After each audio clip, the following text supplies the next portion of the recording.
Sports app. I love it! Where you can get the latest podcasts, up-to-the-second breaking news, and analysis of the teams you can't live without right from your phone. And wherever in the world you may be, you can have DJ and PK, Scotty and the Coach, and Jake and Ben tag along with live streaming of your favorite shows. Download the KSL Sports app and never miss a thing. Presented by University of Utah Health. Health is in our DNA. Learn more at uofuhealth.org. This is 97.5, the KSL Sports Zone.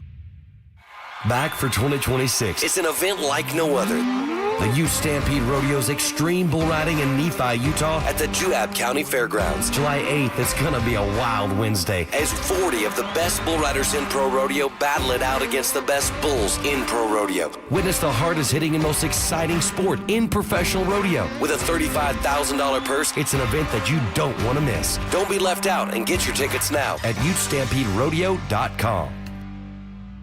Is your financial advisor managing your risk or just a spreadsheet? Hi, I'm Jeff Jr., founder of Trajan Wealth. Many financial advisors rely on target date funds, which are one-size-fits-all portfolios that don't know your name, your family, or your goals. And that passive management can leave you dangerously exposed. At Trajan, we look at the whole picture, not just the stocks everyone else buys, but the private market opportunities most advisors ignore. And as fiduciaries, we build a strategy around you, coordinating your investments, tax strategy, and estate into one cohesive plan. Your financial life deserves more than just a generic portfolio. Real planning isn't a stack of statements. It's the confidence of knowing where your income will come from for the next 30 years. Good enough isn't good enough for your family. It's time for a change. Schedule your complimentary consultation today. Call 855-TRAJAN-1. That's 855-TRAJAN-1. Advisory services through Trajan Wealth, LLC, an SEC registered investment advisor. Private equity investments require accreditation. Other services through Trajan Estate and Trajan Tax. Additional disclosures at TrajanWealth.com. Right now, JCW's has 15 bus and billboards depicting our delicious, mouthwatering hamburgers across I-15. We've also just learned that I-15 averages 15 fender benders a day. Probably a coincidence, but just in case, keep your eyes on the road. Here's what our burgers sound like. Now, with your hands at 10 and 2, safely turn into one of our 5 locations: American Fork, Lehigh, Provo, South Jordan, and Harriman. JCW's. Quality and a lot of it. Utah roads have commuters, can-doers, and cross-country viewers. But wherever our vehicles are headed, they've got one thing in common. They're ready for the road. Utah's first response to wildfire is prevention, not intervention. So let's check our chains, keep our vehicles maintained, and fight roadside fires together. FireSense is the first response. Hi, I'm Connie Britton, and I want to share with you the experience of Donna in Washington. She writes, I got injured about 5 years ago. I was let go when, because of the injury, I couldn't keep up with my schedule. I've tried to find other work, but I'm 68 now. No one wants to hire someone that old. This week is tough, though, because I had to get my tooth fixed. So I only have $10 in my checking account. But it will be okay. I at least have food because of this pantry. Millions of people face hunger. Some every day, just like Donna. The Feeding America network of food banks helps provide over 6 billion meals to people in need each year. Learn more at feedingamerica.org. Feeding America, 200 food banks strong. The KSL Sports Zone and Beehive Meals are honoring people that impact youth sports in our communities. Nominate the youth sports volunteer you know for the Beehive Meals Hero of the Week at KSLSports.com/contest. 97.5 KZNS FM Colville, 1280 KZNS AM Salt Lake City, and KSL FM HD2 Salt Lake City Midvale. This is 97.5, the KSL Sports Zone. It's time to get your morning started with the news you need to know. News update. News update. This is what's trending with DJ and PK. Hashtag NBA.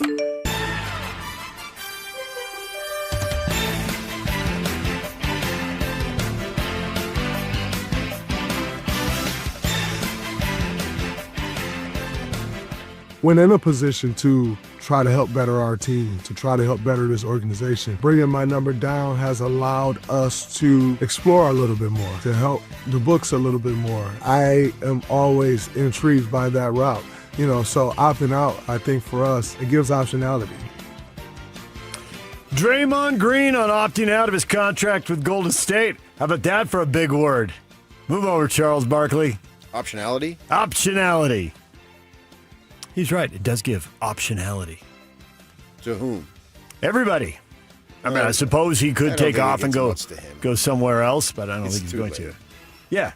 I think it's mostly for the Warriors. Yeah. Hey, my number can go wherever to accommodate whatever it is you're trying to do. Well, if they don't sign Davis somehow, then he can just re-sign if he wants the one-year deal for the price that he opted out of. Optionality, baby. That's one of the options. Yeah, but it's more about the team. Or get the more money, less, what do they call that, AAV? I don't even know what that stands for. Average annual value. It's a big hockey money thing. guy. Yeah. So, instead of, if you would offer just a little slower price, I would change financial advisors. You would not. Nor would you be wise to do that. You just keep doing what you're doing. No. I'll mess everything. You got the mind, man. I know just enough to mess everything up. I've said this for years. Your business mind is light years ahead of mine. Yeah, but you're paying somebody else who's light years in front of me. Yeah, but I'd be paying him less, so I might, again, it might be better AAV. Oh, man. We're all intrigued to see what the Warriors do, because now we know LeBron James is not going back to L.A. This feels a little bit like, you always like to cite that example where the Bulls hired a coach and ended up impacting Utah State. We can feel the vibrations, the reverb coming off of that decision. Okay, now the Lakers don't have to hold on to $25 million worth of cap room for LeBron. They can just maybe go get somebody for 15, and that means they got more money to chase a center, whether they steal the Jazz center or they steal the Pistons center. Duren, Kessler, whatever. Now, instead of averaging or offering 32, they could offer 37 or 38. A little bit of conversation that I've had, not much, but a little, that they might like, for Jazz fans, this might be good news, Duren better. But then Detroit may just say, screw that, man, we're matching it. Right. Do they like Duren better, or do they like Duren's signability better? Or both? I think both. Yeah. Well, no, I take that back. They would like him and feel better about giving him the bigger money, but they may back the Jazz into a corner, which obviously we'll be discussing this morning. Yes, that is absolutely a possibility. I think, and we can get into this later, I think that what you want, I've been bringing up get a veteran guard, and you're like, sure, that could win some games, but I'd rather see what the young guys can do. Don't take the ball out of their hands. Let's put them in that moment and see what they're up for. I think that scenario is going to look a lot more attractive to the Jazz now that we know how much they spent to get Nurkic instead of going out and get somebody at $4 million. He's at, I think, 11. And we know they've got to pay Peterson the $13.5 million.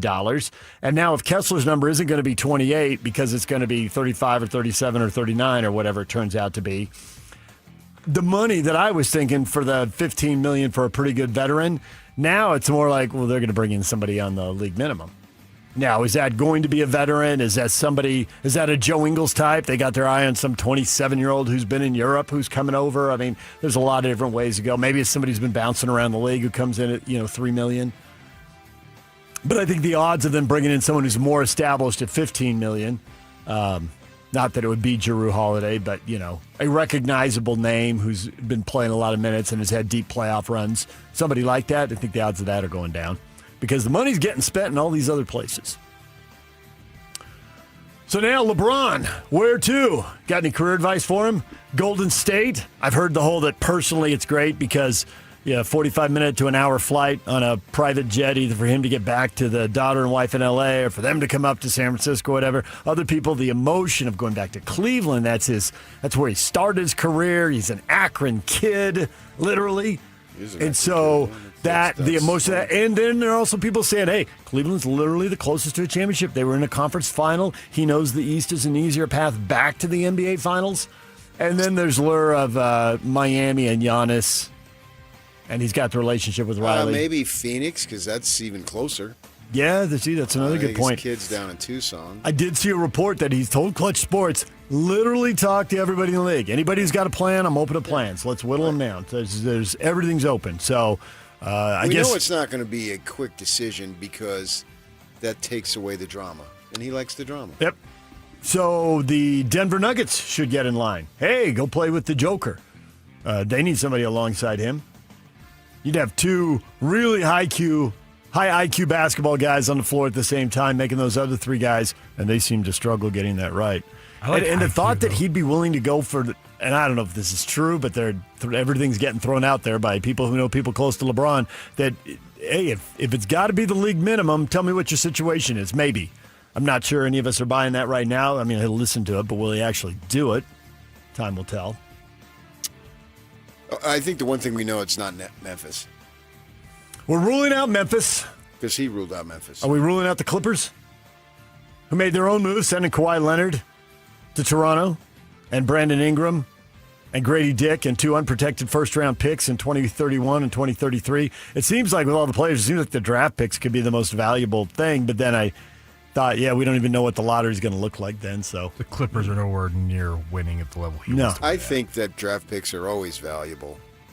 And you should be hesitant about trading multiples. And that was the most valuable thing that changed hands in that massive trade. You don't was the know, picks. but the thing about picks is you don't necessarily have to use the picks. That gives you leverage and assets and value to trade for somebody else. Mm-hmm. So right. I don't really like giving away a lot of picks.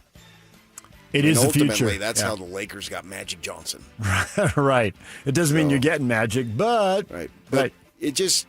Teams want picks, and so if you have somebody your eye on, you could use picks to get that player. Now, essentially, the Jazz did that to an extent to get Jaren Jackson. Mm-hmm. So picks are valuable, whether you use them or not. And in some cases, they might be more valuable in trade bait rather than holding on to the pick and drafting an average or below average player. You don't know. But that thought is tantalizing, so don't deal them. Right. And the Blazers just dealt them. That's always been my philosophy. So more than Kawhi, who's 35 and often hurt, more than Brandon Ingram, who I think would be David Locke's worst nightmare when he was talking about A.J. DeBonsa. You're long, you're athletic, you can attack the rim, but you don't trust the three, and you're just not going to be very good in the playoffs.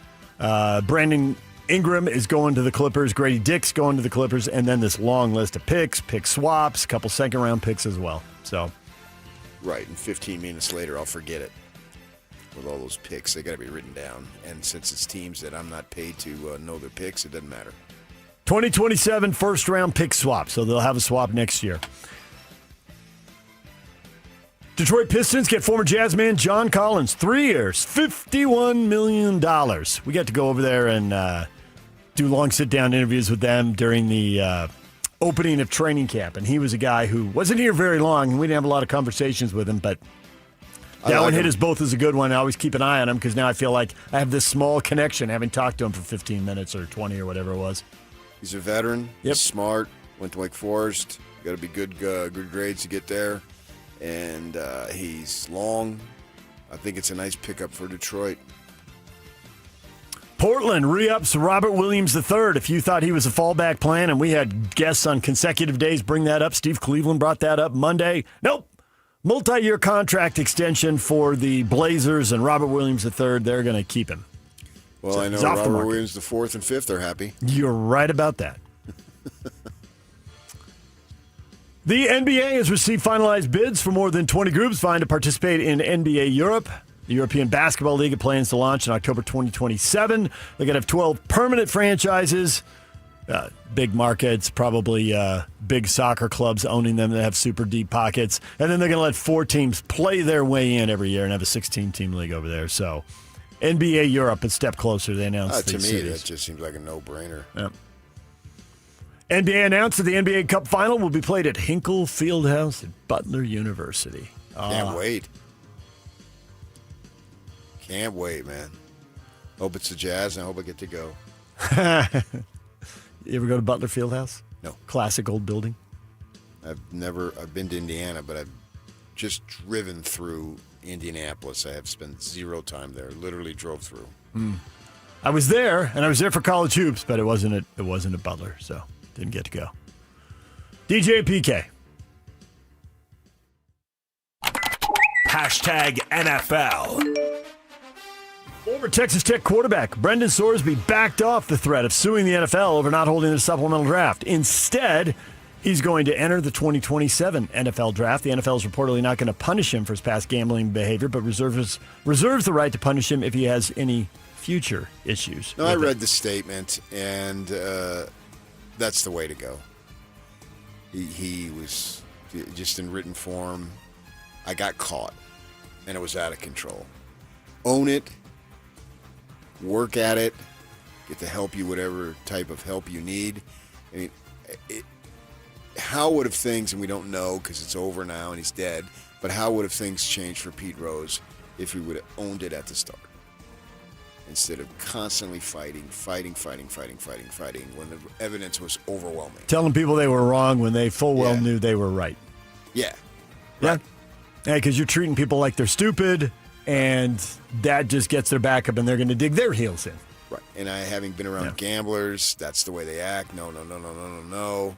And I looked him in the eye and, no, you're lying to me. I know it. I've been there. I've been in that in my own home as a kid. I've seen it. And I just think this is the way to go. Come clean. Everybody, if you come clean, people will stop jumping up and down on you usually. Yeah. Yeah.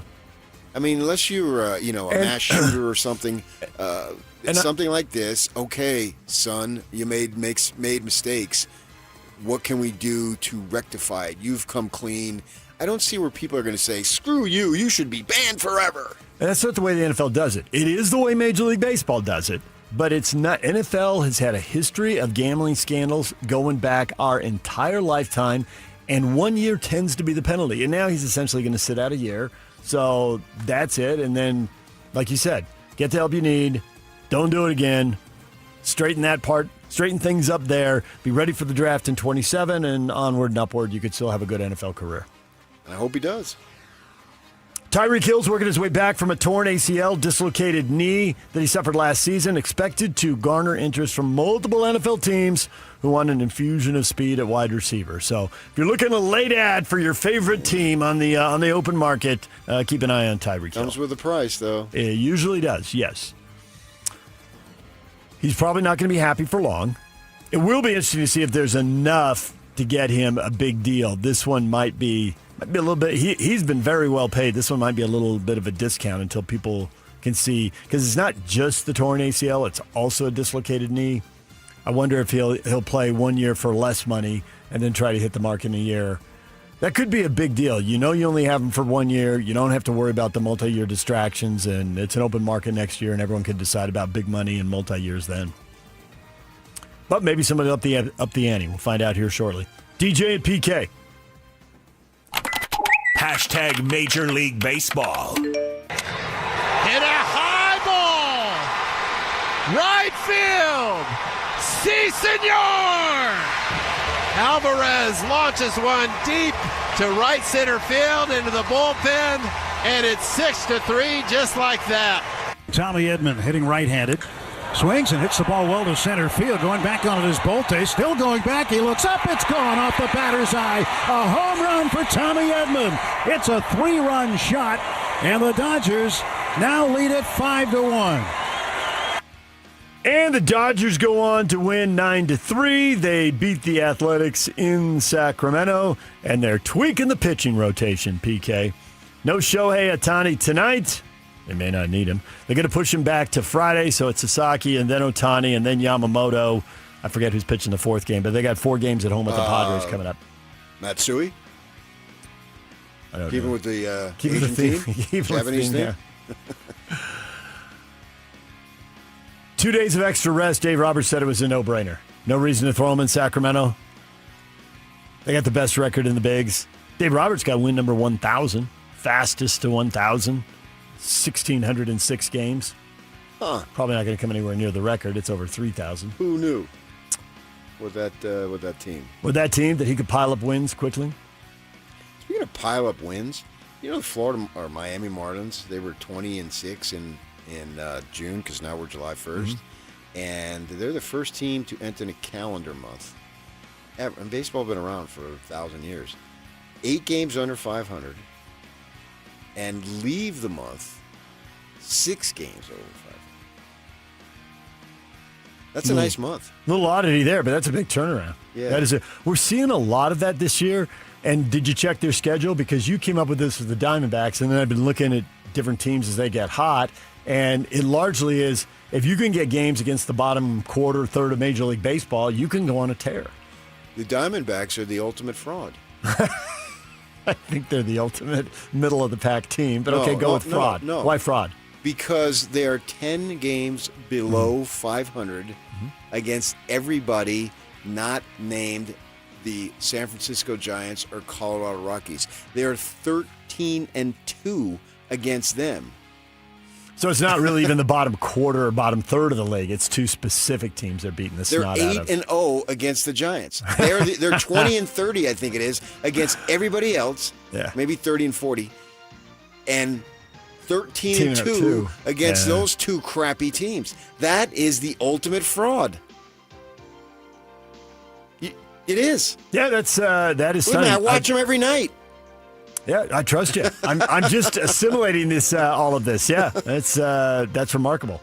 And because there are other bad teams, and why aren't they beating up 5, 6, 7 bad teams? Because that's largely what I'm finding. That is very specific. That is just 2 teams. Now the good news, if they should face either of those teams in the playoffs. I think the playoffs are going to be Giant free. I'm sorry to say to the Giant fans in my family, but I think they're already. I think they've already assessed the situation too, and they're looking forward to 49er season. The Yankees have now lost 6 in a row. Only 16 hits over the last 5 games, which is the fewest in a 5-game span in franchise history. 126 years of Bronx Bomber baseball. And they have never swung the bat so poorly. So that flips the question. Are you surprised they're this bad without Aaron Judge? No, it's all coming back to me now. This joke's never going to die. They're now 12-11. Makes total sense. They have been they've had a 96 win pace when he's been in the lineup since 2020, and 86 when he's been out. So 12-11, they're a little more down who they're 4-0 supposed to in be. the top of the first. Yeah. And they're not hitting a lick right now. Now he's not the only guy who's missed time this year. Stanton is still on the injured list. He's always Grisham, Stanton McMahon, is the Embiid of MLB. Bellinger is 2 for 27 over the last 8 games, so that's part of why things. And he didn't have they gave him the night off against Skubal, so didn't make him go left on left when he's struggling.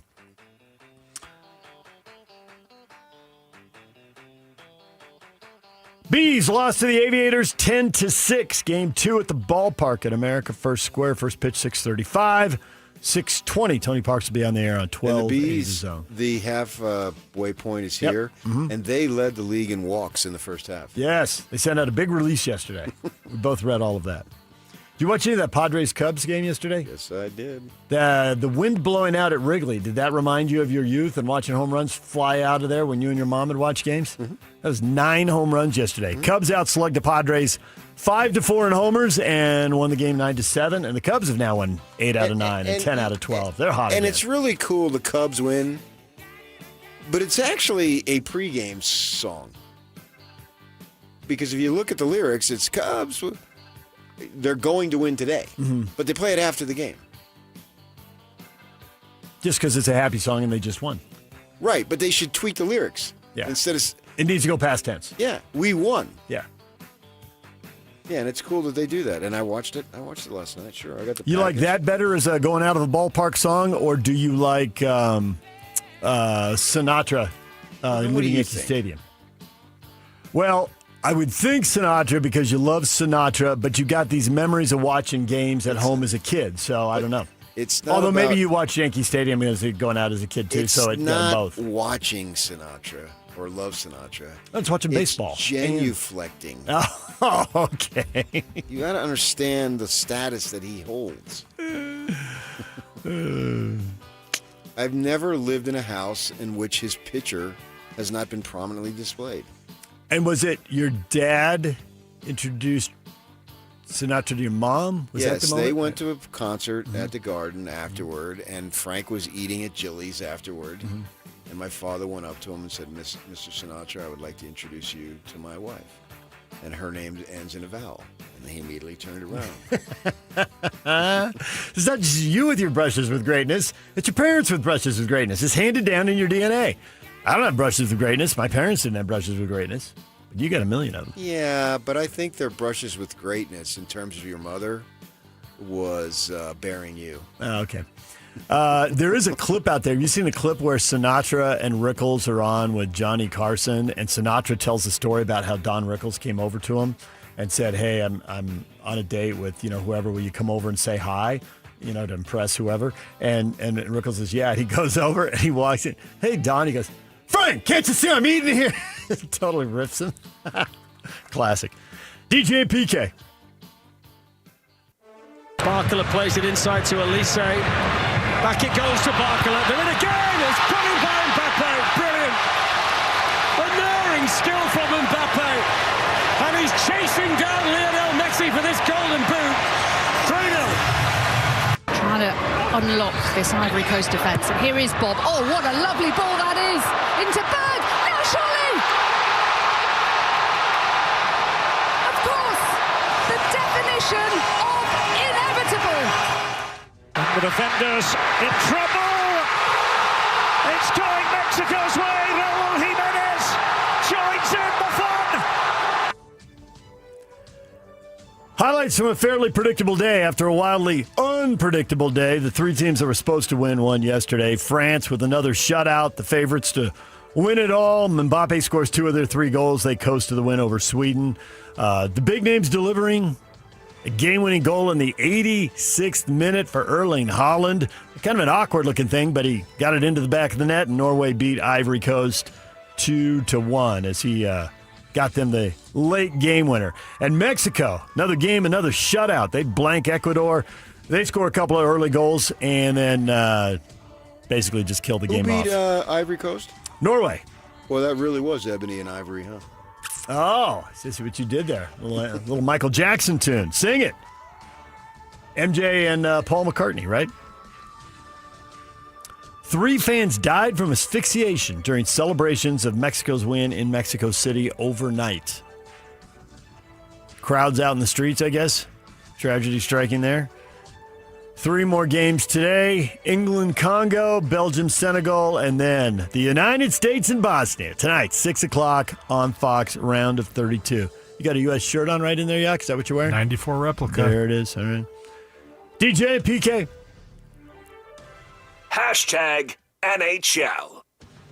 Utah Mammoth signed their newly acquired goalkeeper. They made that trade, sending the 23rd pick in the draft to Detroit for Sebastian Kosa, and they signed him for 2 years and $4 million. He and Vemelka will battle for time on the ice this coming season.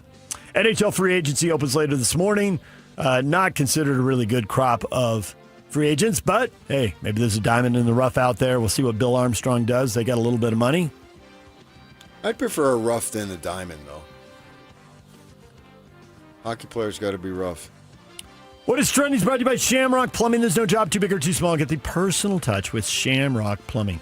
John Bryce, College Sports Insider for USA Today, is going to join us coming up at 8:30. Larry the Laker is back. The end of the LeBron James era in L.A. Larry going to be a little salty. Mm-hmm. I would He assume. didn't really like the LeBron era in L.A. Wouldn't Kobe. Right. Nobody's going to be, though. How are they going to? Is Doncic going to be? Kobe's Kobe. Well, we can talk to him about that at 9 o'clock. LeBron could be, yeah. Some people could argue, most folks argue he's better than Kobe. But Kobe came at the start of his career as a Laker for life, and LeBron came in, 4th chapter in his career, way late. He wasn't a lot of Laker for life. He was a Charlotte Bobcat for life. Yeah, it's a Charlotte Bobcat for life. So Win Tickets Wednesday, we got tickets to see Post Malone with Jelly Roll and Carter Faith at Rice-Eccles Stadium July 28th. We're going to be giving away those tickets coming up in the 8 o'clock hour. So stick around for that. DJ and PK, it's 97.5, the KSL Sports Zone. And now, a look at traffic from the KSL Traffic Center. Down in Utah County, you got a crash in Provo Canyon. It's on the eastbound side as you pass through the Upper Falls area. It's in the median, so watch out for that if you're going through that area. Also northbound slowing from the point of the mountain into Draper and on Bangor Highway as you head from 600 West over to I-15 at this moment. Attention property managers, customers see your parking lot before they see your lobby. Make the first thing unforgettable with GoPave Utah. Seal coating, crack sealing, striping, and patching across the Wasatch Front. Visit them at GoPaveUtah.com. With your KSL traffic update, I'm Jake Hatch right here on 97.5, the KSL Sports Zone. Welcome to This is Jake Scott and Ben Anderson. Covers Kansas for the Kansas City Star. Shreyas Laddha, Jazz making the number 2 pick and drafting Darren Peterson. As somebody who's known him for a couple of years, tell us a little bit about what he's all about. Darren's a little bit of a quieter guy. You're seeing a little more of his personality, his happy-go-luckiness in the last few days, especially with the draft. He's well-liked by his teammates. He has incredible work ethic, big Kobe guy, big movie guy, loves watching movies. Just a guy that I think, on and off the court, the fan base in Utah is going to like quite a bit. Honestly, I think really good basketball fit, but also just good market fit. I think Darren needs to be at a place where the focus should be solely on basketball and not everything else that I kind of think surrounded his long season at Kansas. Catch Jake and Ben afternoons from 2 to 6 on 97.5, the KSL Sports Zone. Tuesday tacos, Sunday roast, backyard burgers. Whatever is on your table, make it Bar W Beef. Trust matters. Knowing where the beef was raised, what it was fed, and where it was processed isn't a mystery at Bar W Beef. Dry-aged 14 days, steaks, brisket, ground beef bundles, premium cuts without premium markup, shipped straight to your door. This is Utah beef. If you can't shake the hand of the rancher behind your beef, maybe it's time to try BarWBeef.com or visit the store in Nephi. It's game day. Are your moderate to severe Crohn's disease or ulcerative colitis symptoms keeping you from the action? Skyrizi, risankizumab Riza, could help you get back to the game. Skyrizi is proven to help people feel significant symptom relief, achieve remission, and visibly improve damage of the intestinal lining. Skyrizi is a prescription injection medicine for adults. Don't use if allergic to Skyrizi. Serious allergic reactions, increased infections, or lower ability to fight them may occur. Before treatment, get checked for infections and tuberculosis. Tell your doctor about any flu-like symptoms or vaccines. Liver problems leading to hospitalization may occur when treated for Crohn's or ulcerative colitis. Ask your doctor about Skyrizi, the #1 prescribed biologic in Crohn's and ulcerative colitis combined. Learn more at skyrizi.com or 1-866-SKYRIZI. Most families get their financial advice in pieces. A financial advisor here, a CPA there, and a state attorney somewhere else. Everyone means well, but nobody's talking to each other, and those gaps can work against you. Trajan Wealth's family office brings wealth management, tax strategy, and estate planning together, not as separate conversations, but as one coordinated system built around your life, your goals, and the people who matter most. Ours is a true family office, not one that refers you out because it's convenient. This kind of dedicated collaboration used to require a 7-figure net worth, but here's the game changer. Trajan kicked that door open. Trajan advisors are fiduciaries, always obligated, always honored to act in your best interest. Unlock your Trajan family office at TrajanWealth.com or call 1-855-TRAJAN-1. That's 1-855-TRAJAN-1. Advisory services through Trajan Wealth, LLC, an SEC registered investment advisor. Other services through Trajan Estate and Trajan Tax. Sometimes firefighting sounds like this. But most of the time, it sounds like this. And this. And even this. The first response to wildfire is prevention, not intervention. So douse your flames, keep your vehicles maintained, and let's fight wildfire together. Fire Sense is the first response. Hey, this is Chris from JCW's. If anything rivals our burgers, it's our bacon. It makes the perfect combination with our guacamole, jalapeno, or our hickory barbecue burgers. JCW's, quality and a lot of it. This is Utah's best coverage of the Utes, Cougars, Jazz, and Mammoth. Here we go. From the guys who have been there for all the biggest moments in Utah sports history. You're listening to DJ and PK on 97.5. The KSL Sports Zone.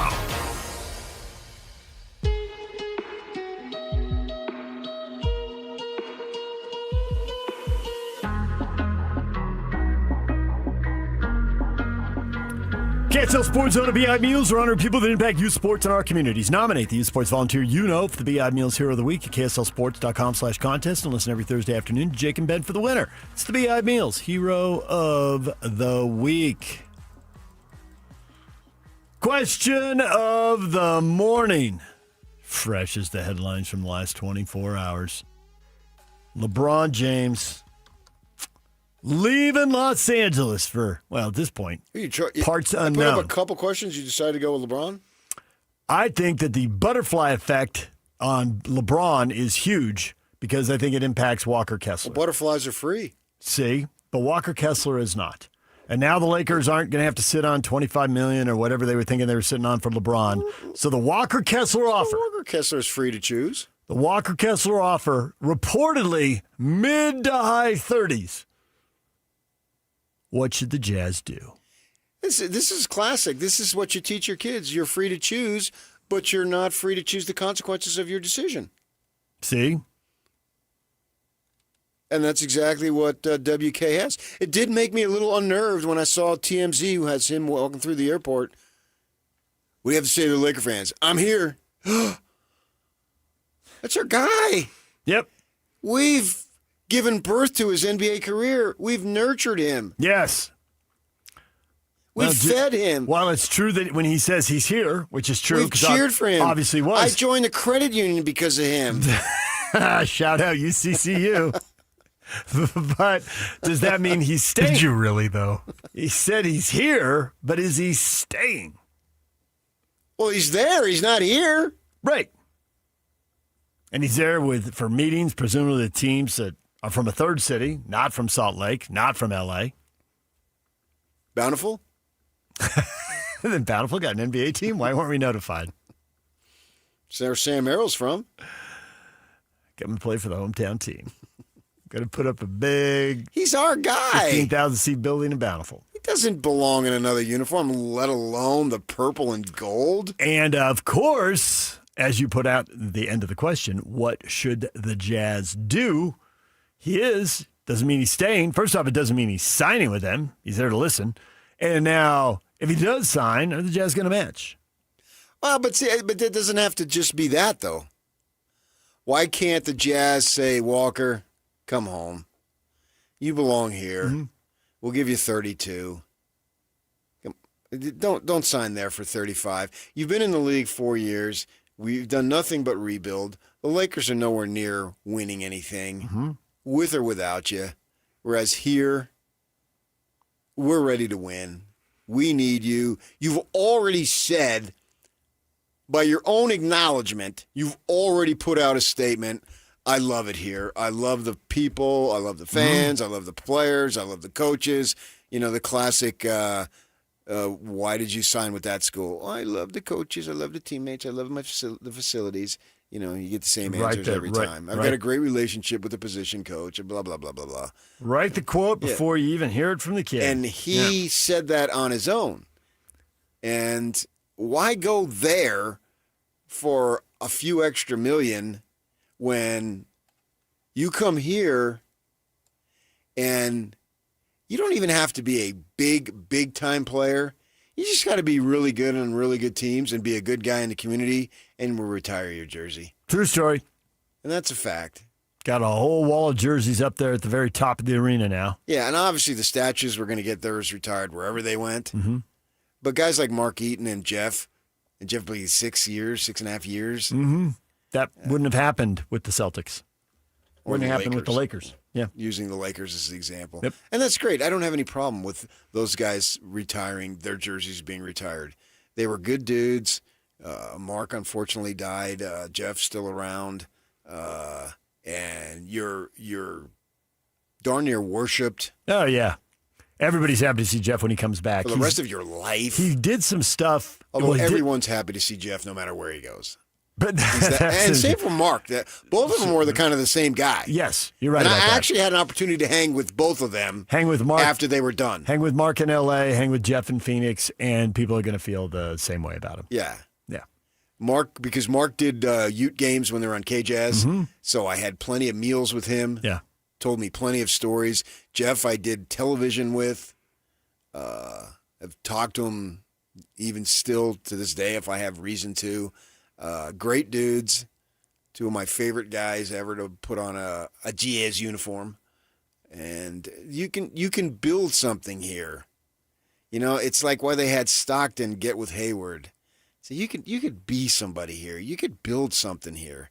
Freaking why Darren Williams is chowing on a free food on draft night at their headquarters. Yeah, Darren Williams and Carlos Boozer have both been welcome back. Yeah, and they know where it's good. That's why they're here, and they enjoy being here, especially in the off season. It's a beautiful place. The mountains are incredible. Blah blah blah blah blah. Well, if you got to be at the facility at 4:00, you can leave at 3:40. Yep. I mean, unless you live downtown L.A., forget that. Oh, it's a piece of cake to get from Marina Del Rey. It's a piece of cake to get nowhere. Exactly. To get from one side of Marina Del Rey to the other. After that, you're in trouble. Yeah. I would cover Kings and Laker games or Clipper games, leave my place, we had a townhouse, at 4:00. Because that's how you get to a 7:00 game. Yeah, because I wanted to be there by 6 at the latest, right? Probably 5:30 so I can, pregame stuff. And from where I lived, it's like 15 miles to either they played in the Forum or the Sports Arena at the time. Yeah. Either up to 405 or up to 110. Yeah, but as soon as you say 405, you're in trouble. Yeah, but even the 110, the Harbor, that goes straight into downtown. It dumps in Pedro. That, you just, no. There's so much that I think the Jazz need to do. No longer sit back. Landon says that dude needs to realize how much money it'll cost him to live in L.A. and how much more California will tax him. Oh, I think he's going to realize that. I'm quite certain Austin Ainge is going to mention that, unless Jay-Z beats him to it, unless Ryan Smith beats them both to it. That's I coming think his up. own financial people will do that. It's an extra on the money he's making here, ballpark $35 million. It's probably going to be an extra $3 million in taxes, roughly. So factor that in. And then the other thing is they can front load the deal. Give him his money earlier because the Jazz, the squeeze is down the road more than it is right now. Back to that earlier point, if they're not setting aside $15 million for some veteran guard, which I don't know if they ever were, but I think the way things have broken here in the last few days, that seems very unlikely. Though. What? Front load it. Well, I think people like to get their money earlier and invest it and make money off their money earlier. I think it's one of the things you do. You point out the taxes, you front load it, you give them that bigger number. Not enough, huh? Because he's looking at, I'm coming into my own as a player. And in 2 years, I'll be better than I am now. So I'm not going to undervalue myself because you've got a financial crunch. I don't think it is undervalued. I think what matters is the AAV, as you pointed out. I just don't see it. It's not their line of thinking. Hopefully I'm wrong. Yeah. I want them in a Jazz uniform. They can only front load it so much. It's like Right. you can knock it down 8% a year according to the collective bargaining agreement. And plus it's status, it's ego, it's respect. It's not about the money, it's respect. Vafango on that. I mean, come on. I mean, it's you got to do that. It is, but I think they need to be proactive instead of you go get what you get and then we'll decide. Cam says, I'm afraid the Jazz are going to overpay Kessler. Do we really need him to be competitive? I mean, without him, our starting five could be a lot better. Yeah, I don't think that's true. I don't think the starting five can be a lot better without him. I think it's potential. on the offensive end, but what are you giving up on the other end? A lot. And so that's what you have to weigh. Right. I get he's not part of the sexiest offensive lineup. 100% agree with that. So I think but in the long run, what you're going to be asking people to do, and in some of these playoff series you're inevitably going to be involved, well, you hope you're inevitably going to be involved with, you would have a real matchup problem and put you at a major disadvantage. And the guys on the market who could replace him, do they have access to those guys? How quickly are those guys signing and going away? Because there is that argument, hey, this player might only be, he won't give you the rim protection Walker Kessler's, but he's much cheaper, right? You get 80% of the player for 50% of the money. Yeah. So maybe there's a savvy, but those guys are already... Or they just decide that we're going to go with Nurkic? A combination of Nurkic, JJ, Flipper, and we'll just roll that way. If they do that... Which I can live with that. Yeah, I wouldn't think it'd be the first choice, but if push comes to shove, maybe that becomes the best option on the table. In that case, then maybe that veteran guard is back in play because then they'll have the money for that. But plus they got the mid-level, which they could use that. Yeah. So they can definitely do it. The thing is, the Lakers, I think, are picking a number that doesn't reflect Kessler's value as much as it reflects pushing the Jazz into the luxury tax. Oh, why would the Lakers be worried about pushing because the Jazz they think into that's the the one tax? because they think that's the one thing that might make them flinch. Yeah, as but far as matching. but that it might means not. The Jazz might just say your match. priority is, do we want Kessler for this? No, I'm not worried about the Jazz because Hatback's got billions. If he wants to go into it, he can. And he'll still be on McAfee every third day if he wants. And in fact, he would be on McAfee even more. And I think the Lakers are fully aware of that, but there is a chance, because there's rules about, without getting way into the collective bargaining agreement, there's rules about how often you can go into the luxury tax, and strategically, do the Jazz want to do it this year, or do they want to wait? But that has nothing to do with the Lakers. I think it does have to do with the Lakers figuring out what number are the Jazz not going to match, and what would make them say, all right, we're not matching. That. Don't go into luxury tax now. You're going to need to go into it later. The Jazz worry about themselves. If you're the Lakers and you believe you're competing with the Jazz, something's wrong. You're going to get run out of town. They may have decided what you were saying, and that might be part of the pivot to why they're now valuing Duren, is that they're thinking, no matter what we do, the Jazz are going to match. This isn't going to work for us, so we're going to prioritize this other guy. And that may be it. Well, I that think everything that's you're just saying as much could be chance true. For they match for Duren too. In which case, they need a plan C. And that's the problem with chasing restricted free agents, is that teams are overwhelmingly likely to match. There are occasional stories where they don't, but there are far more stories where they do. I think they need to do what's in their best interest. And if it's matched, it's matched. Brad, I really like Walker, and someday he might be worth that much money. Mid to high 30 millions. But right now, he's a one-dimensional player. He doesn't deserve that kind of money. He should realize that. Brad? Whoa. That's not how it works.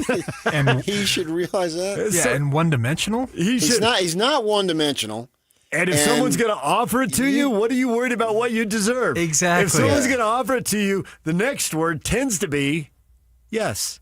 That's what you're worth. If somebody wants to pay you that, that's what you're worth. Then that's what you're worth. And I think he is. Was it Brad? Is that what you said? Yes. Underestimating Kessler. Kessler, believe me, I had conversations with Mark Eaton, who he felt he could have been utilized a lot more offensively. Instead of standing at the top of the three-point line screaming illegal. That's stuck in his craw. I think I can speak for him because he told me. It drove him nuts. But those were the rules then. Mm-hmm. The rules have changed, thank goodness. Yep. And that was definitely changed for the better. Oh, yeah. Let them zone them up if they want. That was the whole thing about the rules. We can't have them playing zone. Why not? You get the best shooters in the world, they'll light a zone up. Right, and then there's no accountability on rebounding. Yeah. Because you're guarding an area. It's not my guy. Joe didn't box him out, not me. And they were all playing zones anyway. That's why Majerus never went with zone. Right. Or it's if a much he harder did, to do. I don't remember. And maybe it was on an inbounds pass or something. But very rarely. You're so susceptible to rebounding, and rebounding in defense is where he made his money, right? And so he wouldn't allow that. The zone was going to end the game. Nope. They got over it, thank goodness. Yeah, but Mark had to stand at the top of this game and scream illegal. Right, and point. And he did hate it because he did tell those stories. Yeah. Oh, yeah. I had it over waffles. Yeah. I can remember exactly where I was. And I just sat there thinking, well, Mark Eaton's telling me stories. There's no need for me to talk. He's got them. And I had Frank Layden some of the times. Yeah, he's got stories. No need for me to talk. No. That's probably why those guys like me. I just sat there. Yeah, but that's an era when you were new to the market, and they brought you up to date on the 80s. You learned a lot of stuff. Yeah, and you had Bill Marcroft. He had stories too. Oh, yeah. Marcroft, yeah, taught me so much about Utah sports. I miss that man dearly. So much, yeah. Him and Bruce Woodbury. I would give money to have another time having them argue and who gets the last ribs at the quarters in Albuquerque before a basketball game. Absolutely. Those were times of my life. They were great times covering the Utes. So I think Walker can be an emerging offensive player. I think he's just scratched the surface there.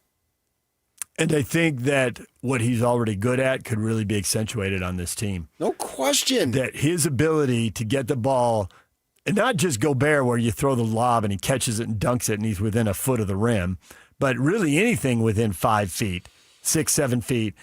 And this team's going to have so much offensive talent. If everybody stays healthy, they're going to have so much offensive talent. People are going to have to help. They're going to be scrambles. There's going to be more situations for him to get easy dunks, putbacks. Yes.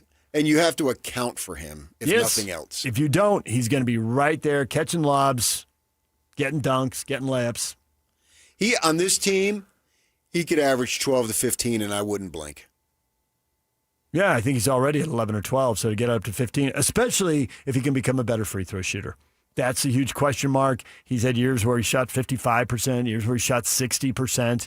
He's going to play enough, assuming he's back, that if he could get to 65, get to the mid to high 60s, 15 points a game is totally within reach. But at the same time, they may have to let him go. DJ PK, more on this coming up. A lot more reaction to this. Also reaction to LeBron and where he should go. It's all on the way. Stay with us. And now, a look at traffic from the KSL Traffic Center.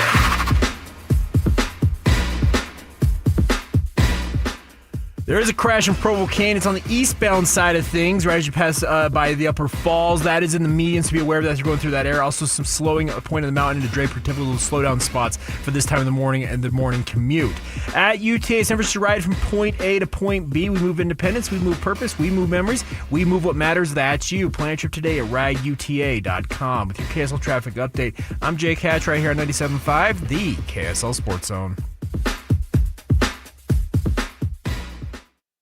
The Utah Jazz select Darren Peterson. The Utah Jazz have found their future face of the franchise as Darren Peterson is on his way to Salt Lake City. The BYU at Kansas game, he had 18 points in the first half. He was 6 of 8, had 3 steals. There was no question who the best player on the floor was. Winning basketball is back in Utah, and the KSL Sports Zone will be with the new look Jazz every step of the way. Your exclusive home of Utah Jazz basketball is right here on 97.5, the KSL Sports Zone. Collectors, Front Row Card Show is coming to Salt Lake City. Join us at the Hyatt Regency Hotel on July 4th and 5th. It's a July 4th weekend card show. Baseball, football, basketball, and hockey cards. Plus collectibles such as Pokemon, Marvel, Star Wars, and comic books. CGC and JSA will be there. So bring your cards, comics, and autographs to sell, trade, or get them graded. Hundreds of vendors, thousands of dollars in free prizes. Don't miss it. Front Row Card Show, Hyatt Regency Hotel, Saturday and Sunday, July 4th and 5th, 11 to 5. For more info, go to frontrowcardshow.com.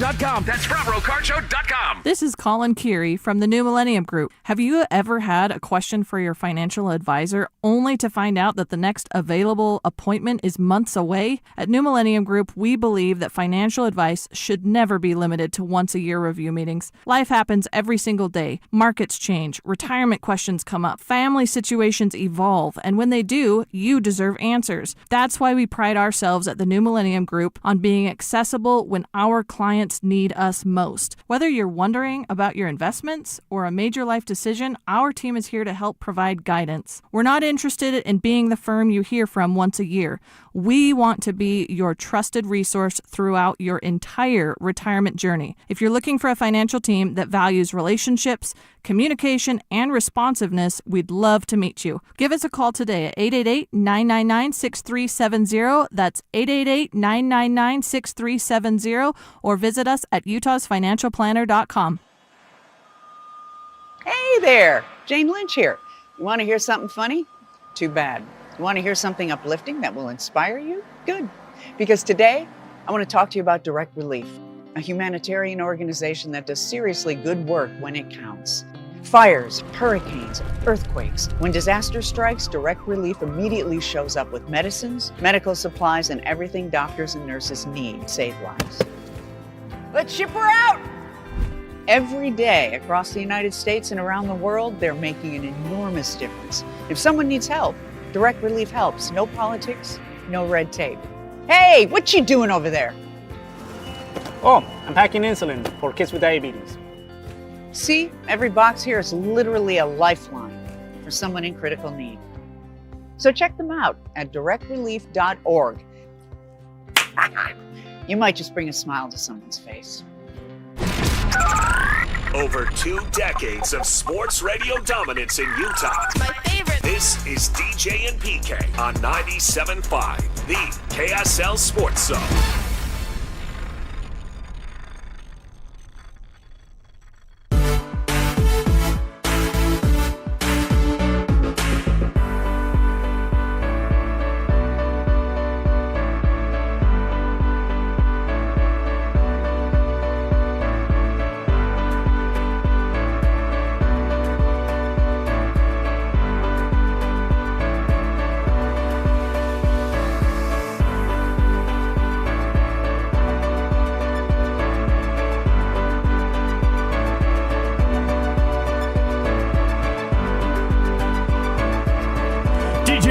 It's 97.5, the KSL Sports Zone. Walker Kessler story of the morning. They're saying, now you got to finely tune BS meter over there. When you hear that he's got offers in the mid to high 30s, you buying all that? Is this a little positioning and bargaining? I don't see the point of them spinning it, but maybe I'm just being too trusting a soul because the Jazz have the rights to match. And so ultimately they'll get to see it, so I don't really see how you can bluff this. But certainly when you hear mid offers, is 33 to 36. I would absolutely think that if anyone's going to bother to meet with him, they'd be offering 33. Mid to high 30s, then I start wondering 36, 38, No, I assume it's it was 37. Okay, 37. That's got to be high. You got low, 30, 31, 32. You got mid, 33, 34, 35, 36. Why say mid to high? I mean, you got 36 or 37 or 38, whatever it is. Well, I think that's where it's a little bit of posturing. But they can't really bluff this because the Jazz get the match. I mean, they'll see the deal. They'll know.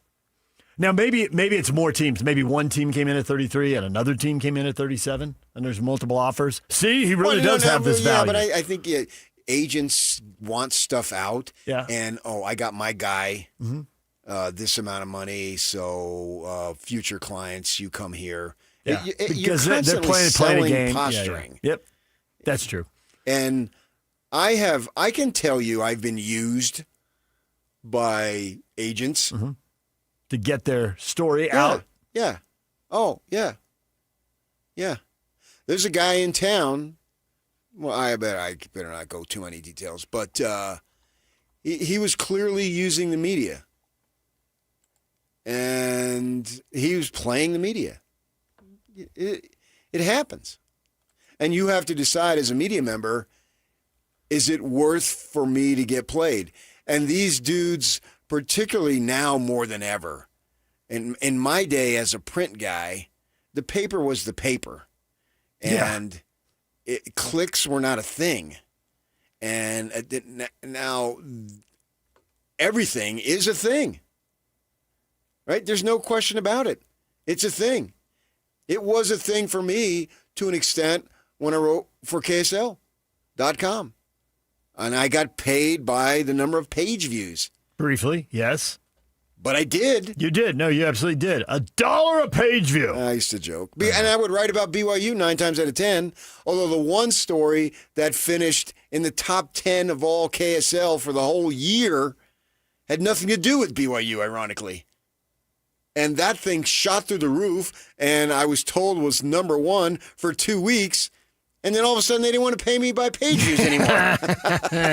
That's the way that stuff. All the incentive bonus stuff works like that. They do it to mollify you in contract negotiations. Yeah, we'll do it. And as soon as you start hitting it, they stop paying it. And I was fine because, the truth be told, the majority of my money comes through here, and those were just little side jobs, right? Although radio and TV, or print, writing, and TV were nice side jobs. Yay! They were worth the money, or I wouldn't have done it, obviously. Yeah. But this is the majority. But even that, in a little slice of my income, it was clicks, as they say. So the agents are going to use the media even more, and the media wants to be, but you have to decide. You can't put that out there if it's an absolute fact. Credibility. Yeah, because your credibility is on the line. It's a big game, and so I have to rely on the integrity of the writer who puts that out there, or writers, knowing that, okay, they can't ruin their own credibility. They can't go for the sensational, because if you do it twice and you're wrong, you're out the door. But this does pass the sniff test. I think it does. The teams would take Walker into the mid or high 30s. And if it's mid to high, what's the difference? $2 million? You know what I mean? Well, I think 4 to 5 tops. 33 to 37. If you go from the bottom of the mid to 9, the high of the high, it's but it's probably closer. 33 to 39. Yeah, 32 is not mid. Right. Yeah. But it's probably closer, so it's maybe 1, 2, 3 million. As you said, the most of that's going to get eaten up in taxes anyway. And what's the difference? You're going to be rich beyond your dreams. Away you go.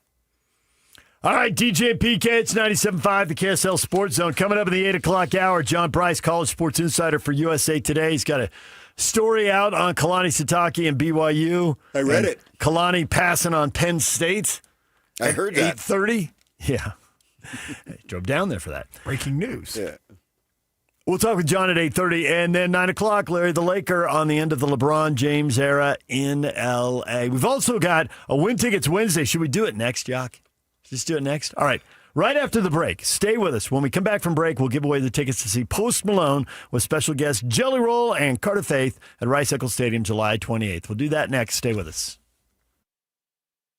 Want to get the latest info on Utah's newest sports franchise? Sign up for the Utah Mammoth newsletter. Get exclusive analysis, plus the latest news and notes on the Utah Mammoth. Sign up today at KSLSports.com for the Utah Mammoth newsletter. 97.5 KZNS FM Colville, 1280 KZNS AM Salt Lake City, and KSL FM HD2 Salt Lake City Midvale. This is 97.5, the KSL Sports Zone. Is your financial advisor managing your risk or just a spreadsheet? Hi, I'm Jeff Jr., founder of Trajan Wealth. Many financial advisors rely on target date funds, which are one-size-fits-all portfolios that don't know your name, your family, or your goals. And that passive management can leave you dangerously exposed. At Trajan, we look at the whole picture, not just the stocks everyone else buys, but the private market opportunities most advisors ignore. And as fiduciaries, we build a strategy around you, coordinating your investments, tax strategy, and estate into one cohesive plan. Your financial life deserves more than just a generic portfolio. Real planning isn't a stack of statements. It's the confidence of knowing where your income will come from for the next 30 years. Good enough isn't good enough for your family. It's time for a change. Schedule your complimentary consultation today. Call 855-TRAJAN-1. That's 855-TRAJAN-1. Advisory services through Trajan Wealth, LLC, and SEC Registered Investment Advisor. Private equity investments require accreditation. Other services through Trajan Estate and Trajan Tax. Additional disclosures at TrajanWealth.com. Right now, JCW's has 15 bus and billboards depicting our delicious, mouthwatering hamburgers across I-15. We've also just learned that I-15 averages 15 fender benders a day. Probably a coincidence, but just in case, keep your eyes on the road. Here's what our burgers sound like. Now, with your hands at 10 and 2, safely turn into one of our 5 locations in American Fork, Lehigh, Provo, South Jordan, and Harriman. JCW's. Quality and a lot of it. Stay up to date with everything Utah Jazz related with the new Jazz Notes newsletter. Get draft updates, analysis, and be the first to know about every offseason move. Visit KSLSports.com to sign up for the Jazz Notes newsletter. Hey, I'm not one to say I told you so, but do you remember last year when I told you that Pure Talk was hands down the best wireless company that I'd ever used? Well, some of you were skeptical, but Consumer Reports just asked 120,000 people to rate every wireless company in America, including the big boys. Well, guess which company was the only company to get 5 stars in every category? Yeah, Pure Talk. Coverage, support, value, data. 5 stars across the board. No service contracts, no cancellation fees, just great U.S. customer service on a crazy fast 5G network for a fraction of what you've been paying. I'm not going to say I told you so, but I will encourage you one more time to dial pound 250, say micro, and switch to a 5-star American wireless company that won't let you down. Pure Talk. At University of Utah Health, we're mapping DNA to find the cause and the cure. Because 1 in a million is really just one. One person facing one incredibly difficult diagnosis. Looking for one thing: hope. Learn more at uofuhealth.org. The KSL Sports Zone and Beehive Meals are honoring people that impact youth sports in our communities. Nominate the youth sports volunteer you know for the Beehive Meals Hero of the Week at KSLSports.com/contest. Nobody brings you better coverage of the teams you're passionate about than these guys. Try some more. This is DJ and PK on 97.5, the KSL Sports Zone.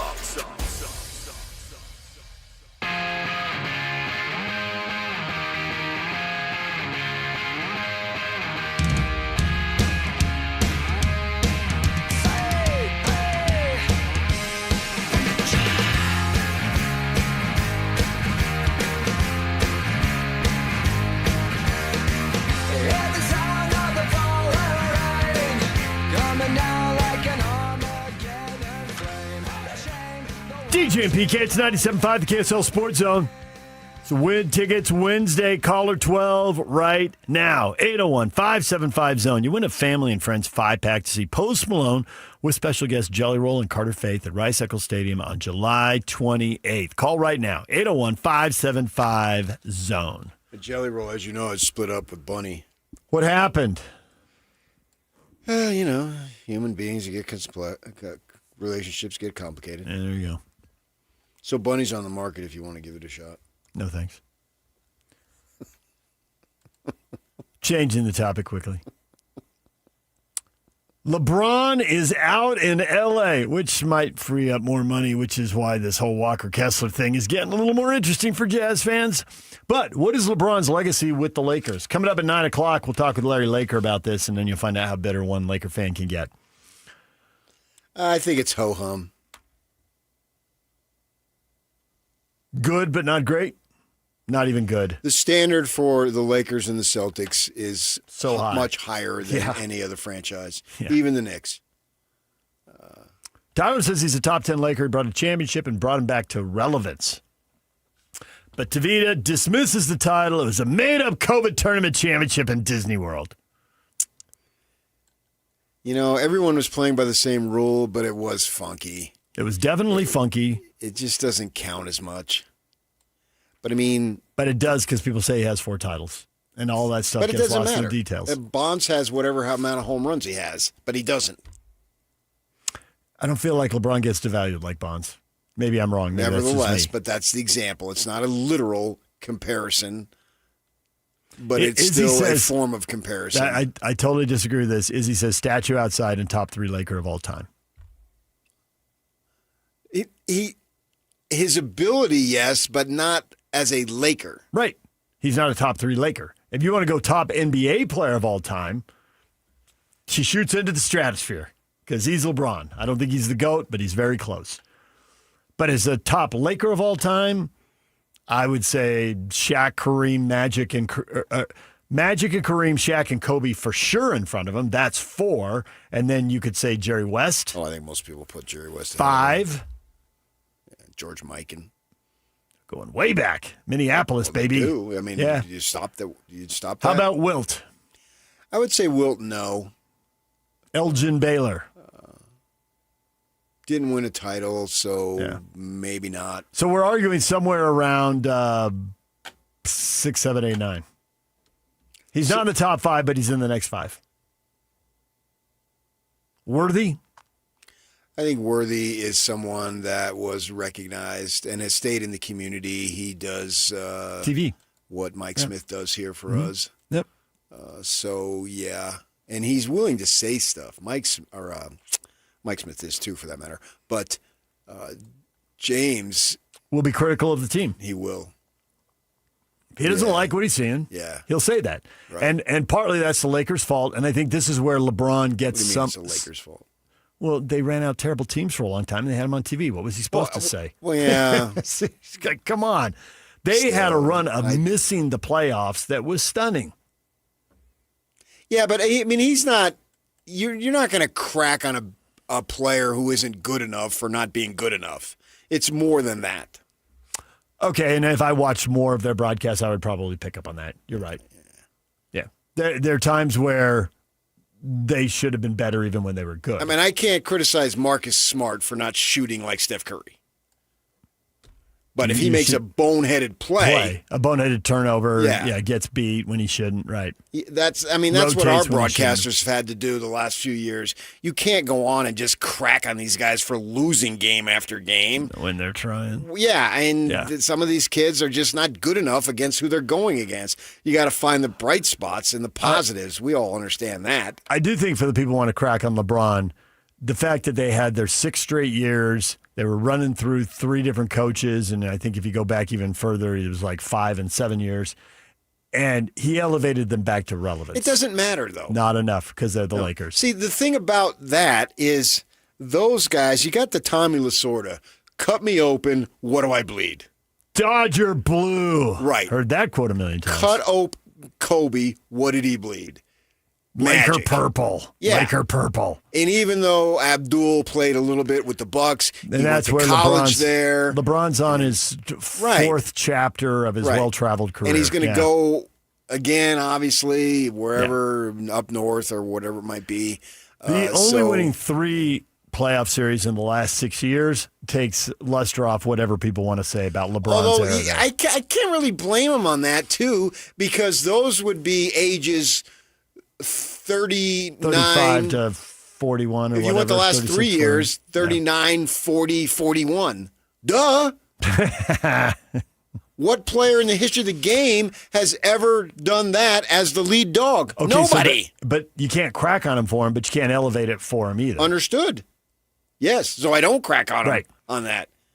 It's actually amazing, unless he's doing something that shouldn't be done. His body and his ability to play at this advanced age is Tom Brady-like. And Nolan Ryan did it as a pitcher for a bit there.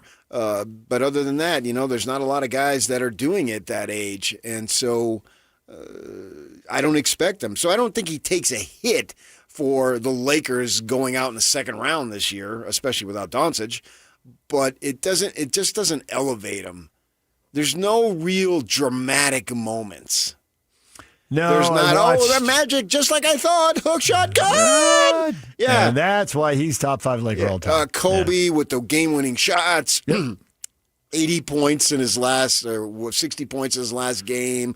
Blah blah blah blah blah. Well, the guys who are listing at the top, when we're listing all the Lakers, are all sitting on multiple titles. And LeBron's sitting on one that was won in a bubble with no fans there and no member. All the fans were watching on TV. There's no court storming. And plus, you've got 3 guys that's all who they ever played for. Nobody. In West and Magic and Kobe. Yeah. That's it. Laker lifers. Right. And if you throw Elgin in there, that'd be a 4th. And they never moved. Yeah, the big guys they stayed there the whole time. Wilt, Kareem, and Shaq all started somewhere else. When Shaq finished somewhere else. Yeah. Won a title somewhere else. Yeah. I guess they all did. Wilt and Shaq also. Wilt, Shaq, and Kareem all won titles somewhere else. Wilt won in Philly. Shaq being after. Shaq after. Yeah. Wilt other guys before. Yeah, Wilt before in Philly and in Milwaukee. But those and Shaq is the lovable goofball. Yeah. He's not telling you how to live your life off the floor. Shaq has no ambition to be some political leader that LeBron felt inspired to do at times, and his right to do it. I'm just saying. What LeBron thinks politically, I couldn't care less. No one ever, because an athlete or a singer has told me to do something on who to vote, means that's who I'm going to vote for. Follow that celebrity down the road. Nobody does that. It's so overrated. They think their opinions are so important. Good for them. And they do have the platform, and they want to use it. All right, that's perfectly legal. Fine. You don't lose freedom of speech when you become popular. Yes, but I don't think they have any influence. Clearly, they don't have any influence because the guy's been elected twice. That would be a bit of a sign. Or they don't have enough influence, put it that way, right? Yeah. So people, that's so overrated. We get so outraged by these guys, shut up and dribble, blah, blah, blah. No, blab on all you want. It doesn't matter. In the end, it doesn't matter. Well, but some people might be turned off by that. Election. And yes. Shaq is out there, doing funny stuff and all that. And he's a lovable guy. So I think that increases his popularity. Getting out of his chair, trying to run back to the screen and tripping over wires and somersaulting. Right. He's funny. Which is hilarious. And then he's up there sobbing at the unfortunate tragedy with Kobe. And realizing that was stupid. Yeah. What's the point? What was the point of that? Now this man's dead in his early 40s or whatever it was. That's awful. And so that's human being. We've all been there. I was just talking about that with the guy I was golfing yesterday. He's probably listening. And his wife died and got remarried and all. And he I don't sweat anything anymore. Yeah. I went through that. What's the difference? It doesn't matter. Who cares? And so we can relate to that. Hard to stress somebody out after that. Yeah. Shaq being this enormous mountain of a man somehow is relatable. Yeah. And so I think you factor all those things in there. But at the same time, as you say, LeBron is LeBron. He is not. He's like a golfer. They have their country that they're from, but they move around all over the place, and they're them. They're individual corporations. Yep. Individual brand, individual corporation. And that's what Rory is right now. Yeah. And that's what Scheffler is making himself into right in front of us. Mm-hmm. And so I don't think that he holds a sacred place to the level of those other guys. So Tyler gets it right then. Tyler says he is a top 10 Laker. He brought a championship and he brought him back to relevance. But he probably is a top 10 Laker. Okay. Or what about the guys who are extending it? But what about the guy? Yeah. But what about the guys who are super role players and super popular? I mean, from the 80s. Yeah, they'll have a place, but I don't know. But they're not going to be on an all-time list. No. Cooper, because Larry the Laker's going to come the number one guy. Cooper and Rambis. Now, Rambis is different because he moved into the front office, so his story continues, and it gets a little, he's not popular with everybody. He's popular with some people, but he's not popular with everybody. But those two guys were clearly role players. And yet they were wildly popular because the team won so much, and they had their role in that. See, if LeBron really wants to make a difference, you come here and help this team win a title. He would be revered forever. Yeah, he would flip the narratives. Yeah. People would eat that up. Who is the most loved former Laker in Utah? Is it Ron Boone? Because he played for the Lakers. Kobe. Do you think Jazz fans love Kobe? I think they all came around in the end. I think Kobe is respected for a phenomenal competitor. And you hated him while he was playing, and then to death. It's hard to go. It's hard to go hard at him, given. I hate that guy. Yeah, he's dead. Yeah, and he died young in tragic circumstances, advocating in a helicopter for girls' youth basketball. Literally on his way to a girls' basketball event. I don't know if it was a practice or a game or a tourney or whatever. It was a game. It was a Sunday morning. But that's why his daughter was with him. And, and that's why the other people were there too. Common people. Right. Teammates, parents of teammates. Yes. And he was helping girls, Yeah. youth sports. Who doesn't get behind that? Right. Everybody does. Right. That's a good place to invest your time. Yes. Yeah. For sure. Even if it were boys' youth, it would have been cool. But girls makes it slightly more important, particularly females and body image and all the stuff that they have to deal with. And we all support that. Everybody supports that. So it's hard you can't crack on that. And he was the ultimate competitor. You have to acknowledge that. And yeah, he was a jerk at times, and Jordan was a jerk at times, but they were the ultimate competitors. What are you going to do there? I mean, don't tend to get one without the other. Yeah, really. I mean, you go back to Jerry West. Yeah, those guys. Yeah. I mean, and West talking about it later. And he's talking about, I can still remember him doing an interview. It was a national thing. And he's like, I'm in the point in my life where I'm giving back.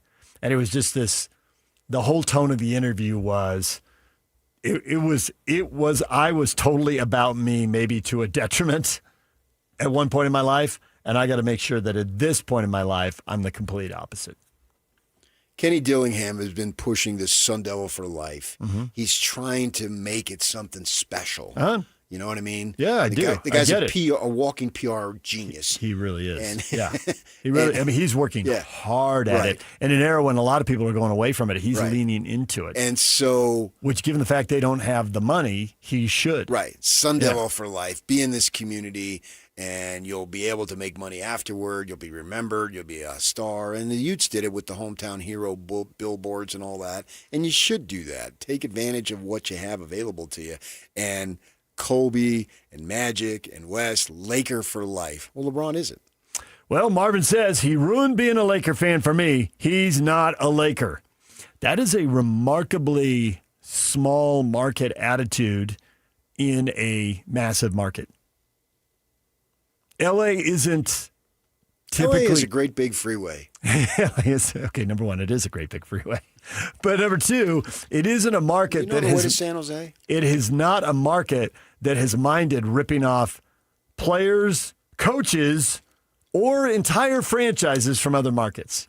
They don't mind the transplants. Shohei started as an Angel. Now Dodger fans love him. They don't. Yeah, well, he was with that. He was in Angel. the Dodger minor leagues. The Angels. Well, that's basically how they view the world. The Dodgers quadruple A team is now the Angels. They have a handful of homegrowns. They did have, Dodger lifers who came up through the organization. Well, they had the longest running infield there. Right. And I don't know if all four of them, did they all come up through the minors? I don't even know that. I don't know. Maybe. Well, Garvey's saying Russell did. The one I don't know is Lopes, because I've seen the pictures in Ogden of three of them with Lasorda when he managed like 4 years or whatever it was before they all went to the bigs. And Lasorda was a base coach before he was a manager. But that was a different era. It was. But Stafford is a longtime Detroit Lion. They don't care. That was a cool Super Bowl. You can go through every sport. Gretzky, they embraced him. He was an Edmonton Oiler. If you're traded there, that is different. And some of these guys had only been on one team. I guess Wilt had been on two. But LA just doesn't typically concern itself with that. I think Marvin's going against the tide here, which is fine. That makes the world go round. But you're comparing the ultimate, and he doesn't measure up to the ultimate because there wasn't that commitment. He can't be Magic playing his whole career there, and he can't be Kobe. The longer you go away from it, the more we as fans romanticize it. We forget the bumps along the way. Just remember the good times. He was a Laker. Yeah. And he was one of us. And that was my childhood. That was when life was carefree. I didn't know it was carefree, but now I know it was carefree. Yeah. And so you romanticize it, and it becomes bigger. I play with a guy in my golf league. He's 79 years old, and he grew up in Boston.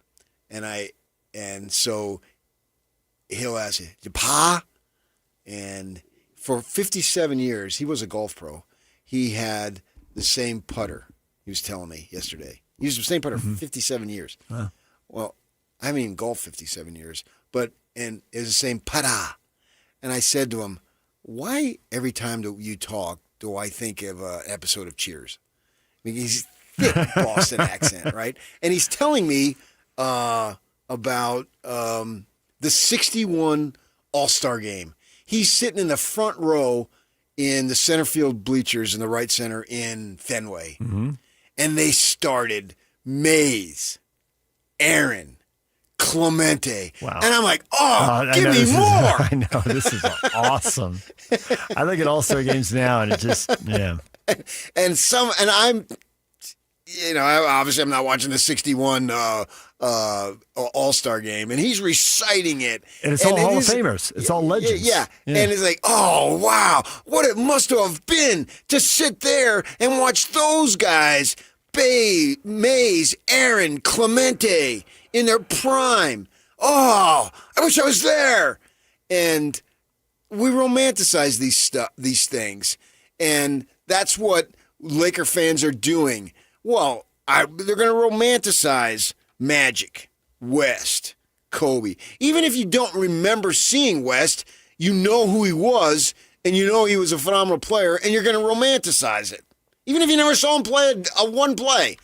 And LeBron, and especially, it's hard to romanticize LeBron because we don't romanticize the things that are right now. No, hey, Dad, you want to have a catch? Well, his dad was dead. And he came back. You remember that movie? I do. Field of Dreams. And they're going back there this year. That's like... why doesn't baseball go there once every year? What's that deal with the Saturday night skit with...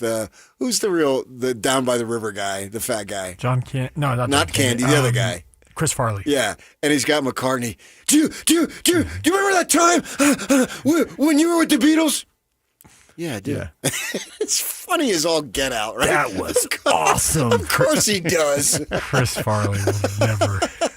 When he did that interview character, the time he did it with Jordan and the time he did it with McCartney were just the best. Yeah. But hilarious. Saturday Night Live now, that show sucks. I agree. Right.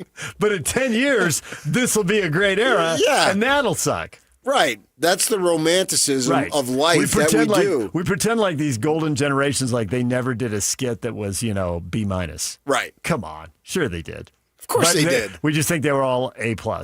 It was all... Oh, yeah. I even go back to Tina Fey and what's the Parks and Rec chick, the blonde gal, and Tina Fey. Poehler. Yeah. And they're doing that thing of Sarah Palin. It was hilarious. Yeah. Sarah Palin and Hillary Clinton. Yeah. It was super funny. And that's not that far ago. So you don't even have to go back. But you always want to go back. In order to romanticize, you got to go back. And I think that's what Laker fans will do with LeBron. And it will take you back to a time. And even if you had a bunch of crap you were dealing with, that was the best time. Because you remember the good time. Of course, if you're like me, it's different. But the rest of the people, they remember the good times. The rest of the people who are wired right. Yeah, exactly. All right, DJ PK, we got to take a break. When we come back, switching gears, college football. John Bryce, College Sports Insider for USA Today. We're going to talk some Big 12 football with him. He spent some time in Provo following Kalani Sitake around. We will get to that next. Stay with us. And now, a look at traffic from the KSL Traffic Center. Southbound I-15 still slow and go from North Salt Lake into downtown. Also, northbound I-15 has pockets slowing from 2100 north all the way up to the south interchange as you come from Utah County. Northbound I-215 on the west belt is moving slow between the 201 freeway and I-80 at this moment as well. Don't miss the Utes Stampede Rodeo July 8th through the 11th. Get half-price tickets to Wednesday's bull riding if you purchase Thursday family night. Utah's best family celebration, rodeo, and more. Visit UtesStampedeRodeo.com. With your KSL traffic update, I'm Jake Hatch right here on 97.5. The KSL Sports Zone. 3, 2, 1. This is Scotty G and Coach Tim LeCoux. Brian Haney joins us now. He is the play-by-play voice of the Kansas Jayhawks. I know that Darren desperately wanted to be that number 1 overall pick. He's got himself into a good situation here. I know he realizes it. I know this team realizes it. This feels like a win-win for both sides. For a guy that Bill Self has said is going to be a perennial NBA All-Star, this is maybe just the extra chip on his shoulder or competitive edge he might need to fuel his fire into being one of the most prolific players of his generation. This was just one player picked in front of Darren, but because he's such an alpha, I kind of think if I'm a Jazz fan, not only am I thrilled to get the player that Jay Billis says is the most talented prospect in the draft, but also you get a player that now has just even more fuel to his fire to push even harder and build on that legacy that we all think is inevitable for him at the next level. Catch Scotty G and Coach weekdays from 10 to 2, presented by Mountain Land Supply on 97.5, the KSL Sports Zone. If you've tried Beehive meals, you know how easy they make dinner with their classic slow cooker meals. Now they're bringing that same convenience and flavor to summer with their flat top meals. Perfect for barbecue season. Heading to the pool, the park, or the lake? Before you go, put a slow cooker meal like Bang Bang chicken or barbecue pork in before you leave. And come home to dinner done. Or fire up the griddle with favorites like carne asada, chicken fajitas, and pineapple barbecue chicken. Order today at beehivemeals.com. For 250 years, the beating heart of the USA has been the people who call this land home and the communities we make here together. America First Credit Union is proud to have been a part of those communities for 87 years and proud to help our members realize their financial dreams. So come join us in celebrating and succeeding the way Americans always have. Together. Federally insured by NCUA.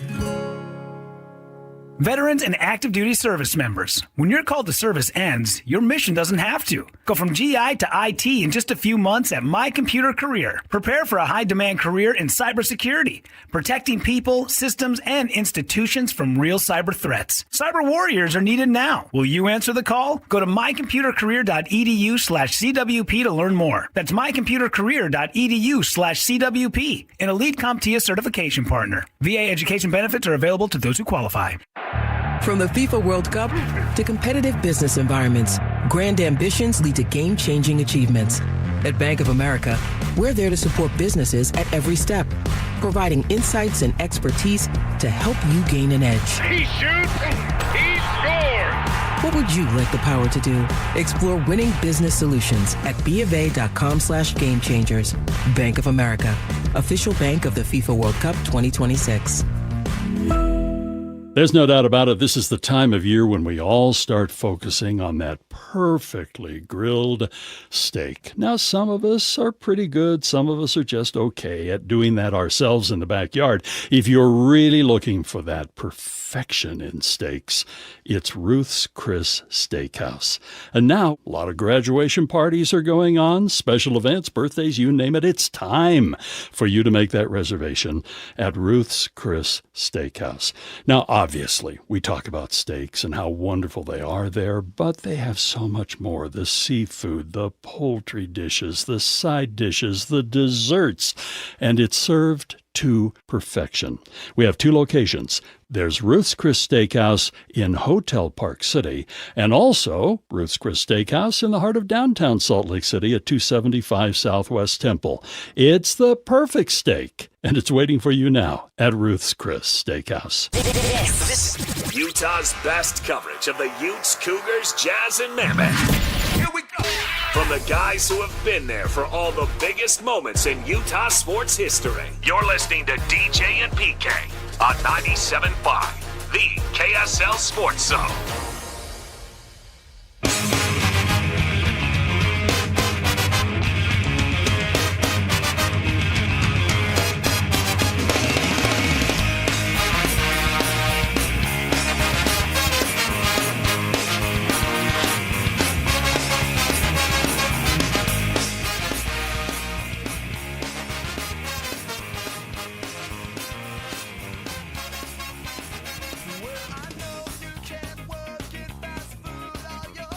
DJ PK, it's 97.5, the KSL Sports Zone. Coming up, Larry the Laker on the end of the LeBron James era in L.A. He ought to be salty.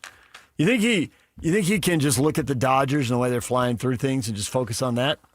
No, he's a Laker. I think he's a Laker to his core. Laker first, Dodgers second? I've seen him get pretty salty about the Dodgers, too. Yeah. He wants them both to win all the time, which even they can't pull that off. Everybody does. Yeah. You're a fan. We got a little breaking news this morning. The Pac-12, the new home of the Utah State Aggies, assigned a 2-year deal. The basketball tournament's going to the MGM Grand Garden Arena in Las Vegas, starting in 2027, which it turns out is, next season. Yeah. And 2 seeds will get double buys as semifinals of the event. Think Gonzaga provided any advice there? Mm-hmm. 3 and 4 will get a bye to the quarterfinals, so everybody will be trying to finish top 4. I always knew that Utah State would get in the Pac-12 before BYU. DJ PK, and we're joined now by John Bryce, college sports insider for USA Today. John, good morning. Good morning, guys. Thanks for having me on. Thanks for coming on. We wanted to talk to you. You spent a little time in Utah, and you didn't give us a call. You blew right through town without talking to us. But, hey, you got to hang out with Kalani Sitake and write a little story about him. And you got into him and the vibe he's trying to create around the program. And I don't think trying to create, he is creating around the program. Yeah, that's the second time that I've gotten to spend some really in-depth quality time with Coach Sitake in the last few years. The previous one was for Football Scoop, and then this most recent one for USA Today. And I've gotten to know him at some of the AFCA conventions through the years as well, and had actually bumped into him this past January in Charlotte, and then was out this way last month and reached out to BYU and asked if I could come over, and ended up spending 4 or 5 hours on campus that day. Got some time with Aaron Roderick as well, but just always struck by the authenticity of Kalani Sitake. Yeah, that's a very good word, because I would say genuine. We've been doing this radio show for 25 years, so we're veteran guys here. And before that, for 14 years, I was the beat writer at the Salt Lake Tribune, and I covered these guys when they were players. And Kalani was that way as a young man, and he's certainly this way as an older man. The word genuine comes to mind as far as that goes. I'd tell you a little story about him that when he was up at Oregon State for that brief time, and they Bronco Mendenhall took off, so it was obvious because of the religious connection that Kalani was going to be a top candidate, right? And so, people were texting him and wanting to get his word on it, but, he had to be low-key. Well, that season, which is in December, the time of year, Christmas Day, he gets in touch with me and tells me, hey, sorry, man, I couldn't get back to you, but I just want you to know, I value our friendship and look forward to working with you, blah. And I get it, man. I've been in the business for years. I know you got to be quiet, but this is a little anecdote of his interpersonal skills, which I think are off the charts, and you have obviously experienced that, and get your thought on how that genuine and authenticity, as you say, is actually helping him build a really good program. Yeah, I've gotten to spend time with a bunch of different coaches around the sport this spring, particularly some first-year guys in the SEC and at the University of Memphis, and then Kalani certainly being a veteran. And I think that authenticity and that genuineness, as you put it, is critical in this era, because as a coach told me this past week at a symposium in Atlanta, he was like, I can spend 10 minutes watching an AI video and not know it's AI. My players will know in 10 seconds. And so I think players are really smart right now. They know real from fake, and Kalani Sitake is real. And just briefly on that anecdote note, I'm one of the people who saw Kalani in general boarding, talking to people, just talking to random people, because I talked to him in general boarding, getting ready to get on a flight cross country recently. And so because of that, you see that, and I was blown away when he gave me that quote that, sometimes I'm sad when I see them put their AirPods in because I want to have a conversation with them. No coach does that. No coach does that. I'm at these conventions, and these guys are flying the university jets in or booster jets in, and they're getting in and out as quickly as possible. Kalani's standing in a line 10 deep with a crowd of Utah high school coaches talking to him as he prepares to fly back cross country into Salt Lake, no less, not even Provo. And Provo's got a great airport. Yeah. You get to interact with coaches in different leagues and all that, and a lot of coaches. Some coaches probably don't value this at all, so set them aside. But there's probably other coaches who do. But it's not necessarily easy to create this and then sustain it. So I'm interested in your experience interacting with other coaches. What can be done to sustain it? And why does Kalani do it? And how many other people are doing this? I mean, it's never going to be exactly the same, but how many people are in the same ballpark as far as creating this type of attitude around a program? I would say Kalani Sitake and Marcus Freeman are two at the very tip top who have created and honed an authentic culture that is lasting and that is rooted in substance. And I think that's the biggest key. The sport, as you guys well know, has never been more transactional. And because of the way that those programs are rooted in reality and in realness with one another, I think that positions them. I think that Kalani said it in the story. Like, we pay guys. We're happy to pay guys. They should be paid. We're never going to be the highest bidder. We will not get in a bidding war. Notre Dame is probably a little more aggressive in how much money it's spending overall, but it also values culture and will stop the bidding if it feels like a guy is going to be disruptive. So honestly, right off the bat, those are two of the top ones. Matt Campbell had a very similar culture at Iowa State. We'll see if it will translate to Penn State University. But those are really the ones that stand out to me. I'm not sure how much genuine culture is out there. Kyle Whittingham had it to a large extent at the University of Utah. Now he's challenged with building the same thing again at the University of Michigan. But when I was doing the story and when I was talking with people again over the weekend in Atlanta, then what really resonated with me is that, and I've spent a lot of time around Marcus Freeman, because when I'm not out in Utah, I'm in South Bend, and Kalani Sitake talked to me about Marcus Freeman, and I see a great number of similarities in those two gentlemen. Also, too, you said you spent some time with Aaron Roderick. I don't want to go into detail, but I think the loyalty factor to Kalani is literally the number one reason why Aaron Roderick is at BYU, a veteran play caller who has had opportunities to leave, but his connection to Kalani keeps him there. Yeah, I think you're 100% correct. We talked about that very component, and he talked about his loyalty to Kalani, and he made it clear in a smaller separate piece that my editors published yesterday about how grateful he was to continue working for Kalani, but to continue working for Kalani at BYU. And in my role, again, previously a football scoop and now at USA Today, I deal with agents a lot and college coaches agents, and those two guys have turned down a lot of money. I'll just put it that way. Kalani Sitake and Aaron Roderick have turned down a lot of money through the years to stay loyal to BYU. I think it's refreshing. The sport needs more stories like that. You make the point about the players' very finely tuned antennas, right? And they can get the fake from the genuine. But at the same time, players don't tend to turn down a lot of money.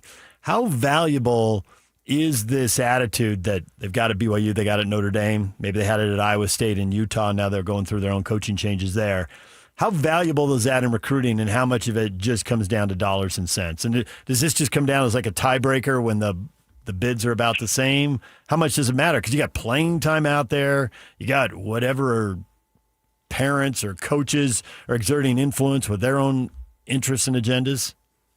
Yeah, I think it can be a little bit more than a tiebreaker. Can it cause a guy to give a hometown discount? I think so. I think it can, maybe for a guy who's contemplating going into the portal after his first or second year and ends up staying and probably ends up taking a little less money to stay in order to continue to be a part of it. I think this is where BYU and Notre Dame separate themselves a little bit because of the value of the degrees, and they're both global brands in my opinion. And the BYU Comm School, the BYU Business School are really, really powerful engines, and Notre Dame certainly has its business school and prepares a lot of people for law school and medical school as well, and just the value of that Notre Dame degree. So I do think that it's a little bit more than a tiebreaker. I think there are different regions of the country that it's far more strictly transactional. And, I talked with a guy last week for a story we're working on to preview the college football season who lost a linebacker in conference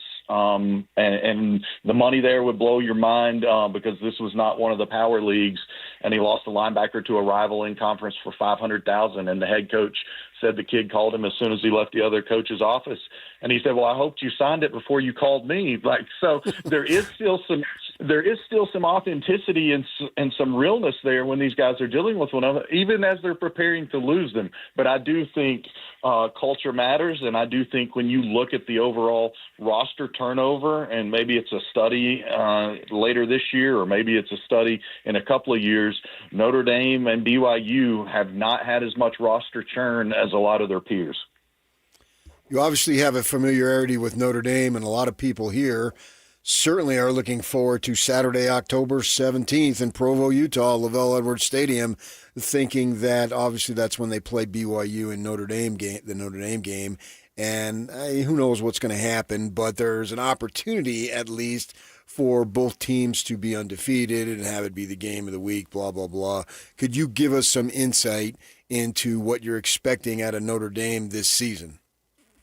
Yeah, I just turned in my USA Today preseason top 25 ballot. I had both Notre Dame and BYU inside of the top 10. I will be at that game on the 17th of October. I'm extremely excited to attend and cover that contest. I think it will be one of the preeminent matchups in college football this season. I think Bear Bachmeier is really poised for a giant next step. I think he was kind of a raw athlete who just made plays because he's a heck of a football player last year. I think he will take a step this year as a more complete quarterback. Notre Dame is going to lean on the right arm of C.J. Carr, who I think will have an opportunity to go pro after this season.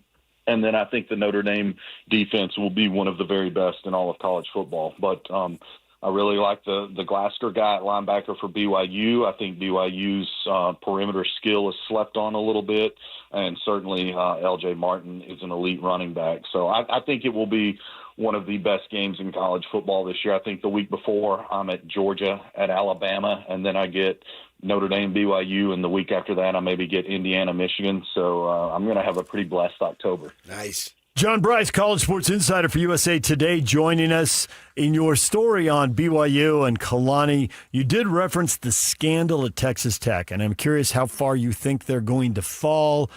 Arizona State did go 7-2, and they got in the conference title game. It was a four-way tie at 7-2, and they won the conference title 2 years ago. Obviously, they're the only team that beat Tech last year. Utah and BYU aren't on Tech's schedule this year. Is there a team or two out there that can take Tech down and keep them out of the title game, or should we just pencil them in? No, I definitely think that Tech has its work cut out for it. I think the Red Raiders will be really good on defense, and I like Joey McGuire. I think he's been put in a pretty untenable situation by that whole sordid saga. But I would not remotely pencil or pin Texas Tech into the Big 12 championship game. I know in speaking with some coaches, including some here in the Utah area, that they expect a big jump out of Central Florida this year. I'm not quite that far, but I do think the league is going to have some really quality teams. I know Lance Leipold is really motivated to get things rolling back. I like what Arizona returns in some key spots. Certainly, I think Utah will have a voice in it. We'll see what Devin Dampier does as he continues also to progress at quarterback. But no, I mean, BYU is my preseason favorite in the Big 12. BYU is the only team from the league that I put inside of my top 10. And I think that Texas Tech will be hard-pressed to be a 10-win team this year. And why would you say that? Because I think that, certainly the timing and Sorsby finally waving the white flag that everyone in America knew he should wave gives Tech all summer to transition. But they're still they were going to pay Brendan Sorsby more than $6 million to be their quarterback for a reason. And the next guy on the roster is not Brendan Sorsby. Brendan Sorsby had the NFL held a supplemental draft. I had multiple NFL people tell me he had as high as a second-round grade, and some teams might have shaved it down. Some teams might have really given him a first-round grade in a typical year, but felt like they could get him on a second-round grade had there been a supplemental draft. And so I just think for all those reasons, you're going to have your work cut out for you. And you're going to be, even with Sorsby not playing, Texas Tech has now emerged as one of the villains in all of college football. Yeah. They started that. It trended that way last year with how much money they spent. This year they're spending, again, more than $50 million on that roster. They're kind of the poster boys, and they're leaning into it of being the renegade mercenaries of college football, but they're the renegade mercenaries without the quarterback they expected. So I really think that they're going to struggle to score points, and they're going to have some issues in that regard.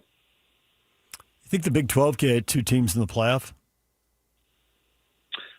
Boy, that's a great question. One, I can't answer it today. If you guys want to have me back on in the fall, then maybe I'll have a better handle on it. I'm not ready to say that yet. I think there are a couple of teams that could give the Big 12, that opportunity to get 2 teams into the playoffs. They obviously were incredibly close last year, and had it been a 16-team playoff, I think that would have been the perfect number last year. And I think BYU is a team that would have been capable, as well as they were playing against anyone not named Texas Tech, and just sort of the physicality that they played with and the different dynamics that they had on offense. So I think it's possible. I will not sit here and tell you that I don't think there's any path whatsoever for it, but I think it's a little bit of an uphill trek.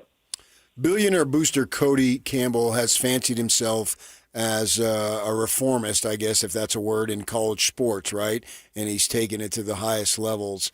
I think the Sorsby thing really shot down his credibility, and he comes off as a Texas Tech fan first and foremost, not necessarily what's in the best interest of college football.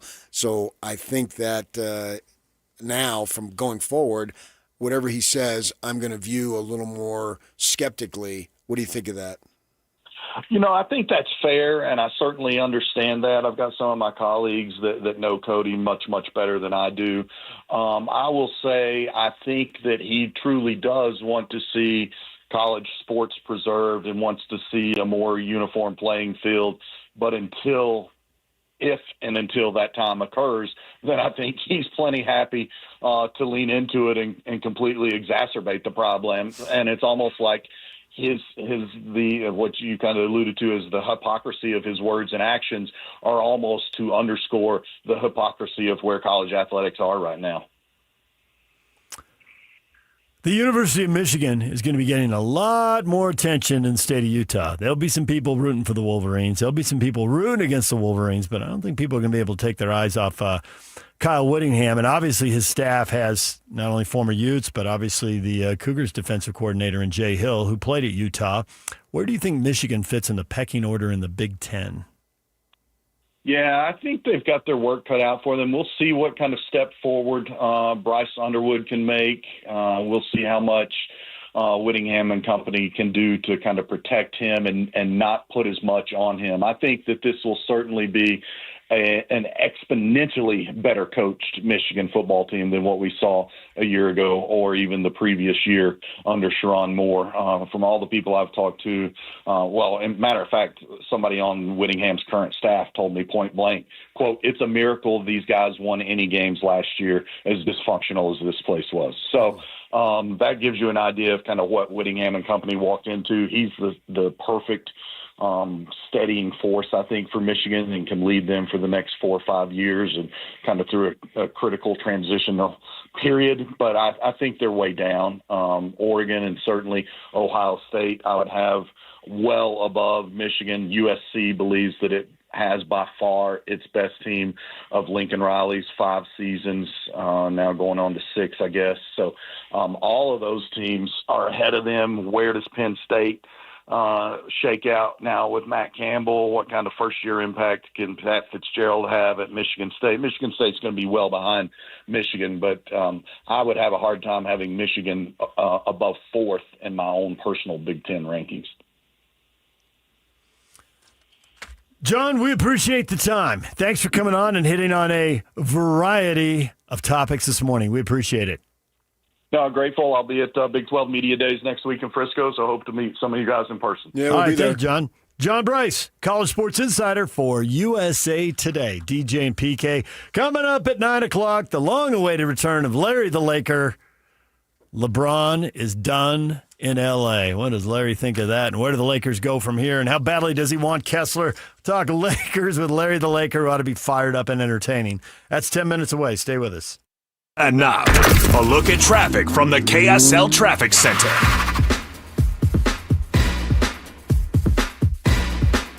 Got an accident that remains at the point of the mountain. It's over to the right shoulder, but still seeing delays through 2100 North over to Bangor Highway as a result of that. Also, a crash eastbound I-80 at 1300 West is causing big delays for drivers heading between I-215 and I-15 at this moment. And southbound I-15 still seeing some slowing near Warm Springs Road as you head in from North Salt Lake to downtown Salt Lake City. Looking for a new ride? Doug Smith offers great savings on new and used vehicles, big selection, great prices, and great people. Visit us at American Fork, Spanish Fork, Linden, or at heydoug.net. With your KSL traffic update, I'm Jake Hatch right here on 97.5, the KSL Sports Zone. Welcome to This is Jake Scott and Ben Anderson.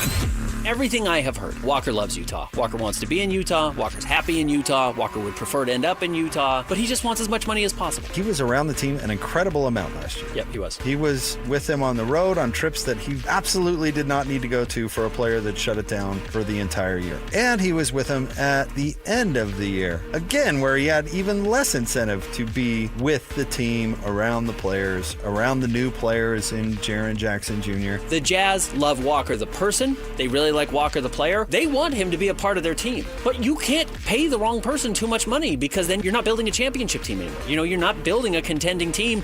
You're just paying your dudes because you like your dudes, and that's not the job. You've got to get everybody in the right place at the right price. Catch Jake and Ben afternoons from 2 to 6 on 97.5, the KSL Sports Zone. Can you believe it, folks? Today is July 1st. Wow. Summer is getting away. Everything's getting away. You got to be prepared for it, right? You don't want fireworks in your financial plans. No, you want consistent, steady, that type of stuff. And that's what you're going to get with the fiduciary advisors at Trajan Wealth, because you want a financial team that will actually coordinate all the stuff that you got going on. You know, your investments, the taxes, and estate planning, and not just manages your portfolio. No, you want to build one strategy around a full financial plan and picture. And that's what you'll get from Trajan Wealth. Their fiduciary advisors are committed to you, and they're committed to working with you to create these types of things that you're looking for. Get it all under one roof. Yeah, that's what I got. I'm a client. I had an opportunity to meet with them, see what they're about. Coming away impressed, that's for sure, because I feel like when I'm talking with them, it's not something that they're trying to just pull me over my head or trying to sell me something that I don't want. No, it's not what I felt. I felt like I was getting trusted, veteran people who obviously know what they're talking about and are proficient at their job. Give them an opportunity, even if it's just a second opinion. You got nothing to lose. And when I say that, I mean that literally, because the initial consultation is for free. How about that? That's pretty cool.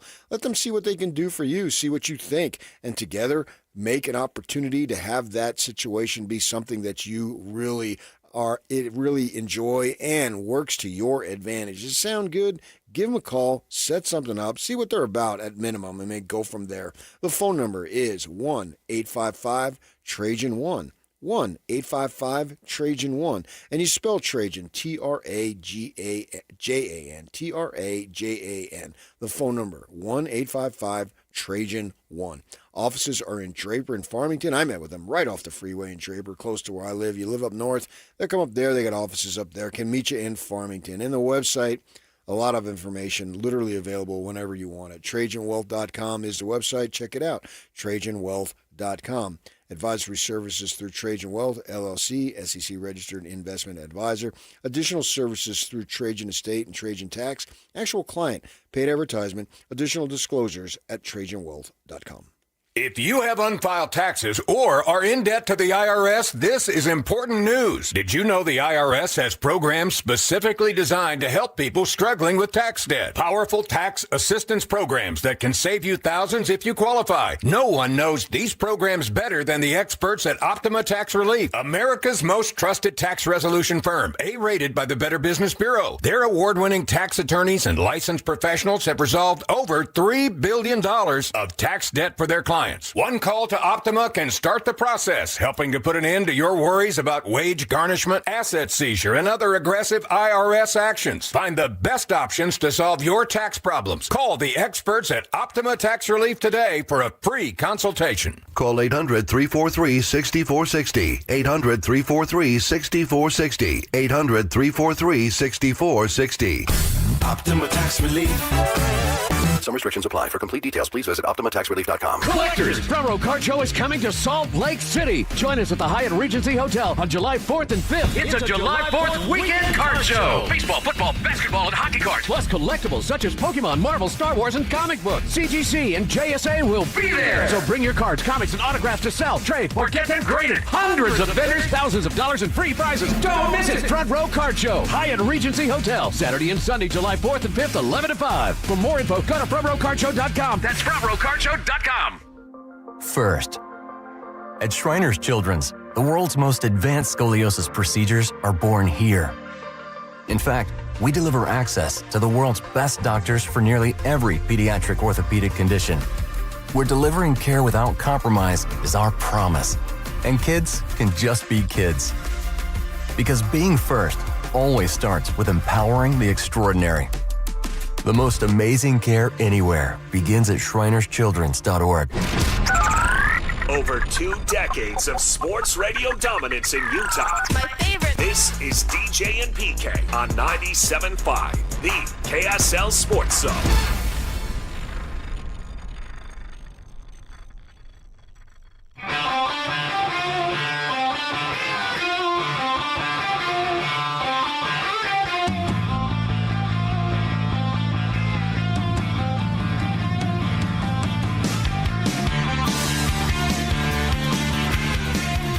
DJ PK, it's 97.5, the KSL Sports Zone.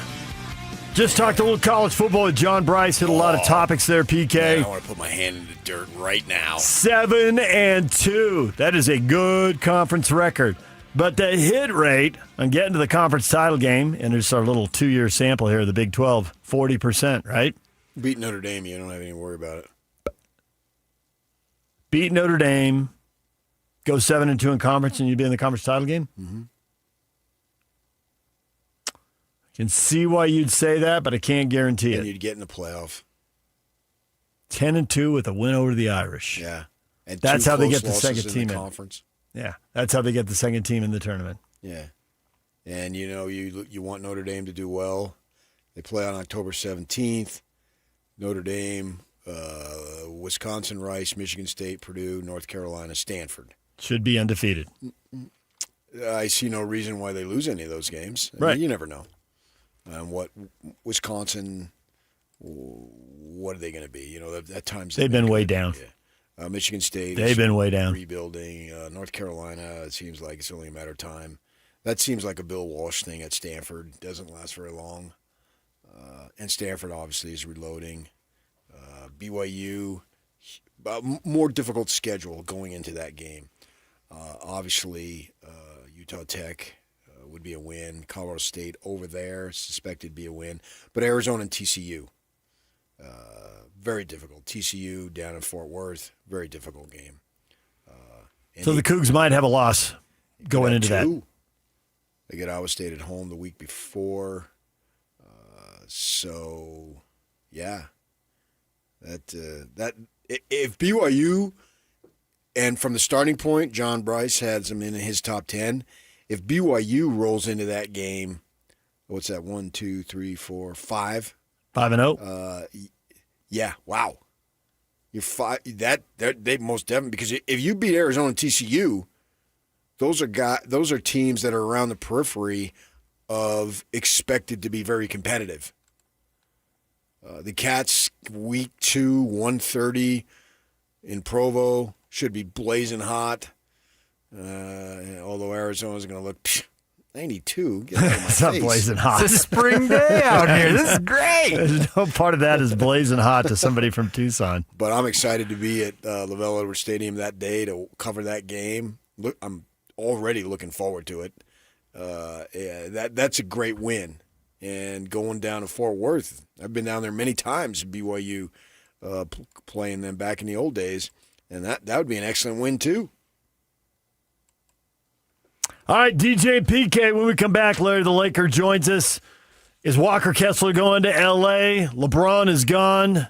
How do Laker fans look at him, and where do they think he's going? And do they even care? We'll get to all that. Larry the Laker will spice things up next. Stay with us.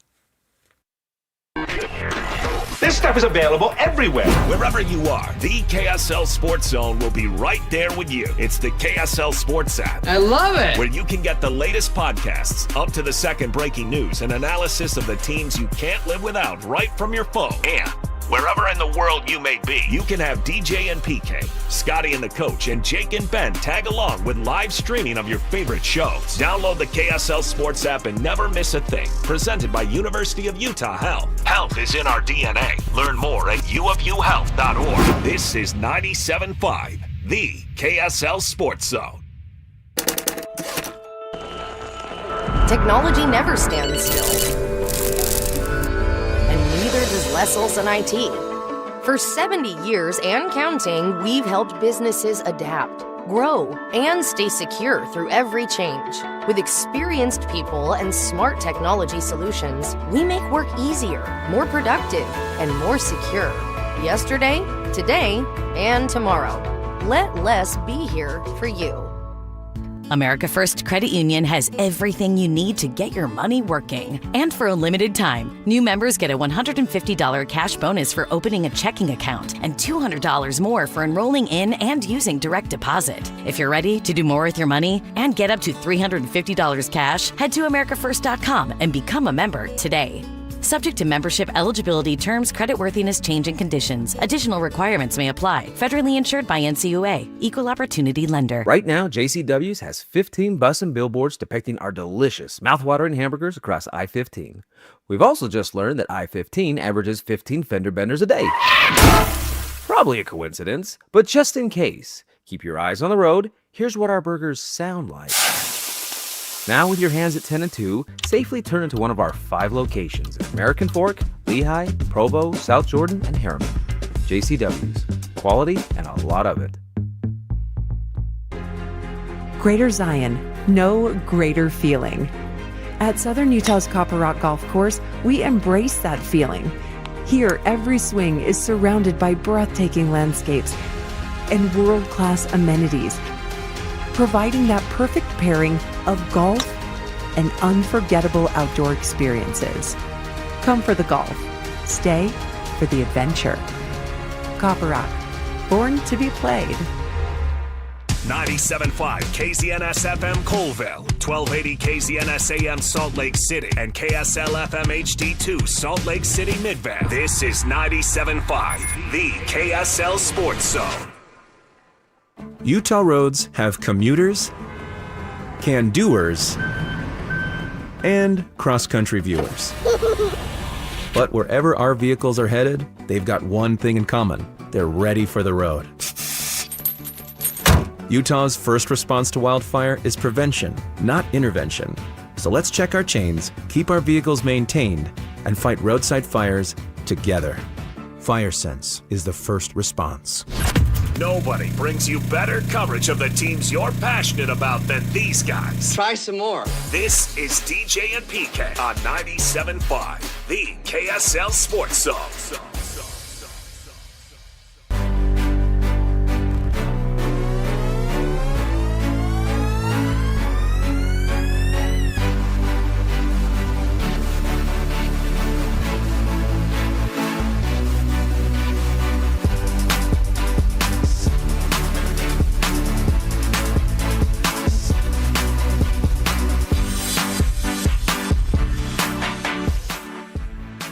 DJ PK, it's 97.5, the KSL Sports Zone.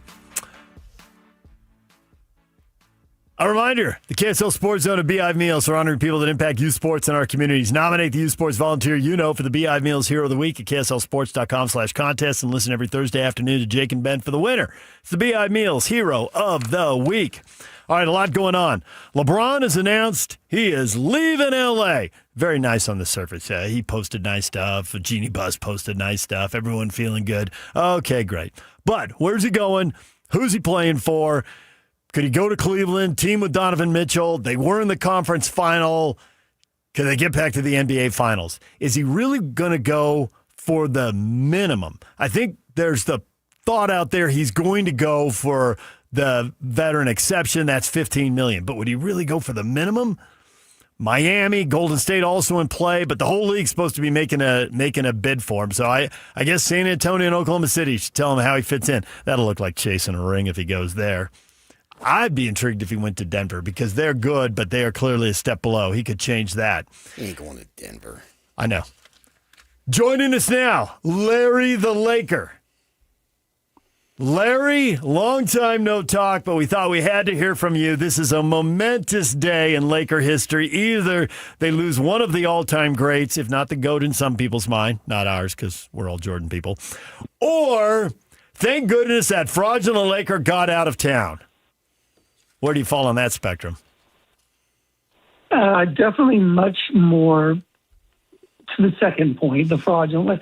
Although, if I had to give LeBron's tenure a letter grade, I would give it a strong B, maybe even a B+ if I'm feeling generous. But, the LeBron tenure was so weird because he was never really a Laker in many people's minds. He put the uniform on, he played hard, he did his thing, but LeBron is his own business. He's his own entity. And I heard I read what some talking head said yesterday. One of the few things I thought made a lot of sense is that when you think of LeBron and the end of his career, all the other great players that we know of, you think of them and a team. Michael and the Bulls, Magic and the Lakers, Kobe and the Dirk and the Mavericks. Go down the list. Who do you think of with LeBron? You think of LeBron because he's always been his own business model, his own thing. And that was the thing that a lot of Laker fans always had trouble with. It was like he actually believed he is bigger and more important than the Laker franchise, than the franchise with 17, O'Brien trophies. He thought he was bigger. And that's what always rubbed people here the wrong way. Who's a better player, LeBron or Kobe? Well, I would take Kobe 100 times out of 100. Well, it's not. Here's the thing, PK. It's not the numbers. LeBron is the king of the numbers, but he's the all-time leading scorer, right?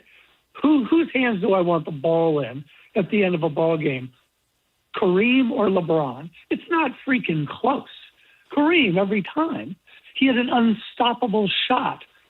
LeBron eventually eclipsed all his numbers because he's played for 150 years, Well, and so did Kareem. I mean, let's be honest. They both went past 40. Yeah, but Kareem played 4 years of college. Yep. He was a much older player when he came into the league. So you can't it's weird. And so going back to Kobe, I can't even remember the scores of times Kobe pulled a game out of the fire with a last-second shot. It's legendary. I can count in 8 years. You know how many game-winning or tying shots LeBron had as a Laker in 8 years? You could take a guess how many he had 2 in 8 years. 3. 3. You just missed it. But so you ask, who would you rather have? I'd rather have the guy who makes the clutch shot. The other thing with LeBron, and you know this, he's a bad free thrower for a star. He's only, 72% or something? I lost track of how many games the Lakers lost because he got fouled with 6 seconds to go and only made 1 out of 2. And, all the people, that's the other thing. There are a ton of people who became, quote, Laker fans because they're LeBron fans. He has a legion of followers. And those people will now go away, and we don't let the door hit you on the way out, okay? Because this is about the Lakers. It's not about LeBron. And he always, you know, I could go on. I'm already going on all day. He is so sensitive, and so, you know, you saw all these articles yesterday where he was hurt. He thought the Lakers disrespected you. They allowed you to ruin a championship team by forcing the Lakers to trade for your buddy Russell Westbrook, which was a disaster. They're still getting over that disaster. They signed your kid. They drafted your kid. You know, they did so many things for him that they wouldn't do for most other players. But he felt poor LeBron. You know, so good for him. You know, go on to the Hall of Fame. I'm sure the Lakers will retire his jersey number. Statue? But I can get no freaking way he gets a statue. No? 8 years, one kind of oddball title. What was it? After the championship in 20, they won exactly 3 playoff series. In that same time, they were also swept 3 times in the playoffs. Listen, you mentioned Kobe, but we go down the line of these guys actually had 5 championships. You know, Kobe, Shaq, Magic, Kareem, Worthy. You know, these guys delivered the goods. That's why they have statues. So, and, you know, again, there's tons of LeBron sicko fans out there. And they're going to say, well, the Lakers didn't surround him with. The Westbrook thing was his freaking idea. He pushed for that. And it ruined the team. But again, they're still trying to dig out from what they did wrong there. So, you know, LeBron had his chances. And, he is what he is. He's the strangest superstar I've ever watched personally. Just very obviously polarizing and hard to wrap your arms around. That's all I can say. Now that he's gone, wherever he goes, that opens up a little more money for the Lakers to play around with. Do you think they're going to spend it on Kessler? Do you think they're going after Duren? Do you think there's another plan? Curious Jazz fans definitely want to know, is Walker Kessler in Utah, or is he going to the Lakers, or is there some other team out there for him? If you take Kessler, Larry, I'll never talk to you again. Well, here's the thing, PK. You know, Kessler is, by the way, in Los Angeles as we speak. Yes. He got here yesterday.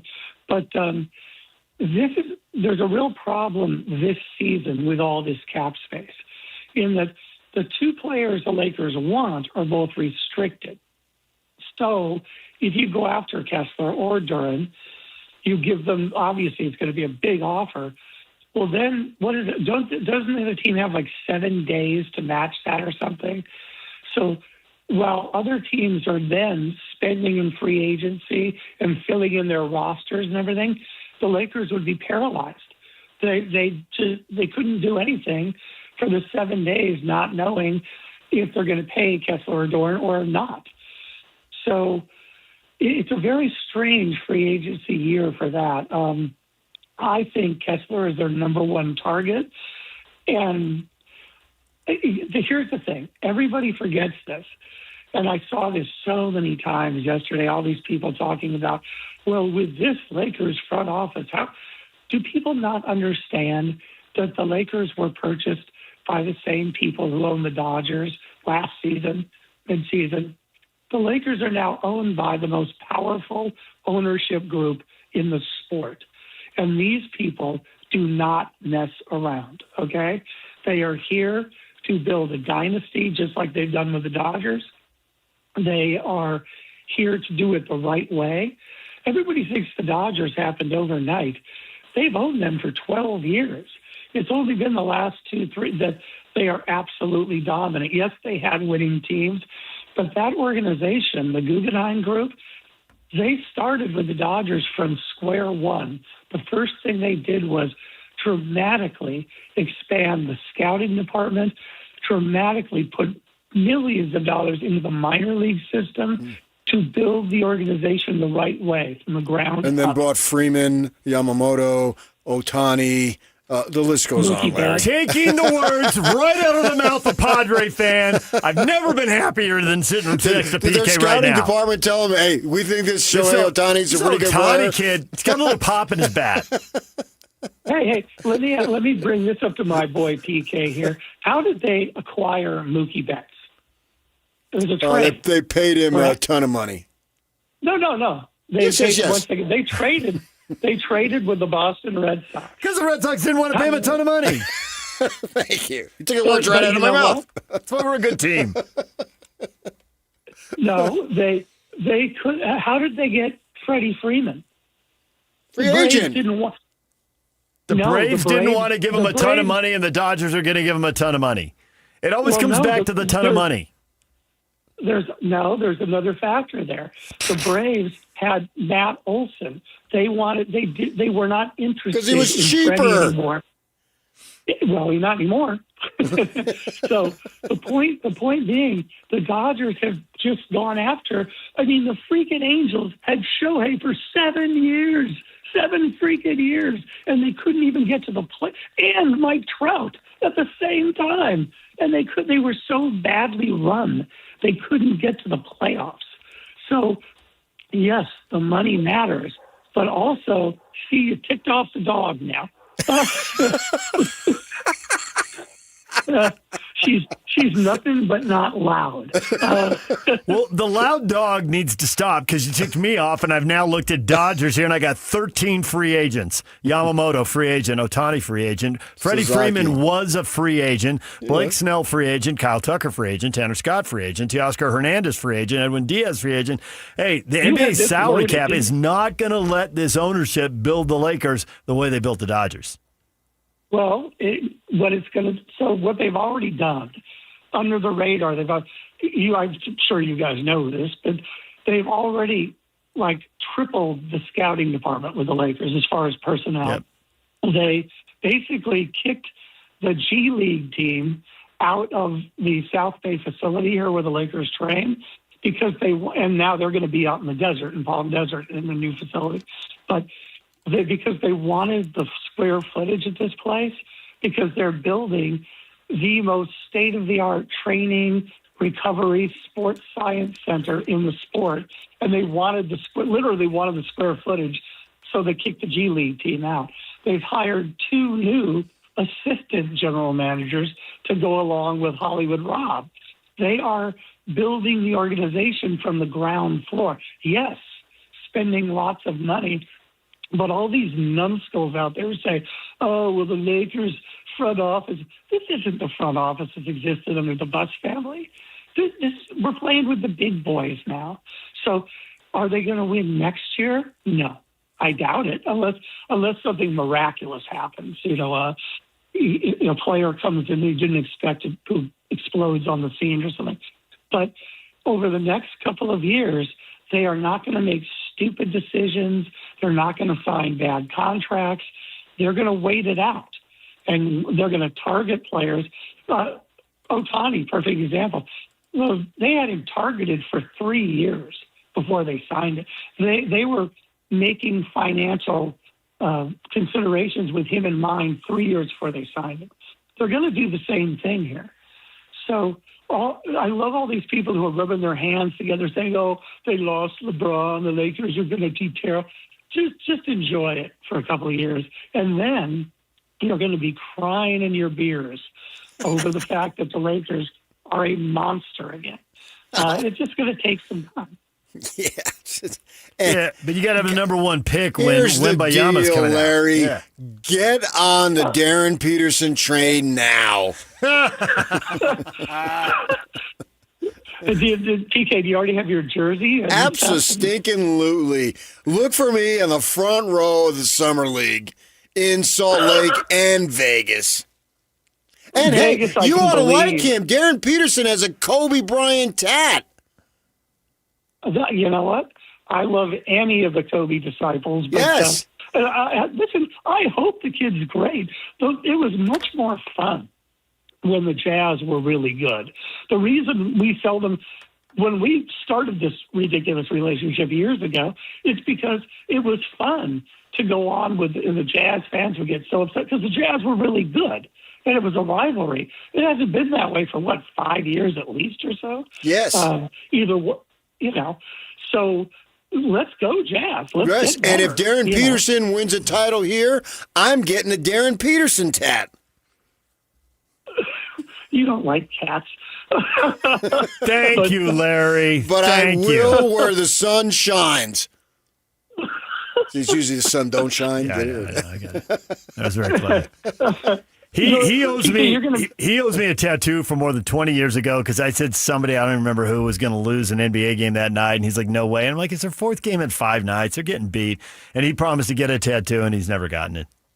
And he just keeps saying not yet, and how do you know? Those are the two things he always says. Have you seen me nude? Thank goodness, no. Thank goodness. Well, let's go to Black's Beach. San Diego reference. La Jolla, the Cliffs, hello. Hey, DJ, I shouldn't forget that you're a San Diego boy, but simple. Now, will you send our teams back? Will you send our teams back? I mean, we don't want the Angels. We got the Padres. We don't need them. But you don't care about the Clippers. You don't care about the Chargers. And the Chargers are all right now, but they're generally not that good. Just send them back, would you? Well, I'll tell you. Harbaugh lives in the hood here, and he's a funny guy. The hood. So I read that. Is he? He's Manhattan Beach, not PV, right? Yes. Right. Manhattan Beach. USC coach is PV. He is very visible. That dog you heard barking, I have to walk her much because she's big and needs walks. There's this whole green belt down here. I see Harbaugh in the green belt 3 days a week, just hanging out, just cruising, He's a very social guy, too. If you say, hello, coach, he's like, hey, man, how you doing? So it's funny. He's a different cat for sure, but he's a very friendly dude. So that's cool. Yeah. But what I was going to ask you, DJ, what the hell happened to the Padres? I mean, they're kind of awful now, and I don't understand it. Well, it's definitely been more than an awful month. I would say that a season is just freakishly mediocre. The O'Malley's nephew, who was pumping all the money into him, they're starting to reel the money back in. The starting pitching isn't good enough. The guys who are getting paid to hit aren't hitting, and there you go. The bullpen's lights out, but they got to have a lead. But it's weird because, as of recently as 2 years ago, they were absolutely, I believed, in the National League, the Dodgers' #1 contender. Yeah. And they were close, and they were good. Yep. And they're really not. With no great losses. And AJ is a buddy of mine, and I'm sad for him because I've got to believe he'll be fired after this year. And, but I think he's done all the right things per se. I mean, he's gotten the players. They're just not performing, and it's odd to watch. Manny Machado is hitting 189, and that's up like 40 points from where he was. And Jackson Merrill is hitting 213. And I know batting average isn't what it used to be, but that's just terrible. You're just making too many outs. Yeah, I got you. I see it. But when Walker signs here, PK, are you going to come in for the presser or? No. No, I'm going to go in my bed and cry. Now, you guys can help me here, though. What do the Jazz think of the one negative I've heard is that they feel he's fragile. He gets hurt too much. Is that true? Is there any truth to that? They would know better than us because they were tanking, and if there was a strong breeze coming in, then somebody had a cold and sat. It is so hard to know who's really hurt and who could have played through something, or the whole thought that, we were sitting him, but we've seen enough, know his body won't hold up when we do ask him to play 82 games. I think that's a real issue with Markkanen. I mean, clearly they were sitting Markkanen, and he shouldn't be criticized for how few games he played, but that doesn't guarantee that he can play 82 games when he's asked to and when they want him to. that's a whole different question. And I think the same thing with Kessler. I mean, he did have the shoulder on the surgery, or the surgery on the shoulder, so that issue should be okay. But we have seen people have recurring issues, and they got to have surgery a second time, and there's no way to evaluate that. It wasn't at the top of my list of things to worry about, but they know way more than we do, because for the last 4 years, this goes back to your point about the Jazz Lakers. You came on when these two clubs played in the playoffs 3 times in 4 years, and only one of them was first round, right? So now you get the Lakers who go 6 years without a playoff series. You go the Jazz who go 4 years without qualifying for the playoffs.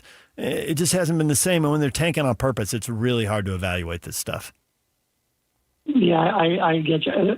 That's the one other thing I will say about, again, the new Laker management. They're obviously super into analytics and everything. And I'm sure if they do offer Kessler, that would signal that they believe that he's physically, capable. Like, they really have, with the Dodgers, they really haven't missed, well, this year, Tucker, but that's not injury problems. They really haven't missed on any of these free agents for the most part. They've managed to stay healthy. They managed to, be there when they need them, so to speak. I think they're pretty good with judging that. So we'll see. And the thing with Duran, from what I understand, is obviously he had a very strong regular season, but then he kind of went in the tank in the playoffs this year. So there's thought that Detroit might be rethinking giving him a max deal. However, going in the tank in the playoffs when you're 22, I mean, look at how Chet Holmgren completely was humiliated this year in the playoffs. That doesn't mean you're going to dump Chet Holmgren. So Holmgren was great. Who knows? Holmgren was great for 2 playoff series. It's the third one where he got humiliated. And is that Chet Holmgren or is that Big Vic? It's Wemby. I don't know. It's weird. And the only other big out there who's unrestricted is Mitchell Robinson. And Robinson is a very solid center, but I don't believe he's a starting center. I think he's a 20-minute-a-night center. The Lakers need a guy who can fortify the paint. And it doesn't even have to be offensively, really. Just, intimidate, block shots, body up. Nobody can really body up Wemby, but some guys can push him around a little bit. They need that guy. And I don't know if that guy is available this year, to be honest with you. This might be, a year or two down the road, but we'll see. Well, I've been thinking about this, and there's probably stuff we don't know, but right now I'm thinking if I were calling for the shots for the Jazz, I would tell the Lakers, sorry, we match. We'll sort. It's a lot of money, but we'll sort it out later, and then trade and get draft picks and talent back or whatever. So I think that's the to wrap this whole conversation up. I think that's what people should expect. It's what I think it's what I would do if I were in that seat. That's what I'd do. I'd match. That's what I believe they will do. So I'm not holding my breath for him Kessler coming here, but we'll see. Okay. Larry, good to talk to you. And, your Dodgers, it ought to be 105 wins, and we'll see you in the postseason. On TV playing somebody else, not the Padres, if they can't start swinging the bat. So, all right. All right, guys. All right, thanks, Larry. There's Larry the Laker on the end of the LeBron era. He largely said what you said, PK. And I think that's because there's a lot of truth to it. He's like a golfer. He's his own corporation. It's LeBron Inc. He's a Cav, he's Heat, he's Cav, he's Laker, he's whatever Jazz. He's about to be. Cav for the third time. Warrior. Heat again. Jazz. Less likely, Jazz or Nuggets? Nuggets. Okay. We got Dwayne Wade. There is that. Relationships matter. Yeah. D-Wade will talk to him. Right. Young guys, come on, do it. Why wouldn't he take a look at this place? Well, he said he was going to take a look at every place. So the places who are interested in him. Right. And the report is that he's going to accept the minimum. So that opens a possibility for a lot of teams. Should we break now, Yak? All right, we'll take a break. When we come back, Slacker Radio headlines coming up. Stay with us. And now, a look at traffic from the KSL Traffic Center. Got an earlier accident at the point of the mountain. It's over to the right shoulder, but still seeing residual delays from 2100 north over the point all the way to Bangor Highway. Still obviously have a crash eastbound I-80 at 1300 west is causing big delays for drivers heading between I-215 and I-15. And also southbound I-15, there's some slowing between Warm Springs Road and downtown Salt Lake City. At UTA, we move your early mornings, your long days, your big plans. We move purpose, we move you. Plan your trip today at rideuta.com. Your KSL traffic update, I'm Jake Hatch right here on 97.5, the KSL Sports Zone. The Utah Jazz select Darren Peterson. The Utah Jazz have found their future face of the franchise as Darren Peterson is on his way to Salt Lake City. The BYU at Kansas game, he had 18 points in the first half. He was 6 of 8, had 3 steals. There was no question who the best player on the floor was. Winning basketball is back in Utah, and the KSL Sports Zone will be with the new look Jazz every step of the way. Your exclusive home of Utah Jazz basketball is right here on 97.5, the KSL Sports Zone. Monster Jam World Finals, the biggest event of the year, kicks off Thursday, July 2nd. The most trucks and all the best drivers in one place at the biggest festival-style pit party of the year. Plus, see qualifying and the two-wheel skills and high jump world championships. Don't miss the stars, stripes, and unbelievable family fun moments. Monster Jam World Finals. Returning this week to Rice-Eccles Stadium. Brought to you by the Utah Sports Commission and Texas Roadhouse. Right now, JCW's has 15 bus and billboards depicting our delicious, mouthwatering hamburgers across I-15. We've also just learned that I-15 averages 15 fender benders a day. Probably a coincidence, but just in case, keep your eyes on the road. Here's what our burgers sound like. Now, with your hands at 10 and 2, safely turn into one of our 5 locations in American Fork, Lehigh, Provo, South Jordan, and Harriman. JCW's. Quality and a lot of it. Bar Dub Grill is where roadside classics meet ranch-raised flavor. Sink your teeth into juicy, handcrafted burgers made with premium Bar W beef straight from the local Utah farm. From the bold cowboy barbecue burger to the sweet and savory Aloha burger, paired with crispy cowboy fries, hand-spun shakes, or signature spud nuts. Soft, airy, and unforgettable. Bar Dub Grill delivers honest eats with cowboy swagger. Bar Dub Grill in Nephi with easy access right off exit 222 in Nephi. Collectors, Front Row Card Show is coming to Salt Lake City. Join us at the Hyatt Regency Hotel on July 4th and 5th. It's a July 4th weekend card show. Baseball, football, basketball, and hockey cards. Plus collectibles such as Pokemon, Marvel, Star Wars, and comic books. CGC and JSA will be there. So bring your cards, comics, and autographs to sell, trade, or get them graded. Hundreds of vendors, thousands of dollars in free prizes. Don't miss it. Front Row Card Show, Hyatt Regency Hotel. Saturday and Sunday, July 4th and 5th, 11 to 5. For more info, go to frontrowcardshow.com. That's frontrowcardshow.com. Tim Daly Mazda Southtown has financing as low as 0% on almost our full lineup of 2026 models, including Mazda CX-50s, Mazda 3 hatchbacks, and even our PHEV model. That's right, 0% on your favorite new Mazda. Get your new 2026 Mazda for as low as 0%. It's happening now at Tim Daly Mazda Southtown in Sandy. 0% excludes Mazda Miata and Mazda CX-5 models. APR for well-qualified buyers. OAC, 72 months at $13.89 per month for $1,000 finance with 0 down. Not available with any other offers. See dealer for complete details. The KSL Sports Zone and Beehive Meals are honoring people that impact youth sports in our communities. Nominate the youth sports volunteer you know for the Beehive Meals Hero of the Week at KSLSports.com/contest. For all of you, less motivated listeners, it's time for your 9 o'clock. Where the heck have you been headlines? Where you at? With DJ and PK on 97.5, the KSL Sports Zone.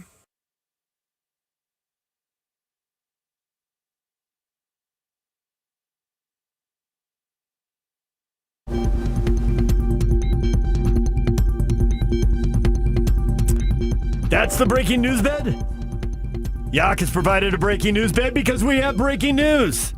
This is talking about trading Walker Kessler. You can't let him walk for free. Guess what? The Jazz are trading him right now. Shams, breaking news. The Lakers are acquiring Walker Kessler from the Utah Jazz for unprotected first-round picks in 2031 and 2033 and first-round swaps in 28 and 30. Sources tell ESPN. Kessler will sign a massive 4-year, $130 million deal with the Lakers.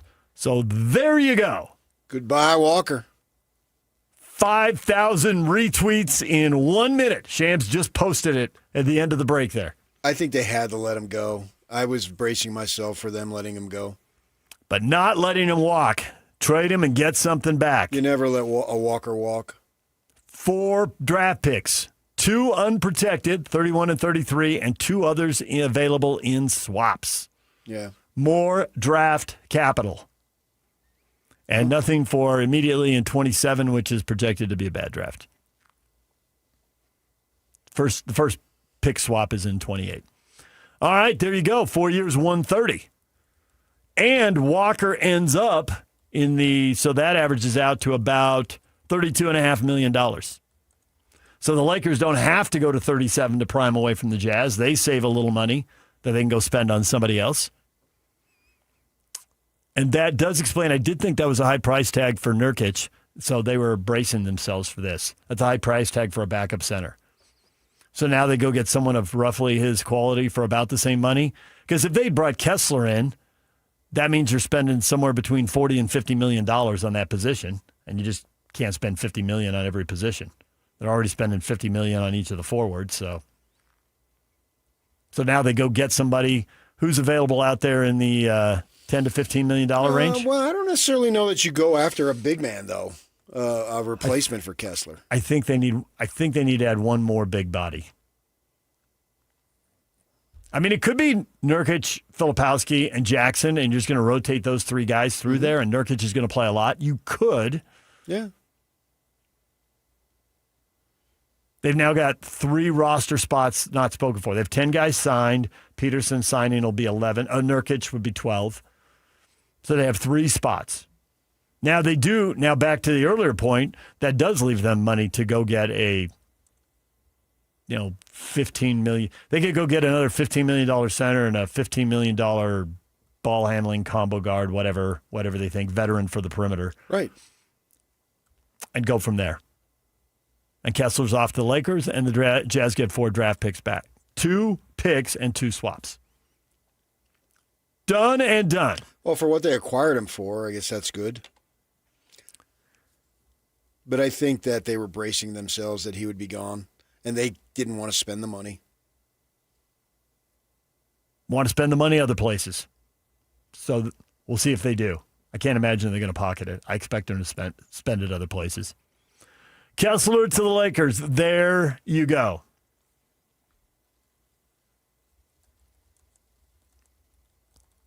The Lakers were making a run at Duren in Detroit. Do the Jazz. He's a restricted free agent just like Walker. I think he has the potential to be a better player. He's clearly a better offensive player. But, I think Detroit has made it known that they want to re-sign him. But, would the Jazz rather give a bigger offer to Duren than Kessler? This is a part of the puzzle. It's not a complete, okay, this is it, that's it, this deal. Yeah. It's in a box. No. There's all sorts of stuff that can go around it. So Kessler had $28 million on the table, and he got it up about $4.5 million, but he's going to give away almost $3 million of it in taxes to live there, so... But you just want the money. And playing with Doncic has got to be attractive. It would have been intriguing here with all the guys here, but it'll be intriguing there with Doncic and Reeves and whoever else they bring in. Yeah, for sure. Right. I mean, and as Larry was just telling us, we do know who owns the Lakers and what they're trying to do. And, they're usually not down for long. Yeah, that 6-year span was highly unusual. And these guys will invest, and the Lakers will be hamstrung by the NBA salary cap rules. But they are investing. They are investing in the right things. They do have deep pockets, and they are willing to spend. And they will. Oh, I think you have to. In order to win, you have to. All right, for those of you missing it, the news just breaking. Shams and ESPN reporting the Lakers are acquiring Walker Kessler from the Utah Jazz for unprotected first-round draft picks in 2031 and 2033, and first-round swaps in 2028 and 2030. Kessler will sign a massive 4-year, $130 million deal with the Lakers. So get his $32.5 million. AAV, as you like to say. Well, now everything else we're going to talk about is going to be dwarfed, isn't it? Mike Conley signing with the Celtics does seem a little smaller. Who else to the Celtics? Mitchell Robinson leaving the Knicks. Knicks are going to the Celtics. Going to Boston. Ooh. 3-year deal, 54, I think. All right. See anything that changes the balance of power yet, PK? Or teams in the middle are moving pieces around, but nothing's clearly obvious? I mean, everybody's trying to catch the I don't know that there is a balance of power. The Thunder. Everybody's trying to catch the Thunder and the Spurs in the West. I don't know about that. I mean, Indiana went to 7 games with the Thunder, and they're losing guys, and the Knicks beat them. So let's not make the Thunder to be all that. Well, then the Knicks didn't beat the Thunder, but they beat the Spurs who beat the Thunder. Yes. It's just we sat there all year thinking those two are going to meet in the Western Conference Final, and they did. And they blew through teams in the playoffs on the way there. So you're right about the East, and anything can happen in the final. But in the West, there's a gap between the top 2 and the other 13. Last year. We all predicted it. Turned out to be true.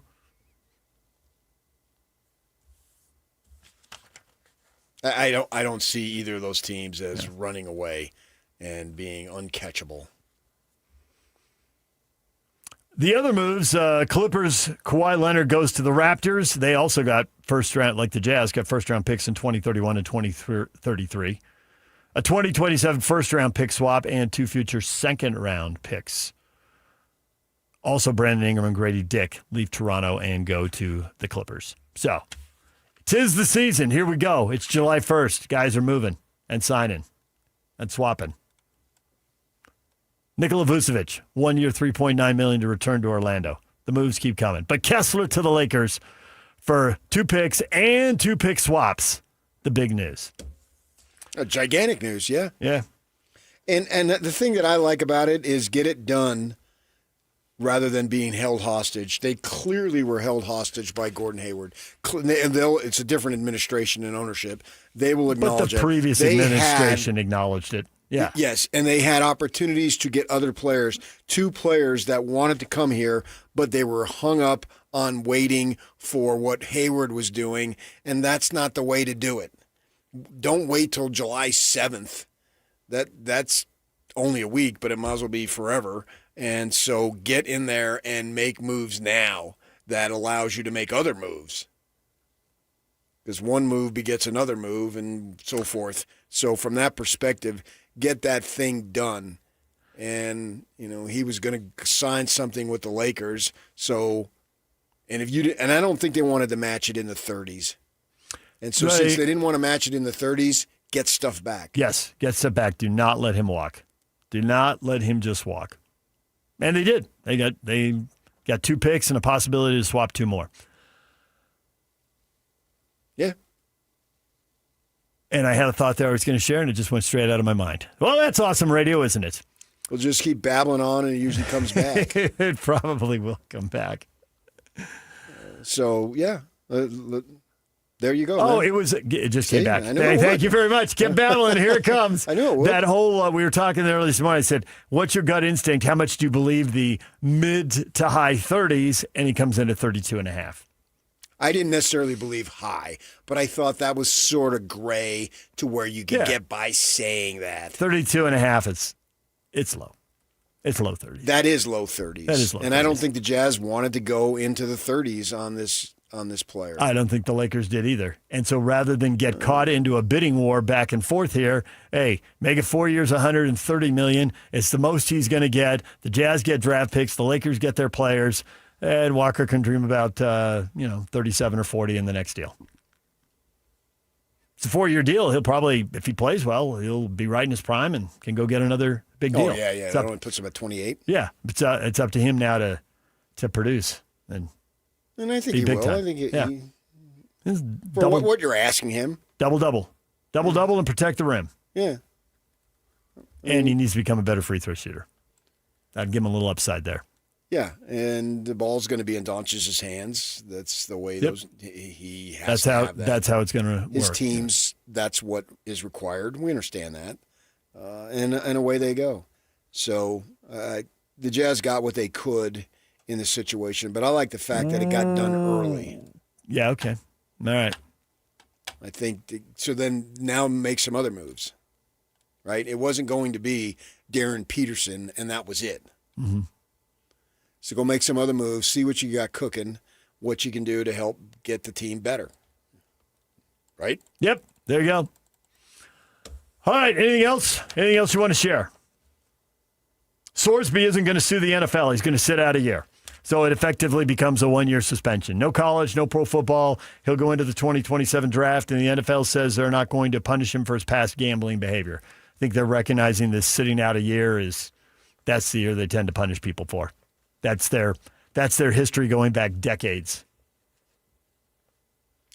Yeah. And own it. Yeah. This doesn't have to be a career-defining thing. It does obviously not a life-defining. Hopefully for you it isn't. And then go see what you can do. He'll have an opportunity to make an NFL roster. It's career-defining in baseball. They will kick you out forever. I don't know that they'll kick you out forever. Well, they've done it multiple times. I do agree with your point. Like, could it have been different for Rose if he'd come clean and just said, well, I did it. That was a mistake.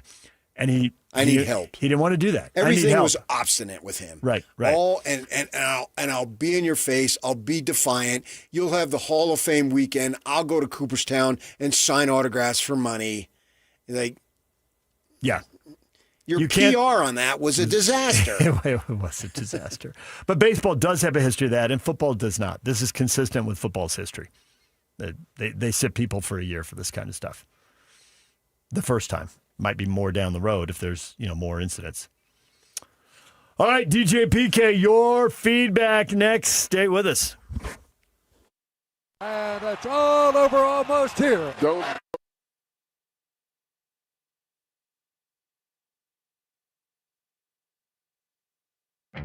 Summer has a way of taking over your home. So before the season gets too hectic, give your home a fresh start with Zerorez. Right now, get 3 rooms of carpet clean for just $129, plus 20% off air duct cleanings, because you're about to put that AC to good use. Zerorez cleans without sticky soaps or harsh chemicals, helping carpets stay cleaner longer and dry faster. Call 866-ZEROREZ or visit Zerorez.com today. Spelled the same forwards or backwards. Zerorez is the right way to clean.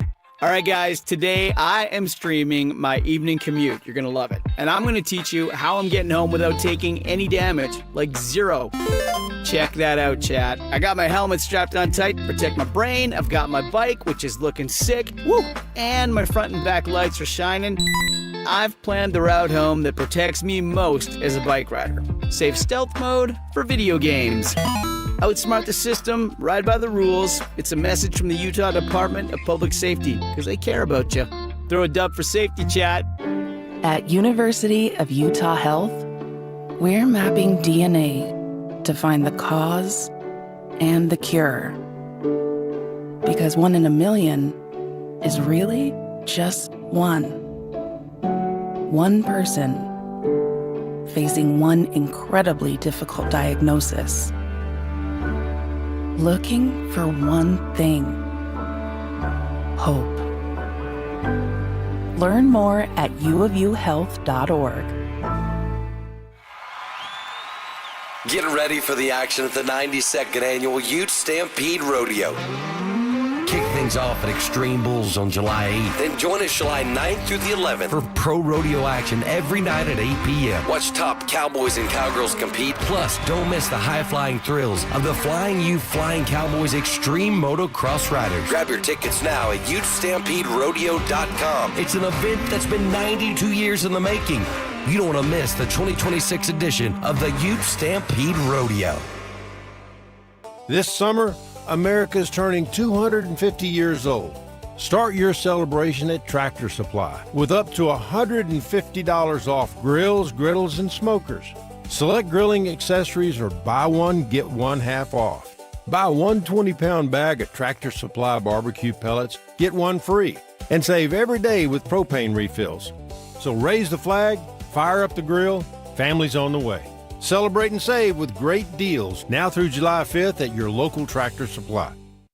Indeed presents hires you can't afford to get wrong, like public works supervisor. Hey, this water main is under a ton of pressure. Did you ever fix it? Yeah, 3 layers of duct tape. Wait, should I have added a 4th layer?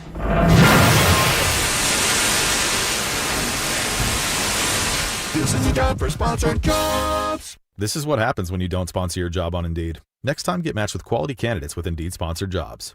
Visit Indeed.com/hire now and sponsor your job today. And now, enough of us. It's time to hear from you. From all your texts, tweets, and posts. This is the best feedback of the day. Ooh, I was there. It's the best game of my life. With DJ and PK on 97.5, the KSL Sports Zone.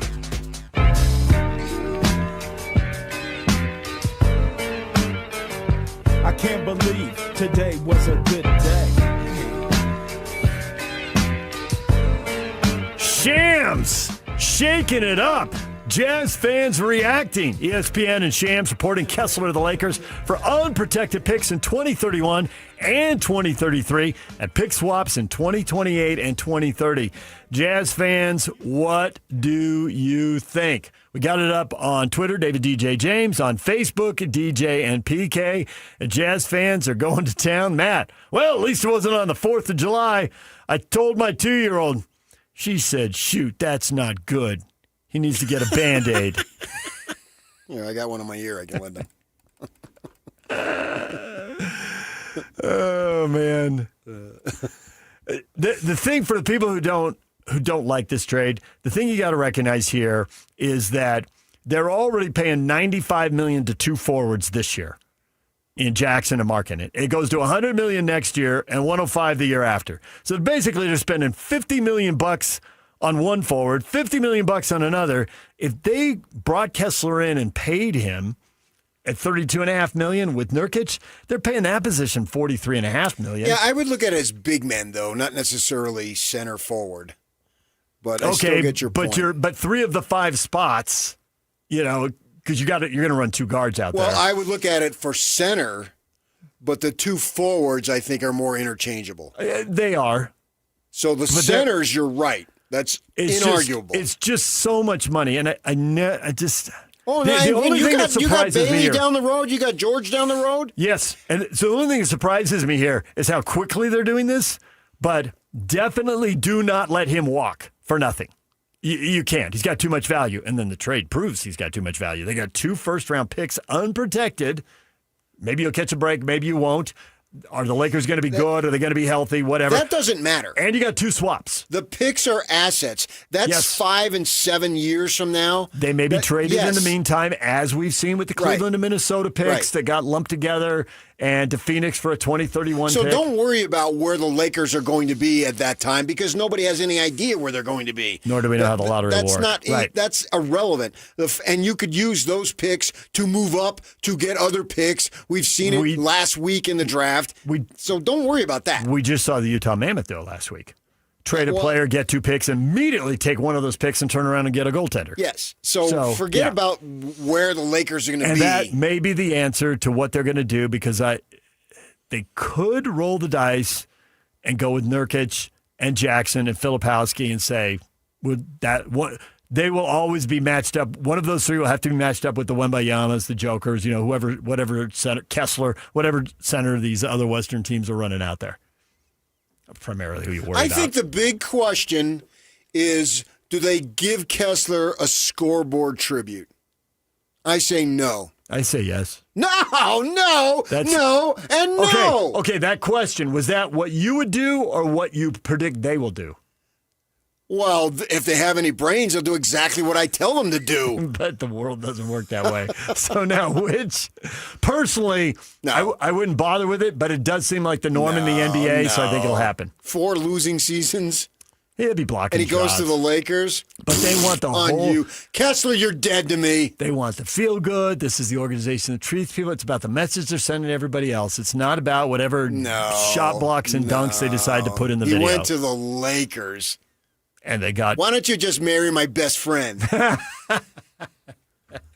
That is what I say about the Chargers moving to L.A. The Chargers leaving San Diego was a divorce. The fact they moved to L.A. is like they married your brother. Would you like a true fact? Can't happen. But it did. What? Would you like a true fact, as you guys like to say? Yeah. That's only if it's factual. That would be our first producer who dropped that, right? Yes. It would be. A long line of it. The Los Angeles Lakers have traded more first-round picks for Walker Kessler than they did for Luka Doncic. But I think that's like saying, oh, this player gets the most money. Yeah, Austin Reeves got the most money for an unrestricted free agent, but there'll be somebody else. The point I'm making is that it seems like the first-round picks for acquiring talent keeps going up. But so they gave up one in 2029 in the Luka Doncic deal, and now Anthony Davis went over in that deal. But you've now given up 2 unprotected first-round picks plus 2 pick swaps in the alternating years. It's quite a haul for the Jazz. Right, but the Lakers also think that they're going to be good, so nobody's going to want the swaps because they're going to be drafted 25th or later. Right, so we don't know how that's going to work. But they also don't have a first-round pick for the next 7 years now. Yeah, I think that's dangerous. I've been saying that's right now. Right. That's to me that is dangerous. I would be so reluctant to do that. And they need Kessler to be all-star caliber now.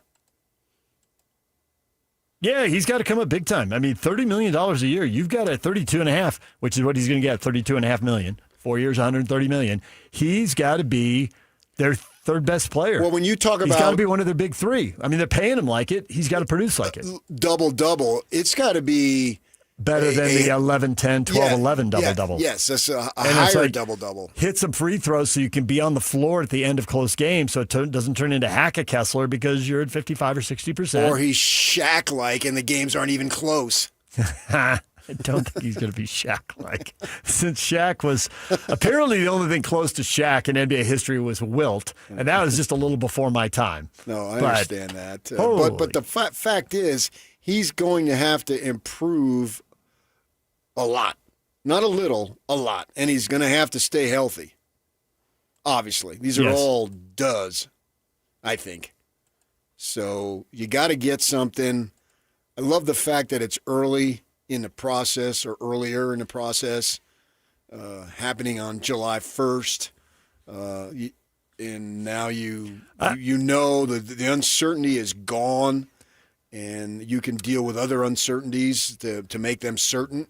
I think your uncertainties to make them certain. That was good. Yeah. I think that your point about being reluctant to give up the draft picks, even if they're late, the fact the Jazz have hit to a degree, what degree still, we have to let these guys, get older and their careers play out, but the fact they've hit on a degree with on Collier and hitting on Filipowski, now Svi Mihalik isn't a draft pick. I think Sensabaugh has been hit on.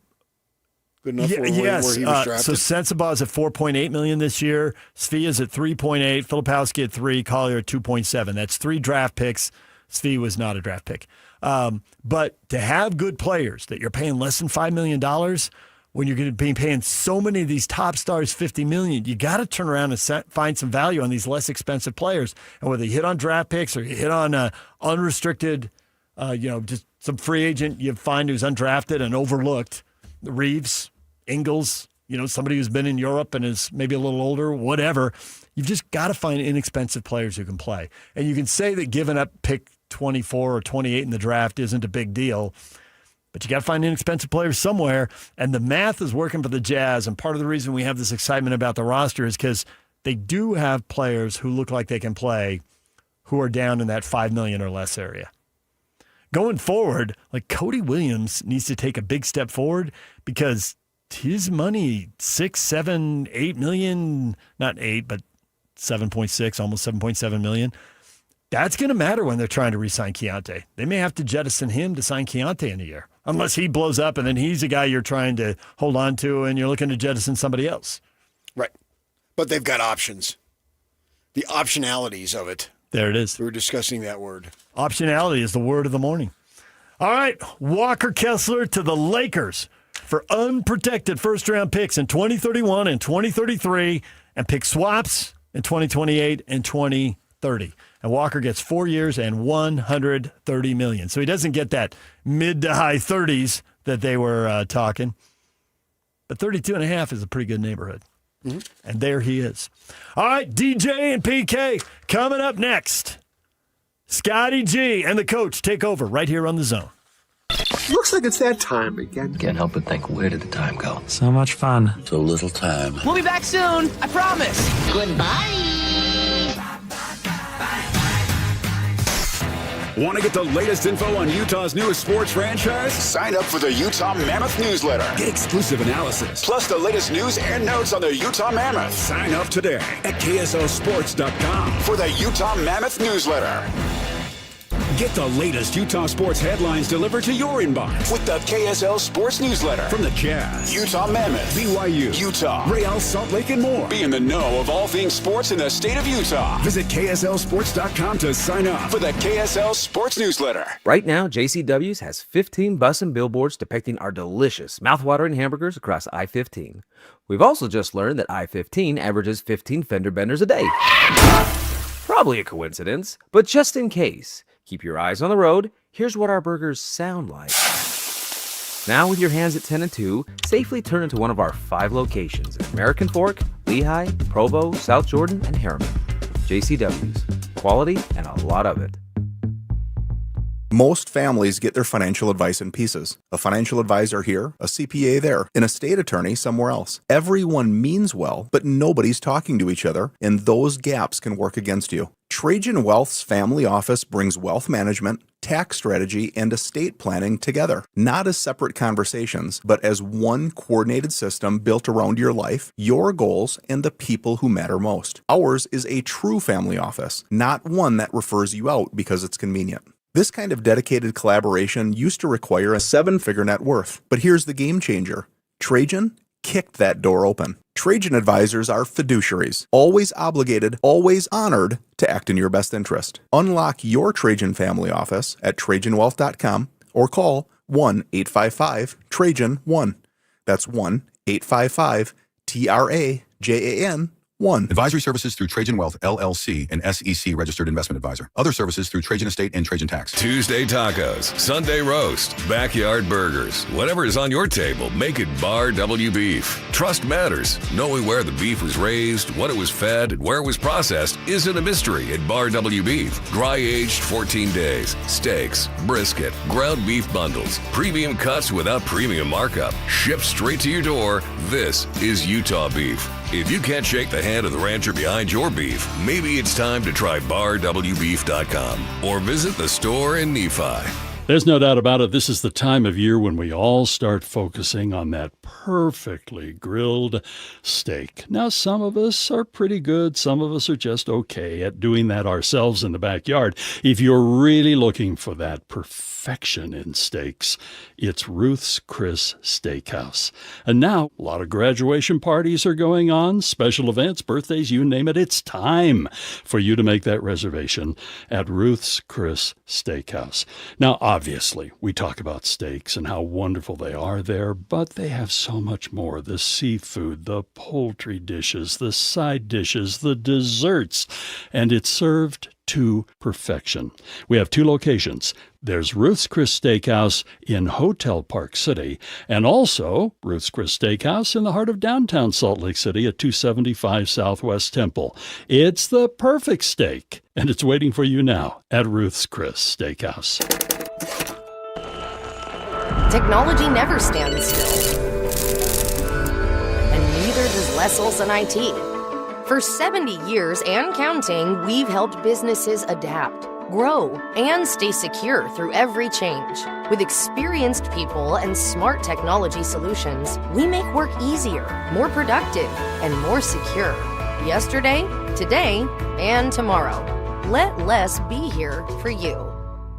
More than 4 million adults in the United States have glaucoma. People don't realize that glaucoma is one of the leading causes of blindness. Nearly half of those with glaucoma don't even know that they have it until vision loss has occurred. Don't miss life's most beautiful moments. Schedule a comprehensive eye exam to protect your sight. National Glaucoma Research, a bright, focused foundation program, offers free resources and tips for healthy vision. Learn how to protect your sight at stopglaucoma.org. 97.5 KZNS FM Colville, 1280 KZNS AM Salt Lake City, and KSL FM HD2 Salt Lake City Midvale. This is 97.5, the KSL Sports Zone. Hey, it's 10 a.m. and this is Utah's best sports radio. Say my name. You're locked on to Scotty G and the coach, Tim LaCombe, presented by Mountain Land Supply on 97.5, the KSL Sports Zone.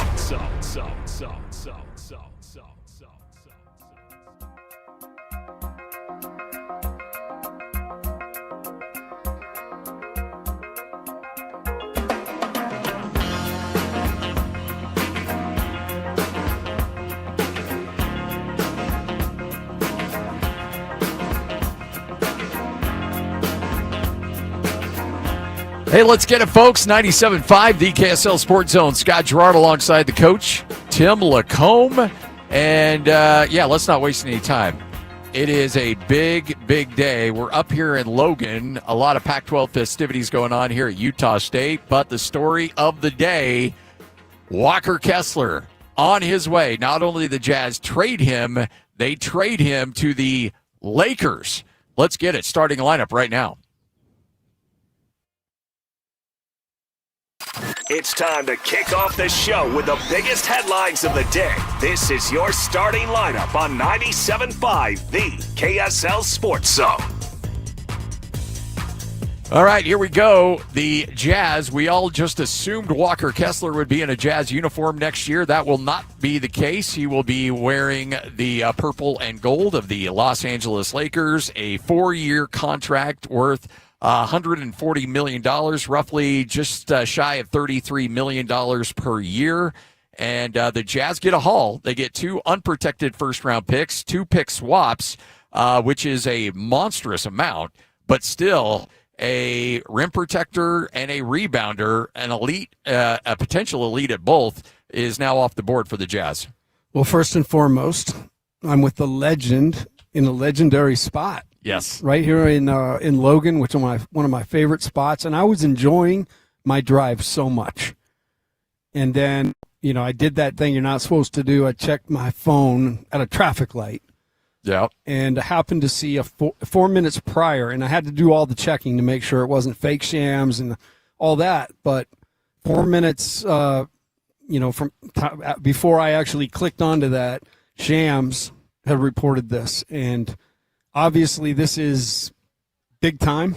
This is not, in my opinion, it wasn't part of the plan. I think this is an outlier, and I'm just in the middle right now of trying to unravel, the nuance of it. And I can just tell you, I think there's probably nuance. Numbers say one thing, but I think there's nuance. So, look, there's a bunch of different ways you can look at this, and This is the fun part of sports radio, when you start to when things break it right in the middle or the beginning of your show, and you don't really have time to form an opinion. So we're all just kind of forming that as we're listening and as we're talking and working our way through this thing. Ben Anderson's going to join us coming up at 10:30 to give us his thoughts.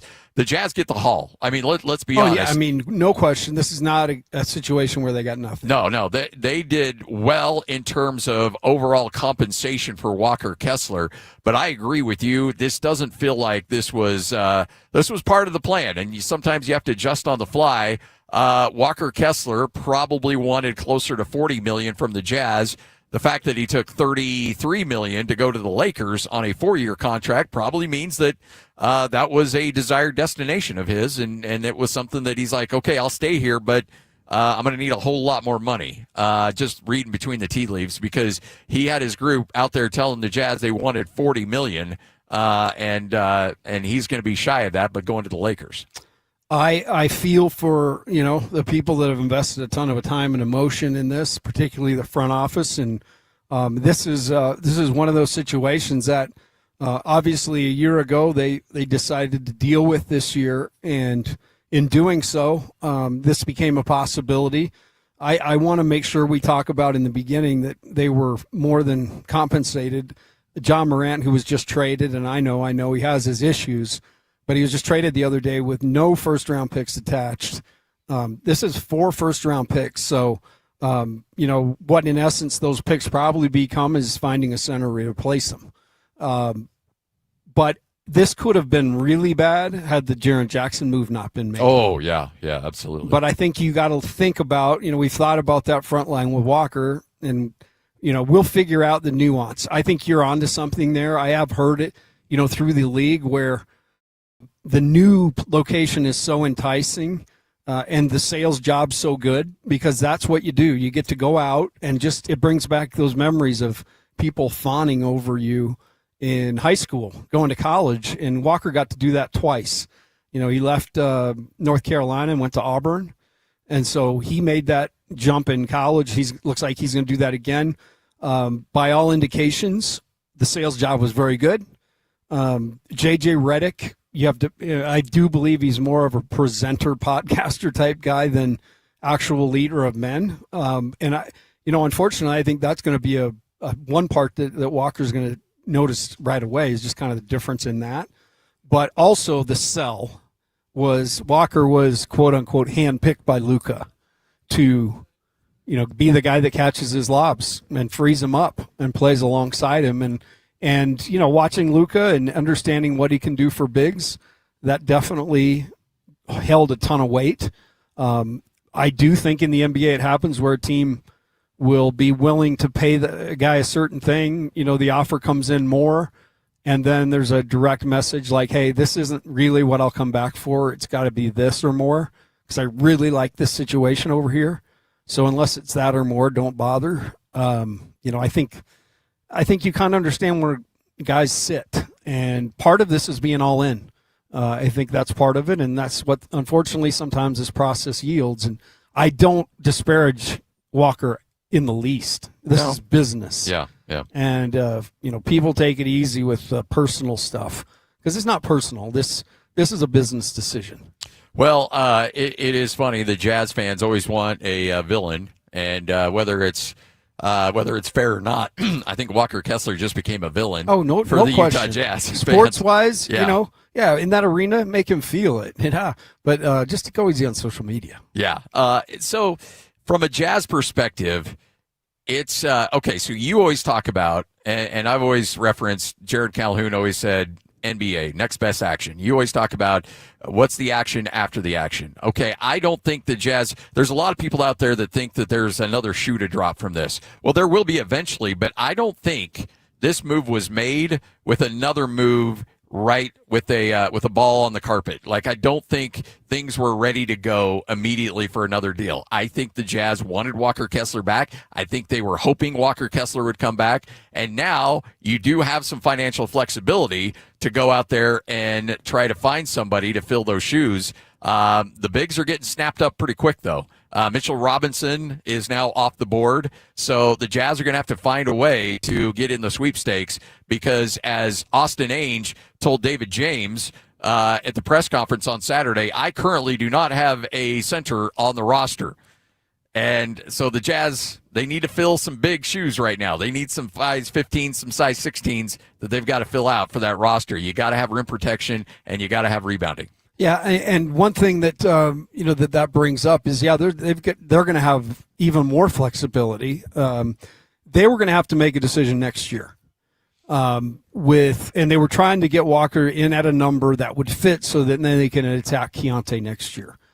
And if I'm reading the tea leaves, that number was something that they were willing to stretch, but not to a certain point.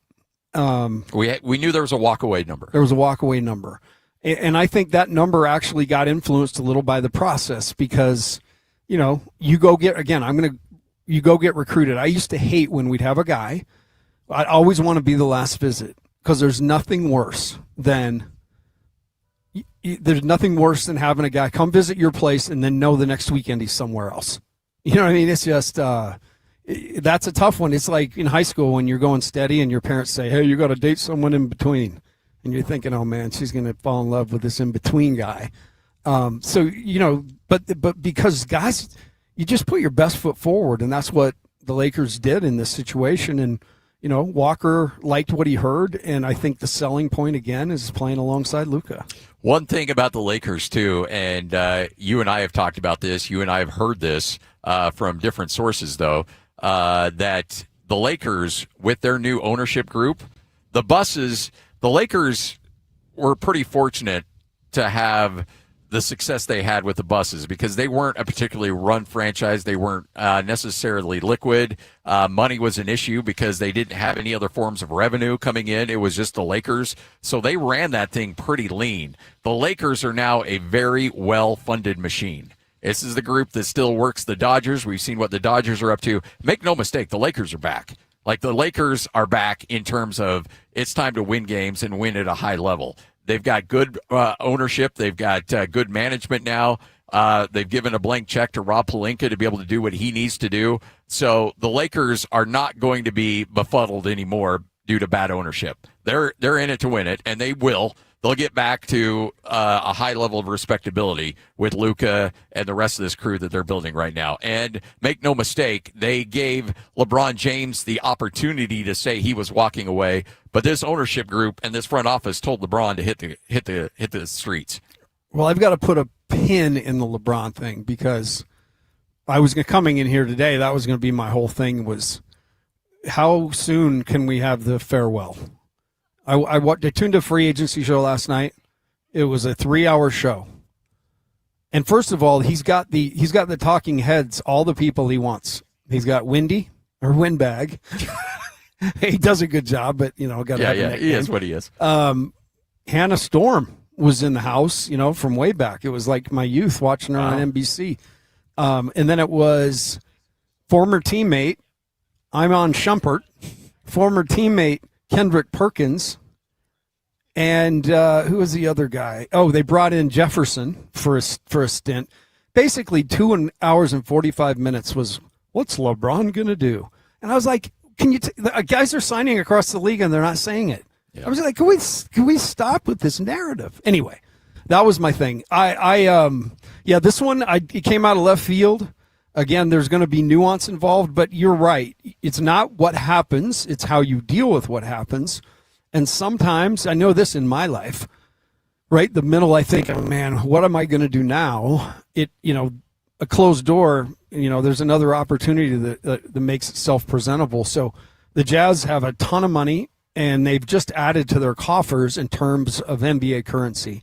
What's NBA currency? It's picks, it's pick swaps. It's, all that stuff. So the one thing that concerns me a bit on this is that this isn't about free agency anymore. This is about trades. And do the Jazz have to give up assets outside of draft picks to go and fill that center spot?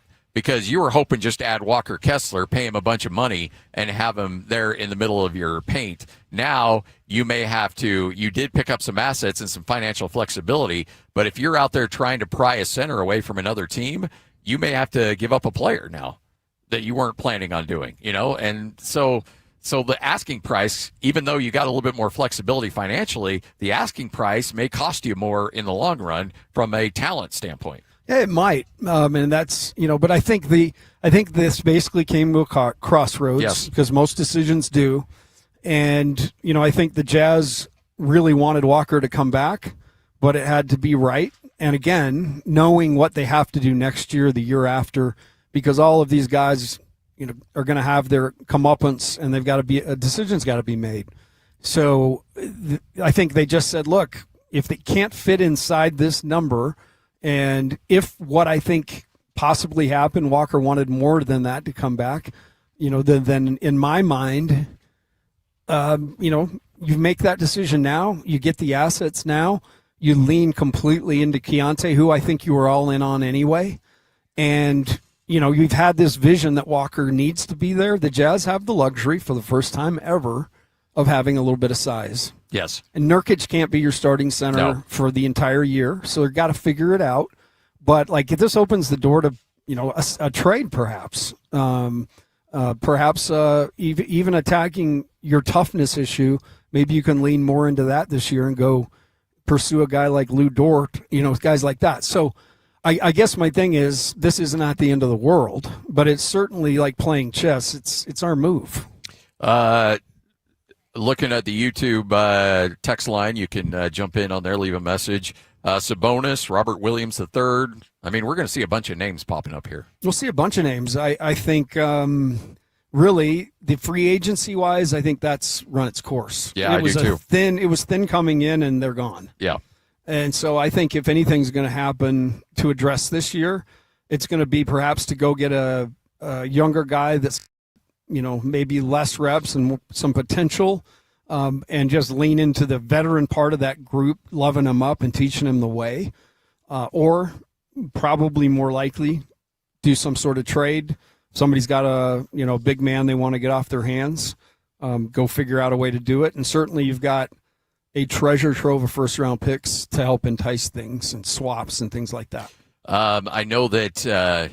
All right, so let's look at this. If you do go young, certainly talent, but not necessarily high-level established talent. You may have to use Jaren Jackson Jr. a little bit more at the 5 than maybe you were planning on. Right, and that's not ideal, but again, that's one of the luxuries having a guy like Jaren who's established, who's physical. He's not a 5, and I think Austin Ainge even said, we don't have a center. So I think they need to address it. They've obviously done so with Nurk. And now, I'm sure they're in strategy, or if maybe they already had plan B and they're just trying to execute plan B now. So the Jazz get 2 unprotected first-round picks. They do get 2 pick swaps, the earliest of those coming up in 2028. And so the Jazz pretty much ripped everything they could away from a pick standpoint. The only thing in the next 5 years that the Lakers have available to them is a first-round swap in 2032. That's it. Like the Lakers, they shot their shot and went all in on Walker Kessler, but they do come away with a potentially really good center. But, look, injuries have been an issue. I don't know if the Jazz really would have pushed the issue if they could have gotten Walker Kessler back on the court last year. I know there wasn't a high level of motivation to do that, but the guy hasn't played a lot over the last couple of years. No, and I think that the thing to look at, I think in a perfect world, in my mind leading up to this, if the Jazz, if that offer was in the mid, 30s, my thought was they would match. And that's in a perfect world, and that's why I said this. There has to be nuance to this. Yes, because at face value, while they got a bunch of picks, it doesn't derail the plan whatsoever. It's just an alternative route to get to where you want to go. Yeah, and it's a tough one because I saw last night people are saying you can't pay that much for a guy that just rebounds. And I mean, you have to understand he's one of the best young rim protectors in the league. But I think, honestly, I went into a meeting last year prior to the season with the Jazz and met with Will. It was Thurl and myself and Bowler, Booner, Locke. It was fun. We basically just went in for 30 minutes and got to kind of interact, ask questions, and some of it off the record, some of it on. But, the topic of Walker came up. And he basically said that, Walker's been awesome, but in order to really invest in him, we need to see a ton more to just help us to make that decision. And we've got time, and we're gonna choose not to do this, sign this contract. And then, of all things, 5 games in, the dude gets hurt. He can't play the rest of the year. So that was kind of the wrinkle number one, because I do believe last year the Jazz just wanted to reinforce. But I do think that, over time, guys see things one way, coach sees things one way, and that's where I talk about nuance. Like something in that situation had to have evolved where, at that point Walker came into the press conference and he's like, before we get going, I want to just say, this is the beginning last year, I just want to say I'm not happy about this, but I want to talk about it, and we'll talk about it next year. And it was really the first time I'd ever seen the dude, look disappointed outside of, being out there on the floor from time to time as a rookie. And so I just took note of it because obviously this is a human thing too. You got to interact. You and I have to, actually like each other enough to see each other every day. There's that component of it, and then you also have to really bring like-minded guys into your locker room. And I just kind of wonder all the way along if there was some doubt as to whether Walker could really ultimately develop into one of the great centers in this league, and they just wanted a little more time. In my opinion, that injury really kind of foiled that plan. Yeah, yep. All right, we're just getting started. Coming up next, Ben Anderson will join the program. We'll talk with him, get his thoughts on a bird's eye view of all of this. It's all straight ahead. You're listening to 97.5, the KSL Sports Zone. Welcome to. This is Chase Scott and Ben Anderson. Covers Kansas for the Kansas City Star. Shreyas Laddha, Jazz making the number 2 pick and drafting Darren Peterson. As somebody who's known him for a couple of years, tell us a little bit about what he's all about. Darren's a little bit of a quieter guy. You're seeing a little more of his personality, his happy-go-luckiness in the last few days, especially with the draft. He's well liked by his teammates. He has incredible work ethic, big Kobe guy, big movie guy, loves watching movies. Just a guy that I think, on and off the court, the fan base in Utah is going to like quite a bit. Honestly, I think really good basketball fit, but also just good market fit. I think Darren needs to be at a place where the focus should be solely on basketball and not everything else that I kind of think surrounded his lone season at Kansas. Catch Jake and Ben afternoons from 2 to 6 on 97.5, the KSL Sports Zone. Bar Dub Grill is where roadside classics meet ranch-raised flavor. Sink your teeth into juicy, handcrafted burgers made with premium Bar W beef straight from the local Utah farm. From the bold cowboy barbecue burger to the sweet and savory Aloha burger, paired with crispy cowboy fries, hand-spun shakes, or signature spud nuts. Soft, airy, and unforgettable. Bar Dub Grill delivers honesties with cowboy swagger. Bar Dub Grill in Nephi with easy access right off exit 222 in Nephi. This is Colin Keary from the New Millennium Group. Have you ever had a question for your financial advisor only to find out that the next available appointment is months away? At New Millennium Group, we believe that financial advice should never be limited to once-a-year review meetings. Life happens every single day. Markets change, retirement questions come up, family situations evolve, and when they do, you deserve answers. That's why we pride ourselves at the New Millennium Group on being accessible when our clients need us most. Whether you're wondering about your investments or a major life decision, our team is here to help provide guidance. We're not interested in being the firm you hear from once a year. We want to be your trusted resource throughout your entire retirement journey. If you're looking for a financial team that values relationships, communication, and responsiveness, we'd love to meet you. Give us a call today at 888-999-6370. That's 888-999-6370, or visit us at utahsfinancialplanner.com. Tim Daly Mazda Southtown has financing as low as 0% on almost our full lineup of 2026 models, including Mazda CX-50s, Mazda 3 hatchbacks, and even our PHEV models. That's right, 0% on your favorite new Mazda. Get your new 2026 Mazda for as low as 0%. It's happening now at Tim Daly Mazda Southtown in Sandy. 0% excludes Mazda Miata and Mazda CX-5 models. APR for well-qualified buyers. OAC 72 months at $13.89 per month for $1,000 finance with 0 down. Not available with any other offers. See dealer for complete details.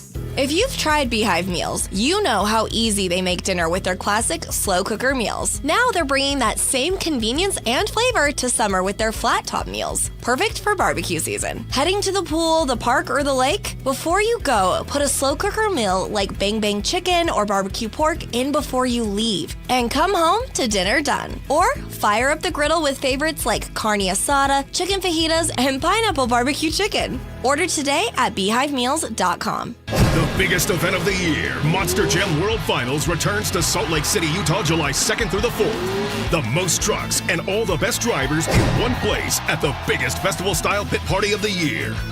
Plus, the biggest 4th of July fireworks display in Salt Lake City and a special World Finals stunt. Don't miss the stars, stripes, and unbelievable family fun moments. Monster Jam World Finals, returning this week to Rice Eccles Stadium. Brought to you by the Utah Sports Commission, BKD Tires, and Texas Roadhouse. It's summertime and the Utes Stampede Rodeo and Extreme Bull Riding is back. July 8th through the 11th at the Juab County Fairgrounds. Flying U Flying Cowboys, Extreme Motocross Riders, Hop Cowboys, and Cowgirls. We'll see you there. Go to UtesStampedeRodeo.com. The Jazz, the Mammoth, and the Utes, Cougars, and Aggies. When it comes to sports in Utah, we've got you covered. This is Scotty G and the coach, Tim LaComb, presented by Mountain Land Supply on 97.5, the KSL Sports Zone.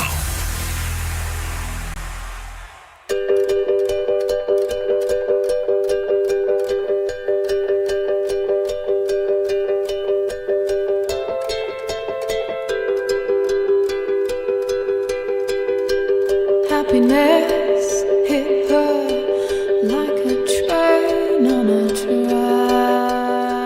97.5, the KSL Sports Zone. Scott Gerard, the coach. Tim LaComb. Hope you're all having a tremendous day. We are live up here in Logan. It's Pac-12 day, first day of the Pac-12 conference for Utah State. We'll talk to a lot of people about that coming up a little bit later on the show. But the biggest headline of the day by a long mile is, of course, the Jazz losing out on Kessler. He will be traded to the Lakers, a 4-year, $140 million contract, about $33 million per season over the next 4 years. Joining us now to break it down, Ben Anderson. You hear him every day from 2 to 6, but also Jazz Insider on KSLSports.com.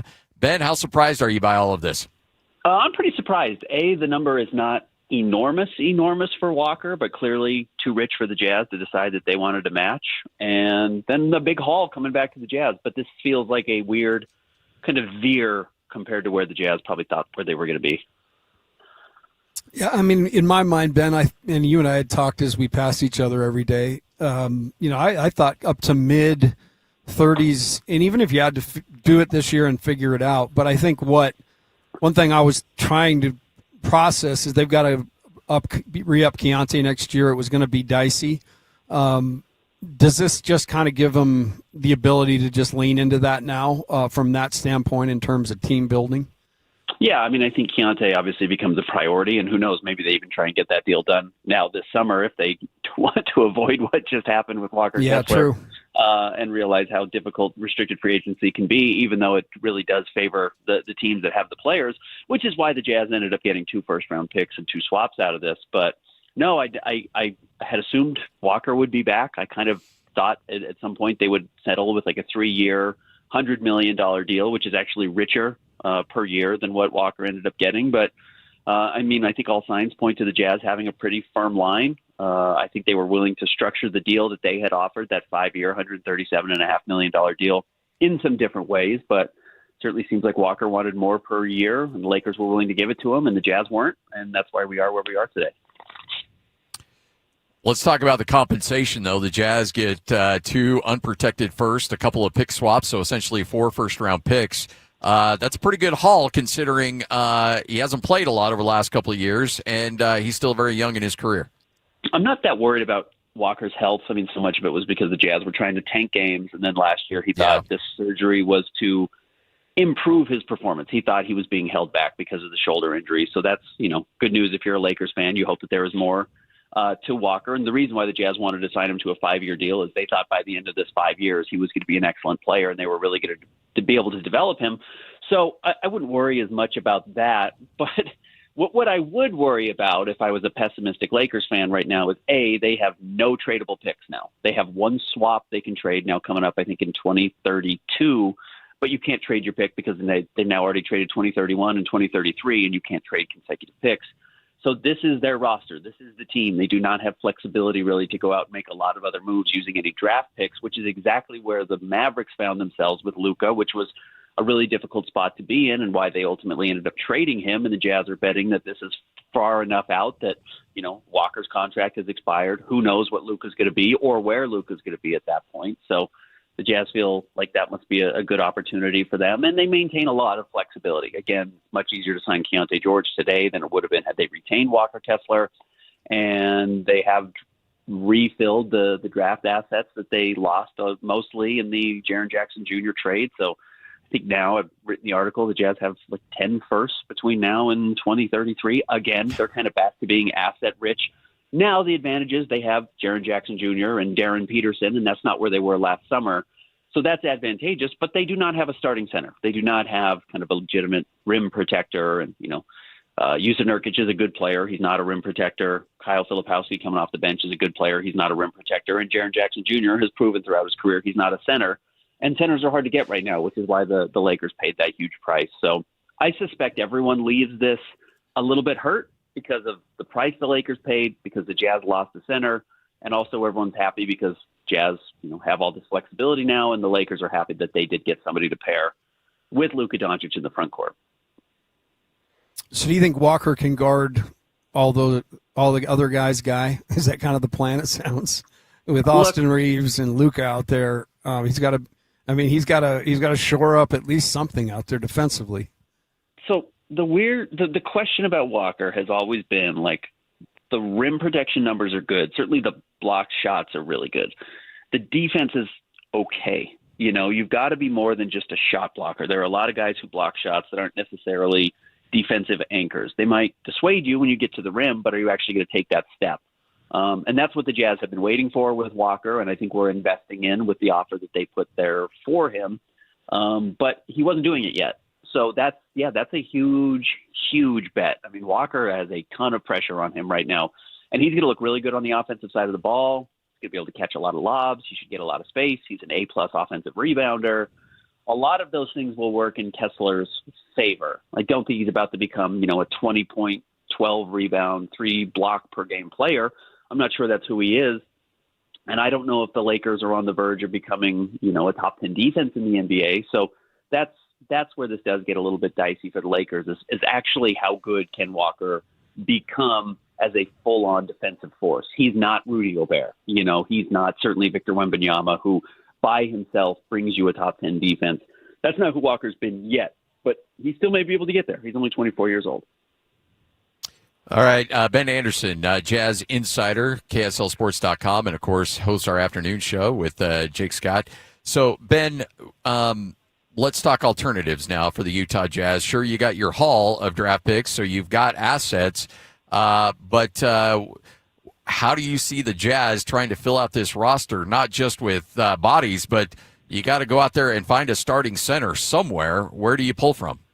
Yeah, I had thought Mitchell Robinson, and then I saw that deal get done this morning, and I thought, oof, this is getting thin. I mean, it's 3 teams competing for 2 players, really, and that was the Lakers, the Jazz, and the Pistons between Walker Kessler and Jalen Duren. And I was in the process of tweeting, like, someone's going to miss out on a player here. Someone's just not going to have a starting center, and you probably don't want to be on the wrong end of that. And right now, that's the Utah Jazz. So where do you go from here?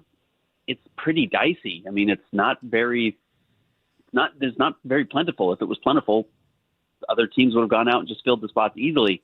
One name I would keep an eye on potentially is Daniel Gafford from the Dallas Mavericks, but that's kind of contingent on whether or not Derek Lively, who you remember the Mavericks traded up and drafted in the 2023 draft, maybe it was later than that, who's a good starting center when he's healthy. He's just never healthy. He's out of a walking boot, but apparently he can't run or jump right now. So if he's not ready to play this season, they're probably not giving up on Daniel Gafford as their backup center. And then you just don't really have anyone. So, I'm sure the Jazz have walked through this and they have their contingency plans and they know where to look. But that would be the name I would look at. It's where I thought the Lakers would go if they missed out on Walker Kessler and Jalen Duren. But again, it's contingent on whether or not Derek Lively is healthy. And maybe the Jazz just say, we're going to keep our powder dry. We're going to go into the season without, that true rim protecting 5 and see what it looks like. And then when the market softens up, which it should, this is a good seller's market for centers. This is a bad buyer's market right now, clearly, with the price that Jalen Duren's going to get, which Walker Kessler just fetched from the Lakers. That will ebb and flow, and eventually it will be a little bit more plentiful, and you probably won't have to pay this type of price for a starting center. You just got to figure out how good Walker Kessler actually is. I guess the one thing because I'm sure everything is, the world is over and the sky is falling. One thing to remember, they don't think the Jazz plan as much as they'd like to. I don't know if they were going to win the championship this year. So there was always going to be some tweaking to the roster. And I think, Ben, you make a great point. One of the other things that they may do, or maybe asking you this question, do you anticipate maybe addressing some of the other issues now with some money, like the toughness issues, actually go identify and get involved with a couple of free agents that could help you in other areas? Yeah, and I'm a little surprised we haven't seen anything from the Jazz yet at that point. We'll see where they pivot now. Obviously, I think that this was the big domino that had to fall, whether Walker was coming back or not, before they started addressing some of their other problems. But even some of the other names that had kind of been talked about with the Jazz, whether it was Dean Wade or I think DeAnthony Melton just signed back with the Golden State Warriors a few minutes ago, like some of those names to address some of the issues the Jazz have are off the table. So, yes, they can still now go and address other issues. And bigger picture, I mean, in all honesty, if the Jazz had signed Walker Kessler, I know people were thinking, oh, what happens with Keontae George? Is he around? I was looking at, like, what happens with Lauri Markkanen. Like, you're probably shedding a $30+ million contract somewhere if Walker comes into the fold, and I don't think you're getting rid of Jaren, and that only leaves Lauri Markkanen. Like, at some point, the Jazz were going to have to address that issue of how expensive they were going to be. Now maybe you don't. You know, maybe you go and get a $20 million center or a $25 million center somewhere that's a little easier to navigate. You know, you asked me what options could the Jazz have. Like, the Milwaukee Bucks clearly are not trying to win. They don't need a starting center right now, and they did just trade for Khalil Ware from the Miami Heat. Like, does Miles Turner become available? And he's not a top-tier center. He was the starting center on a finals team not too long ago with the Indiana Pacers, but he makes $27.5 million. Is he available in a trade for a first-round pick or those types of options? So I'm curious how aggressive the Jazz are to fill this specific need, and if not, do they even feel like they need to spend like real money elsewhere, or are they trying to get guys on veteran minimums? Are there possibilities on this trade to evolve it into a 3-team trade that might bring a player back for the Jazz? Yeah, because again, I guess because they're trading him, they can get this deal done. It's not like he's signing an offer sheet and then the Jazz are trading. I don't think you have to do that, but maybe you do still, because technically it will be a sign and trade. So maybe that has to wait until the 6th for this to officially be able to go through. So yeah, you could certainly make some deals and work this in to try and bring somebody back or different assets back. But we'll have to see how this works out over the next few days. Certainly, if it's financially flexible for everybody, I could see the Jazz doing that. Having been involved, with the team, being close and talking with Walker often, through the years, do you sense, like I remember when he came into that press conference last year, really disappointed at the beginning of it. He handled it great, but you could see disappointment. Do you feel like part of this, because on the face value, the money looks right, but there's got to be some nuance behind the scenes here too. This was never like the happiest marriage. I don't know all the details. Walker's camp has always kind of been pushing for something a little bit different. And I don't know if that's different with the Jazz. I don't know if that's a different team. I don't know if that's a different role. There has always been he's always been a little bit more of a squeaky wheel, I think, than people realized. And that doesn't mean Walker's a bad guy, but someone in his camp, and I don't know if it was an agent. My understanding is it wasn't an agent. It was somebody else. It's kind of always been a little bit wanting Walker to do something different. And so I'm not sure that's ever been like, oh, wow, perfect fit. Walker wants to be in Utah. He's perfect for the culture here, whatever that means. That was never truly the case, in all honesty. And I don't just mean because he's a white guy, honestly. I don't mean that. It was just like the buy-in. The Jazz had a very serious talk with Walker Kessler early in his career, and he's still early, but like on how to avoid becoming like a Luke Cornett. Like, your potential is really there, but there has to be maybe a little bit more buy-in, a little bit more try hard early in his run. And I think he bought in. I mean, he had a very good third year. He had a terrible second year. But there has always been, I don't want to say competing forces, but a little bit opposite ends of the magnet. It felt like to me it was just never fully bought in, kind of on either side. I always sensed a little bit of skepticism from Will Hardy about what Walker was doing and lauding Walker Kessler. And they really liked some of the things, and it always seemed like maybe there was a couple of things they wanted more of, which is the case with every young player. But I think the best way to put it was I'm just not sure it was a perfect marriage always. And that goes back to very early in his career. I still think the Jazz wanted him back. I was talking to people yesterday that said, the Jazz love Walker Kessler. They'd love to bring him back. There's a reason they had that 5-year deal on the table for him.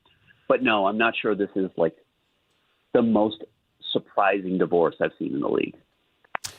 So as a timeline, and this is obviously speculating on your part, so obviously we wouldn't hold it against you, but do you anticipate the Jazz moving quickly here in the next 48, 72 hours to try to do something? Do they slow play this a little bit? How do you think they proceed? I would bet they have a couple of moves up their sleeve. Now, that might not be for a center. Maybe you just bring Kevin Love back. Not that I think Kevin Love's going to be playing a whole lot, wherever he winds up, but I'm sure the Jazz, talking to everybody, is that they're very good with contingency plans. They knew this was a realistic possibility last year when they didn't give him a contract extension, and they had a number I'm sure they were comfortable with, and where to move from there. Again, I look at the Mitchell Robinson deal and think the fact that came down with the Boston Celtics, and then the Laker trade came right after, means I wonder if everybody was kind of talking, figuring out where Mitch Robinson wanted to go, if he would take that full mid-level exception to go to the Lakers or go to the Jazz or whatever. I honestly have no idea. That's pure speculation on my part, but sometimes those things start to feel a little bit tied together when they happen that closely. So I would bet the Jazz have some contingency plans, but you can't make something out of nothing. There's just really not a lot of easy options out there. Do you mess around a little bit with restricted free agency and take a look at Duren? I don't think so. I think the reason the Lakers ended up with Walker is probably because Jalen Duren was not going to be available for a trade. And I don't know why the Pistons would ever let him get away. They're not in financial straits. He is their second best player. I know he had a terrible playoffs. They want to get a deal on him. They actually played this game of chicken and won, right? Like now Jalen Duren doesn't have a ton of leverage unless he does really want to go play for the Sacramento Kings in a sign and trade. Maybe that then ends up being what happens. Again, it's a seller's market for centers. It is not a buyer's market. You have to pay a very high price to get these guys. But I don't think the Jazz would go that aggressive. I saw this tweet from Kevin O'Connor, and honestly, after I processed it, I kind of thought the same way. LMAO, wow, the Jazz make out like bandits here. 2 firsts and 2 swaps. You got to be kidding me. All that said, Walker Kessler is healthy, and I do feel fit for Luka. But here's the piece, and Ben, this is what it comes down to. You got to make these tough decisions. But man, what a high price to pay, huge risk. And I don't know that it's a huge risk, but I think when you're trying to piece together a championship, this is where sometimes corners don't meet, and you have to make a decision. I was skeptical of the Lakers trying to get Walker because they're committing to their big three being Luka Doncic, who's a legit number one, Austin Reeves, who is a very good offensive player, is a terrible defensive player, and then Walker Kessler is like your third. And I'm just like, that's a little rich for me for your second and third guy. So I was always a little skeptical the Lakers would go all in for Walker, but clearly they did. So along the lines of what Kevin O'Connor and I saw Ricky O'Donnell from SB Nation gave the Jazz an A+ and gave the Lakers a D. Like the Lakers are not getting rave reviews for this move because of some skepticism, I think, of who Walker is and how much they paid. It's a lot. There's just no question it's a lot. This is the Lakers team. This is what they are banking on being a unit that's good enough and puts a lot on the pressure on the shoulders of Luka, of Walker, of Austin Austin Reeves. And then, man, the hard part of this, and this is honestly a hard part for Walker that he's going to have to deal with. It's not his fault, but they had to say goodbye to LeBron James. You have to say goodbye to LeBron James to clear the money to bring in Walker Kessler. Like, hey, have a good time. LA's great. I recommend this sushi spot. Look, it's not how Walker's agent's going to want to paint it. Walker's going to want to say that that's not what happened, but in a way that is what happened. Like you couldn't get Walker unless you renounced LeBron. So they renounced LeBron yesterday to clear up the space to do it. And if Walker isn't excellent or the Lakers aren't excellent, that's going to be the narrative always is you traded LeBron James for Walker Kessler. And that's a very heavy burden. And I'll be curious to see how Walker handles that. Ben, you're the best, man. Appreciate it. Looking forward to more insight on this coming up at 2 o'clock. But, again, thanks for being on top of this. Crazy day for sure. Scotty, 4 years and a day ago, you called me because the Jazz had just traded Rudy Gobert to the Minnesota Timberwolves. If you consider Walker was a part of that and you had 2 more unprotected firsts and 2 more swaps to that trade, wow, that's a pretty huge haul the Jazz ended up getting. in the Rudy Gobert move. So again, you can't really do that. Everything is linked through NBA history. You can't go back and still be looking at those trades, but it's kind of fun. Pretty well in the Gobert trade. Wow. And maybe the Jazz kick a couple picks back and bring Rudy back. Yeah, we'll see. Hey, thanks, Ben. You're the best. See you guys. There he is, Ben Anderson, KSLSports.com, but also on our afternoons with Jake Scott. Looking forward to hearing those guys break that down today, too. Oh, that's going to be my drive home. Could drive home and listen to those guys. So what a beautiful day to be in Logan. And the event, it looks like, things are starting to, simmer over here. Yeah, we're up here in Logan. It is Pac-12 festivities as Utah State spends their first day in a brand new conference. We've got the school president, Brad Mortensen, coming up just past 11 o'clock. Cam Walker will join us 11:30. We'll also catch up with Ben Jacobson, new basketball coach, as well as fresh off of Trek, Bronco Mendenhall. Oh, I want to get the lowdown on how those tinfoil dinners were. Yeah, I love that, man. It's just it's so good. That is classic Bronco. You put the beans right in the tinfoil. Let's go. 97.5, the KSL Sports Zone. The Utah Jazz select Darren Peterson. The Utah Jazz have found their future face of the franchise as Darren Peterson is on his way to Salt Lake City. The BYU at Kansas game. He had 18 points in the first half. He was 6 of 8, had 3 steals. There was no question who the best player on the floor was. Winning basketball is back in Utah, and the KSL Sports Zone will be with the new look Jazz every step of the way. Your exclusive home of Utah Jazz basketball is right here on 97.5, the KSL Sports Zone. 97.5, the KSL Sports Zone. Scott Gerard, Tim Lacombe, and our good friends at Beehive Mills, because, frankly, time is money, and you don't want to spend a ton of time slaving over a hot dinner for your family. You'd rather be doing other things. So, Coach, last night, you fired up a Beehive meal, didn't you? Yeah, when I got home last night, there was the sesame chicken. I could smell it when I walked through the front door, which is always awesome.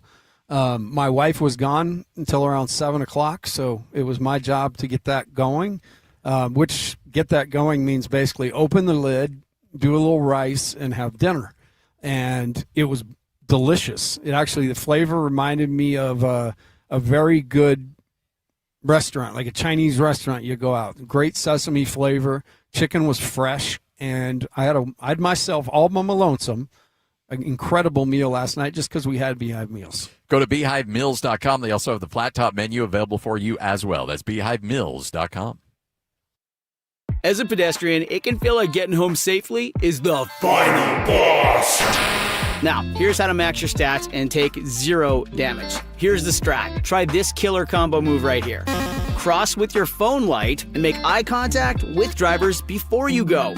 Upgrade your visibility. Make sure you always use the crosswalk and wear reflective gear. Save stealth mode for video games. Stand out, stay seen, and stay safe. A message from the Utah Department of Public Safety. They're looking out for you. Is your financial advisor managing your risk or just a spreadsheet? Hi, I'm Jeff Jr., founder of Trajan Wealth. Many financial advisors rely on target date funds, which are one-size-fits-all portfolios that don't know your name, your family, or your goals. And that passive management can leave you dangerously exposed. At Trajan, we look at the whole picture, not just the stocks everyone else buys, but the private market opportunities most advisors ignore. And as fiduciaries, we build a strategy around you, coordinating your investments, tax strategy, and estate into one cohesive plan. Your financial life deserves more than just a generic portfolio. Real planning isn't a stack of statements. It's the confidence of knowing where your income will come from for the next 30 years. Good enough isn't good enough for your family. It's time for a change. Schedule your complimentary consultation today. Call 855-TRAJAN-1. That's 855-TRAJAN-1. Advisory services through Trajan Wealth, LLC, an SEC registered investment advisor. Private equity investments require accreditation. Other services through Trajan Estate and Trajan Tax. Additional disclosures at TrajanWealth.com. Tuesday tacos, Sunday roast, backyard burgers. Whatever is on your table, make it Bar W Beef. Trust matters. Knowing where the beef was raised, what it was fed, and where it was processed isn't a mystery at Bar W Beef. Dry aged 14 days. Steaks, brisket, ground beef bundles, premium cuts without premium markup. Shipped straight to your door. This is Utah beef. If you can't shake the hand of the rancher behind your beef, maybe it's time to try barwbeef.com or visit the store in Nephi. You're locked on to Scotty G and the coach, Tim LaCombe. Presented by Mountain Land Supply on 97.5, the KSL Sports Zone.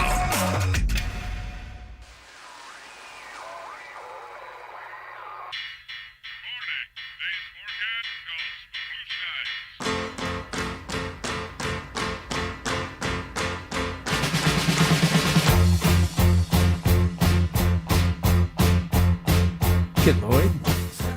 97.5, the KSL Sports Zone. Scott Gerard, Tim LaCombe. The Jazz, the new look Utah Jazz without Walker Kessler, as Kessler traded to the Los Angeles Lakers 2 unconditional first-round picks, also 2 pick swaps. And so the Jazz come out with a haul. I know a lot of NBA draft and NBA analytic nerds are claiming that the Jazz won this in a huge, huge landslide. However, at the end of the day, you still don't have a center. You don't have a starting center on this team. Yeah, and that's obviously contingencies had to be in place. I do think this is one with the nuance I talked about that the Jazz had to be at least aware of. This could happen. And so, yeah, you go to plan B. I don't think there's much in the free agent market, honestly. I think this is going to have to be, to go find a couple of guys that, again, teams have a few bigs and are willing to give one. And they're just going to go through and look at those opportunities. They do have the luxury of being bigger than they've been. Obviously, they have Nurk who can fill minutes. But Flip played, he got thrown to the Wolves last year at center, and he progressively got better. I mean, he's never going to be he's not a 5-man, period. No. Anytime you put a slash in a guy's, he's the smaller number.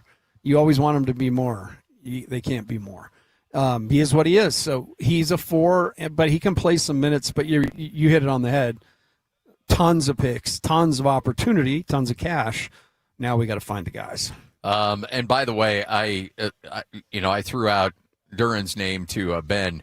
You don't get messed up in restricted free agency. Pistons are going to want him back, but they'll wait all 7-8 days after you sign, and so that ties up your money. It's just not worth it. That ties up a little bit of your flexibility. I wouldn't go down that path at all. No, there's no way unless there was some sort of sign-in trade, and like you say, there's just not. They don't have to trade him. They don't have to give him away. And really, with the Jazz right now, you have the pieces. You want to be adding to this group, not subtracting. To your point, so it'll be interesting. But I do think, hopefully, we'll hear something by the end of the show that the Jazz have pivoted. You know how word gets out, and then Shams throws it out there, and then we hear it. So if you're the Jazz right now, you did bring up the possibility of, you're probably not winning a title next year. So do you retool to a certain extent and use that money to bolster other parts of your roster? Maybe you do get in the Jaylen Brown sweepstakes. Maybe there's the one thing I've heard from everybody we talk to is toughness. I mean, that's a huge ingredient in a championship team. And so you get that a variety of ways, but sometimes just go get somebody raw and tough that's actually proven it. And those guys will be out there on the market. You don't necessarily have to overpay for the guys like that, but you have to do your homework. You have to know who those guys are. One guy in my mind is Lou Dort. I know his situation is one that, that's something that would be appealing to me. But guys like that maybe you go address a couple of those things. You play center by a committee this year and, with eyes on next year's draft and free agency. All right, Utah Jazz now looking for a new center as Walker Kessler on his way to the Lakers. Jazz pick up 4 first-round picks for his services. Up in Logan right now, it's the first day of the Pac-12 for the Utah State Aggies. We'll talk with the president of the Utah State University, Brad Mortensen, coming up next. 97.5, the KSL Sports Zone. This stuff is available everywhere. Wherever you are, the KSL Sports Zone will be right there with you. It's the KSL Sports app. I love it. Where you can get the latest podcasts, up to the second breaking news, and analysis of the teams you can't live without right from your phone. And wherever in the world you may be, you can have DJ and PK, Scotty and the coach, and Jake and Ben tag along with live streaming of your favorite shows. Download the KSL Sports app and never miss a thing. Presented by University of Utah Health. Health is in our DNA. Learn more at uofuhealth.org. This is 97.5, the KSL Sports Zone.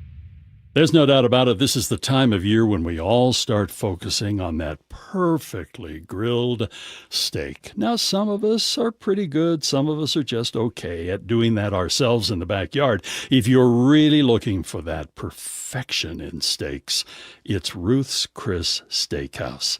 And now, a lot of graduation parties are going on, special events, birthdays, you name it. It's time for you to make that reservation at Ruth's Chris Steakhouse.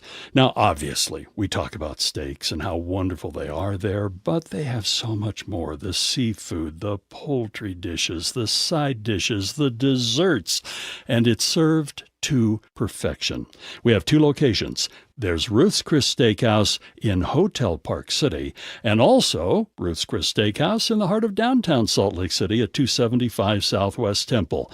It's the perfect steak, and it's waiting for you now at Ruth's Chris Steakhouse. This is Colin Keary from the New Millennium Group. Have you ever had a question for your financial advisor only to find out that the next available appointment is months away? At New Millennium Group, we believe that financial advice should never be limited to once-a-year review meetings. Life happens every single day. Markets change, retirement questions come up, family situations evolve, and when they do, you deserve answers. That's why we pride ourselves at the New Millennium Group on being accessible when our clients need us most. Whether you're wondering about your investments or a major life decision, our team is here to help provide guidance. We're not interested in being the firm you hear from once a year.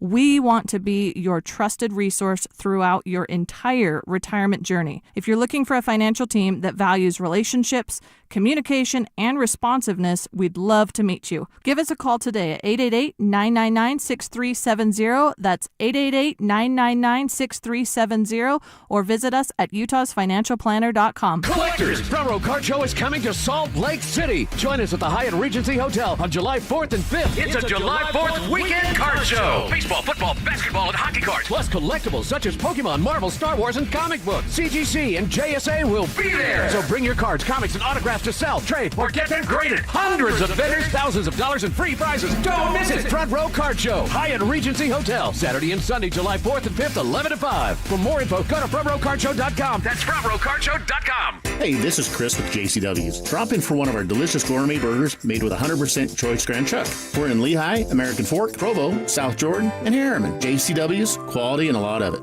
97.5 KZNS FM Colville, 1280 KZNS AM Salt Lake City, and KSL FM HD2 Salt Lake City Midvale. This is 97.5, the KSL Sports Zone. The best sports radio in Utah is right here, right here. This is Scotty G and the coach, Tim LaCoe, on 97.5, the KSL Sports Zone.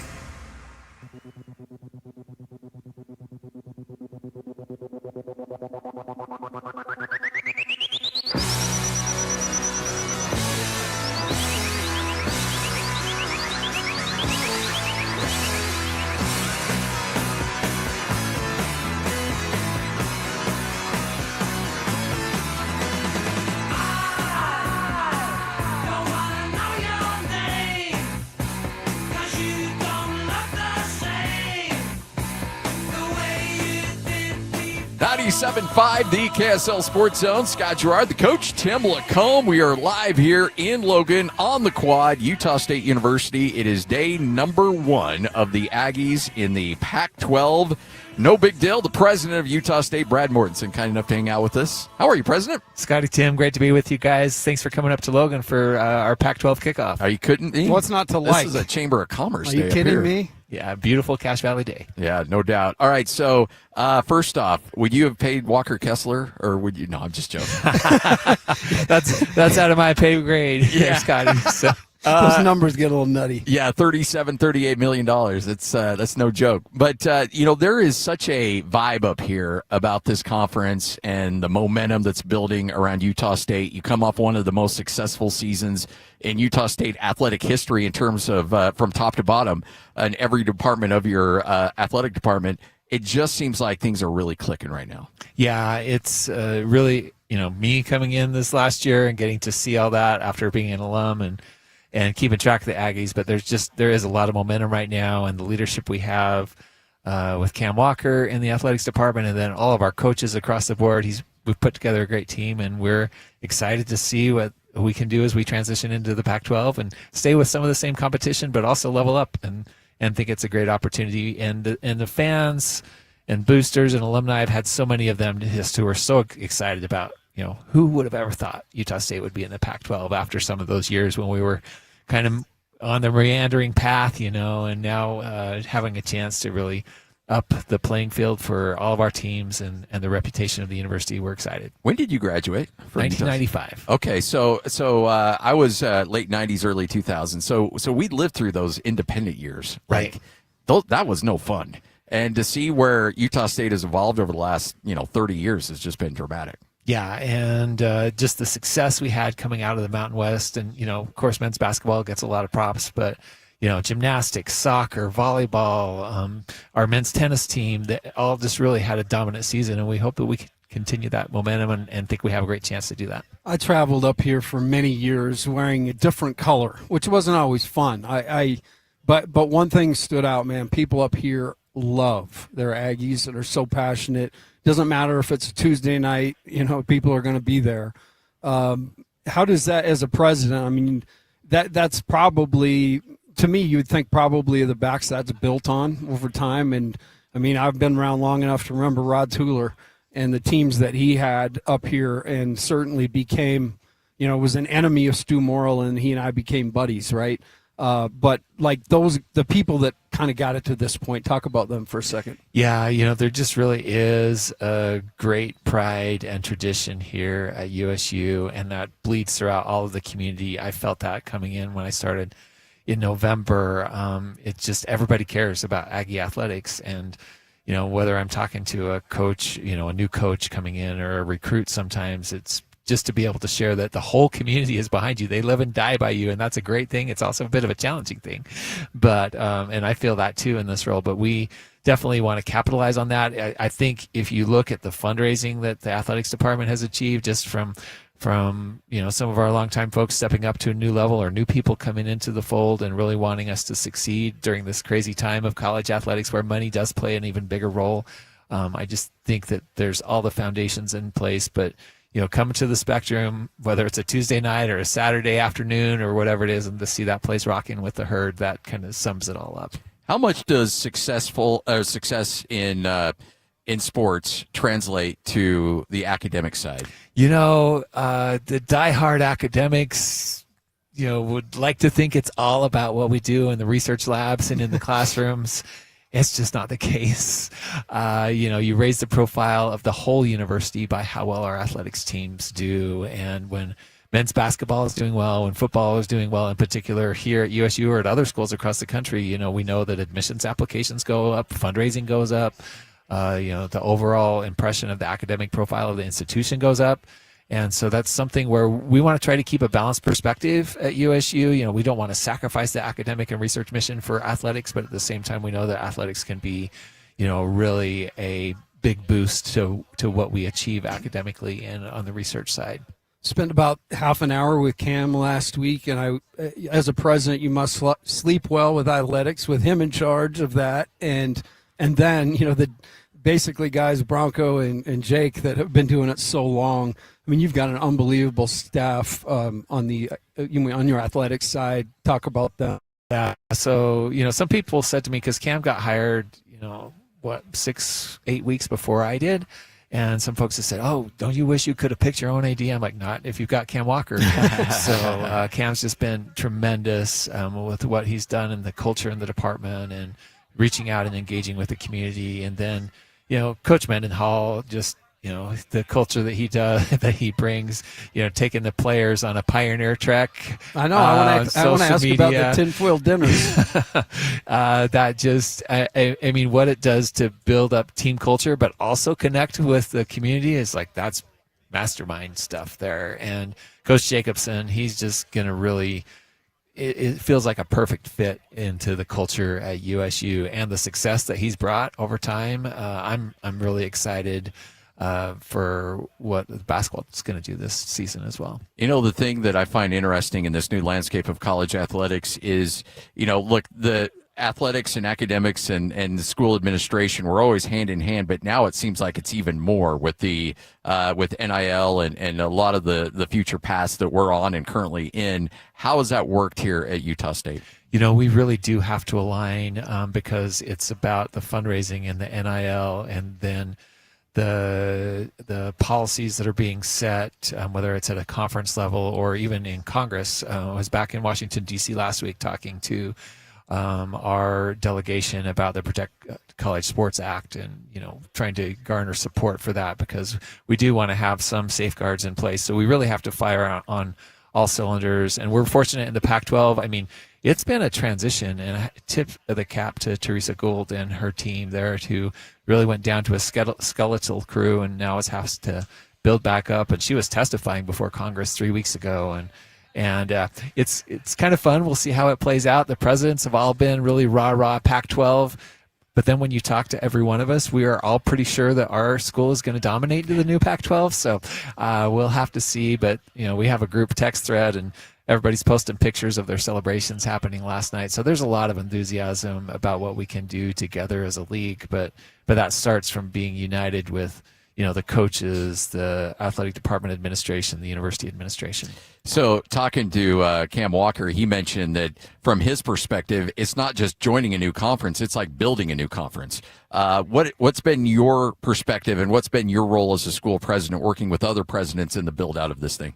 And it's interesting how we've come together, whether it's, you have those two legacy Pac-12 schools, and they kind of have their perspective, and then the five of us joining from the Mountain West, and then you throw in Texas State and Gonzaga. But there's just really been a lot of unity in the room there to figure out how to do things, and kind of an acknowledgement is we don't have to, because we're coming to a new conference and building a new conference, we can think creatively and try to think outside the box a little bit, and some of the assets that we have from the previous version of the Pac-12 in terms of media production and broadcast production and those things, we think that's an opportunity for us to really leverage and push the boundaries of what college athletics can be like in the future in this new world, and how we can bring more value together for fans and boosters and folks who want that access to different parts of the game. So it's really exciting to be in the room and to talk in that way, and to think that we can write our own rules in the new Pac-12. Anything surprise you since you started this new gig? Honestly, the biggest surprise is just how much, and as an Aggie myself, I've always known it's been there, but being in this role and just feeling the support and knowing how deeply people want Utah State to succeed, not just athletically, but as an academic institution, because of the value of their experiences as alumni, or because they see the impact, not just in Cache Valley, but all across the state of Utah and beyond. When we talk about programs like the Space Dynamics Lab, that's literally, changing the world with what we do here in Logan. People just hold that to their core, and because of that, they want me to be successful. They want our athletic teams to be successful, the faculty, and so that's just really powerful. And it's easy to get out of bed every morning and come to work when you've got that kind of army behind you. So you are an alum and you are a sports fan. It would be impossible for me to be in your position and not micromanage the heck out of everybody. Like, I would want to get in the weeds. We are going for it on fourth down every time, exactly. Scotty. Like I would be Phil Knight with a headset in the booth. They're like, no, you're it's going to be a play action on first and goal from the 2. We're not running it, stuff like. But in terms of like trying to be involved, but also let other guys do is what's that like for you as a fan? It's. I found when my son is playing, then it's harder. Yeah. But in this role, and when you've got great coaches and great folks on the field, it's just like, you just want to cheer for them, and you just want them to be successful, and mostly because you know how much work that they've put in, and you know that thrill of victory and the agony of defeat is real for those guys and gals that are wearing Aggie blue, and so you just want them to be able to be successful. And so whatever I can do to help promote that and to let them know that we've got their back, I feel like that's my biggest role. That's why you're a better man than I am. I don't know about that. Yeah. Hey, I will yell at the refs from time to time. As you should. Hey, President, we appreciate your time. Thanks so for coming much by. for being Congratulations on the day. Our early word. Can we get this dude in the Hall of Fame sometime? Stop it. No. He's a Hall of Fame kind of guy. We're like 20 years from even. No, I mean, come on. Some of the calls you've made already. We've had some fun ones. We've had some fun You know ones. what? Winning games in the NCAA tournament never gets old. Right. That Villanova, or TCU a couple of years ago, that's just to be able to see that and be able to be a part of that as a president, I can't imagine what that's like for you. That's right. Seeing the guys cut down the nets, that was one of the all-time highlights, and hope to do it many more times. I'm the fill-in for Spence when he can't do the game with Scotty. I get to come up, and that's the highlight of my year. I love sitting there and actually having people not yell at me and look like they're actually on my side. I get to high-five people in the herd, From the old days, that wasn't happening. Right. Well, congratulations. Anything else we can do for you, let us know. Thanks. Go Aggies. There he is, Brad Mortensen. He is the president of Utah State University. Cam Walker will join us coming up here in about 15 minutes from right now. As it is the first day of the Pac-12. Utah State embarking on a new conference, building it from the ground up, and great infrastructure here at Utah State for a chance to be successful, certainly short-term and long-term with this conference. Man, I remember then they were in the PCAA back in the day. Yeah. That's how old I am. It's funny. Everybody, as you look, and hey, today, obviously a lot of Jazz fans up here, and everybody's kind of got their phone open and just looking for another shoe to drop, seeing if Shams is going to get crazy or what else is going on out there, because there's never a dull moment right now in the NBA landscape. There's never a dull moment, and one night you're thinking they just got to finish this thing up, and I just am looking at something posted by NBA Central, the real one. Welcome to LA, the new big three: Walker, Luka, and Austin. And I still have the question, outside of Walker, who's going to guard anybody? Yeah. It'll be Showtime, all right. Oh, yeah. No, It'll be Showtime, all You're going right. to have a lot of 140 to 136 games up there. Yep. I mean, that's his job, though. That's probably why they're paying him a little extra. You're going to have to guard four people's guy. Yeah. Honestly, it's not quite, maybe it might be the same philosophy as the Rudy Gobert years. Just funnel everything to Rudy and let him deal with it. They're signing Colin Sexton as well. They're signing Quentin Grimes, which is a great get. And then Sandro Mamu something or other. Nailed it. I mean, I got to Mamu. I'll just call him Mamu. But they got him too. So, man, in a night, they went from LeBron Town to Bronny still there on a guaranteed deal, and then a bunch of new faces. Well, and also, too, I think it's interesting you look at Rob Pelinka, and I think Rob's at the point where, like, hey, look, I'm going to go all in. I'm going to build this team the way I want to build it, post LeBron, and if it doesn't work, then you can fire me, and I'll let somebody else figure out the draft picks from there. But this is his chance to finally put his stamp on the team. He doesn't have to worry about LeBron. He doesn't have to worry about anything else. This is my team. I'm going to build it my way. Yeah, and that is honestly why they prioritized Walker so much. I think Luka had a list of guys he wanted to go get. Obviously, the guys that were available, possibly even some drafts, and the chemistry was good. Walker went in for the visit, and like I said, that becomes if you've ever gone to one of those, hey, go on this trip to Cancun, but you got to go spend an afternoon with Al in the clubhouse, is one of those. So just be a part of this short presentation. But you're going to see the very best the clubhouse has to offer. I'll promise you that. And that's what the Lakers, they rolled out the red carpet, made him feel like the man. Certainly we're going to pay him like the man. Well, now he's got to be the man. And I will say the LA Times is a little more harsh than our local Salt Lake Tribune. Even the Daily Breeze back in the day. The Daily Breeze was coming for a pound of flesh if back in the day. PK was involved. Yeah. I am really... Yeah, look, there's an element of, for Walker, be careful what you wish for. No, and again, I don't disparage this dude. I don't either. No. I hate when people get into well, he must not like us. I mean, again, if you've ever changed a job, then you're the same type of person. So don't be a hypocrite. Like, it's just part of it. But I think that the biggest thing is, he can't hide behind, hey, I'm developing. I'm going to be this new guy. I mean, he is thrown right to the wolves, and he's shown the signs of being able to do it, but it's a every night thing at that level, and that's what he's got to do. All right. So from the Jazz perspective, you've got assets, you've got a lot of things to play with, but now you got to be creative. And if I'm the Jazz, you mentioned the alternative of investing in other areas, and I think that would be perfectly fine, but I don't think the Jazz can sit on their laurels here. And not that you have to make a panic move, but you need to make an aggressive move from my perspective. Yeah, I mean, here's my view on the world's simple, but if you don't want to get backed into a corner, and stop backing up. Yeah. Instead of backing up and recoiling, see what's out there. See where the avenue is that you might be able to get out.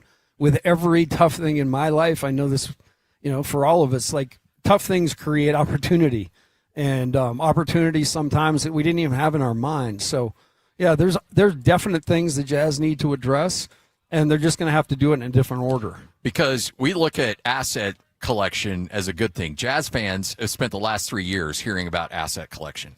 I think they're kind of done with asset collection. Like, the Jazz fans want to see talent acquisition, not asset acquisition. And I think that's, in getting a vibe from Jazz fans, they know they got the Lakers. They're not necessarily bummed out about losing Walker Kessler, but they don't want to go backwards because they've been through 3 years of hell. They don't want to, when you hear, the Jazz got a bunch of draft picks, in their mind, they align that with rebuild.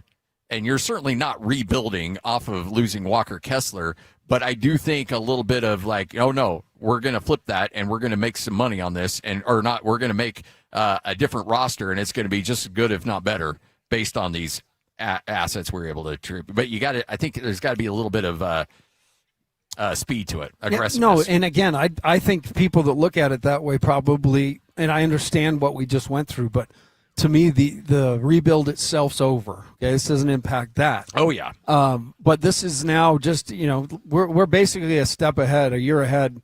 We got to make the playoffs so that we do the on the court stuff. But we addressed an issue we were going to have to address next year. Was it going to be Keontae? Certainly, if Walker was going to take more money and not fit into the slot, then you kind of are making your decision already. And the one thing I know, it's well thought out. The analytics probably back it up. But in the NBA currency, these picks are how you get deals done. Yes. Yeah. Jaren Jackson Jr., if the Jazz have to throw in an extra pick that somebody else can't, I mean, it's like you get in a bidding war for a house. When you got deep pockets, and in the NBA, deep pockets are first-round picks. So when you can, especially unprotected first-round picks, those things are gold. And who's going to say that this Lakers thing's going to work? They have still have a lot of unanswered questions. So those picks could be great. That thing could blow up. And so I think you have to understand that those picks then could be taken even this year and thrown into another deal, and you go acquire the actual guy you want to get that fits, and then you go address Keontae and go. I would not look at these picks and say, I wonder what the Lakers are going to look like in 2031 and 2033. I think you look at what are they worth right now in terms of the trade. Yeah. Yeah, I mean, the other part of that is, because you don't know what tomorrow's going to bring. Nope. So how can you think about 2033? You just carry those around like bricks of gold.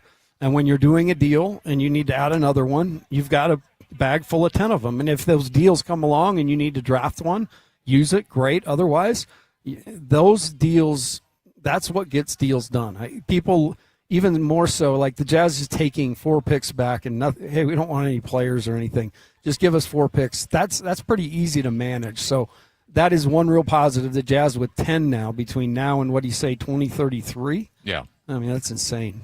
10 first-round picks. Right.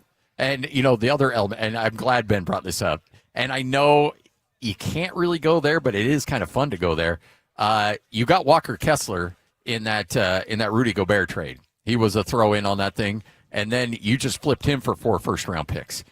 So it's like, hey, why can't we follow it? They do it in the Bible. Yeah, that's the begat section. Yeah, look, Rudy begat Walker, Correct. begat 4 first-round picks. If it's in the Bible, I think it's legal. And I think, honestly, if you look at it, that's pretty extraordinary. It really is. That thing still, it's like the gift that keeps on. It's like Jason. It's alive.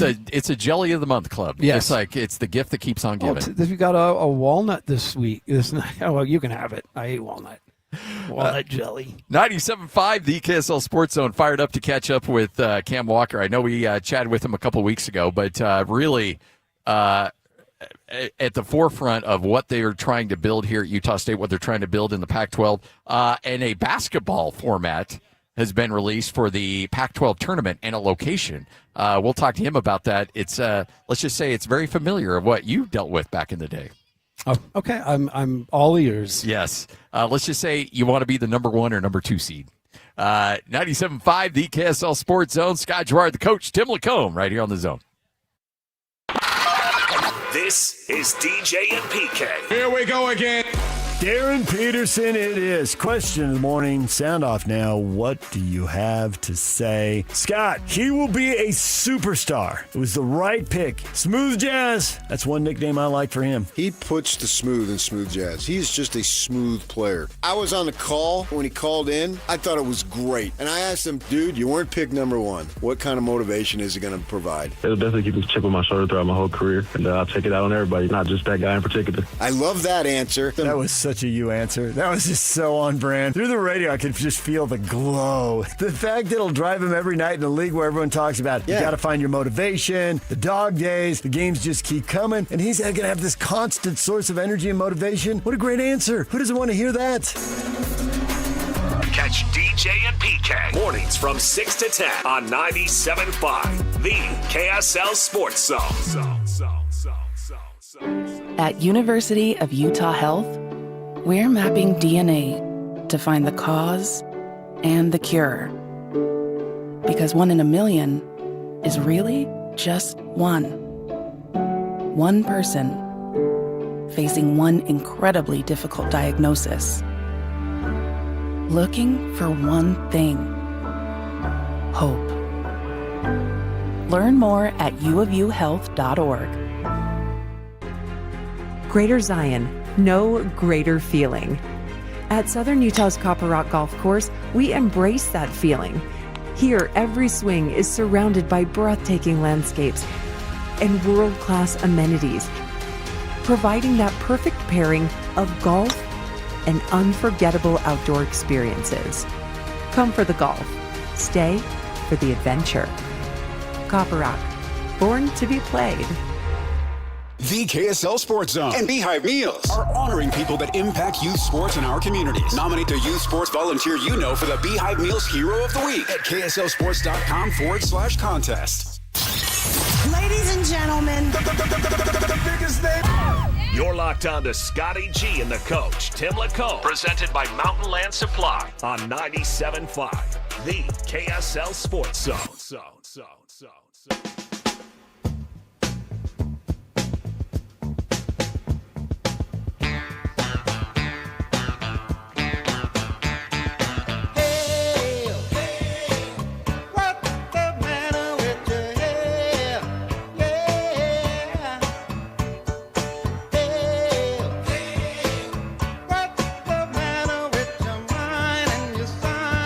All right, I'm throwing a flag on this one. I'm throwing a flag. The illegal use of the song. The illegal use of and the poaching of lists is not okay. This was on my list yesterday. It did make your list. You had it too far down the list. Obviously, it wasn't important to you. I've got grass here on the quad. I'll huck that. Woo! Illegal use of the song. You can't be poaching other people's lists. What, Lloyd? What number did you wear in baseball? Number 10. Good old number 10. Illegal use of the song. Number 10 in the booth. 10 yards. Repeat first down. Maybe don't have Redbone so far down the list, and you'll get it on there. I had it way up on my list. Actually penalize Lloyd? It was on the list, and everything gets bumped up to next week. I'm just keeping a list, so once I claim a song, it should I be feel on like the the list. rules on what's good and what's bad, and the judge and the jury. I feel like it's constantly changing, constantly. Well, you keep moving the goalpost. Look, I made I made one error, so I'm just addressing my side of this duo. Is it dynamic? By the yet? way, No, this deep cut comes from a little group called Redbone.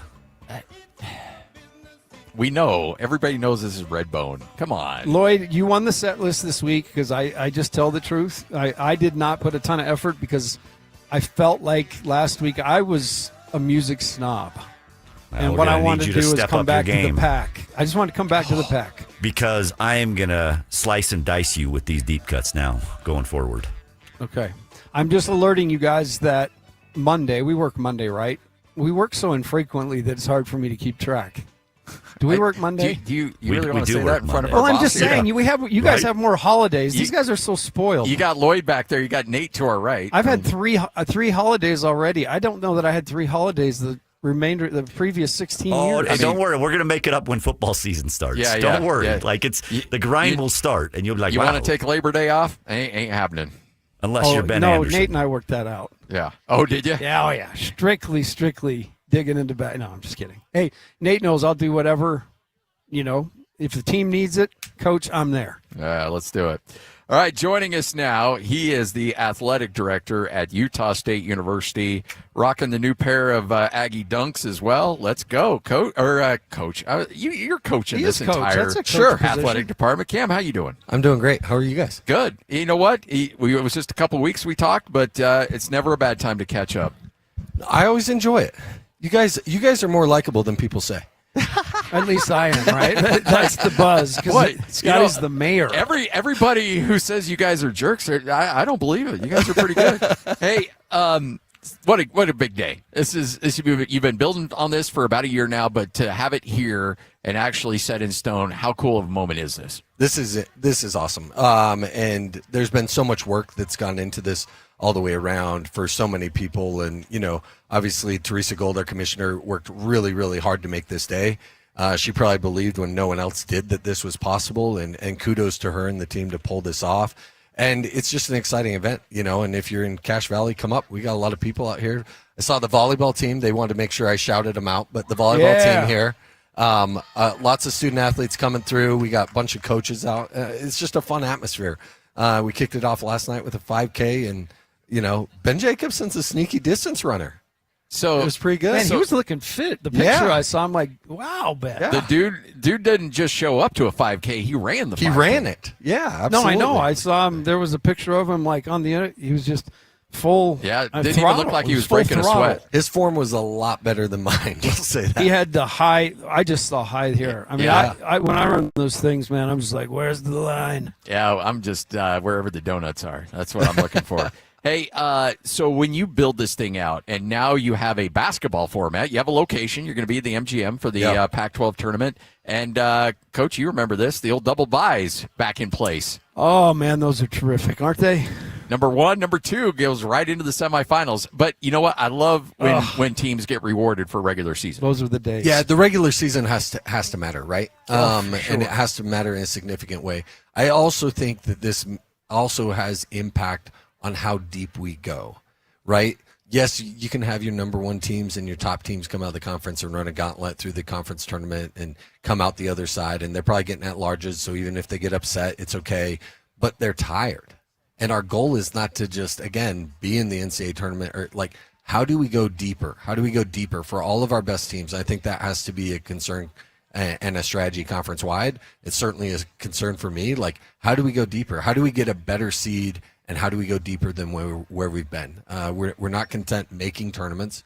We want to go Sweet 16s. We want to go to Elite 8s. Like, we want to do those things. And in order to do that, I think you got to be rested. And so I think I'm in favor of this format.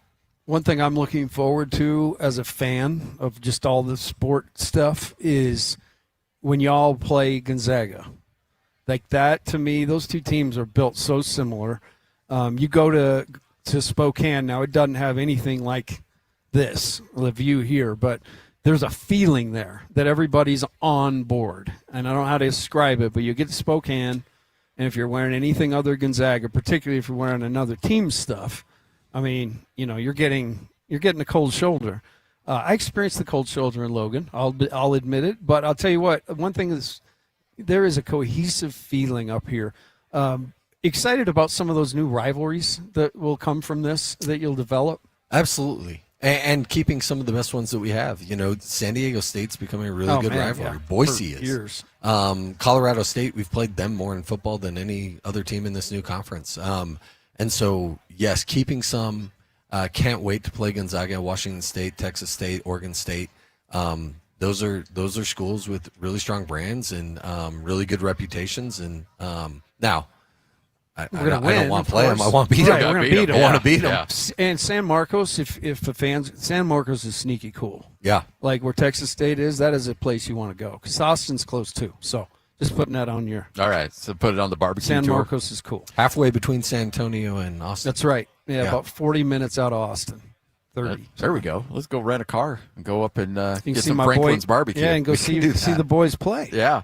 Hey, when you when you are building this out and you're really trying to get things going to where they need to go, fundraising is obviously huge. And the buy-in from the community, the buy-in from your boosters has been absolutely tremendous. There's never any you can't stay even. You always got to be increasing, but it's been fun to see how much that's improved over these last couple of years. Yeah, we've had tremendous support. This last year, this spring was incredible. People that have been lifelong committed and giving, doubling down, and people that haven't been that committed or part of it, stepping forward and saying, "Oh, I can do something significant, and now's the time." It means a lot. Obviously, the financial impact is huge and means more than just each dollar, but because it also spurs on further. But it also, like, the trust that I take that very seriously. The trust that people are giving to me and to president and to all of our administration and to our coaches to do this right and build it right, like, that's hard-earned money. And I don't take that lightly, and it's incredibly impactful, which is really exciting to just see how involved they are. And it shows it's like that when Mason Falslev comes back and Carson Templin, I mean, those types of things are what ensure you keep your own here, right? Absolutely. And that's why you don't mind if I break some news, do you? Hey, let's go. We have a sounder, Lloyd. Yeah. Breaking news sounder. What do we got? Had a donor call last night. First day of the Pac-12. They would like to do a $2 million match for the month of July. So they are donating up to $2 million and are willing to match. And so we need to generate $2 million in the month of July. And this individual will match that. Wow. And, huge. Just unbelievable. Massive. Here's the other thing, too. You've had some really good anonymous donors. Like, I would be planting my name on everything if I was donating. This is Gerard Quad. This it's really cool. And people like, you know what? I just want to help the organization. I don't need my name out there. That is really impressive. So many of them. And honestly, they're shy about me even doing something like this. But they understand that this is beneficial so that we can get word out. But yeah, that's Utah State. That's That's awesome. Cache Valley. They are they don't want the limelight. They don't want the spectacle, but they want to put us in position to be the best we can and to succeed, and overwhelmed by their generosity. And this one's just unbelievable. I don't want to put you in a weird spot where you have to kiss up to the boss because he's about 20 feet behind you. But I think he's behind the speakers. He can't exactly. hear. I don't think he can. But when you have a president that says, I would love for this school to just be able to stand on its own in terms of its academics. But the fact is the academics needs athletics, and it needs athletics to be successful to drive admissions and to drive excitement and buzz towards the overall institution. It's really got to help you in your position when you have a president that gets that understands that dynamic. Massive. And his support, it's incredible. But it goes both ways. We will be a better athletic department because we're connected to this university too, right? Like it's a symbiotic relationship. It's not one way, and the ways they help us are massively significant. So yes, we need to be a huge marketing and branding arm for them. We need to get word out in big time ways. But they are supporting us in countless ways. And I mean, here we are on one of the most beautiful locations in the country on any college campus. I mean, we bring recruits up here. You don't think they want to come? I mean, this is unbelievable. And so us being a part of this university is incredibly impactful to us and all the things the university has, from great academic programs that we can put our student athletes in to incredible research going on. I mean, we have who would have thought that Space Dynamics Lab would be happening in Logan, Utah? Yeah. Right? Like, the things we're doing are incredible, and we need to make sure that we're doing our part to get the word out, not just about ourselves, but about the institution as a whole, because it's an amazing place. Can I ask you about some nuts and bolts? Yeah. 5 for 5, does that apply for kids this upcoming year? Like, in terms of if they had a fifth year that they could have applied, but they finished their eligibility last year, can they be a part of teams this year? No. Okay. Yeah. So that is just moving forward. So it does not apply to them. But kids that are currently enrolled and have eligibility would apply to them. Correct. So if you're in year 4 right now, you would be able to come back for year 5. Yep. And you guys have done a great job just assembling a staff of coaches across the board. Everybody's got to do their job. The coaches have a huge one. Just kind of talk about your coaches up here and what they mean to everything. From day one when I got here, so press conference was on Tuesday or Wednesday, and then the next day at 8 a.m. I met with our head coaches. I didn't know really what I was walking into. I knew some of them and their reputations, but didn't know all of them. And I walked out of that meeting. I remember calling my wife and saying, "We're going to be okay. This group is unbelievable." And I think with the addition of Ben and Kristen and Keith, we've only added to it in just the caliber of coaches we have. They are the strength of the department. I am trying to put together the best administrative team to remove obstacles for them so that they can go do their jobs, because they are just elite at what they do. And their leadership expands outside their teams, which is rare. But in this department, they really do. They're incredible. Cameron Walker, athletic director at Utah State, kind enough to join us again. $2 million donation, an anonymous donation that that will be matched. So essentially, if you can raise $2 million, he's going to match up to $2 million. Yeah, we could or end they up, are going to. Yeah, he or her. He or her, and they will match up to $2 million, and we're hoping that that runs all through the month of July. They were willing to give us not just a week, but give us a month. We could end July with $4 million in donations. What a way to kick off the Pac-12. It does feel like it's a kumbaya, like everybody's loving each other right now in this new conference. But make no mistake, there's level of competition, and every time I see, Boise State announces a $1 million donation, then Colorado, it's like there's a level of keeping up with the Joneses in a big way here. Yeah, I mean, I think you know me well enough at this point that I don't whether it's soccer this fall or cross country or volleyball or football or donations. I don't want to be second to anybody. No, sir.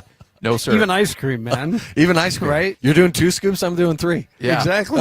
You think or brand. You think your creamery's good? Ours is better. Ours is, I mean, come on. Yeah, There's no competition. You got to get some of the athletes over here, man. They got to get them on the stream. With Cam, just like give us the IGA. Well, there's so many cool things going on at Utah State, and scheduling I know is at the forefront. Basketball is tough now because there's a limited amount of conference games. Football, you got the deal done with BYU. I know that was something that you had a high priority on, and you were able to wrap that one up too. For basketball, you mean? Or basketball, that's what I meant. Sorry. Yeah, big, and was able to get football with Utah. Yes. And a home and home with them. Big. In-state games are vital, and we want to compete with the best, and we've got 2 of the best in the state here, and so let's compete. I just want to put it all out there. Let's settle all these discussions. Let's go play. You want to play today? I'll play This dude tomorrow. wants to play today. Yeah. Cam's going to put his cell phone out and just be like, "Hey, if you're an AD out there, call me up. Let's go." Yeah. We could get a great wiffle ball game out here, man. We could play unbelievable. Maybe when we wiffle ball. finish, we might have to get something going. That is an ideal spot. If my boys are here, the likelihood that they've got a wiffle ball bat and ball it's 100%. in their pocket is pretty high. Is there any trips to Logan Regional yet? I better knock on wood. We kept Knoxville Orthopedic in business for a long time. So we've been. I think we've only had 2 trips. Oh, good. We're pretty good. We feel pretty good about that. Nice. Well, hey, congratulations. Fired up. I do have somebody did the Ted Cruz thing. Any updates on that? Do you think? I know it got redlined. It got redlined. I think it's making progress and it's got momentum. I'm excited about it, and I haven't overly been excited about things that happen in Washington all the time. I feel like it always takes longer. I'm not patient. So it has nothing to do with what they're doing. It's just I want to snap my fingers and have it done. I like the way Cam does. Oh yeah. But I think it's making progress, and I think it's the first real shot on this athletic side that we have hope with. Again, not a silver bullet. There's very few silver bullets out there, but I do think it gives us a baseline that we can start building from and get some of this squared away. Just some guardrails. Just give us something. Yeah. Who's the first football game this year? Who we playing? First. Not Troy. Idaho State. Idaho State. Yeah. All right.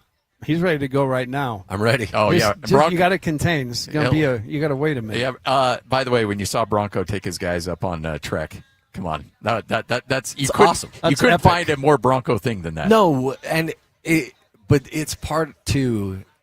Yes, it's exactly him. It's his culture. We're going to work hard. We're going to do unconventional things. But it's also about ingraining yourself to a place and becoming a part of what they are, right? Like this is a community that's built on pioneers, and let's go see what they did. Let's go find out about pioneers and what that means. And in a way, that football team's going to be a pioneer as they build in the Pac-12.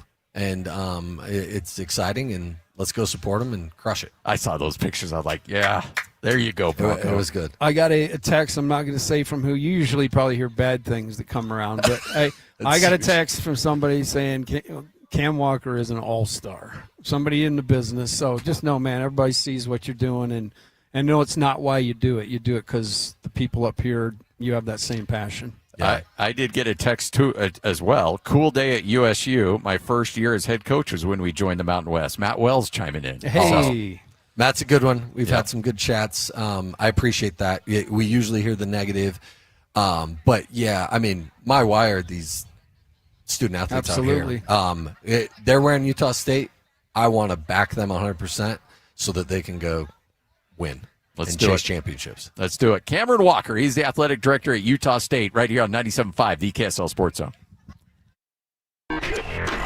This stuff is available everywhere. Wherever you are, the KSL Sports Zone will be right there with you. It's the KSL Sports app. I love it. Where you can get the latest podcasts, up to the second breaking news, and analysis of the teams you can't live without right from your phone. And wherever in the world you may be, you can have DJ and PK, Scotty and the coach, and Jake and Ben tag along with live streaming of your favorite shows. Download the KSL Sports app and never miss a thing. Presented by University of Utah Health. Health is in our DNA. Learn more at uofuhealth.org. This is 97.5, the KSL Sports Zone. 97.5, the KSL Sports Zone. Summer is here, folks. You got the parties. You got people coming over to the house. Well, you want to make sure your house looks its best. Well, how about your carpets? When's the last time you got your carpets cleaned? My wife and I were talking about that last night. It's been a couple of years, which means that now I'm calling up Zero Res. They're going to come over to the house, and we're going to make sure that we get things taken care of. Now, the great thing about Zero Res, right now they've got a special, and I want you to take advantage of it. Right now, they've got 3 rooms of carpet clean. So they're going to clean 3 rooms for just $139. That's 3 rooms of carpet clean for $139. Take advantage of it right now. And they can also come out. They can clean out the dryer vent. They can clean out the air ducts. They've got hardwood floors treatment that they can make as well. Really, the sky's the limit on what Zero Res can do to really help out the functionality of your home. Go to zerores.com. Spelled the same front or backwards. It's Zerores, the right way to clean. You can also go to call 866-ZERORES.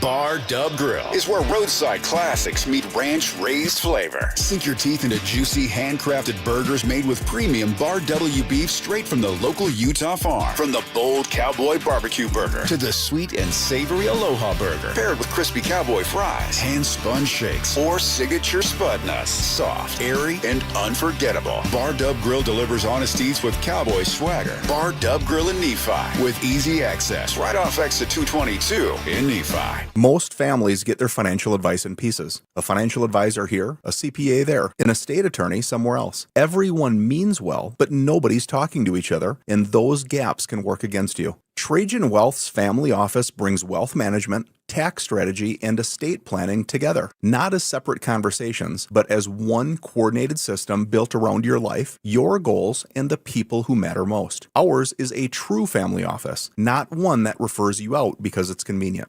This kind of dedicated collaboration used to require a 7-figure net worth, but here's the game changer.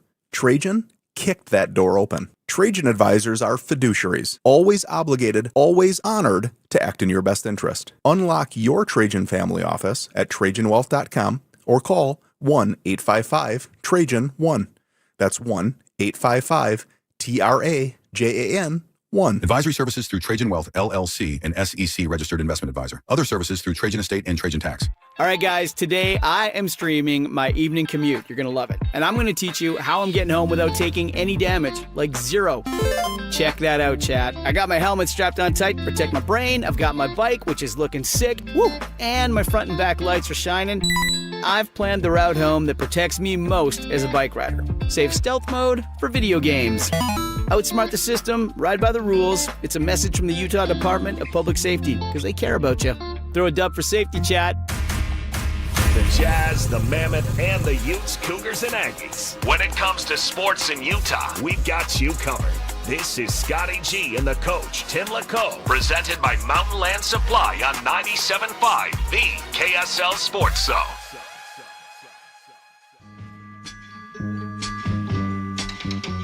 Listen, baby, ain't no mountain high, ain't no valley low, ain't no river wide enough, baby. If you need me, call me, no matter where you are, no matter how far. Don't worry, baby, just call my name, I'll be there in a hurry. You don't have to worry, 'cause baby, there ain't no mountain high enough. 97.5, the KSL Sports Zone. Scott Gerard, the coach, Tim LaCombe. We are live up here in Logan on the quad. And, hey, I just got it on stream, too. Nobody saw that. We're good. No. I'm sure they did. If it comes up here, I'm going to love it. Because that will be one we got to pull for posterity. Because that must be because he knows I'm a BYU guy. No. Yeah. No. But I went there. By the way, you're unaffiliated. Hey, I'm not. No. I worked there. He was an employee there. Come on, I've got Aggie blood run through. Yeah, me you do. Somewhere you in do. there. Come on, you've done games, man. You called games. I text back and forth with Stu Morrill. Yes. I don't know how much more Aggie you can get. Nope, not possible. Now I'm all out of sorts. That was funny. I don't know if Lloyd saw that on the video. Yeah, we got it on video. I bet they had something back in. He's like, he's going to ask for it. Hey, when you so Walker Kessler, now a Laker, or soon to be a Los Angeles Laker, the Jazz get the haul back with the 4 first-round picks, and now it's about how do you retool with a limited free agent. Now, free agency really isn't how you build your team anymore in the NBA. So you've got some assets. Now the Jazz have to go to work, and I don't know if the Jazz did this with a plan B already in place, but I got to think when they're talking to Lakers, Austin, Danny, Jay-Z, the rest of the crew, they're like, okay, if we pull the trigger on this, what are we going to do? So there's got to have some contingencies in place that we'll find about either in the near or distant future. But some of those contingencies probably have strings. Like they're already under contract with someone else, because, like I said, there's no answer in free agency, and I don't know that there ever was, honestly, for the Jazz outside of Walker. And so I think that's what Ben used the perfect word. This we're veered off course. We were pretty assured that we were on this path now with the guys for a couple of years. Still have a guy to add, but with that, obviously, a ton of flexibility, more assets in your bag. So if you now go to plan B, that's to identify targets for trade and take your bag with you. Yes, yeah. And say, we want that dude, and here's what we got. You got your duffel bag full of $100 bills. Yeah, you never want to overpay, which is why you don't get involved in this thing. Yeah. Stack good decisions, but have it ready because they may ask for an extra one. Yeah, and so if you have to drop another gold bar to get something across the finish line, you got a chance to go do it.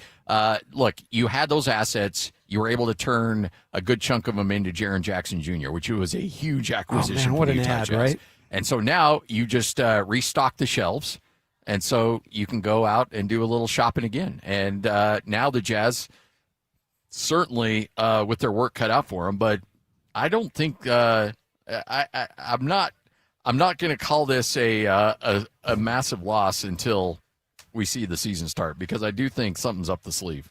Well, speaking of up the sleeve, I just saw the tweet that Lloyd's just playing a soundtrack today of Guardians of the Galaxy, and he's 3 songs in. So credit to Lloyd, but also credit to the musical director of that particular project, because they're the ones who put the set list together. Yeah, Andrew called him out, and Andrew, I think, is but he correct. told me he was doing that last week. And Oh, yeah, I didn't hide this. I said all is fair in love and war. He didn't try to, this wasn't trying to sneak it past us. I just realized it.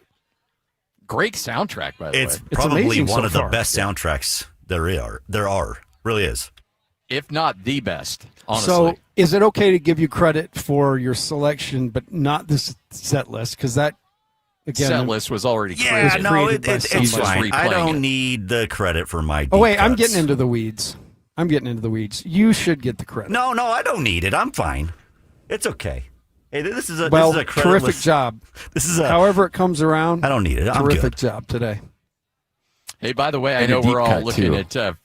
at Jazz free agency and all of that stuff, but Ian Cole, former member of the Utah Mammoth, now will be playing for Chicago next year. So Ian Cole had some moments here with the Utah Mammoth. Now he moves on, I think, on a 1-year deal that'll pay him about $4 million next year. Yeah, I mean, so now for the Jazz, at least this question is answered. Probably not answered in the direct fashion you'd want, but answered nonetheless. And so you pivot with a bunch of the assets and the money to see what you can do. And again, there were a lot of things to address. Probably not going to address them all this season. If Walker were to require a ton of money, that would impact next season as well. So I think a sound decision, and across the country by the national pundit, they're just shocked that Walker, that they were able to get 4 picks, 2 of them unprotected from the Lakers. Yeah, and then 2 pick swaps. The Lakers are all in, and I think Rob Pelinka's at a point in his career where he realizes that honestly, you can look. Yeah, I'm going to make my mark here, and if not, I'll just do my Rob Lowe impersonation somewhere else, because I've had it. I've been under LeBron's thumb. No more. We're going to run this thing my way. And he has wasted little time. He essentially, when you look at it, told LeBron James to hit the streets, and I'm going to go sign Walker Kessler. He traded LeBron James for Walker Kessler. Well, then signed Walker, and then 3 guys right in a row. So they Colin went Sexton. through 4 today. So they talk about having a plan. They definitely had it. They got the Walker piece, and then everything else fell into place. But a completely new look there in L.A., and now they've backed themselves into a corner, don't have a lot of flexibility. It will probably end up being Walker, Luka, and about 7 dudes that you pick up off the waiver wire every season. Yes. It's at the end of the day. Or in Reeves. Sorry, those 3 guys, and then just filler pieces. Maybe they think those 3 guys are good enough with adequate pieces around them to like this year they signed Grimes for $10 million.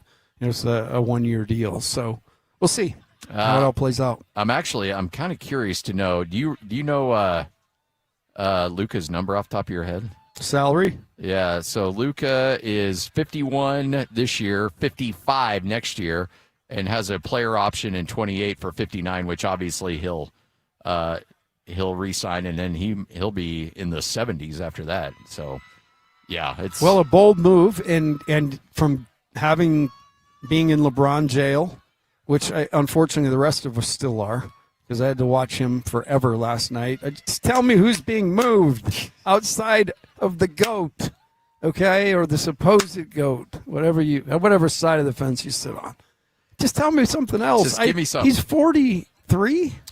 They're going to have to. The Lakers are going to have to do some work here. They're going to have to maybe cut and stretch DeAndre Ayton. Maybe that's a center that'll be on the open market. Oof. Oh, well, they won't be a taker in this joint. I can assure you. So next year, you've got Luka at 51, you've got Reeves at 41, and then you've got Walker at 33. So you've got $125 million in three guys. I'm not great at math, as you know by my first phone call with you, when I had really done it well. I actually called Scotty today because he was in the canyon, and we lost. I lost my radio service, and so I called and told him about the trade. But I kind of mixed the numbers up a little bit. Well, sounded better than it was. It's 3 years versus 4 years. Yeah, but that's true. That's all good. All right, 97.5, the KSL Sports Zone. Scott Gerard, the coach. Tim Lacombe coming up next. Gather around the radio, folks. We've got Bronco Mendenhall and Ben Jacobson joining us next hour right here on the Zone. Hockey fans, let your voice be heard with the Utah Mammoth Fan Forum. Visit the Utah Mammoth page on KSLSports.com to connect with the team, other fans, and our KSL Sports insiders. Start chatting today in the Utah Mammoth Fan Forum on KSLSports.com. Get the latest Utah sports headlines delivered to your inbox with the KSL Sports Newsletter from the Jazz, Utah Mammoth, BYU, Utah, Real Salt Lake, and more. Be in the know of all things sports in the state of Utah. Visit KSLSports.com to sign up for the KSL Sports Newsletter.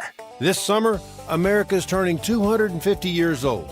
Start your celebration at Tractor Supply with up to $150 off grills, griddles, and smokers.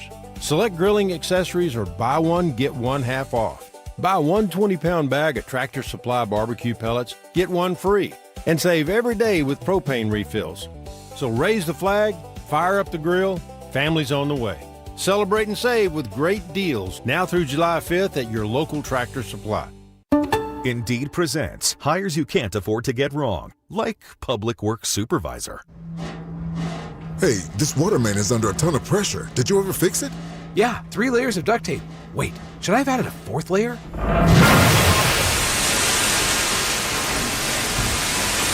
This is the job for sponsored jobs. This is what happens when you don't sponsor your job on Indeed. Next time, get matched with quality candidates with Indeed sponsored jobs. Visit Indeed.com/hire now and sponsor your job today. The biggest event of the year, Monster Jam World Finals, returns to Salt Lake City July 2nd through the 4th. The most trucks and all the best drivers in one place. Plus, the biggest 4th of July fireworks display in Salt Lake City. Don't miss the stars, stripes, and unbelievable family fun moments. Brought to you by Texas Roadhouse, the Utah Sports Commission, and O'Reilly Auto Parts. Save 25% on face value of a family 4-pack of tickets. Get your savings coupon for participating Texas Roadhouse locations. See savings coupon for restrictions and details. Returning this week to Rice Eagle Stadium. America First Credit Union has everything you need to get your money working. And for a limited time, new members get a $150 cash bonus for opening a checking account and $200 more for enrolling in and using direct deposit. If you're ready to do more with your money and get up to $350 cash, head to americafirst.com and become a member today.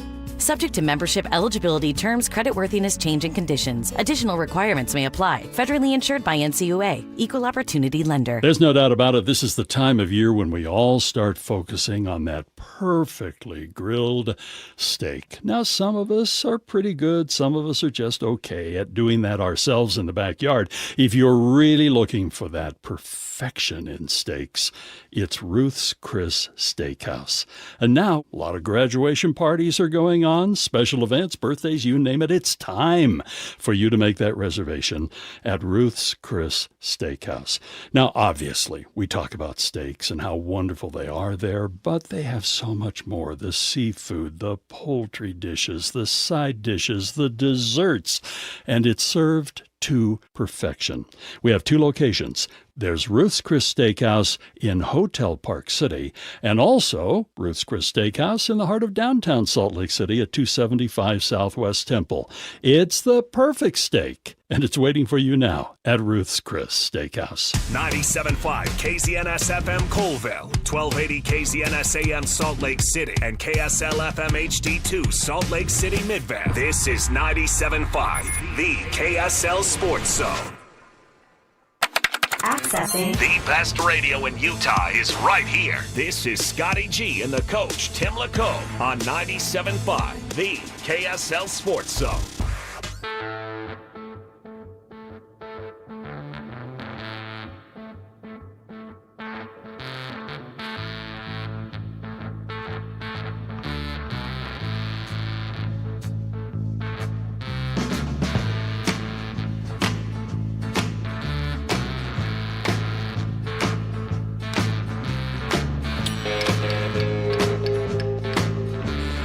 .97.5, the KSL Sports Zone. Scott Gerard, the coach, Tim Lacombe. Hope you're all having a tremendous day. Joining us now, actually, Coach, we'll have you go sit over here. I know I look rough, but I'm not that bad, bro. He is the new basketball coach at Utah State, Ben Jacobson. Not only basketball coach, not only a good dude, but a 5K runner as well. Coach, Cam Walker said you just destroyed that 5K like it was nothing. Well, he didn't see me walking up the hill. You leave the parking lot and you get down to the corner where the gas station is and turn right, and it's fine. But then all of a sudden you're going up the hill to the corner, but then the hill gets steeper. Oh yeah, going back into campus. So I took my time at that part of the 5K. After that, I was fine. That's just efficiency, Coach, which you're big on efficiency, so it would make sense. Total sense. Yeah. Hey, what's this summer been like for you? Yeah, it's been really good. So we just finished 3 weeks of workouts with the guys. We got done this past Friday, and then we take the weekend off. We take the entire week of the 4th of July off. So the guys will be back now on Sunday, and we'll get about 3.5 weeks in July after we get back and start up on Monday. And most of the 3 weeks, we get 8 hours a week. Half of that is strength and conditioning. Right? The other half is basketball, a little bit of film, and we spent the majority of those hours in small groups, right? Working on ball handling and the shooting, footwork, just a lot of the fundamental things. And we've typically done that. I've typically done that as a head coach. Wanted to make sure that that our foundation is in place. Right? The fundamentals are in place. So. And then maybe in particular right now with, Will Hornseth being the only guy that I've coached, the opportunity to, Brown Roberts is out, so the other 12, the opportunity just to spend time with them, right? And be with them on the floor and be with them in the workouts and just get a feel for where some of those things are at, in terms of the ball handling, the shooting, the footwork, and now, and you guys know this, but I would tell you, just being on the court, like coaching, right, and being in the gym, awesome. Oh, it's where you want to be all the time, just right? being around the guys, just terrific. Okay, so whether we're in small group stuff or what I was getting to is after when we get back and start up on Monday, we'll have 2 90-minute practices a week. We'll do it on Monday and Wednesday, the first 2 weeks, because we've got recruiting Thursday to Sunday, those same 2 weeks. So a little bit of both going on. But so I'm really looking forward to the practice. It'll be the first time that we've gotten into some of the 5-on-5 stuff. And, now you get into a little more of the up and down, a little more of the competition, start building some things. So looking forward to Monday. Tell me about the meetings you had, the early meetings with particularly Mason and Carson.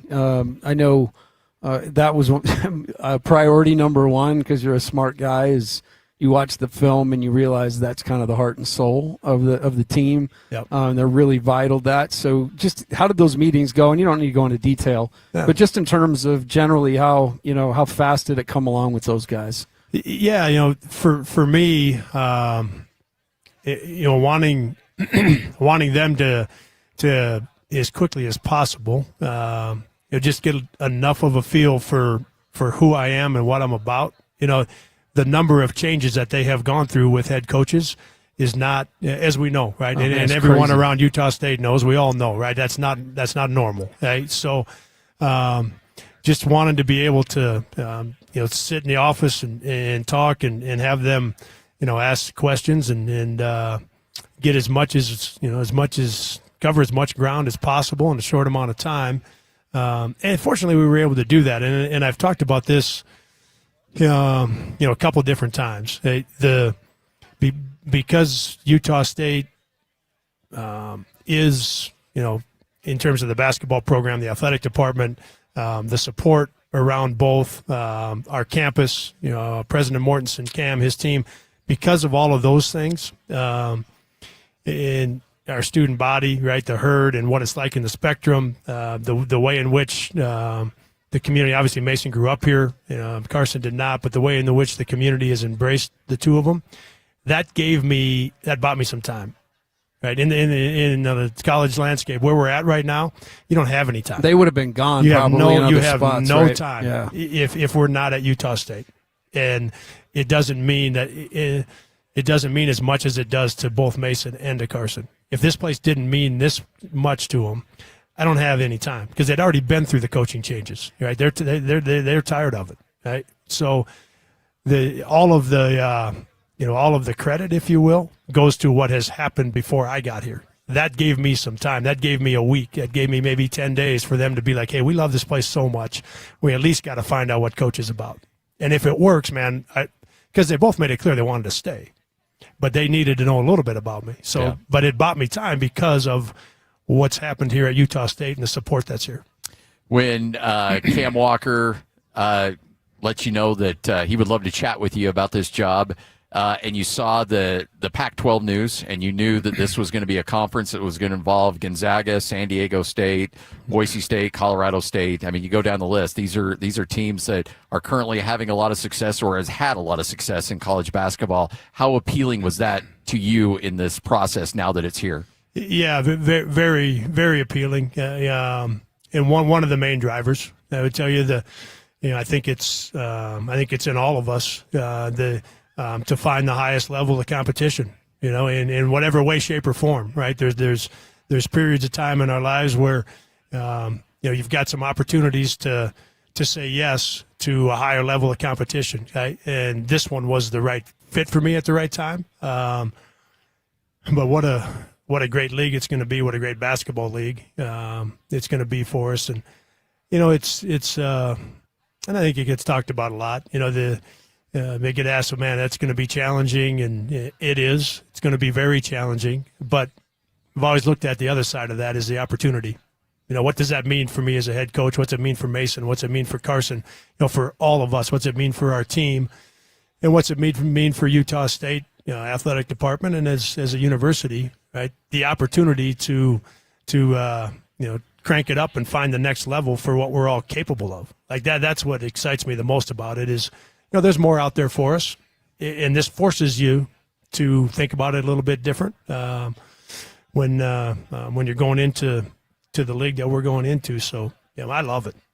You had a chance to visit much with Coach Mendenhall since being here? Yeah, he and Coach and Holly were kind enough to come down during the interview process. Made the drive down to Salt Lake and had dinner, and that meant a lot to my wife, Dawn and I, to know that. And we hadn't met each other before. I didn't know a lot about him until I clicked on the page, and this one, and I'm like, oh yeah, that's who that guy is.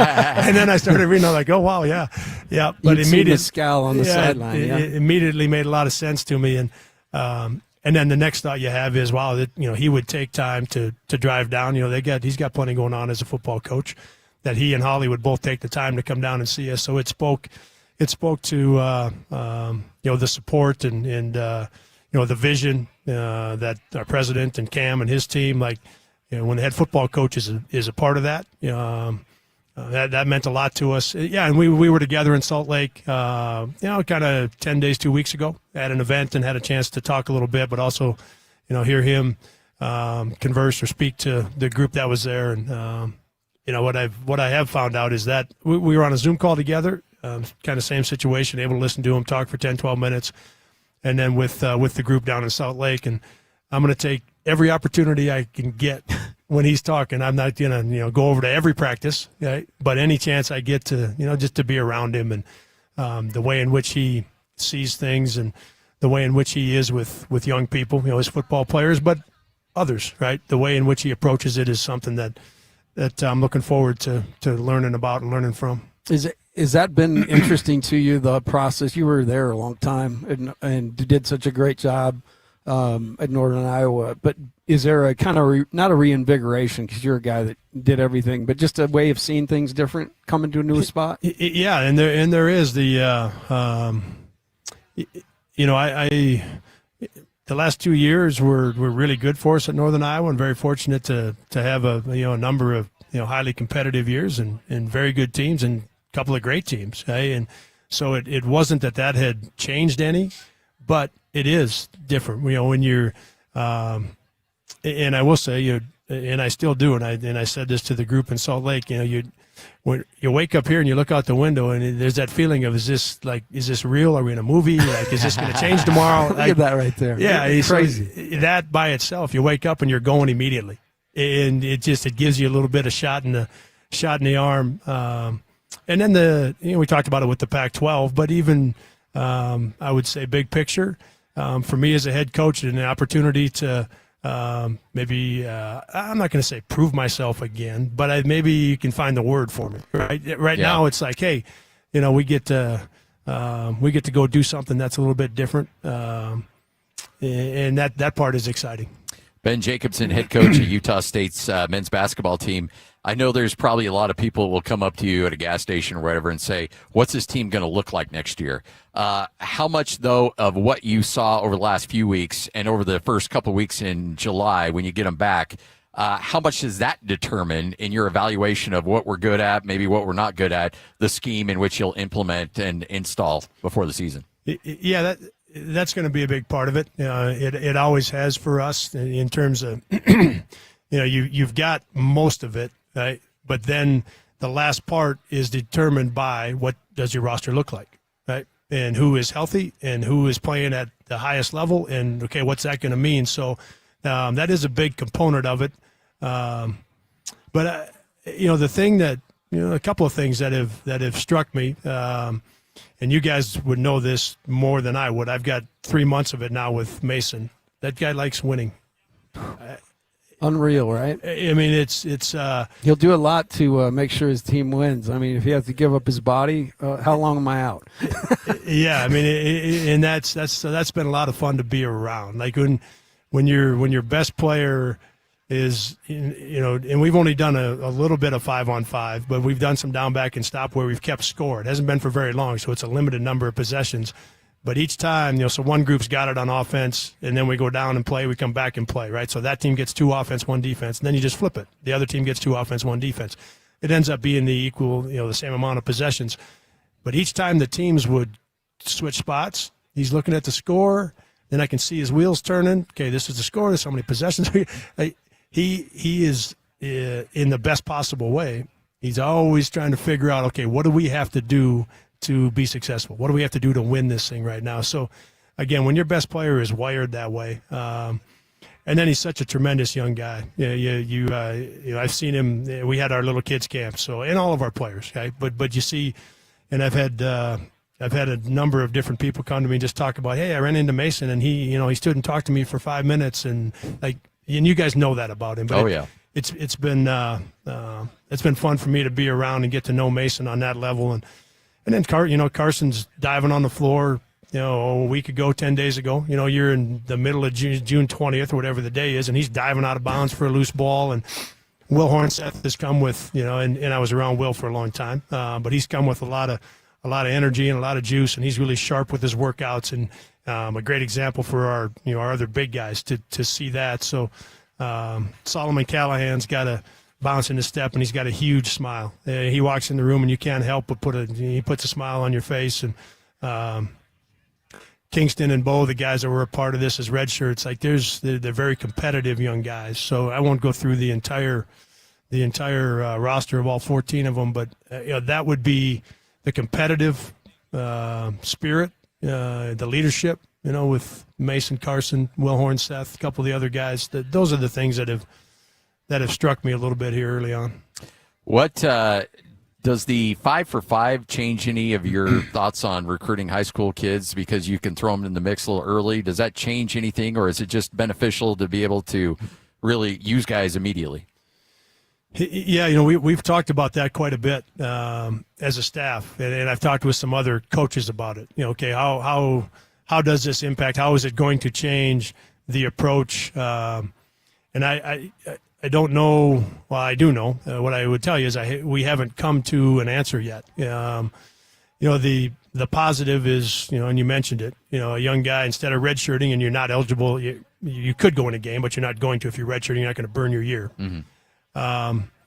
How do you approach that now with, some young guys that are not in the rotation, right? So, do you continue to treat it as a redshirt year where you're lifting 4 or 5 days a week and you're doing individual workouts? The bonus now is you can go into a game, right? Because that year is going to count regardless. So you can go into a game. And also, there's been times for all of us as coaches and with our programs where maybe you've got an injury at some point and you're like, man, I wish this freshman was available right now. That no longer is in the equation. That freshman is now available. Even if he wasn't playing, if he's not part of the 8 or 9 or 10 guys that are playing, and something would happen, whether it's performance or injury, right? That guy becomes available. So there's going to be a part of it where we've got to go through it the first time. Now, from a recruiting standpoint, we haven't made a decision to change our philosophy in terms of we're going to work hard to sign high school players in the fall. And right now, Mason and Connor Turnbull are the 2 players on our roster that are out of eligibility. So those would be the 2 scholarships that we know we can use in the fall. So and we're on to some guys, of course, right now. But if we're able to get 2 of these guys, we'll sign them in the fall, even with the 5-for-5 change, and that isn't going to impact what we want to do in the fall with high school players. And every opportunity I get, I'm gonna say it, guys. You're gonna hear me say it a lot. The state of Utah is going to be the backbone of what we're doing, right? And those players are going to know it, and the high school coaches and AAU coaches. And it obviously doesn't mean that all 15 of the players on our roster are going to be high school players from Utah, right? But we are going to work really hard with the best high school players in this state to get them here to Utah State and have that be a part of what we're doing. You're sick like me, probably coaching-wise, but you've coached a million games. But when you think about it, you can remember a specific game, moments in games. You remember some weird things, don't you, Tim? In your head. They just, I'm telling you. But, when I think of your teams, because I obviously watched y'all from a distance till we had to play, and we played over in Hawaii. You remember that game? Yeah. Yep. And I'll remember the very first play of the game. One of you guys came down, your big 4-man, reversed the ball and came down and just cracked one. I mean, I could hear the sound of the crack on the screen. And I remember the first time out, I met a half-dazed guy that ran into it, and I grabbed 2 guys, said, communication is going to be really important tonight, boys. I said that. But just physicality is a hallmark of your teams. But talk about what we can expect when your teams take the floor. Yeah, that being one half of it, the fast and physical is what we've talked a lot about with our teams, and the fast and physical together has been maybe a little more the last couple of years, but we've always wanted to be a physical team on both ends. Right? I've enjoyed. I love the preparation part of it, and I've spent a lot of time talking with our current team about their habits, their daily habits, and their routine, and how that impacts the way things are going to go, and the piece of it where, because once you get there, right, once you get into November, there's still a little bit of time. December, there's less in terms of the preparation and your fine-tuning, your foundation and your physicality. You don't want to be doing that in January.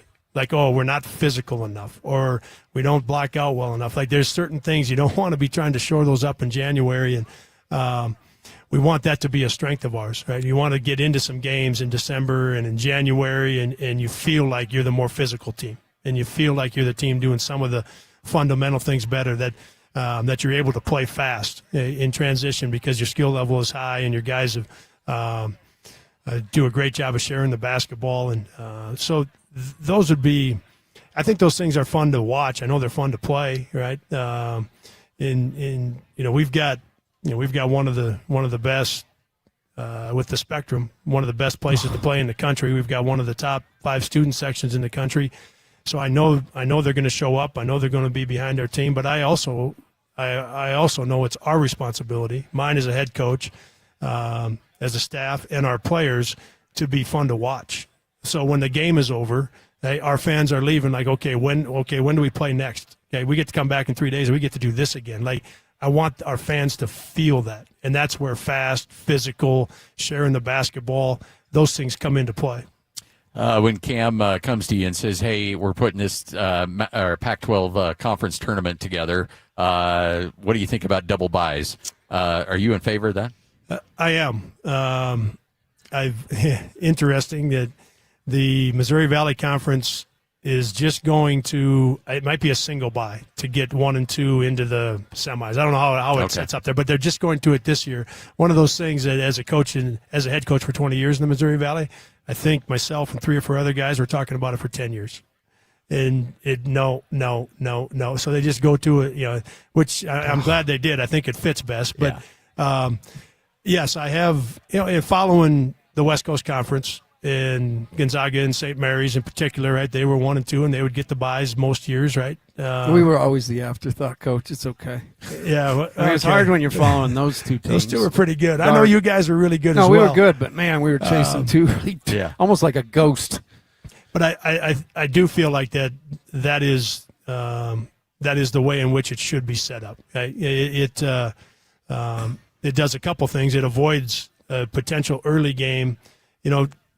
If you're playing an early game, if you're the 1 or the 2, you're playing the 7 or the 8. Those are teams that are not going to get in that large bid. If you're 7th or 8th place out of 9, we have 9 teams in our league, right? The reality is, whatever the team is, are not getting in that large bid. And if for some reason those teams had a year where their numbers aren't great, and that's the team you have to play, there's no reason to play it.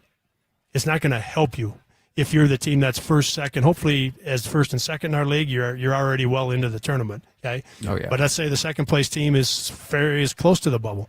You don't want to be playing the 7th or 8th place team. Okay. Yeah. So it takes that out of the equation. Okay. I think to me that's the most important thing because it's at the very end of the year, right? Everybody is watching. And yeah, you should win that game, and most times you're going to. But in a weird 40-minute deal, if that's the one, and it's like, okay, you're the last team out. Yeah. Well, if you don't play that game and you're bumped into the semis, the team you play in the semis, it could be that team, but more likely than not, it's going to be somebody else. It's going to be somebody that finished 3rd, 4th, 5th. And so that part of the equation I've always thought was important. Well, Coach, we appreciate it. Thanks for coming by. Big day here at the university. First day of the Pac-12. Can't wait to get things started. I know you want time to get your team ready, but I know there's a lot of people around here that are ready for basketball season to start, like, right now. Hey, I'm with them. I can't wait to get in the Spectrum as our head coach and with the group that I'm spending time with right now. I love it. Thanks, guys. Thanks, Coach. That's Ben Jacobson, new coach at Utah State. Bronco Mendenhall joins us next right here on The Zone. Get ready for bigger action, faster rides, and edge of your seat thrills. The Ute Stampede Rodeo and Extreme Bowls returning to Utah, July 8th through 11th. See elite athletes compete in PRCA rodeo showmanship with some of sport's biggest payouts. Buckle up for Extreme Bowls, delivering Utah's ultimate showdown. New dates, bigger crowds, limited tickets. Don't miss it. Secure yours now at UtestampedeRodeo.com. That's UtestampedeRodeo.com. This is DJ and PK. Here we go again.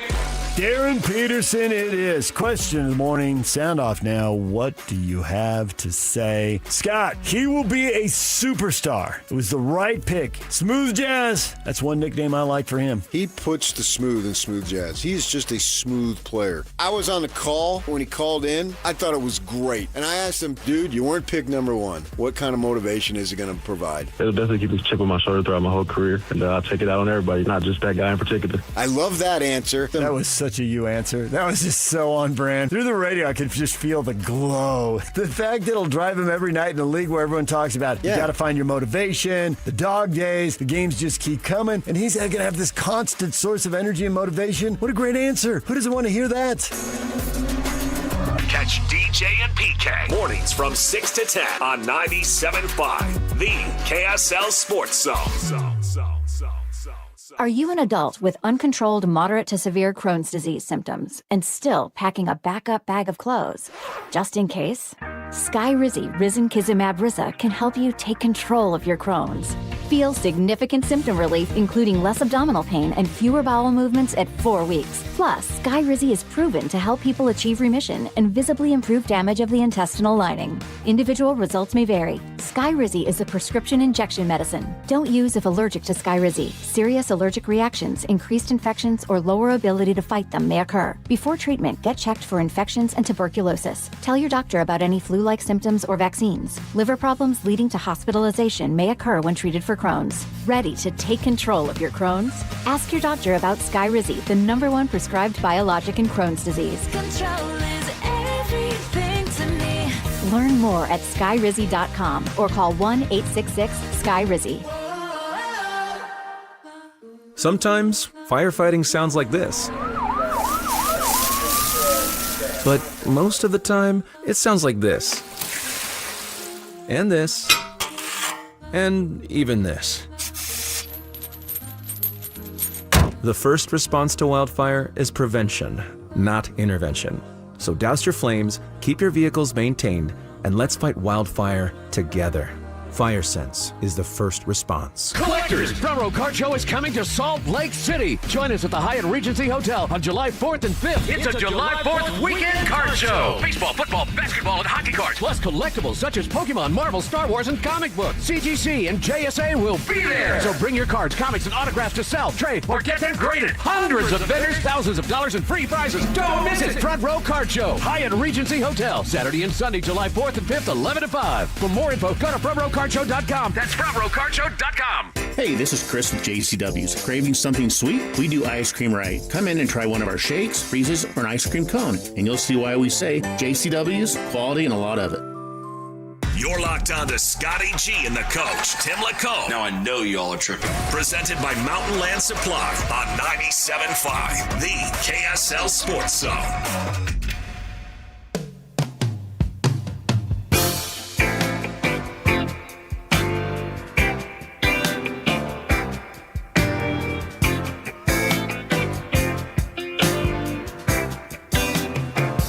I was tired of my lady. We'd been together too long. Like a worn out recording of a favorite song. So while she lay there sleeping, I read the paper in bed. And in the personal columns, there was this letter I read. If you like pina coladas and getting caught in the rain, if you're not into yoga, if you have half a brain, if you like making love at midnight in the dunes on the Cape, then I'm the love that you've looked for. Write to me and escape.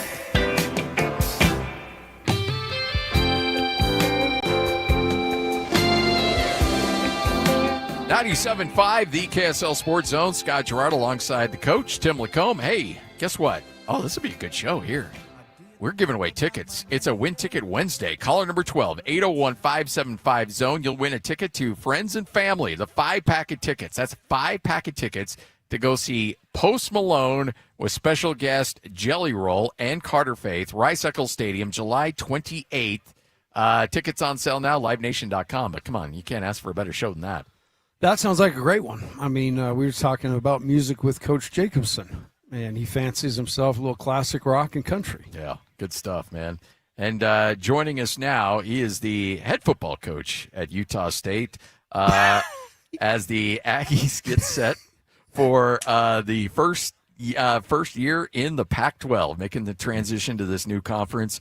Bronco Mendenhall, kind enough to join us. Coach, I'm just going to tell you right out, I love the fact you made those dudes do Trek. I thought that was impressive. Yeah, I've had lots and lots of comments about that. Almost all favorable. A year ago, when I came to Utah State, I realized with so many transfer players that hadn't been in the state, didn't know its history, and didn't really have a strong connection other than playing the game.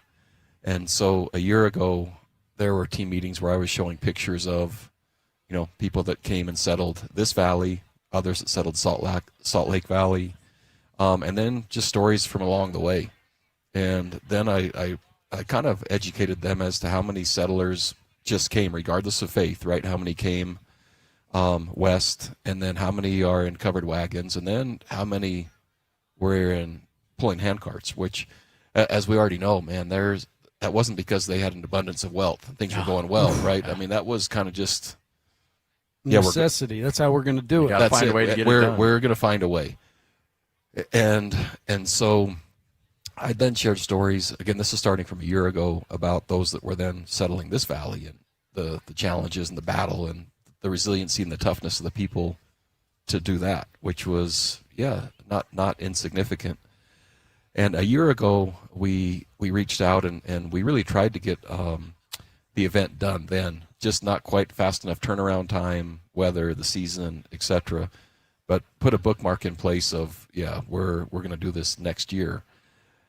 And again, we really I like to do challenging things, and I know by doing super hard things together, it galvanizes relationships and it brings people together. So let's just say, as we are this year, 53% of our roster is new again. Kids from all over the country don't really know anything about the state and how it became, but it is college athletics. And so this chance to educate them, bind them, to have them relate to, have them show appreciation to the legacy of this valley, the people that have settled here, what that took. It seemed to make sense. It just so happens then that we could construct a really challenging route, almost all uphill, right? And we loaded the hand carts significantly. And every year I basically conduct what I call the interview with our players, and they usually do it one at a time, sometimes small groups. So this basically was in place of an annual event I call the interview, where it was a team-wide interview, but also education, team building, and quite frankly, a college experience that I think is maybe specific and unique only to Utah and Utah State. And so it made sense from a lot of different ways. And the players, lots of appreciation and gratitude and a lot of thank yous after, even though it was challenging, just for the time, energy, and effort to make a distinct and unique experience.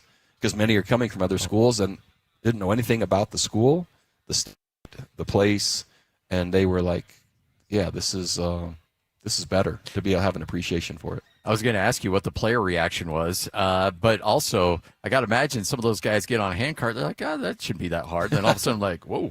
Well, it was really fun. So the reaction was really positive. So they didn't know. I sent out a text the night before, said team meeting tomorrow morning at 5 a.m. So the coaches didn't know either. Yeah. And so team meeting at 5, and then still didn't announce what we were doing. Just said buses are outside, and we'll give you instructions when we get there. Told them what shoes to put on. So got on buses and then went up the canyon. And then when they got out, they started looking around, and it's like, oh. And then there was the orientation there. So they literally didn't know. And tribute to our coaching staff and Summer and our director of football operations, Joe Spaziani, and Pat Hickman, our chief of staff. That little subgroup had been working, and it didn't leak all the way until we're getting out of the buses to then literally start the exercise, which was great.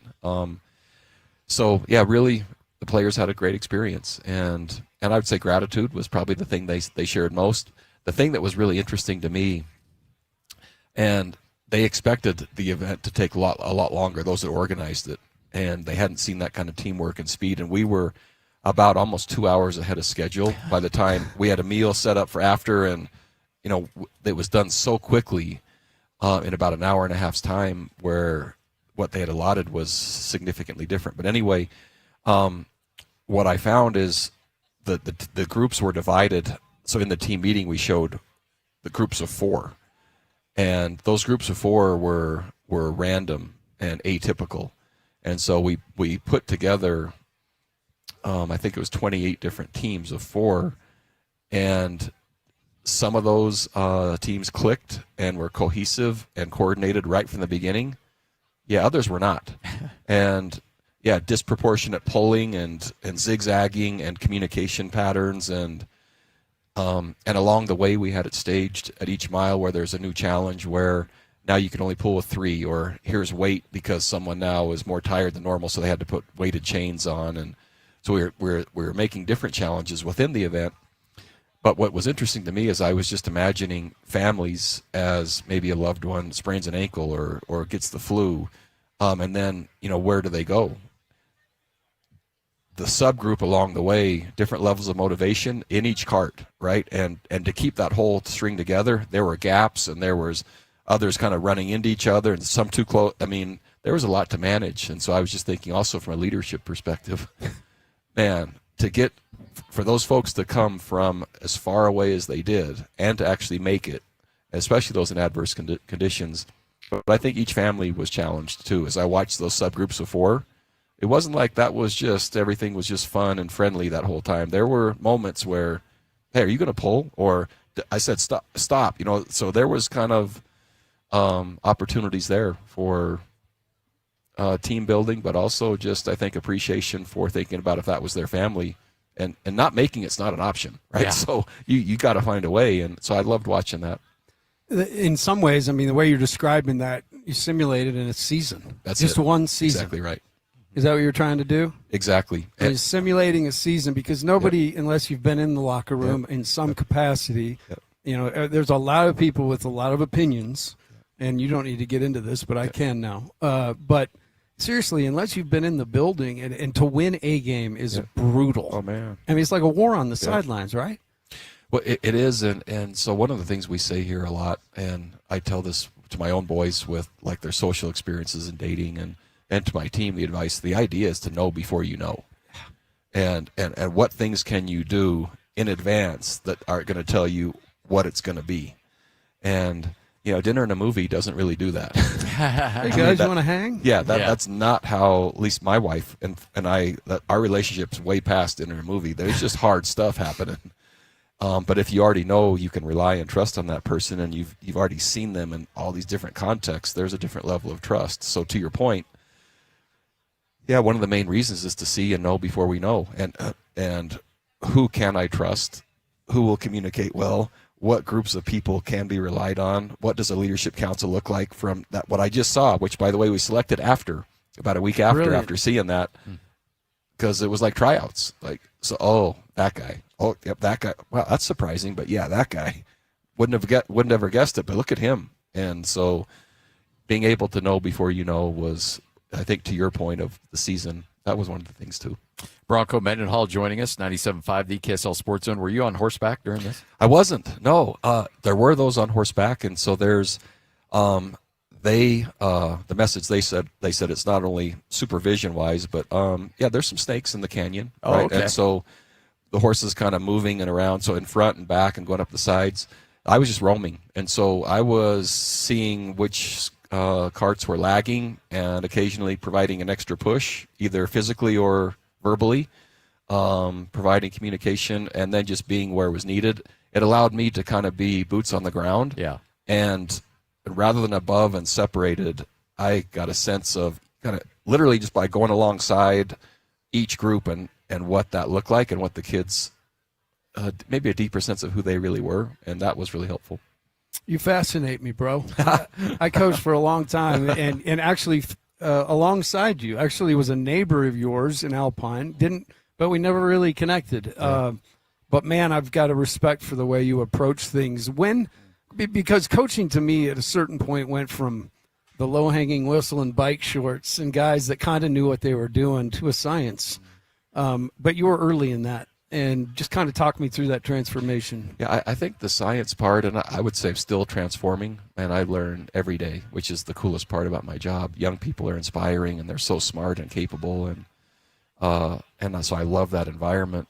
But I remember being a first-time head coach at BYU, and I can't say daily, but frequently a player or someone would come into my office with a challenge or a problem that I did not have the answer to. I might have a principle that I thought this was right or wrong, but not really the solution of now here's what to do about it.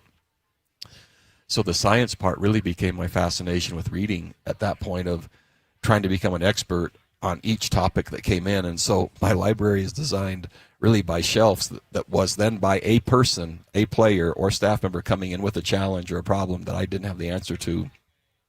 But I felt it was my responsibility, but also just, I think, strong leadership and establishing trust to have the answers. When someone did trust me enough to come to ask, I felt obligated, but also fulfilled if I could help. And I didn't feel that way if I couldn't. And so the science part really, and the approach was built really through humility of not knowing. And then this quest of kind of going back to school in the real world to get a master's or a doctorate in sports science, in psychology, in anxiety or depression, in marriage counseling, right, in human performance, in the development of habits, in really any topic. And that really was just simply to provide the most answers for the people I care about. And there's a different level of peace that comes from having answers when someone comes to see you versus not being able to help. And yeah, I've learned that the hard way, and there's still plenty that I don't know for sure. I know you have to be somewhat hands-off in the summer in regards to workouts and things along those lines. You gave the mantle of the starting quarterback spot to McKay Hillstead in hopes that he could be that leader to have the voluntary workouts and to lead those.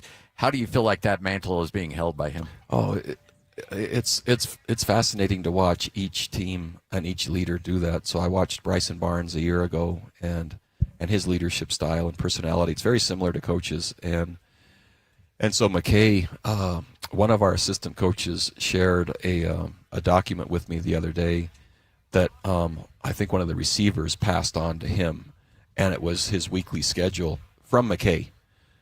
And it had the day, the minute, the hour, the sequencing, the progressions, the install, the coaching points. And so this is happening with me not even knowing about it. And yet here's a leader leading. It's such a precise, specific, and designed and intentional way that he's capturing. So leadership, right, is capturing the hearts and minds of those you lead. That happens not only through an approach, but then through competency. So he's doing both. And it was really clear in the spring that's what he was deserving of.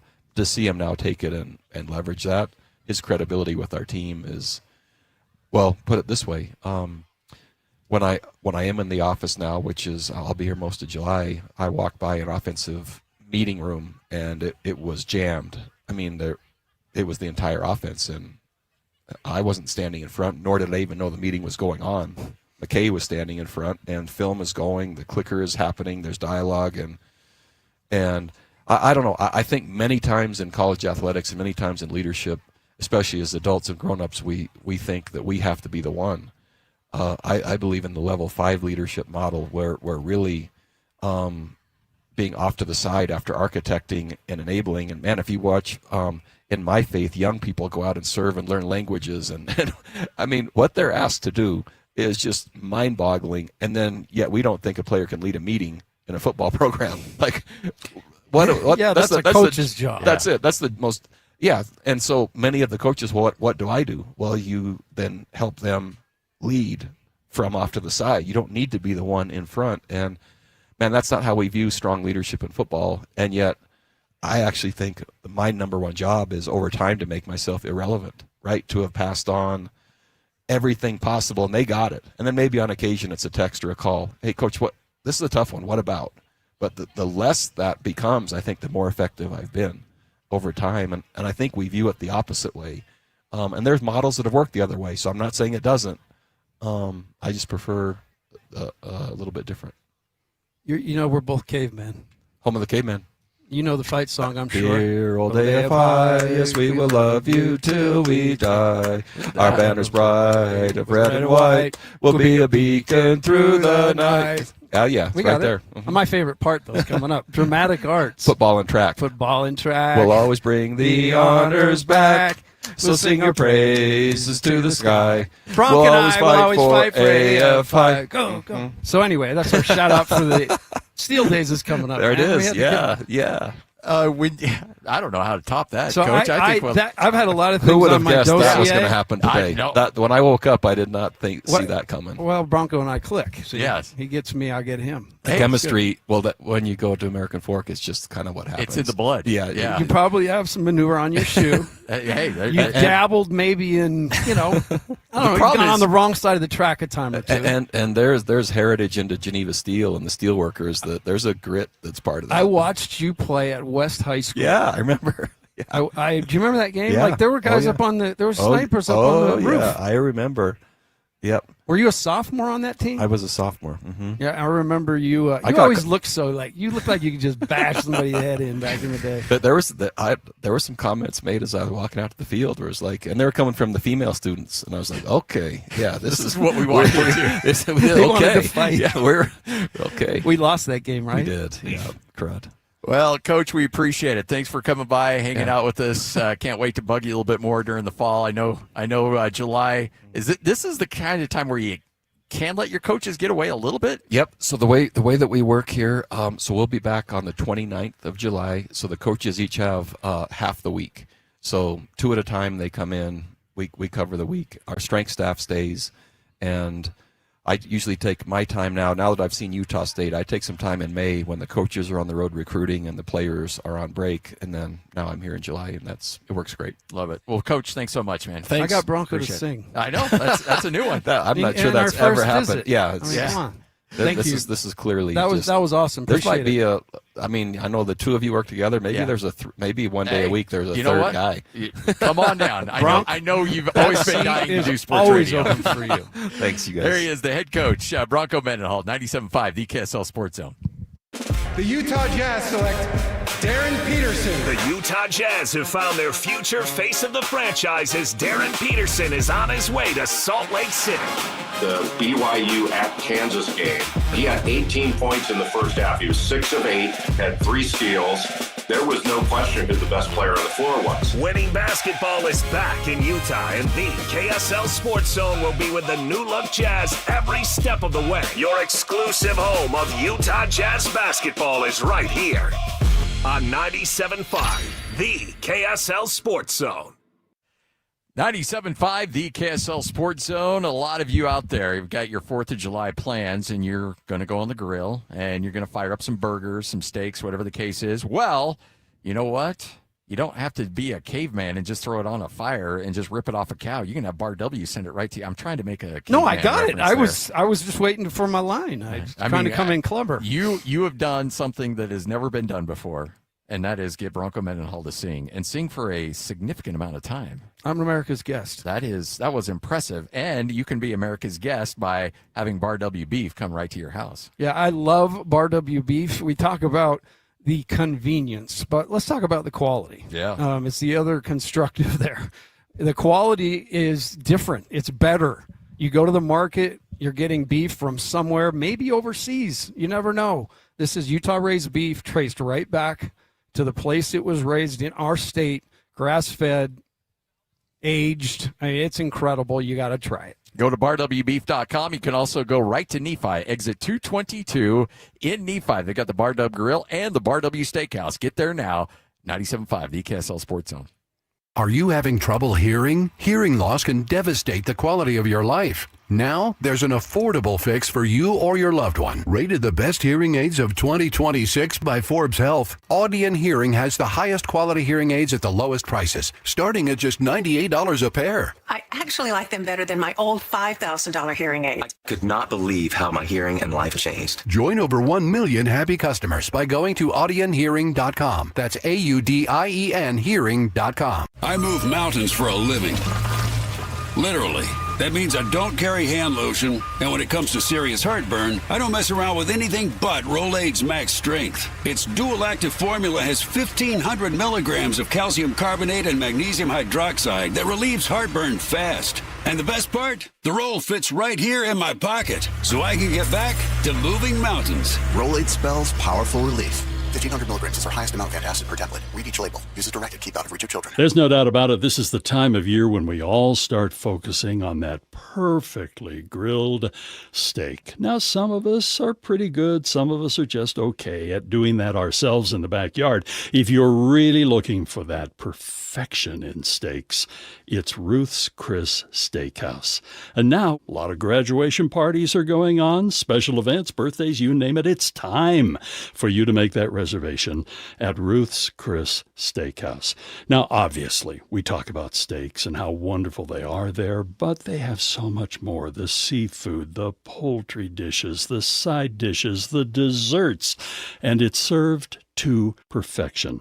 We have 2 locations. There's Ruth's Chris Steakhouse in Hotel Park City, and also Ruth's Chris Steakhouse in the heart of downtown Salt Lake City at 275 Southwest Temple. It's the perfect steak, and it's waiting for you now at Ruth's Chris Steakhouse. The Jazz, the Mammoth, and the Utes, Cougars, and Aggies. When it comes to sports in Utah, we've got you covered. This is Scotty G and the coach, Tim LeCaux, presented by Mountain Land Supply on 97.5, the KSL Sports Zone.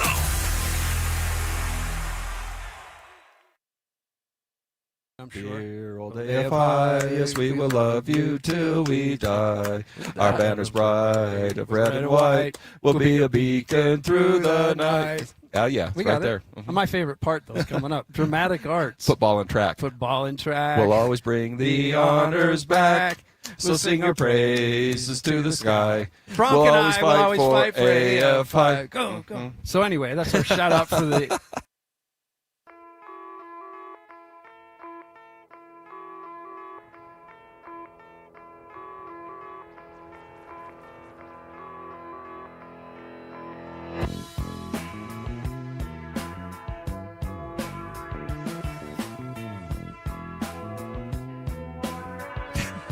.97.5, the KSL Sports Zone. Look, I've been around Bronco Mendenhall interviews for a long, long time. I've never heard Bronco Mendenhall sing before. That is a first. And by the way, Nate Dowdle's over here to my left. Tim LeCaux may have just earned his whole year's salary on that feat alone. There we go. Bronco Mendenhall, Tim LeCaux. I think that's a band. I think we got a future band going. You and Bronco? Yep. 97.5, the KSL Sports Zone. We are up here in Logan. It is the first day of a brand new conference. The Pac-12 is upon us, and this Utah State athletic program, they're fired up. They're ready to go. Man, what quality people. We've talked to everybody we talked to today. There's some people that you just get through the interview. That is quality right there. Yes. And that's who's running things. That's why it's so put together. Thought the interesting thing Ben said was, he came in and the atmosphere, the culture, the love and passion for Utah State is what bought time for that to get done. I think in most places where, people aren't forward thinking, it's not about, ingraining guys to a culture. Maybe those guys bolt, but it's different here. The Jazz-Lakers situation, we'll get back to that coming up next hour as Kurt Heelan will join us coming up at 1:05, get his reaction on what that means for the Jazz, what that means for the Lakers, what that means for the NBA.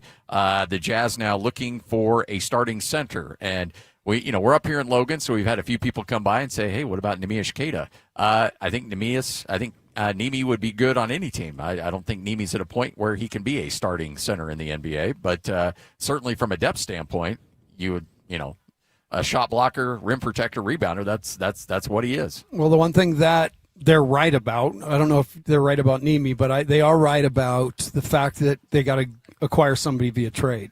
And it's going to be just like that, whoever that was saying Nemi, it's got to be Austin Ainge, saying, hey, let's go get that guy. But that, again, is why the picks come into play. You can sweeten deals with picks. It's like going into a real estate deal and having no contingencies and cash. Yeah. Versus I got to sell my house. My aunt's got to pay me back $50,000, and then we'll come in hard with this offer. But until then, it's just kind of what it is. Yeah. You're gonna go with the other one. Aunt Susan, come on, you're holding me up here. Where's my money? I made Bronco Mendenhall You sing. made Bronco Mendenhall sing. I didn't make him sing. No, he sang because he felt it. Well, and look, high school allegiances run deep, man. That's what brings us together. And then there's the cavemen, and that's a whole nother level. Yeah, I think the American fork you guys grew up with is probably a little different than the American fork now. Not a lot of cow manure on the feet up there. No, there's not enough. There's too much asphalt. Yeah. So. And some would say something else that starts with that, but not. I won't finish it. Kurt Elin joins us next. This is 97.5, the KSL Sports Zone.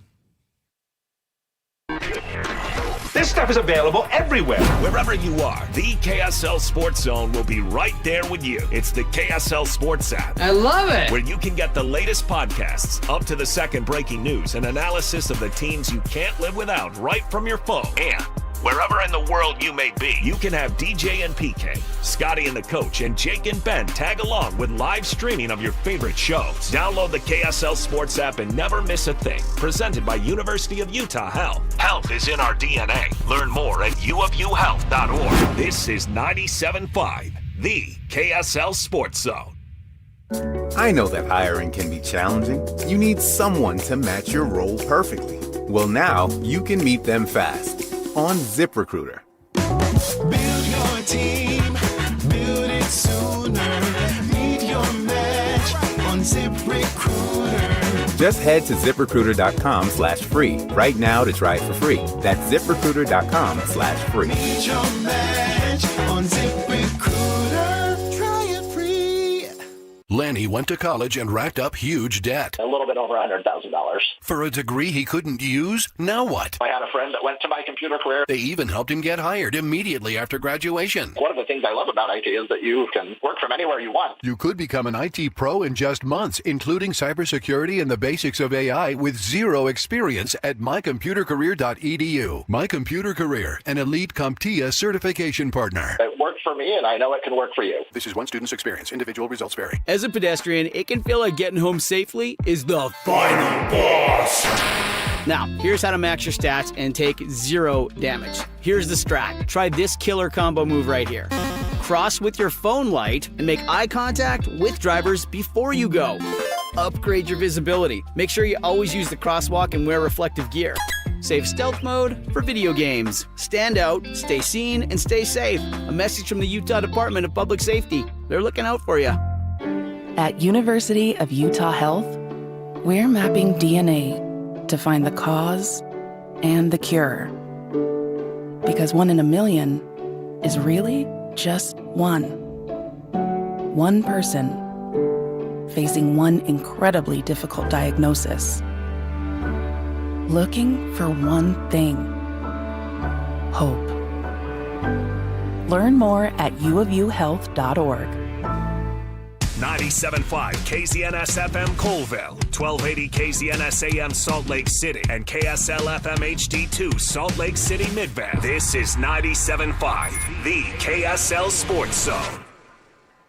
You're locked on to Scotty G and the coach, Tim LaCoche. Presented by Mountain Land Supply on 97.5, the KSL Sports Zone.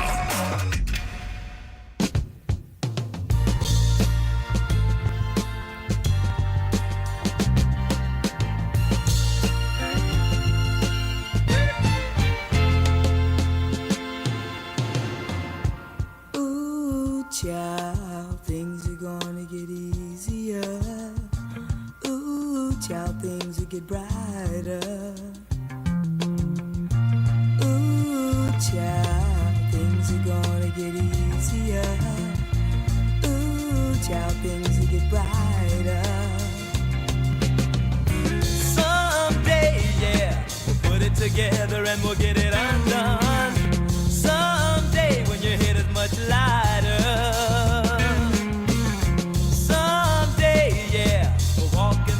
Of a beautiful sun. Someday when the world is much brighter. Ooh, child, things are gonna be easier. Ooh, child, things will be brighter. Ooh, child, things are gonna be easier. Ooh, 97.5, the KSL Sports Zone. Scott Jordan alongside the coach, Tim Lacombe. We're up here in Logan. It's Pac-12 day as Utah State. We are on the quad. You can't ask for a better day than this. July 1 in Cache Valley, you could either get 100 degrees or you could get pouring rain and 50 degrees. Today, we are right smack dab in the middle. Well, they sing about New York in June. This is Logan in July, and I'm in. Yeah, no doubt about it. The Jazz now have to go find themselves a new center as Walker Kessler is now a member of the Los Angeles Lakers. Interesting move by the Jazz saying, you know what, we're not going to pay. And I think Walker Kessler took $33 million a year from the Lakers. I think he wanted a tad bit more from the Utah Jazz. And you get yourself in a bad spot when you overpay, even by a little bit, because a little bit adds up to a lot. And again, this collision was coming next year with Keontae anyway. It's why the Jazz wanted to be able to try to fit into this slot. And the fact that it wouldn't work, the Jazz didn't want to, I guess, mortgage the farm. They felt like, hey, we've got a lot of good pieces. We don't need to win it this year. We need to develop. We need to see how this is all going to work, how this is going to be cohesive. You do need rim protection. I get it. So that's what they're working on now, and nothing in free agency. I would expect it to have to come somewhere, trade-wise. Yeah, and so there's a lot of teams out there that will probably try to take advantage of the Jazz, knowing that they're in desperate need of some help at center. Yeah, there are a ton of teams that a first-round pick or two extra would be a game changer. The Jazz just happen to have 10 extra. There you can do some damage with that. Oh, you need another one? Hold on a second. Oh, gosh, it slid between the seats. Hey, yep, got it. JZ, I got one in the back room. Can you go grab that? Okay, awesome. Yeah, that's... that? Yeah, just like that. So I know there's some gloom and doom going on out there. I don't think that it's warranted quite yet. No. Let's let this thing play out. No, it's just like Trek. You start pushing. One of the wheels gets lodged. You have to push and maybe take another route, but you're still headed the same place. Yeah. And you had to camp out a couple nights, so you can't get there today anyway.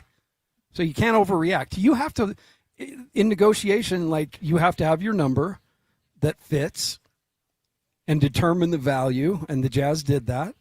And they just, with everything going on and the vibes they were getting, I think it was all a blinking red light to stop and let somebody else deal with it, because he's not the only five man in the ocean. I always tell my kids the most power you can ever have in life, whether it's jobs or relationships or you're an expert in that or buying a car or buying a house, the ability to walk away, and it will always give you leverage. Yeah, but it's difficult. It's tough. It's hard to do when you're emotionally invested, but sometimes the best thing is letting other people know that you're willing to walk away, and the Jazz were. I think Walker Kessler and his crew called that bluff, and the Jazz are like, we're not bluffing.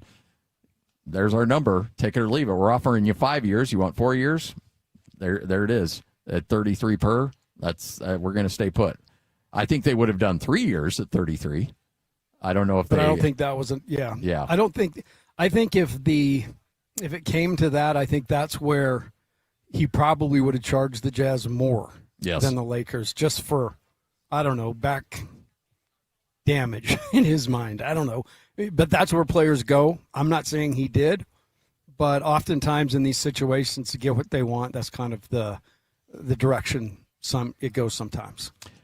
So now the Jazz have to figure out what's best for them, what's in there, how to proceed. And look, when you got the Aggies and you got Justin Zanuck, I think you're in a situation where you got some high-level people in that room to try to figure this thing out. Always boots on the ground. And, Austin Ainge is definitely the guy calling the shots. And so it really came down to his decision in the end. Was everybody on board with the decision? Who knows? All right, joining us now, he is the man, the myth, the legend, Kurt Helin, NBC Sports, ProBasketballTalk.com. Kurt, I think all of us here in Utah anticipated that Walker Kessler in some way, shape, or form would be part of the Jazz next year. This one caught us all by surprise. How about you? Me as well. I was under the impression that they planned to keep him as a part of a big front line, and like we talked about, kind of a deep roster. But I think ultimately, what is essentially 4 first-round picks? I mean, a couple of them are swaps, but I had had somebody from a front office tell me the other day, like, how much more valuable swaps are now in this current iteration of the lottery, because it gives you some flexibility. So essentially, you're getting 4 first-round picks, and that was just too much to pass up. So you're, I guess the proverbial question for the Jazz: what now? Free agency is pretty thin, so we're thinking it's something, either is patched together this year and money spent on other things that they're going to need to spend money on down the road. Yeah. Or negotiated trade with your newfound bag of first round picks. Well, I think you wait on that, right, a little bit until you get the right person, because you can get a Kevon Looney kind of guy. I don't know that it's necessarily him. I know Boston's got an eye on him now, New York's got an eye on him now since they don't have Mitchell Robinson. But, like, you can get a veteran, big-bodied guy to provide some depth pretty cheaply right now. To get somebody special, you're going to have to wait. But you also might want to see how this plays out. Like, if you've got, what is the starting 5 now? Jaren Jackson Jr. at the 5, Markkanen at the 4, Ace Bailey, Peterson, and George. I mean, that's a really nice group. And then you see where you need to fill in and what moves you need to make and what works for this long term and doesn't, and adjust. But I think ultimately, you can patchwork it this year, but ultimately, what you think you need may ultimately not be what you need once you see it all working together. So Coach and I were talking to someone in an NBA front office, and they mentioned that the Lakers, with new ownership, they're going to rebound pretty quickly. The buses kind of skated by on the Laker name, but obviously we're not very liquid, couldn't get very aggressive in a lot of things. They said the Lakers are going to be a problem going forward because now they're being run the right way with the resources they need to be successful. The Lakers are going to come back, and Rob Pelinka right now is spending money like a drunken sailor out there. Yeah, it's a little different, but this is sort of what happened with the Dodgers in the sense that, hey, did they go get Freddie Freeman and Shohei Ohtani and spend? Sure. But they also have one of the, if not the best farm system in Major League Baseball, which lets them make some trade up some guys and have some depth. And that's kind of the ultimate concern.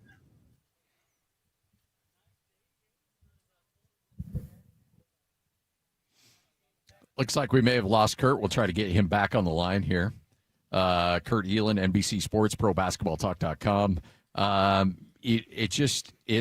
The Lakers are not going away. The Lakers are now going to rebound.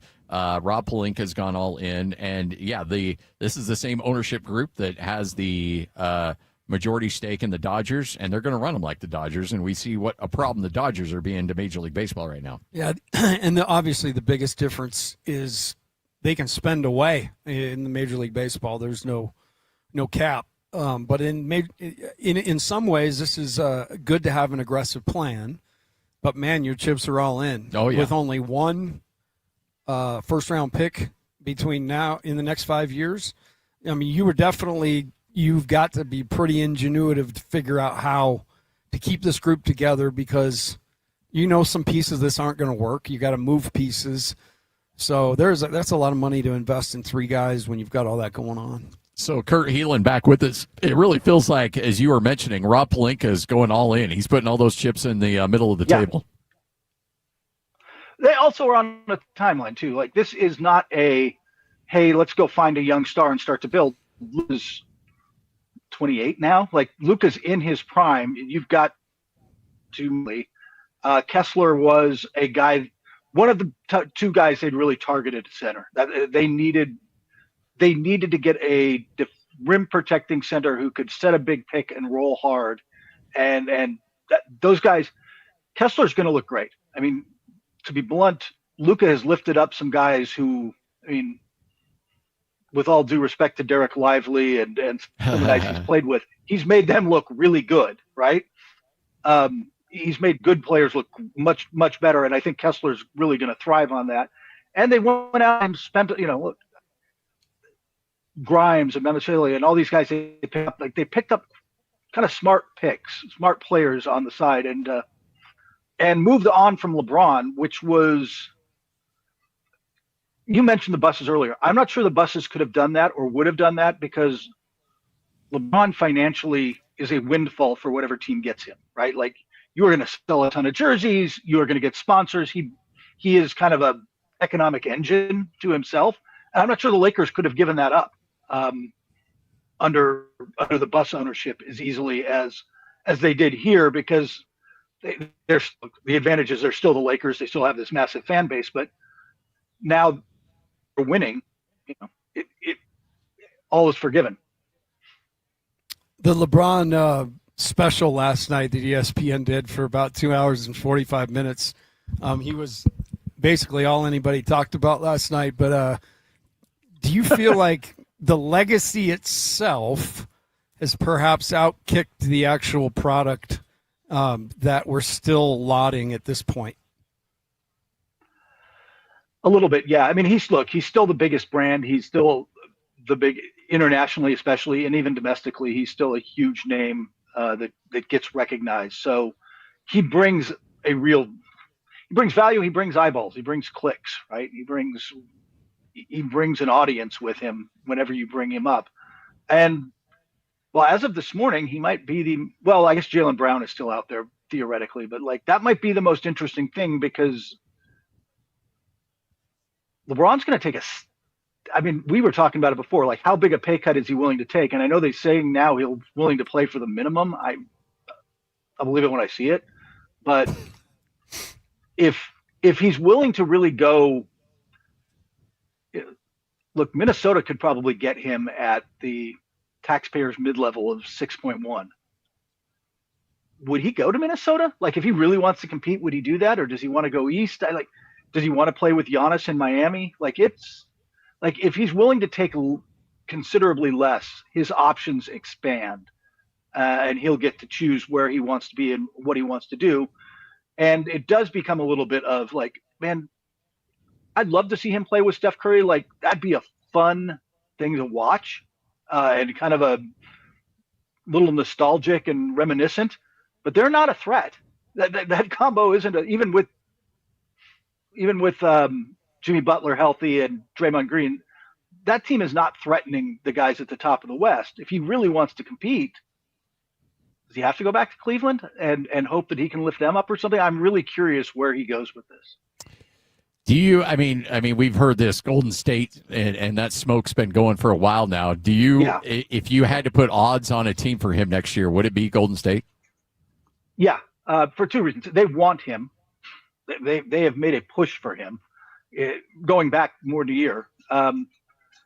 Two, and this is really big, it's close to home. Like, his family's still in Los Angeles. So they're not, in fact, he's building a new, I was going to say home out here would be the wrong term, complex. Estate? Estate, yeah. Out here in a massive new project. So, like, they're not leaving, and this is ultimately where he's going to come back to. So would he rather be somewhere like that that's close? Because it's not as easy to get from Cleveland or Miami or wherever else back here. So I think that they check the most boxes. But, again, he keeps talking about competing, playing meaningful games. They would play meaningful games. They would be interesting. But if he really wants to compete with the big guns, then he's either got to go to one of the top teams in the East or maybe a team like Minnesota or Denver. I know Windhorst mentioned them the other day. There are teams that he could really help in the West if he wants to stay out there. By the way, do you think that was Rob Pelinka's way of saying, hey, look, we need you to move on. I'll do this for you. We'll guarantee Bronny, and then you can move on. Because the timing of that was pretty funny. The Bronny gets guaranteed, and then all of a sudden LeBron's out on the streets. Yeah, I don't think that timing was totally coincidental. By the way, wherever he lands, like that's going to be the next question, right? Like Miami, hypothetically. It's like, are they going to trade him for a second? I heavily, one of those top 55 protected seconds to Miami for Bronny just so he can be with his dad again. I would not be shocked to see that. Hey, we have an extra second in the closet we could send for Bronny. Yeah, sure. Yeah.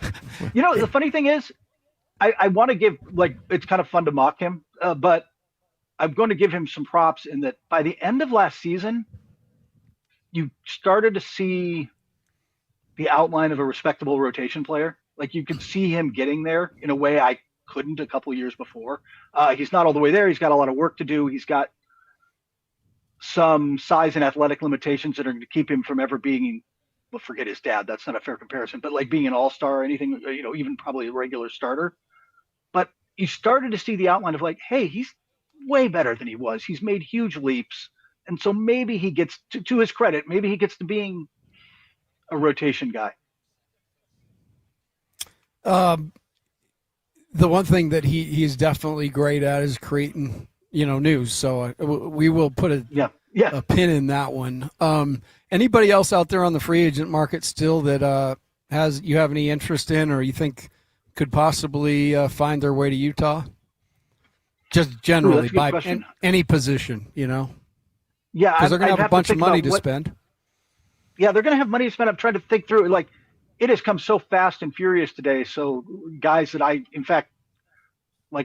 was like going to put together a list of best guys on the board. I'm like, Kelly Oubre's still out there. No, he's gone. Like it's moving really fast right now. So off the top of my head, I've been swimming all day. So it's like my head. I mean, not actually swimming. I'm not coming up with another name off the top of my head, unfortunately. But that's probably what I was finding too, Kurt. So we're on the same page. Yeah. I'm not sure. You're starting to get into bench guys, right? You're starting to generally get into the 8th, 7th, 8th, 9th guy on the bench, and guys who are going to play for you. But since we were talking about the Lakers, like Grimes is a great pickup for them, but like 7th man, 8th man, like that's kind of where we are in the pecking order now. So if you're Danny Ainge, you're Austin Ainge, you're Justin Zanuck, you've got four first-round picks, but essentially 2 unprotected first and 31 and 33. Yeah. I got a sneaking suspicion the Jazz will not be drafting in those locations. This is going to be ammunition to try to find a way to improve this team dramatically going into next season. Well, it's funny because somebody pointed out online somewhere that technically you can tie those picks back to the Rudy Gobert trade, right? Like crazy. You flipped 4 more picks out of Rudy. Yeah, so Rudy's now out to 2033, and you can extend that further now. The nature of Danny and Austin is to wheel and deal and find wherever they're going to send this thing next. So yes, I expect that to be the case. But I like I said, I think you're going to sit back, let the market shake out a little, see what you need,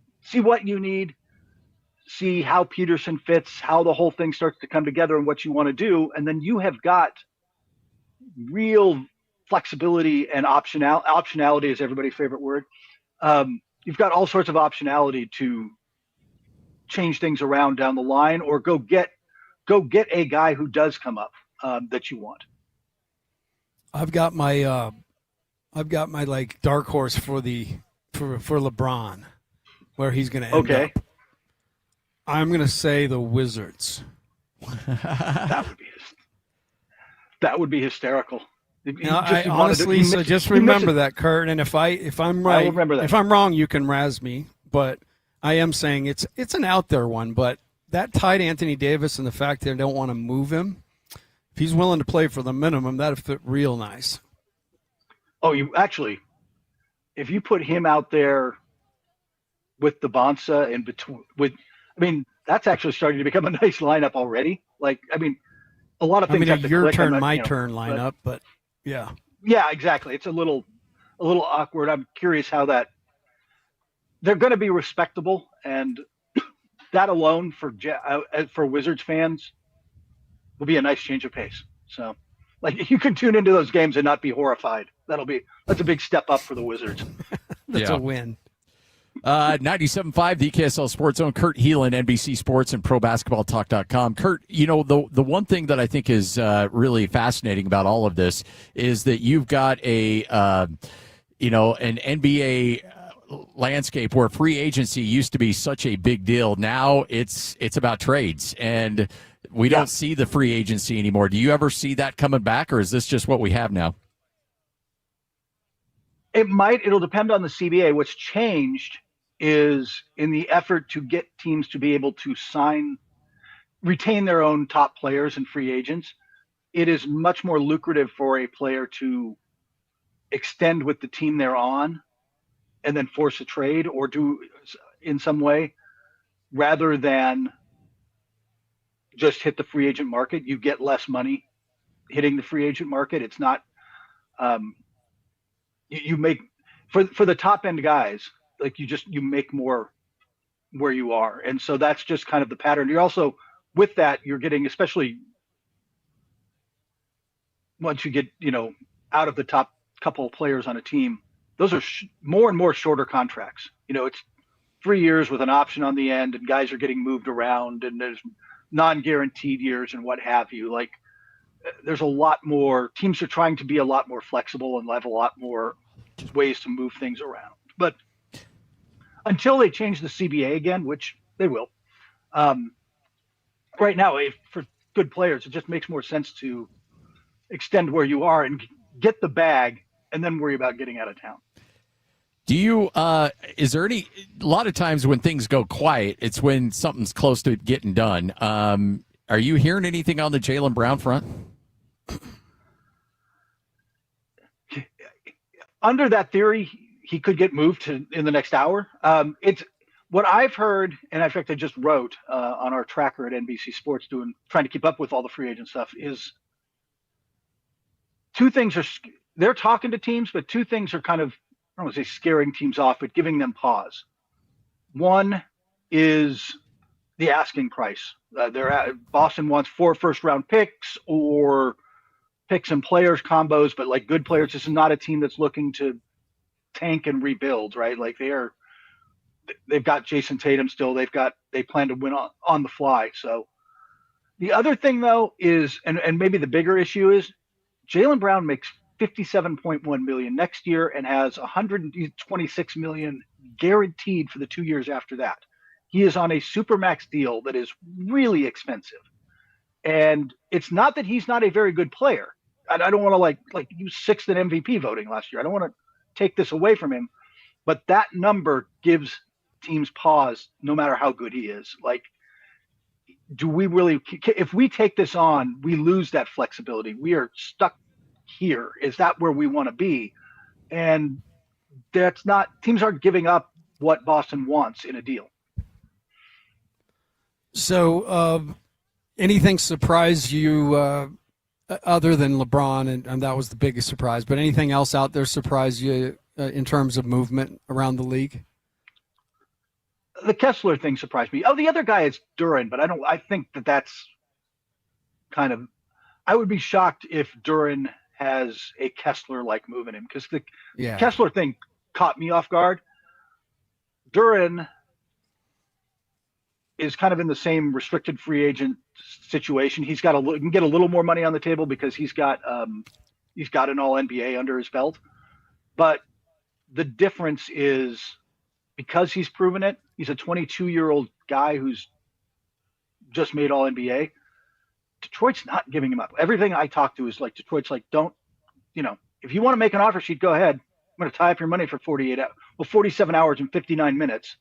Then I'm going to match it, right? Like, we're not going to talk trades. We're not letting this guy go. But that drama is still out there as he's trying to do sort of what Walker was doing, which is, I want more money than you're putting on the table for me. Kurt, always a pleasure. Never a dull moment, especially here locally. Thanks for your time, and look forward to chatting with you again here very soon.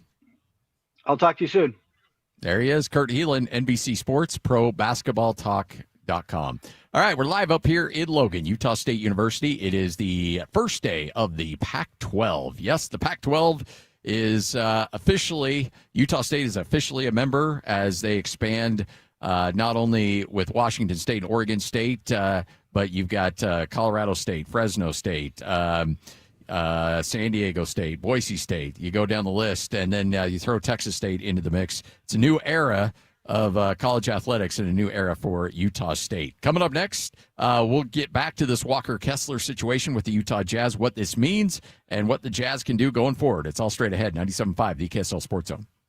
Welcome to. This is Jake Scott and Ben Anderson. Covers Kansas for the Kansas City Star. Shreyas Lada, Jazz making the number 2 pick and drafting Darren Peterson. As somebody who's known him for a couple of years, tell us a little bit about what he's all about. Darren's a little bit of a quieter guy. You're seeing a little more of his personality, his happy-go-luckiness in the last few days, especially with the draft. He's well liked by his teammates. He has incredible work ethic, big Kobe guy, big movie guy, loves watching movies. Just a guy that I think, on and off the court, the fan base in Utah is going to like quite a bit. Honestly, I think really good basketball fit, but also just good market fit. I think Darren needs to be at a place where the focus should be solely on basketball and not everything else that I kind of think surrounded his long season at Kansas.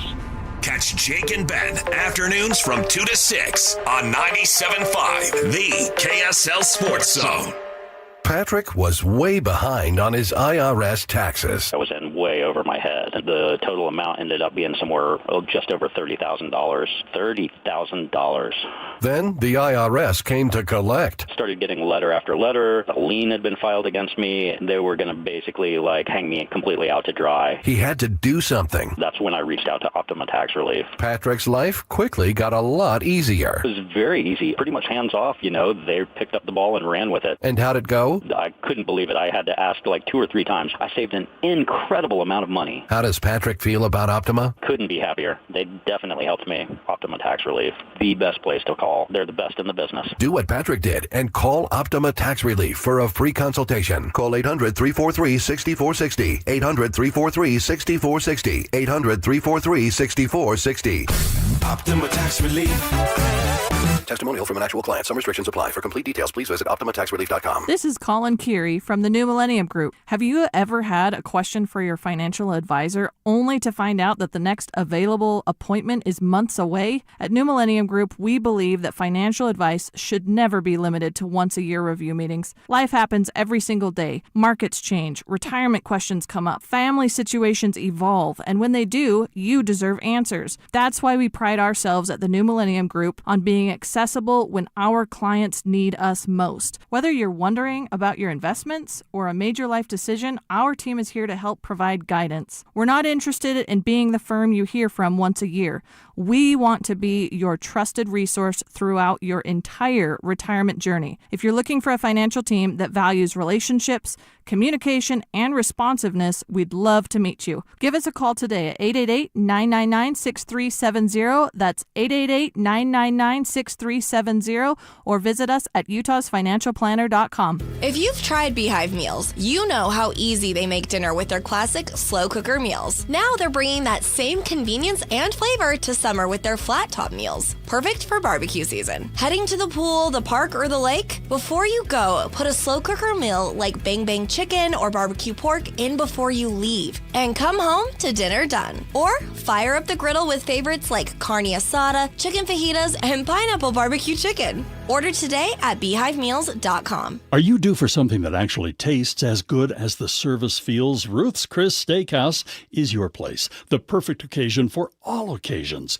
Great food, ambiance, service. Ruth's Chris Steakhouse, downtown Salt Lake City and Hotel Park City. The best sports radio in Utah is right here, right here. This is Scotty G and the coach, Tim LaCoe, on 97.5, the KSL Sports Zone.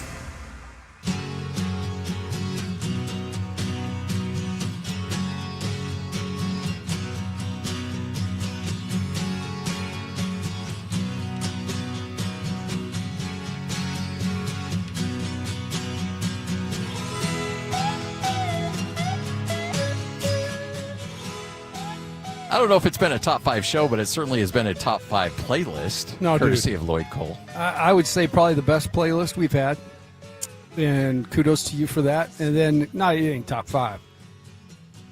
Bronco Mendenhall sang on the show. Singing. That makes it at least the top 3. Oh, yeah. No. Come on. Yeah. That was, and by the way, not just singing, enthusiastically singing. Yeah, because we value our roots. You know what? I mean, look, you both have been out of high school for a minute, and the fact that you still know the song, like verbatim, like I don't know my high school fight song. The words. I can't lay out the geography of my high school like DJ can.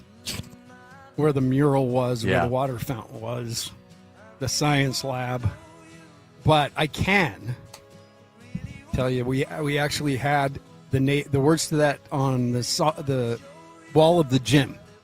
So every time you're in the gym, you saw it. Yeah, so it just kind of like Bronk on that Trek tour. He was teaching them without even knowing he was teaching them. If you missed any of our conversations, we've had some good ones today. Ben Anderson, you'll hear Ben coming up here in about a half hour, continuing to break down the Walker Kessler trade on his way to the Lakers. But he joined us. We also heard from Brad Mortensen, president at Utah State University, Cam Walker, athletic director, Ben Jacobson, as well as Bronco Mendenhall. So if you missed any of those, they'll be up for you on our podcasting platforms. Just search Scotty and Coach, and you'll be able to find it. Also available for you at KSLSports.com. So the question is, a lot of Jazz fans, they're not the most patient bunch. And they want answers. They want responses. They want rosters being filled out. They want to know exactly what this thing's going to look like going forward. I would say be patient, but we could find out what the Jazz have up their sleeve in an hour. It could be, in December. Who knows? Well, I do know the next 24 to 48 hours will be interesting because, as we've alluded to, probably the 7,000th time, but that's radio, right? Yeah, You're supposed to do that. As Lloyd, as a great philosopher once said, radio is not linear. That's right. Nor am I. So it's a nice fit. Did I tell you Bronco Mendenhall sang? Bronco Mendenhall sang, yes. And you guys are even debating top 5. Like, what else would have to happen? That would be like, let me put this into sports context. Rick Majerus tap dancing. Yeah, I actually, that might be about right, honestly.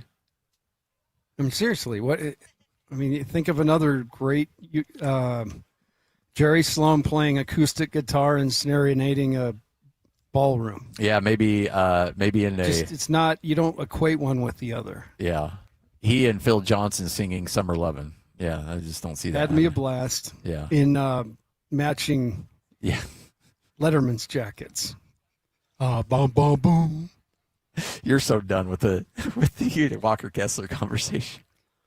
No, I'm not. I know. I am too. Just because there's this, it was a gut punch. I think we all just anticipated Walker would be on this roster this year, and now that he's not, I just want to see the fact that this team, which has struggled so much defensively over the last couple of years, figure out how to be better at rim protection and rebounding. Those are the two things that this team's got to be much better at, and they got to find a way to get it done. Yeah, and every building has a timeline, and yeah, we thought we were completely ready to hit. Yep. The nice part, Scotty, is that I talked last week, the most talented roster in Jazz history. I mean, that certainly takes a hit when you lose him. But from one to whatever you want to go to, like we talked about Svi yesterday, he shot 43% on just crazy weird minutes. Like he would play 2 nights and then not play for 5. That messes up your rhythm. So it's really hard to shoot 43 unless you're really good. And so he was a guy that was there, but the Jazz will do their research. I've said since Austin got the job to anybody to listen, he knows players. And, they don't need anybody to come in and be a crazy hero. They need rim protection and rebounding. This iteration, this year, that's what they need to be able to then stick Nurk in and play behind him. And, then everybody else can operate as normal. You mentioned, and I think it's honestly, it's a good philosophy of saying, okay, well, were the Jazz going to win a championship next year? Probably not. So maybe take that money and reinvest it in solidifying other positions and then piecemealing the center position. I just look at a guy that like Lauri Markkanen, who's been patiently waiting for this team to win, and I think all along has been like, okay, now we go, and then being like, maybe we're just gonna wait a little longer. Not that this team's gonna lose, but they're not going to be right where we thought they might be in terms of a complete team. I think just for the good of the roster and keeping guys that have been patiently waiting through all this, the Jazz need to find a way to add to this group and find some help at that center position. Right. But again, like to be able to have groomed Flip for, urgency minutes or emergency minutes, however you want to look at it. But he went in there and battled bigger guys. So he's like, that's the last thing he remembers. And obviously Nurk had as good a career as he's had in the last four. Last year, he really hit a groove. Guys like playing with him. I foresee, like Ben Anderson said right after the signing of Nurk, that Nurk and Darren Peterson will be a deadly handoff duo. I mean, Nurk he cuts a swath, man. It'd be like trying to get around a handoff from Hans Olsen. You know what I mean? Like, good luck. And that's what people deal with. So the ball handler like Darren Peterson's always on attack. And, man, he's living – I mean, that's what he came to Utah to do. More triple-doubles for Nurk. Yeah, Nurk's going to have a good year. God willing, he stay healthy. He's getting a little older. Again, don't tag him in a tweet or he'll block you, and you won't be able to see what he's up to. Yeah. So just type it out, Nurk. I mean, if anybody's having a good day today, it might be Filipowski. He's like, my playing time may have just increased dramatically. No, he's valuable. I've said it all along. I'll call him Cam Boozer light, but a very similar player, at least at this stage. I think Cam can develop into more of a ball handler, but if you clear a side and give Flip 3 dribbles, you're totally fine with that as a coach. And that's hard to do with big guys. But he can take 2 dribbles and get in his little spin game and either find a guy to kick it to or go score it. So to me, that's the benefit of Flip, and it won't be ideal, but you at least have big guys and you've got a stopgap. At least you're not going to be playing with like last year with at times Cody Williams played center last year when they were really injured. Yeah. Let's maybe not go back to that time. I'm sorry, that brings back bad memories. I know. There's a lot. Show me the title. And maybe it's because because this is the power that you have in your short time in sports radio. But you brought up Gafford. Now that seems to have caught fire within Jazz Twitter sphere. That was actually Ben Anderson that brought that up. Oh, was that up. Ben? Yeah. Okay. And astutely, Gafford, a definite member of the Jake Scott, Tim Lacombe pre- and post-game all-star team. For those that you don't know about, like we go below, but we've always liked Gafford. If he can stay healthy, that's the one caveat. That's the biggest thing there is, can he stay healthy? And when you hear walking boot and big guy, that does not, because feet really become important for those dudes. And no other way to do it. You got to carry the load. That's usually not a good combination. In case you're just joining us, and I just getting texts from buddies of mine that are listening and be like, wait, Walker Kessler, what? We sometimes assume that everybody is just sitting around the radio all day, but dialed to their phone and watching Twitter. But no, yes, indeed, Walker Kessler is on his way to the Los Angeles Lakers and then signing a 4-year, $140 million contract. It'll pay him about $33 million per, and so he will team up with Austin, Luka, and. When you look at that roster, those 3 guys are worth $125 million against their salary cap next year. You've got 51, 41, and 33. Everybody else better be ready to play for at a discount. Yeah, you got the Tom Dundon contracts after that. Okay, everybody. Dundon, will you take care of the rest of the 8 guys? I got a trade deal with a donut place, so I'll get you a dozen glazed. I'm like, well, can I at least get jelly? No, they got to be glazed. But a dozen glazed every Monday morning. All right, fine, I'll take it. That's about what they've got working for them. What do you think of my LeBron to Whit Washington? You chuckled? I chuckled, but you could see that happening. I could see. I think he wants to win a title, though. I think he wants that extra ring. Trae Young and him. I mean, who's going to stop that? Trae Young. My favorite is LeBron will come for league minimum. Well, it's one of those ads that's like, as it's going to break, it's like, may contain courses. Like when you sign him at minimum, that the caveat that he may destroy your world in short order in a big string of phrases is that's what's going to happen. All right, here you go. Got one for me? LeBron wants to piggyback to a title. LeBron next year, San Antonio Spurs. I just had that same look. I thought the same thing.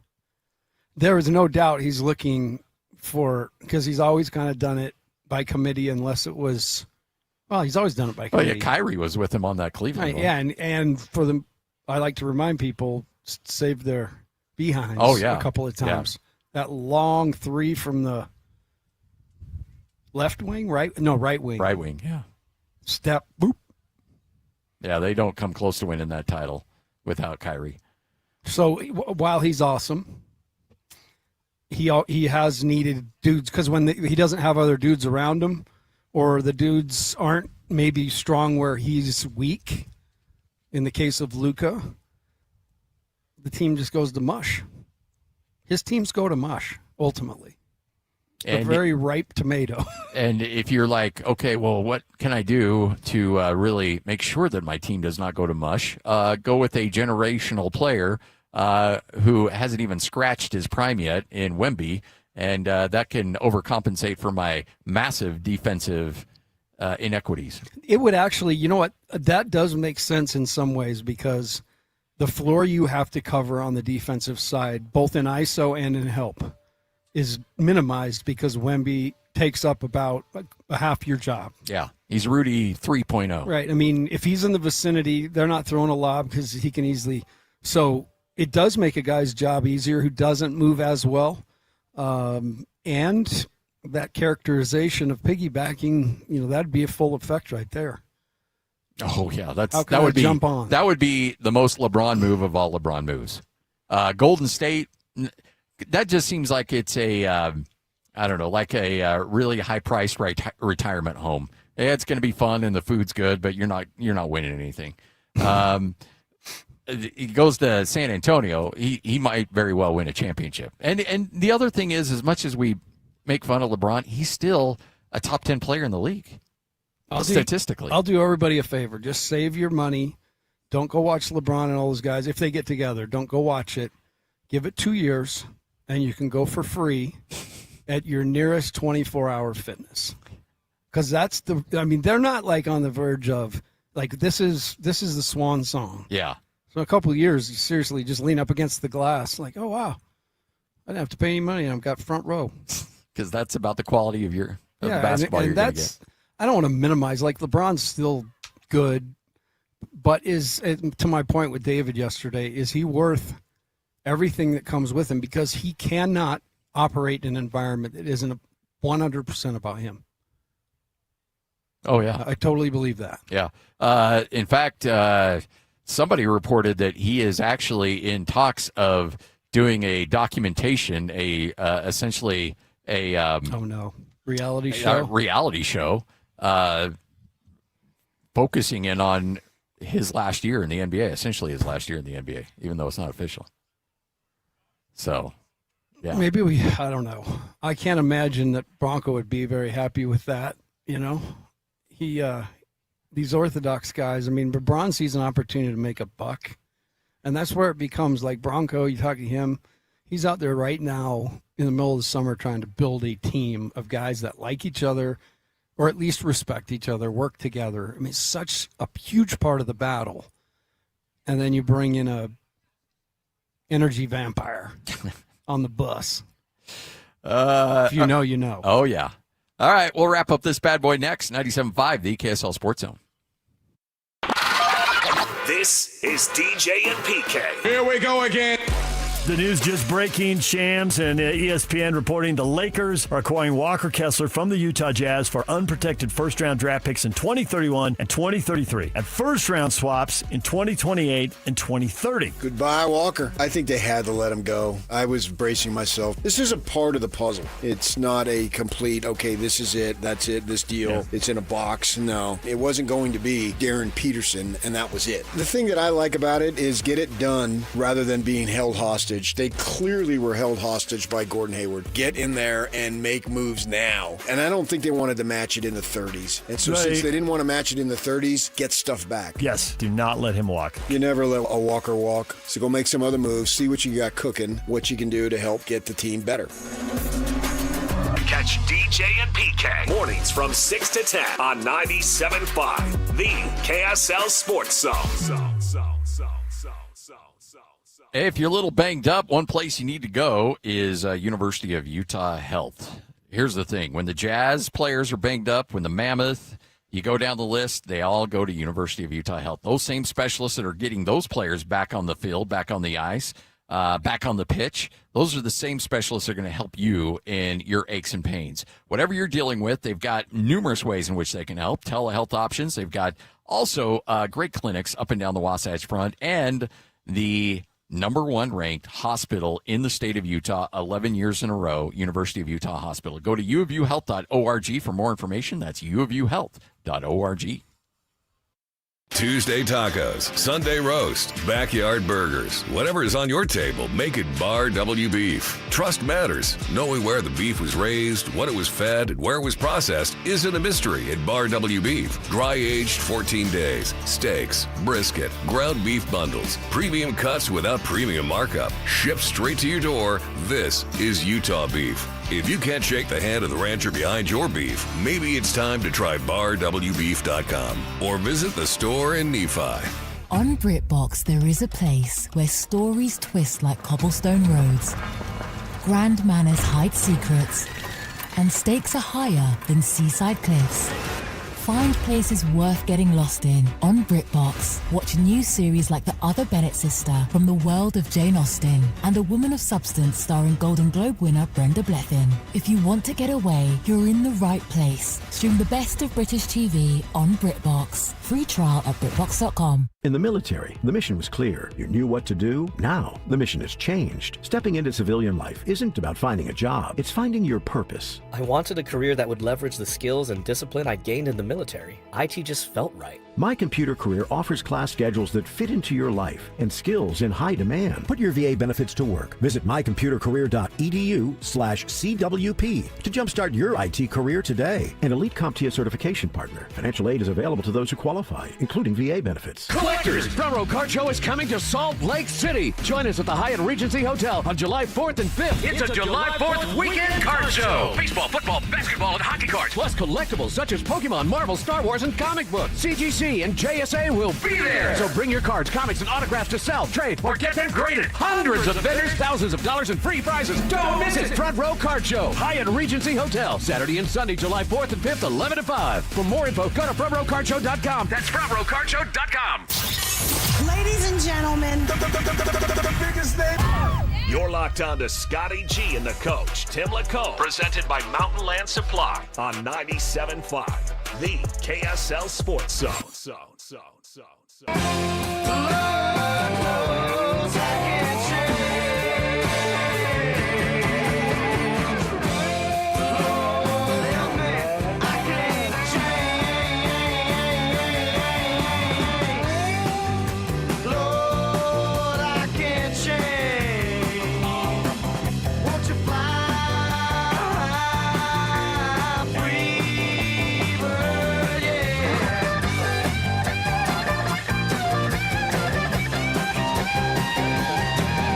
All right, 97.5, the KSL Sports Zone, wrapping up the show, but we have done a bad thing today, and we apologize because we know that this is your home of the 1-minute World Cup updates, and you demand them, and because we've had a crazy show with the Walker Kessler thing and up here in Logan, so we apologize. We have not gotten your 1-minute World Cup update with the great Alex Napolis.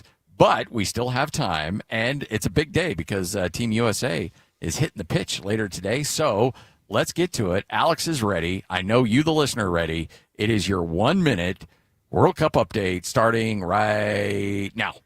The U.S. men's national team is back in action tonight as they get ready to take on Bosnia and Herzegovina at the San Francisco Bay Area Stadium. The U.S. men's national team looking to win their first World Cup knockout game since 2002, looking for their first win against a European side since back in 2021. The U.S. men's national team will face Bosnia with the services of Christian Pulisic, who is ready to go. He's 100%, and he's going to give it all, according to him, in yesterday's press conference, is going to give it his all and is ready to roll for the Bosnia and Herzegovina match.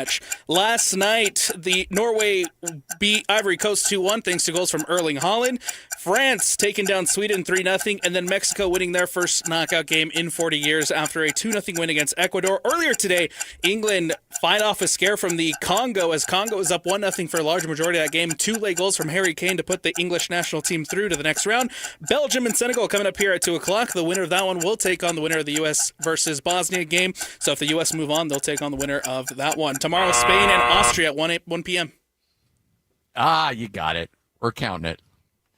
All right. So, all right, Alex, how confident are you feeling right now, Team USA? You know what, man? I'm feeling really, really confident. So there was a great moment last night in the Annapolis household as we were watching Mexico take down Ecuador. And again, that was their first knockout win in 40 years. So, I mean, if Mexico went and did that, I'm feeling really, really great about the U.S. men's national team's chances tonight. You see the drone footage when that goal was scored in Mexico City? Oh, yeah. I mean, we're talking hundreds of thousands of people celebrating. I think there was 800,000 people in the plaza out there to celebrate. Wow. That's just crazy. All right, so everybody's healthy, though, right, for Team USA? Everybody's healthy, and again, I mentioned with you guys a couple World Cup minutes ago, the Christian Pulisic. Yeah, there you go. Christian Pulisic was ready to go. And I think when it comes to the U.S. and how far they can actually go in this tournament, I think a lot of it is going to come down to Christian Pulisic, the way he plays, the way he commands the midfield, and his availability and how healthy he is. And so heading into this game, he says he's ready to go. Mauricio Pochettino also coming out in a press conference saying that he's ready to roll. And so Christian Pulisic, I think from the get-go, will be the guy to watch for the U.S. men's national team tonight. Okay, I'm making a little bit of an executive decision, even though I'm no longer an executive. Lloyd, you have final say on this, but I think if Team USA wins a knockout game today and advances into the round of 16, that we add 1 minute, so it's a 2 minute of World Cup update. Are you? I'm going to one better that. You know what? If that happens, it'll be 4 hours of Alex Napolis tomorrow. That sounds like okay deal. 4 hours of Alex Napolis tomorrow if that happens. So tomorrow's when it's going to happen. Huh? Yeah. So I will say, okay. So if they do win, you and I, they're going to kick us off the air. This was awesome, man. Yes, I love that's what's going to happen. I really do. Might even happen even if they don't win. We don't know. Who knows? I mean, go out on a high note. Broncos sing. I mean, let it be known, let it be heard, let it be written. 97.5, the KSL Sports Zone. Scott Gerard, the coach, Tim Lacombe. All right, you're going to want to buckle up for this one. Jake Scott, Ben Anderson coming up next, and you know those two. I'm sure they got some thoughts on what went down today. Definitely talking to the right people, too, so I'm looking for the intel as well. It's been awesome being up here, man. Thank you. Yeah, big thanks to everybody up here in Logan. They've treated us like gold, and it's been a fun atmosphere. First day of the Pac-12 for Utah State University. And if you missed any of our conversations, including Bronco Mendenhall, yes, singing, with Tim Lacombe, all you have to do is... Zero day of highest feelings of you. Okay. I was just going to... Is it still... Have they adjusted it at all, or is it still the same fight song? Still same one, baby. All right. Well, good. All right. Remember, you can catch any part of the show on our podcasting feed. Just search Scotty and the Coach on whatever podcasting platform you use. This is 97.5, the KSL Sports Zone.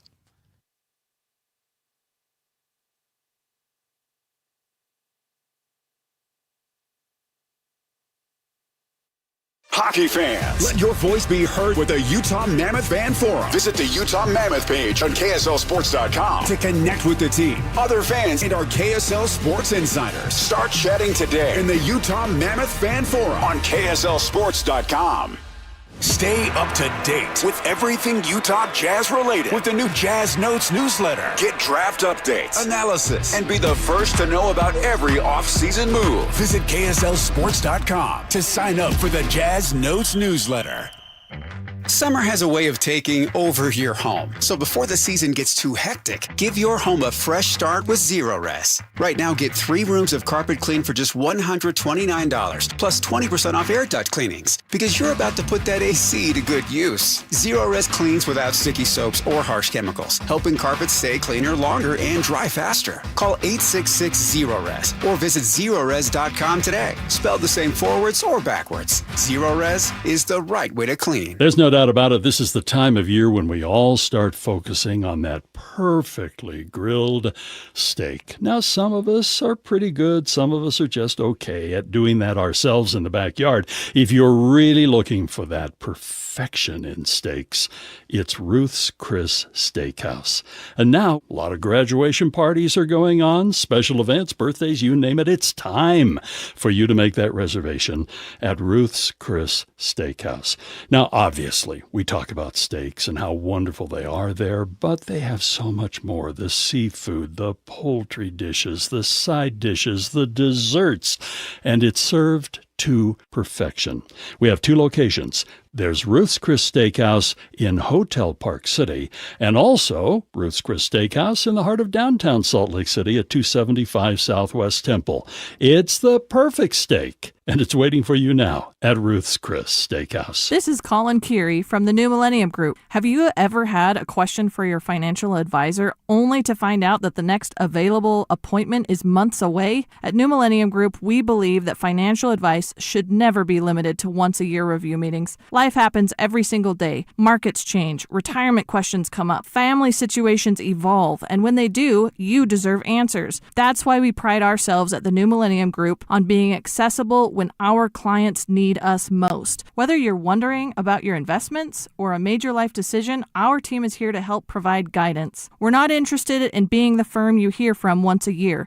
We want to be your trusted resource throughout your entire retirement journey. If you're looking for a financial team that values relationships, communication, and responsiveness, we'd love to meet you. Give us a call today at 888-999-6370. That's 888-999-6370, or visit us at utahsfinancialplanner.com. 3, 2, 1. This is Scotty G and Coach Tim Legault. Joining us now from the Oregonian, Bill Orm. You know, the thing that is just wacky and is that there's like a massive political issue going on with the arena. And there is no guarantee that they're going to get an arena deal done on the stated necessary timeline to renovate Moda Center. The league is expecting a deal done. The league has said that the arena needs to get renovated, basically for the Blazers to stay. The team leaving Portland after 50 plus years is such a real threat. And I don't think I don't know how many people fully understand that yet. Tom Dundon can't help make headlines on even crazier stuff. I can't bring you on here in Salt Lake City without asking you, what's the situation there to try to bring a Major League Baseball team there? Let's try to keep the team we have first, Scotty. Catch Scotty G and Coach weekdays from 10 to 2, presented by Mountain Land Supply on 97.5, the KSL Sports Zone. When I was diagnosed with Hodgkin lymphoma, I had so many questions. I didn't even know that it was cancer. Now I do. It is cancer. Blood cancer. It's actually one of more than 100 different types, and they're all treated differently. Now, unlike some other forms of cancer, usually there's no tumor. You can't screen for it to prevent it, and the symptoms can look like other things, so it could be hard to diagnose. I had a fever for weeks. I was so tired all the time. I didn't feel like eating or doing anything else for that matter. And I know that this can feel scary. But if you know what to look out for, you'll know what to tell your doctor. And you'll feel more empowered to take the next steps. Like getting in touch with the people who know the ins and outs and can help with everything blood cancer related. Blood Cancer United. They work one-on-one with each person who reaches out to answer questions and offer resources. Blood Cancer United was there for me, and they can be there for you.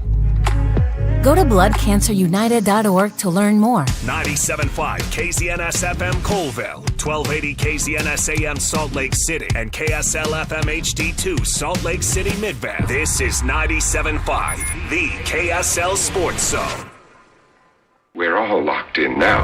Your home for the best sports radio in Utah is right here on the KSL Sports Zone. It's time to kick off your afternoon drive with Jake Scott and Ben Anderson. Allow me to introduce the best of the best. On 97.5, the KSL Sports Zone.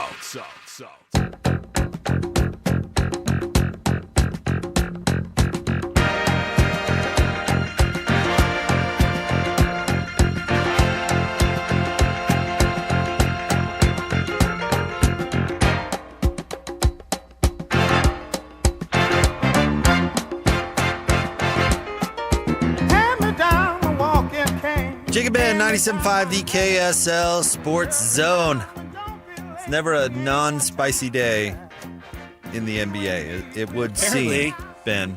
Yeah, thanks for listening, however you may be doing so over the air, streaming, KSLSports.com, the KSL Sports app. Maybe you were watching the show on YouTube or KSLSports.com, or maybe you're one of our great friends from the future taking in the show via podcast. We appreciate you doing so. Especially on the big news days, because a great part about being live and local all day is when the news hits, we're not taking a break to talk about what's the Jets offseason look like this year. Yeah. So that's kind of nice. Real intel and kind of deep understanding of what's happening. So let's dive right in. All right. Ben, we left the show yesterday with multiple options surrounding Walker Kessler and no idea what the time frame was going to be. Signs an offer sheet somewhere, the Jazz match, the Jazz don't match, and then we did talk about the possibility of a sign and trade. Correct. And lo and behold, that's exactly what happened. Sign and trade with the Jazz, where the Jazz pick up two unprotected first-round picks in, sorry, Ben, I should have it in front of me, 31 and 33, is that right? Correct. And then two draft swaps on the years in between. 28 and 30. Oh, so actually quite. before. Apologize. Yeah. Fake news. I'm dying to hear your thoughts. I know you've been going at it on the Talk Snap all day, but what do you think of the outcome for the Jazz, and I'm curious for the Lakers for that matter? Rare lose-lose trade. The Jazz are worse today than they were yesterday. The Jazz are not better without Walker Kessler. Walker fits particularly well next to Jaren Jackson Jr. Jaren has weaknesses to his game. He is not a rebounder. That's probably what Walker's actually best at. I know the 2.4 blocks or whatever is like a nice number. Walker's a very good rebounder. He fixes that problem with Jaren really well, and then if he's your secondary rim protector or shot blocker or whatever next to Jaren, that's really good for Walker also. So you lost that. And he's only 24 years old, so there's some real room to grow, which is why the Jazz were offering him a 5-year deal. The Jazz are worse today. And the Jazz made a trade for Jaren Jackson Jr. to get better, to ideally compete for the playoffs, to ideally hope to start competing this season. And that got a little less likely. I don't think they were competing for a championship this year, but that is less likely that they are competing for a playoff spot this year than it would have been had they had Walker. And in fact, on the flip side of that, the Lakers got better today. The Lakers are one of those 6 best teams in the West now that are going to take one of these playoff spots, and I don't know if that was the case, in all honesty, until they addressed their center position, and it just so happened to come from the Jazz. So the Lakers got better, the Jazz got worse. That's the loss for the Jazz. The loss for the Lakers is that this is not a championship team, and they have no way of making it a championship team, and they've just settled at a pretty good team, and they've used up all their assets to get there, with no real way, I don't think, I could be wrong, but no real way of getting to the highest ceiling in the Western Conference. Like, they are not better than the Oklahoma City Thunder. They're not better than the San Antonio Spurs. They might not be better than a couple of other teams in the West, depending on how the rest of the offseason shakes out. That's really, really weird to me. That's a weird thing for your big three to be Luka, who I have said is a legit 1A, Austin Reeves, who's very flawed but good, and Walker Kessler, who's flawed but good. It's a weird big three. In a league that is not really favoring big threes anymore, it's favoring good sevens. 7 really good players versus 3 great players. And the Lakers don't even have 3 great players. I do agree with your take that the Jazz are not better today as they were yesterday. Not better today than they were yesterday. Excuse me. As much as you and I both think that Jackson Hayes is just superstar, just special. Jazz got a beast. He's just a special player. But that's the other piece of news, by the way, if people haven't seen that. The Jazz have signed Jackson Hayes. 2 years, $12 million. What's the AAV? Do you think it's 6 or do you think it's 12? We think it's 6, right? The per year? Is that what you're talking about? Per year? PY. Per year? I don't know. Nor do I care. They have a team. Next year is a team option, so it's really a 1 year type of deal. Mm-hmm. So I am not arguing with that.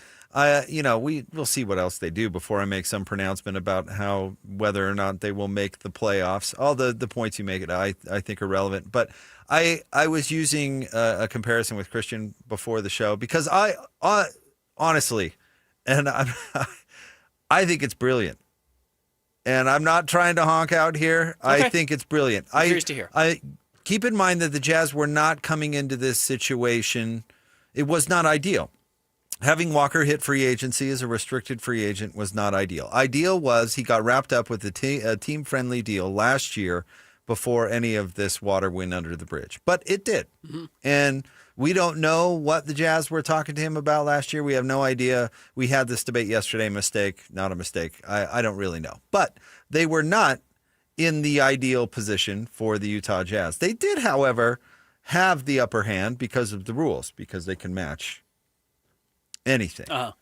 So the Lakers, as we know, are desperate, and I think Rob Pelinka might be a little dim, and we can get to other evidence of that.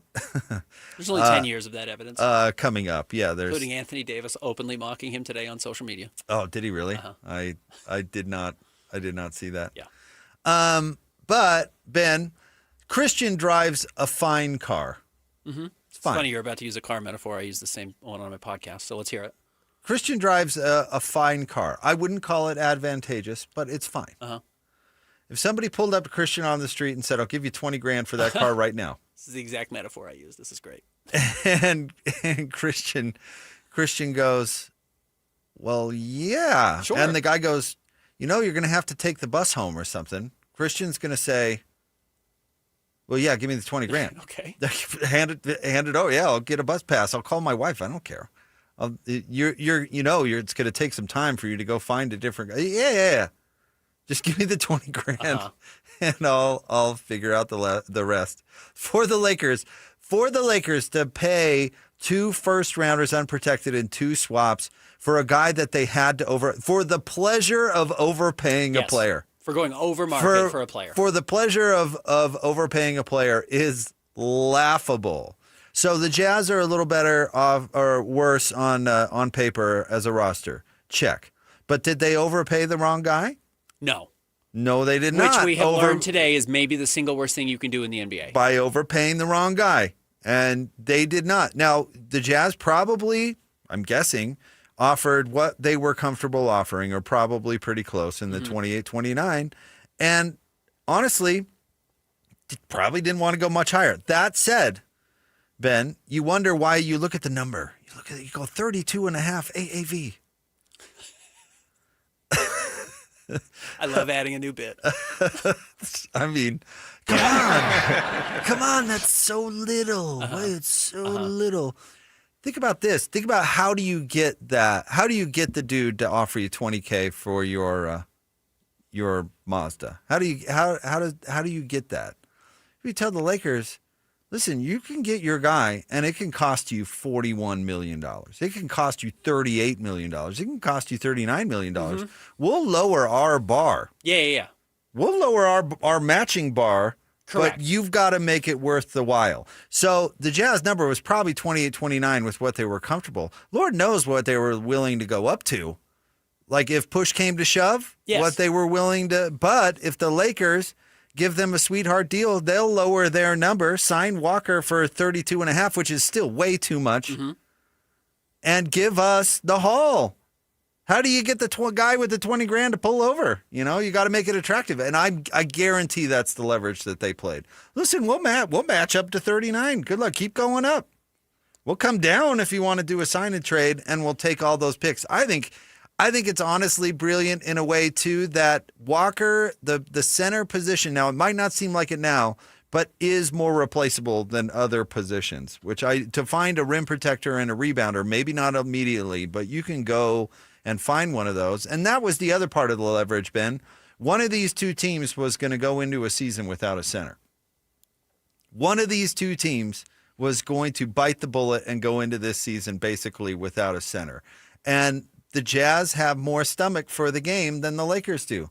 They weren't going to let Luka down and go into this season without a center. They weren't going to do it. The Jazz, yeah, whatever. We're starting to turn the corner. People will understand. We'll plug something in at the center at some point. They just played an entire season intentionally not having a center.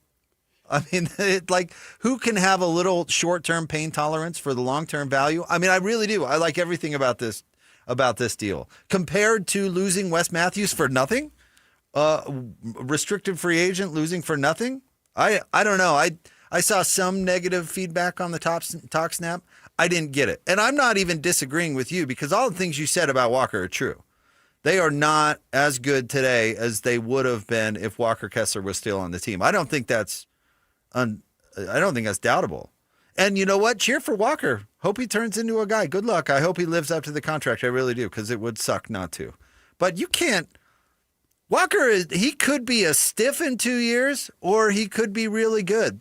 There is no decided there. If he turns into a stiff, we're going to be looking back on today like, dude, they got 4 firsts basically for that guy. The only thing I would change about what you said is there were 3 teams. It wasn't just the Jazz and the Lakers. It was also the Pistons. Let's just mix them into this group. But there was 2 centers and 3 teams. And who had the stomach to not have a center next year? It can't be the team that has Luka, and it can't be the team that just had the best record in the Eastern Conference. Yep, it can't be. Nope. It leaves the Jazz. And he's close to a max player. So you could justify matching a max contract because he's more like Gordon Hayward, where it's like, yeah, he could be a max dude. So he was an all-star. That's the only thing I would change about what you said. I don't know how. Okay, I don't know how much I consider the Pistons because I don't think there's any way Duren leaves. Very possible. Well, to the exact same point of what the Jazz said. You're exactly right. The Pistons said, there's not a number we won't match at. And the Jazz said, there's not a number we won't match at. But do you have any trade offers? And I don't know if the Pistons ever said, but do you have any trade offers? And the Jazz did.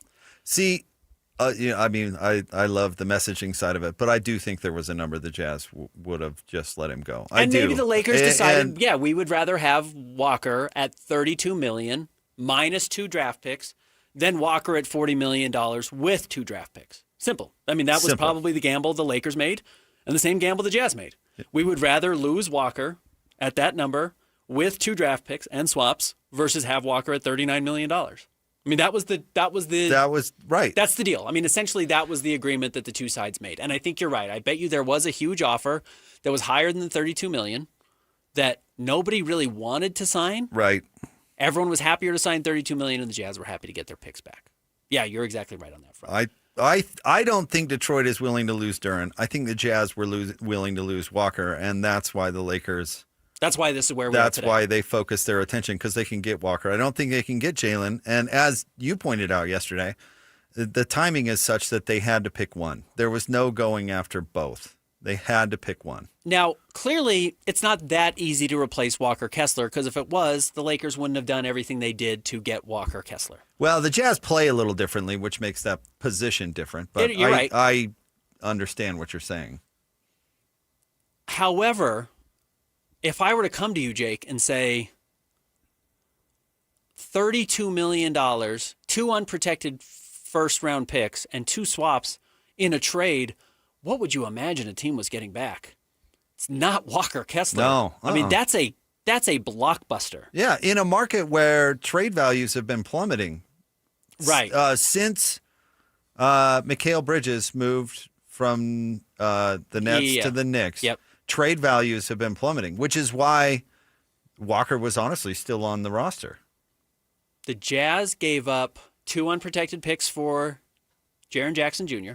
It's their own pick this year. Now the rule has since changed that can only be that can only be the 6th overall pick. So that actually hurt. It's not going to be that. Memphis a little bit, and it's not going to be that pick anyways, I don't think. But it's basically now a top 5 protected pick to Memphis. The Suns unprotected first, which is a big asset in 2031 that the Jazz had acquired. That's a big piece. And then it's the Lakers' top 4 protected pick coming up this year. So the Jazz included 3 picks. 2 of them at the time were unprotected. Now it's really only 1 fully unprotected. The Jazz get that back. Jazz took on more money in salary than the Lakers did in Walker. Jaren makes 45. Walker makes 32. Jazz also gave up a rookie in Walt Clayton, who was a first-round pick, and a former lottery pick in Taylor Hendricks. The Jazz put together a really big package for Jaren Jackson Jr. I think they got back a little bit less in Walker, but the gap between Walker as a player and Jaren as a player was seismic. Yeah. Well, nor do they play the same position. No, they don't. But quality of player is pretty seismic. Oh, yeah, Jaren's way better. And the Jazz gave up a little bit more in the Walker trade or in the Jaren trade to get a lot more than Walker. No, I think these are the type of savvy moves that you can't pass up on. And you may really love the player, but you can't predict the future. It's the car metaphor that you brought up. And I've told you the best piece of advice I've ever gotten in my life was from a random dude in line at AutoZone. And I was driving a Toyota Matrix at the time. And a guy behind me in line said, "Is that your Matrix?" I said, "Yeah." He said, "Is your car for sale?" I said, "No." End of conversation. After I check out, another guy comes up to me and says, "Dude, your car's always for sale." I said, "What?" He said, "Your car is always..." You didn't ask him how much he wanted to sell you the car for. To your point, Christian drives a Maserati, not a Maserati. If someone's offering him $20K for the Maserati, it makes getting to work tomorrow harder. But he has $20,000 to solve that he's problem. He's going to figure it out. He could buy a lot of bus passes and then replace it with a better car. Some mild inconvenience. The Jazz in the sold short the term. Maserati for $20,000 today. And that's exactly what happened. And didn't trap themselves into a bad deal, honestly. I mean, the risk that you were going to have to purge talent to eventually make that contract fit or trade Kessler anyway was extremely high. So, I mean... I don't know if I'd said this on the air. I can't remember all the things I've said versus what I've thought because I'm not that intelligent of a person. If the Jazz had paid Walker $30 million and are going to pay Keontae George $30 million, the clock was ticking on how long either Lowry Markkanen or Jaren Jackson Jr. was going to be in Utah. Right. The clock that you had flipped the little sand timer, the hourglass. You flipped it, and it was running out. You don't flip anything now. It's easier to keep Keontae. It's way easier to keep Keontae. In fact, I'm curious if they try and It'll get a be deal easier down to this keep summer. Ace, too, when the time comes. And way easier to keep Lowry and Jaren. But you do have to find a center that can come in and replace some of what Walker gave you. Not all of it, probably, but some of it at a lower price. And that's got to be the goal now. For now. And who knows how long for now is, even. I mean, I think, did you jump on with one of the shows earlier? Did you mention Miles Turner? I mean, something like that could easily happen. Oh, like that? If the Cavs start out 14-14 this year, or 18-12, and are the 4th best team in the Eastern Conference, and say Evan Mobley and Jared Allen just aren't working, we got to split it up. Jazz say, "Do you want a future unprotected Lakers pick and some money?" Because we like Jared Allen. Because we like Jared Allen, and we actually need that guy really badly. And then you are still ideally plus a draft pick from the Lakers and have a commensurate player. Jared Allen at $20 million. Correct. Like that's pretty good. This is a terrible market to be buying a center. One of the worst I've ever seen. But honestly, and I know Jazz fans are dying to be competitive, but this does not change the direction. The Jazz are not going to all of a sudden start booting games again because they're so forlorn. This is just a little interruption. They have to figure out a different direction at one particular position. So, and they weren't in that advantageous of position to begin with. So yesterday they were being held hostage by their center, who was a restricted free agent. Today, that problem is over. They have a bunch of extra assets in their pocket, and now they're figuring out how to replace them in the short and long term. I mean, that's the game in the NBA. This is the game. Correct. And another thing that's available to the Jazz now that was not yesterday is, like, we were just talking about, like, $32 million plus 2 unprotected picks plus pick swaps is what the Jazz got for Walker. It's a lot. It's a lot that the Jazz got. People are really valuing those swaps too these days. Yeah, absolutely. And there's no protections on him. That's where the real value is for the Jazz. Like, what the Jazz also have now that they didn't have yesterday is, like, there's a package you could put together that is Lauri Markkanen and 2 protected on first. Like, what player in the NBA can't you get right for Lauri Markkanen and 2 future unprotected firsts in the 2030s that aren't your own picks? Like, that's the, like, galaxy brain move now for the Jazz that is available today that I'm not betting on them making, but is available to them to make when the next superstar becomes available. That's now at the Jazz's disposal without dipping into their asset treasure trove or being at a negative asset count. They have 10 first-round draft picks between now and 2033. That's plus 3, if you go year by year, plus control over all their own except for next year. So Jazz are in a really good spot still to continue to build a team, even if today I think they're a worse basketball team than they were yesterday. Yeah, that's the thing. You're willing to take the bus home? You're willing to go into the year without a center? For that? Sure. But don't die with money. Well, we'll see, because criticism of Danny Ainge, and Austin is not Danny, of course, was that he held on to all those assets that he got in Boston for too long, right? There were players like Jimmy Butler who were available, and he kind of didn't pony up what he could have, right? Correct. So, yeah, that's the delicate line. Yes, absolutely. That's the delicate dance that you have. But I'm telling you, what you don't want to do is overpay for a guy. You don't want to sign a contract that you're going to regret 6 months later. And that might be what happens with Walker. Again, I'm cheering for him. I hope everybody's talking about what a great value it is. But if you tell me he's more Jakob Poeltl, right, than he is, who's the center that's not Jokic, that's not Wemby, that's not Joel Embiid? That's like the 7th best center in the NBA. Rudy. Great pick. Great choice. If he's more Poeltl than Rudy, this is one of the worst trades in NBA history. Yeah. And there's a chance he's Poeltl. There's a chance he's Poeltl. Yeah, there's a chance he ends up being Rudy. Playing next to Luka, he might be. Luka makes centers better. No offensively, that's for sure. That's for sure. He's got a lot of pressure on his shoulder, though, to fix that defense in L.A. Well, yeah, because they can't sign anybody else. And if you want to talk about, here's my metaphor for what the Lakers did when they finally got LeBron off their team and got a little financial flexibility. I'm imagining what your average naval midshipman, I don't know, what happens when you hit port in Indonesia after being at sail for 8 months. Like, I just imagine what that next morning is going to be like, or would be like. That's Pelinka's tomorrow. Yes. After all this shotgun spending every penny in a dang day, LeBron comes off the roster, and they spend every nickel in the first day, which is pretty wild. And bring in a bunch of average players, and I don't know if it's going to work. That's the problem when you pay 3 players everything. $150 million. That's what you get. I mean, you want to. So LeBron won 2 championships in Miami, one at the beginning and one at the end. Lost the one at the beginning and the one at the end. He was in the finals all 4 years. Yeah. The 4th year, they ran up against just a superior San Antonio team who was really bent how they lost in the finals the year before. Mm-hmm. Do you remember who they lost to in year 1?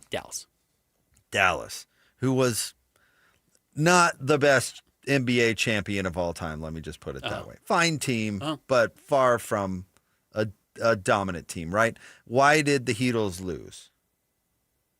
They paid LeBron and Bosh and D Wade every nickel they could because they had to sign and trade for Bosh, but they signed LeBron outright. So they had no money left and had traded basically everything to get under the cap enough to get LeBron. Think the Super Cool Bees trade.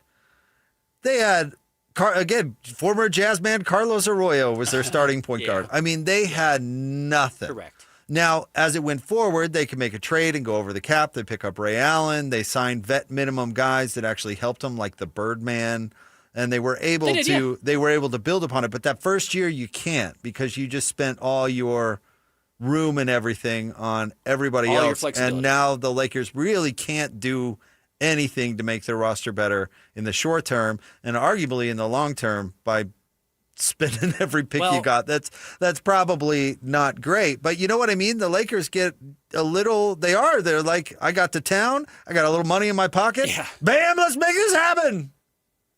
How do you get off of bad contracts in the NBA? You have to package picks. Do the Lakers have picks? They do not. Is there a chance they have a bad contract? Either Walker's or Austin Agent. By the way. Or Lucas for that matter. Or Lucas. And here's the thing. Bad contracts don't mean bad players. It means the wrong player paid the wrong money. It doesn't mean Walker's a bad player or Austin Reeves is a bad player. I might have said Austin Agent. Austin Reeves is a bad player. But if he's the wrong player, then you have to find a way to move him or get off him. Now, I think you can probably move Austin Reeves, probably. Well, let me amend that. It's not even necessarily the wrong player. It's the wrong player at the wrong price. Exactly. Like Austin Reeves, I don't think is the wrong player, probably for any team with his game, although he does stink at defense. Mm-hmm. But what's he at? 50? He's at 45 or something. $45 million? There's a chance he's the wrong guy. Like, oh man, I don't think Rusty Westbrook has ever been the right guy. Bradley Beal could be the right guy for a lot of different situations. Bradley Beal on the Supermax? Nope. Wrong guy. Wrong guy. Right. Wrong guy. So it's the wrong guy at the wrong price, right guy at the wrong price. Any guy at the wrong price is going to screw you. Yeah. And that actually has been true for a long time, and is even more true now with the second apron and first apron and all that punitive stuff. So is there a chance that Walker Kessler is the wrong guy at the wrong price? Yep. Big time. Big time. And he's not even that great of a rim roller either, by the way, which is what Luka wants. So we'll see. And he can't shoot free throws. And maybe he fixed that. I don't know. Great rebounder, though. He does some things really well. He gets pushed around. He's good at blocking shots for sure. Has great timing, like really natural on both that hands, on that front. Does some stuff really well. Once he figured out how to eat elbows, he turned into a really great rebounder. Mm-hmm. But is he the number 3 on the title team? Nope. Jazz certainly didn't think so. Well, not at that price. Correct. Not at that price. Correct. I believe the 28 to 29. I believe that number. I believe that's probably where the Jazz were comfortable going. Yeah. I believe they told the Lakers they'll go wherever. And then they bargained and got a great deal, which, fine. The Jazz want to, I hate it, Ben, hate it so much. Open the window, right? Yeah. They want to open a window for some time to come. Doesn't need to shut immediately because you paid the wrong guy. Right. Like Milwaukee, shut immediately because they made a trade for the wrong guy. Yep. Close the window before it opens. All right. Top 3 stories, KSLSports.com. Coming up next, Jake and Ben, 97.5, the KSL Sports Zone. This is DJ and PK. Here we go again.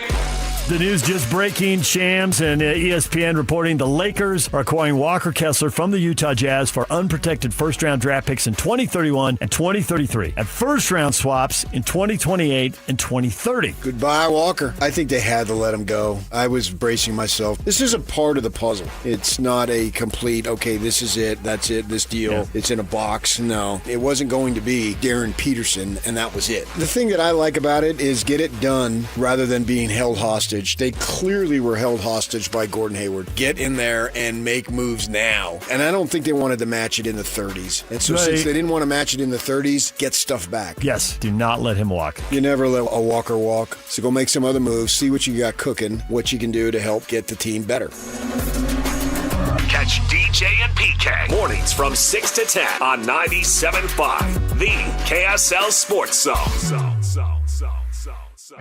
Summer has a way of taking over your home. So before the season gets too hectic, give your home a fresh start with Zero-Res. Right now, get 3 rooms of carpet clean for just $129, plus 20% off air duct cleanings, because you're about to put that AC to good use. Zero-Res cleans without sticky soaps or harsh chemicals, helping carpets stay cleaner longer and dry faster. Call 866-ZERO-RES or visit ZeroRes.com today. Spelled the same forwards or backwards. Zero-Res is the right way to clean. Is your financial advisor managing your risk or just a spreadsheet? Hi, I'm Jeff Jr., founder of Trajan Wealth. Many financial advisors rely on target date funds, which are one-size-fits-all portfolios that don't know your name, your family, or your goals. And that passive management can leave you dangerously exposed. At Trajan, we look at the whole picture, not just the stocks everyone else buys, but the private market opportunities most advisors ignore. And as fiduciaries, we build a strategy around you, coordinating your investments, tax strategy, and estate into one cohesive plan. Your financial life deserves more than just a generic portfolio. Real planning isn't a stack of statements. It's the confidence of knowing where your income will come from for the next 30 years. Good enough isn't good enough for your family. It's time for a change. Schedule your complimentary consultation today. Call 855-TRAJAN-1. That's 855-TRAJAN-1.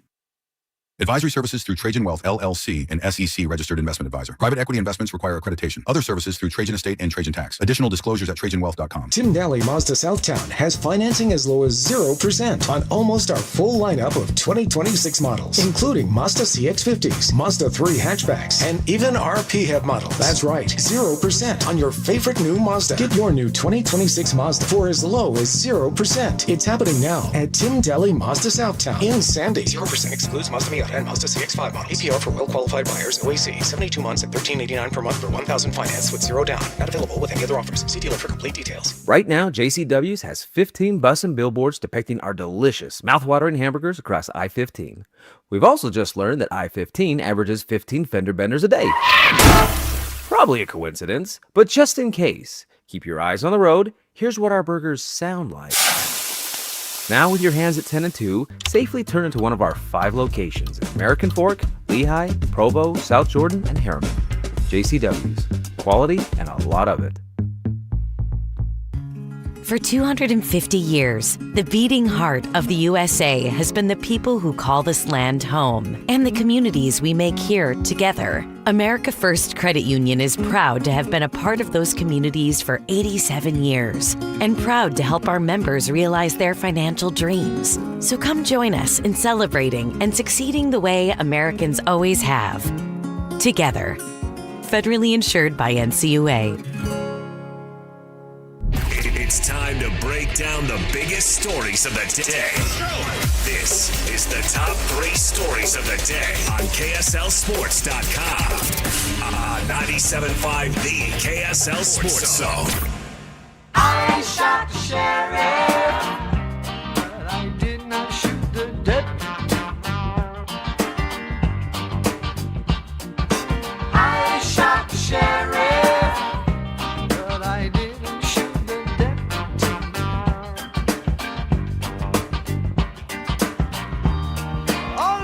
Jake and Ben, 97.5, the KSL Sports Zone. Ben, Senegal is up 1-0 on Belgium. Not Belarus. Not Belarus. Don't These say are that. not the Belarusians. I still kind of wanted to say it, but it is Belgium. Yeah. My old boss at Sears was from Belgium. Okay. But yeah, Senegal up 1-0 because this is the winner of this match will be who the U.S. faces if they're able to beat the Beaks tonight. Yeah. Which starts at 6 o'clock? 6 o'clock. I believe. Yeah. So Bosnia and Herzegovina and USA. And I'm torn, Ben. I'm gonna stay with my country. This is the 250, the 4th is coming up. But man, we were all on board. We're big on Beaks. With Bosnia and Herzegovina. Yeah. They're basically our Salt Lake brethren, right? Correct. All right. It's time for the top 3 stories of the day at KSLSports.com, brought to you by J. Brooks Jewelers. Cherish your love with J. Brooks Jewelers. Explore their expertly crafted engagement rings made from the finest materials. J. Brooks Jewelers. All right, Christian, where do you want to start today? Number 1, what's the Jazz plan at center? They do sign Jackson Hayes right before the show. Is that what they're rolling with? For now. This is, as you mentioned, the bike that after selling their car, this is what they're going to use. Now, I suspect Yusuf Nurkic starts. I don't think they're done. Yeah, we'll see what they do with the center position, in all honesty, but I don't think they're going and getting a better center than Yusuf Nurkic. There's just not many out there. Well, and Nurk can rebound, which is truly what they need without Walker Kessler, because Jaren Jackson's not a rebounder. And you can play 5 out. Like it's the Nurk is a much better offensive player than Walker is. Walker does some things that are very effective as an offensive player, putbacks, offensive rebounding, et cetera, et cetera. Nurk opens up a lot of opportunities that I think the Jazz really liked, the ability to play 5 out, and I think that's what they will end up running with. And there's not going to be a very good defensive team as a result, but I don't know how good they were going to be with Walker. But yes, they go out and get free agent Jackson Hayes, who last played for the Lakers, former lottery pick, who never has lived up to kind of his physical tools, has had some very serious off-the-court issues, got arrested for a domestic assault and assaulting a police officer at the time. Now, that was a few years ago when he was in New Orleans, and doesn't seem like there's been further run-ins there, so you hope he's cleaned up his act. But averaged 7 points, 4 rebounds, about a block last year, a little bit less. Did shoot 75% from the floor, and in a lot of big situations, now this is not saying much, but was playing over DeAndre Ayton. Okay. No, he stinks. Jackson Hayes. He's not good. Remember, what was it, 2 playoffs ago where the small Ye decided to play 5 guards instead of playing Jackson Hayes, and he just got a DNP for even when the series was lost. And the reason why is because they needed a big. The Sommelier still refused to play Jackson Hayes. Correct. You read into how teams have used him and the fact that he keeps bouncing around. Listen, in the short term, and barring honestly a trade, I think something, like Miles Turner or something like that, I would find intriguing. I don't know what Cleveland's going to do. Do they make room for LeBron? Do they want to trade Jared Allen? I don't know. There are other better centers out there than certainly Jackson Hayes. So maybe they do something along those lines. If it were me, well, actually, let me add this. I think they're going to sign at least one more body, and they're just going to throw a bunch of bodies at the problem, which is fine. And that way, if somebody gets hurt or if somebody really stinks, you just plug in the next stiff and you hope that you can make it work in the short term. If it were me, you know what I would do? I'd sign Andre Drummond. Okay. Your guy. I would sign my guy immediately. Think about this, Ben. You get 15 minutes out of Andre Drummond. You get, I don't know, what do you want to say out of Nurk now that his beak's fixed? He could probably give you 25. Yeah, 25, 26. So that gets us to 40. That's 40 minutes of 300 pounds leaning on the other team's center. I mean, if nothing else, just be like my 5-year-old when I'm trying to lift her to do something she doesn't want to do, and just dead weight. Just dead weight, and make them prop you up for 40 minutes of the game. I think, and I'm being serious. I'm not so much being serious about the Drummond, although I do think there is something to. Might as well get somebody huge that makes the other guy tired. But I think Phil can give you some minutes at the big. I do. I can't believe I'm saying this, but I think he was tough enough last year and rebounded well enough that you can get, if you want to wrong foot the other team and go with a smaller lineup, if you want to call it 5 out or whatever, I think you can get 5 to 8 minutes out of that. Maybe you can get 5 to 8 minutes out of Jackson Hayes. I mean, what they're going to do is cobble together some center minutes, and they're going to be, defined fine. But, I mean, they're not going to be the bottom of the league next year because they lost Walker Kessler. I truly believe that. I totally agree with that. They're not going to be the bottom of the league. Let's see. Last year, Nurk, who basically was the Jazz's full-time starter. I mean, he started 36 of the 41 games he was on the floor. Otherwise, they were starting Anderson Garcia and Bez Mbang and Cody Williams at center, which obviously was not a real thing. He averaged 26 minutes a game. Jazz got probably about as much out of him as you can. So 26 minutes a game for Nurk. You're probably looking at 14 to 15 minutes from Jackson Hayes, and you're at 41 minutes. And honestly, the other 7 are probably Jaren Jackson Jr., Yusuf Nurkic, or Kyle Filipowski, like making up the last 8. Like the Jazz is, I would imagine the Jazz's lineup to close most games is Triple J at the 5.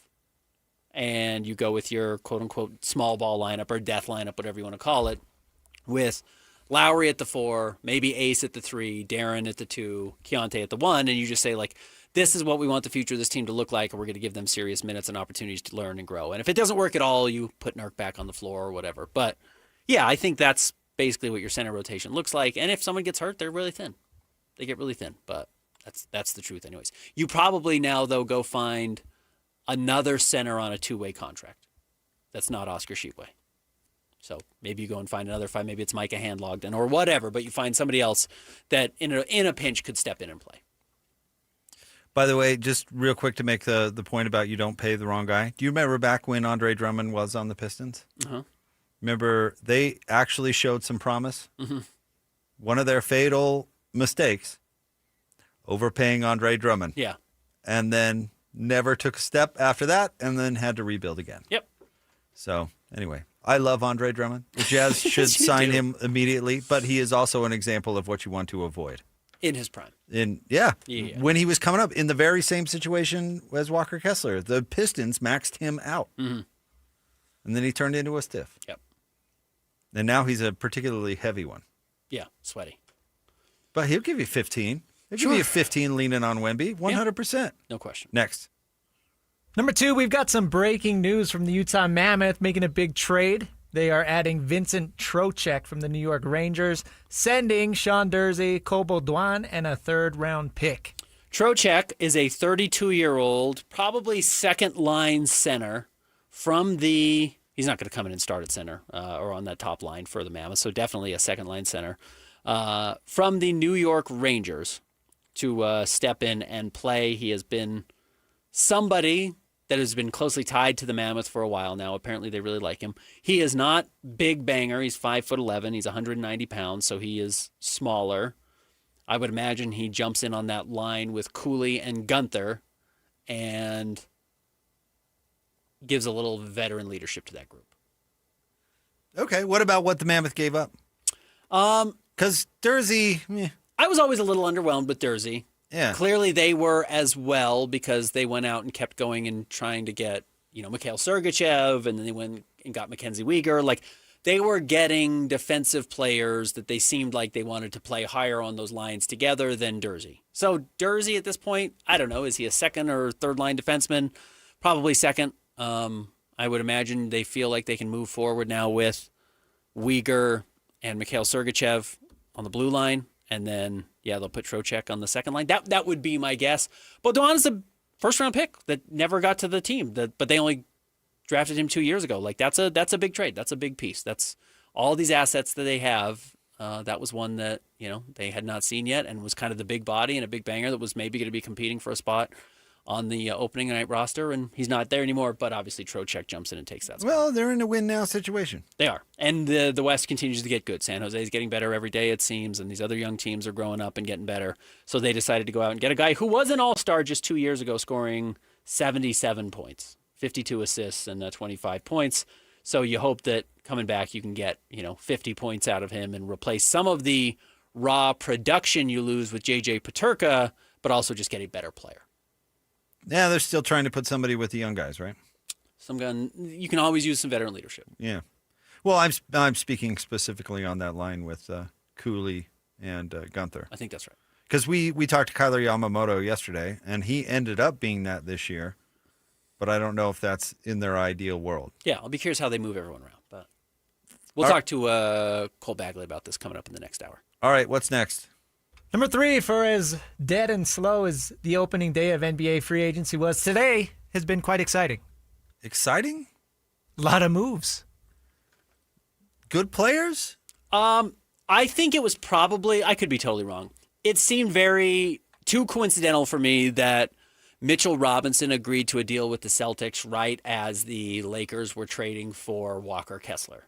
I think Mitchell Robinson was probably everybody's emergency parachute, where if the Jazz were going to match on Walker and the Pistons were going to match on Jalen Duren, the Lakers probably would have gone to Mitch Robinson, but they decided ultimately he was not high enough upside, so... Well, and he wasn't going to wait.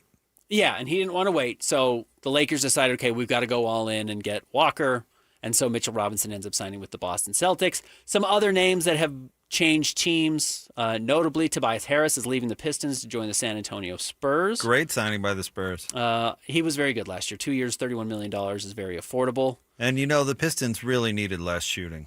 The Pistons did replace Tobias Harris with John Collins, who I think is a good player. I mean, John was good for the Jazz. And really does shoot the ball extraordinarily well. That's kind of what he does. The Clippers continue to signal that they are not competing next year. Kelly Oubre is leaving the Philadelphia 76ers to sign a 2-year, $17 million deal with the Pacers. That's a pretty low number. Kelly Oubre is a weirdo, Not a bad guy, but a pretty good player. Like, he's a pretty good starting wing in the NBA. I think that's a nice fit for them. And those were kind of the big pieces so far. DeAnthony Melton, kind of rumored as another potential target for the Jazz, off the table. 2 years, $11 million to return to Golden State. Dude, the clinic is still out there. Clinic is still out there. Oh, and how about the maniac himself, Colin Sexton, also joining the Lakers. I want to see Colin compete on a team that's trying to make the playoffs. Well, the Lakers can't totally get rid of Clutch, I guess. Clutch right back in the door. Right back. Adele still lives in L.A., I think. Hello. Amongst several moves that the Lakers made today, they also went out and signed Quentin Grimes to a 4-year, $60 million deal. That's basically their whole mid-level exception. Yes, I mentioned Colin Sexton and then Sandro Mamukelashvili also joining. What about Brook Lopez? He picked up his player option, and maybe the Clippers are looking to ditch him. Yeah. Probably. I can't believe they haven't. Why did they sign Jackson Hayes over the Clinic? I'd take the Clinic any day. I honestly kind of wondered about like Drew Eubanks. Like, they know Drew Cousin Eubanks. Drew? Yeah. Is it Cousin Drew? It's not Uncle Drew? That's right. It's Cousin Drew because Uncle Drew is another person. I kind of wondered about him, just like a familiar face who plays hard, isn't going to cause any trouble. I don't think Jackson Hayes is probably going to cause any trouble. Cousin Drew can crack some skulls. He can crack some skulls. Yeah, but that's I think what the they Jazz need. probably wanted some athleticism.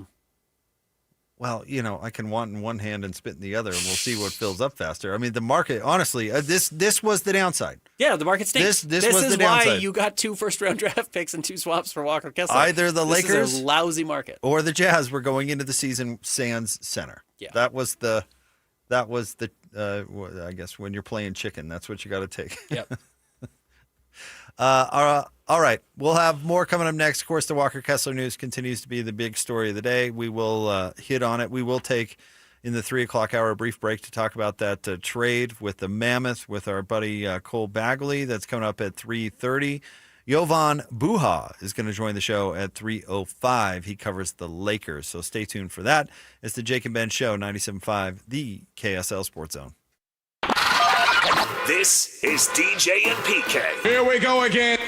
The news just breaking. Shams and ESPN reporting the Lakers are acquiring Walker Kessler from the Utah Jazz for unprotected first-round draft picks in 2031 and 2033 and first-round swaps in 2028 and 2030. Goodbye, Walker. I think they had to let him go. I was bracing myself. This is a part of the puzzle. It's not a complete, okay, this is it, that's it, this deal. Yeah. It's in a box. No, it wasn't going to be Darren Peterson, and that was it. The thing that I like about it is get it done rather than being held hostage. They clearly were held hostage by Gordon Hayward. Get in there and make moves now. And I don't think they wanted to match it in the 30s. And so since they didn't want to match it in the 30s, get stuff back. Yes, do not let him walk. You never let a Walker walk. So go make some other moves, see what you got cooking, what you can do to help get the team better. Catch DJ and PK mornings from 6 to 10 on 97.5, the KSL Sports Zone. Get ready for bigger action, faster rides, and edge of your seat thrills. The Utes Stampede Rodeo and Extreme Bulls returning to Utah, July 8th through 11th. See elite athletes compete in PRCA rodeo showmanship with some of sport's biggest payouts. Buckle up for Extreme Bulls, delivering Utah's ultimate showdown. New dates, bigger crowds, limited tickets. Don't miss it. Secure yours now at UtesStampedeRodeo.com. That's UtesStampedeRodeo.com. All right, guys, today I am streaming my evening commute. You're going to love it. And I'm going to teach you how I'm getting home without taking any damage, like zero. Check that out, chat. I got my helmet strapped on tight to protect my brain. I've got my bike, which is looking sick. Woo! And my front and back lights are shining. I've planned the route home that protects me most as a bike rider. Save stealth mode for video games. Outsmart the system, ride by the rules. It's a message from the Utah Department of Public Safety, because they care about you. Throw a dub for safety, chat. Collectors, Front Row Card Show is coming to Salt Lake City. Join us at the Hyatt Regency Hotel on July 4th and 5th. It's a July 4th weekend card show. Baseball, football, basketball, and hockey cards. Plus collectibles such as Pokemon, Marvel, Star Wars, and comic books. CGC and JSA will be there. So bring your cards, comics, and autographs to sell, trade, or get them graded. Hundreds of vendors, thousands of dollars, and free prizes. Don't miss it. Front Row Card Show, Hyatt Regency Hotel. Saturday and Sunday, July 4th and 5th, 11 to 5. For more info, go to frontrowcardshow.com. That's frontrowcardshow.com. Mommy, can I sit in the front seat just this one time? Please, please, please. No, not yet. But why? Because I love you, and you're just not ready yet. Now, get in the back so I can get you in your car seat, please. Putting your kids in the right seat for their age and size is an act of love. Check that your kids are in the right seat at NHTSA.gov/the right seat. Love protects. A message from NHTSA and the Ad Council. Wherever Utah vehicles are headed, they're ready for the road.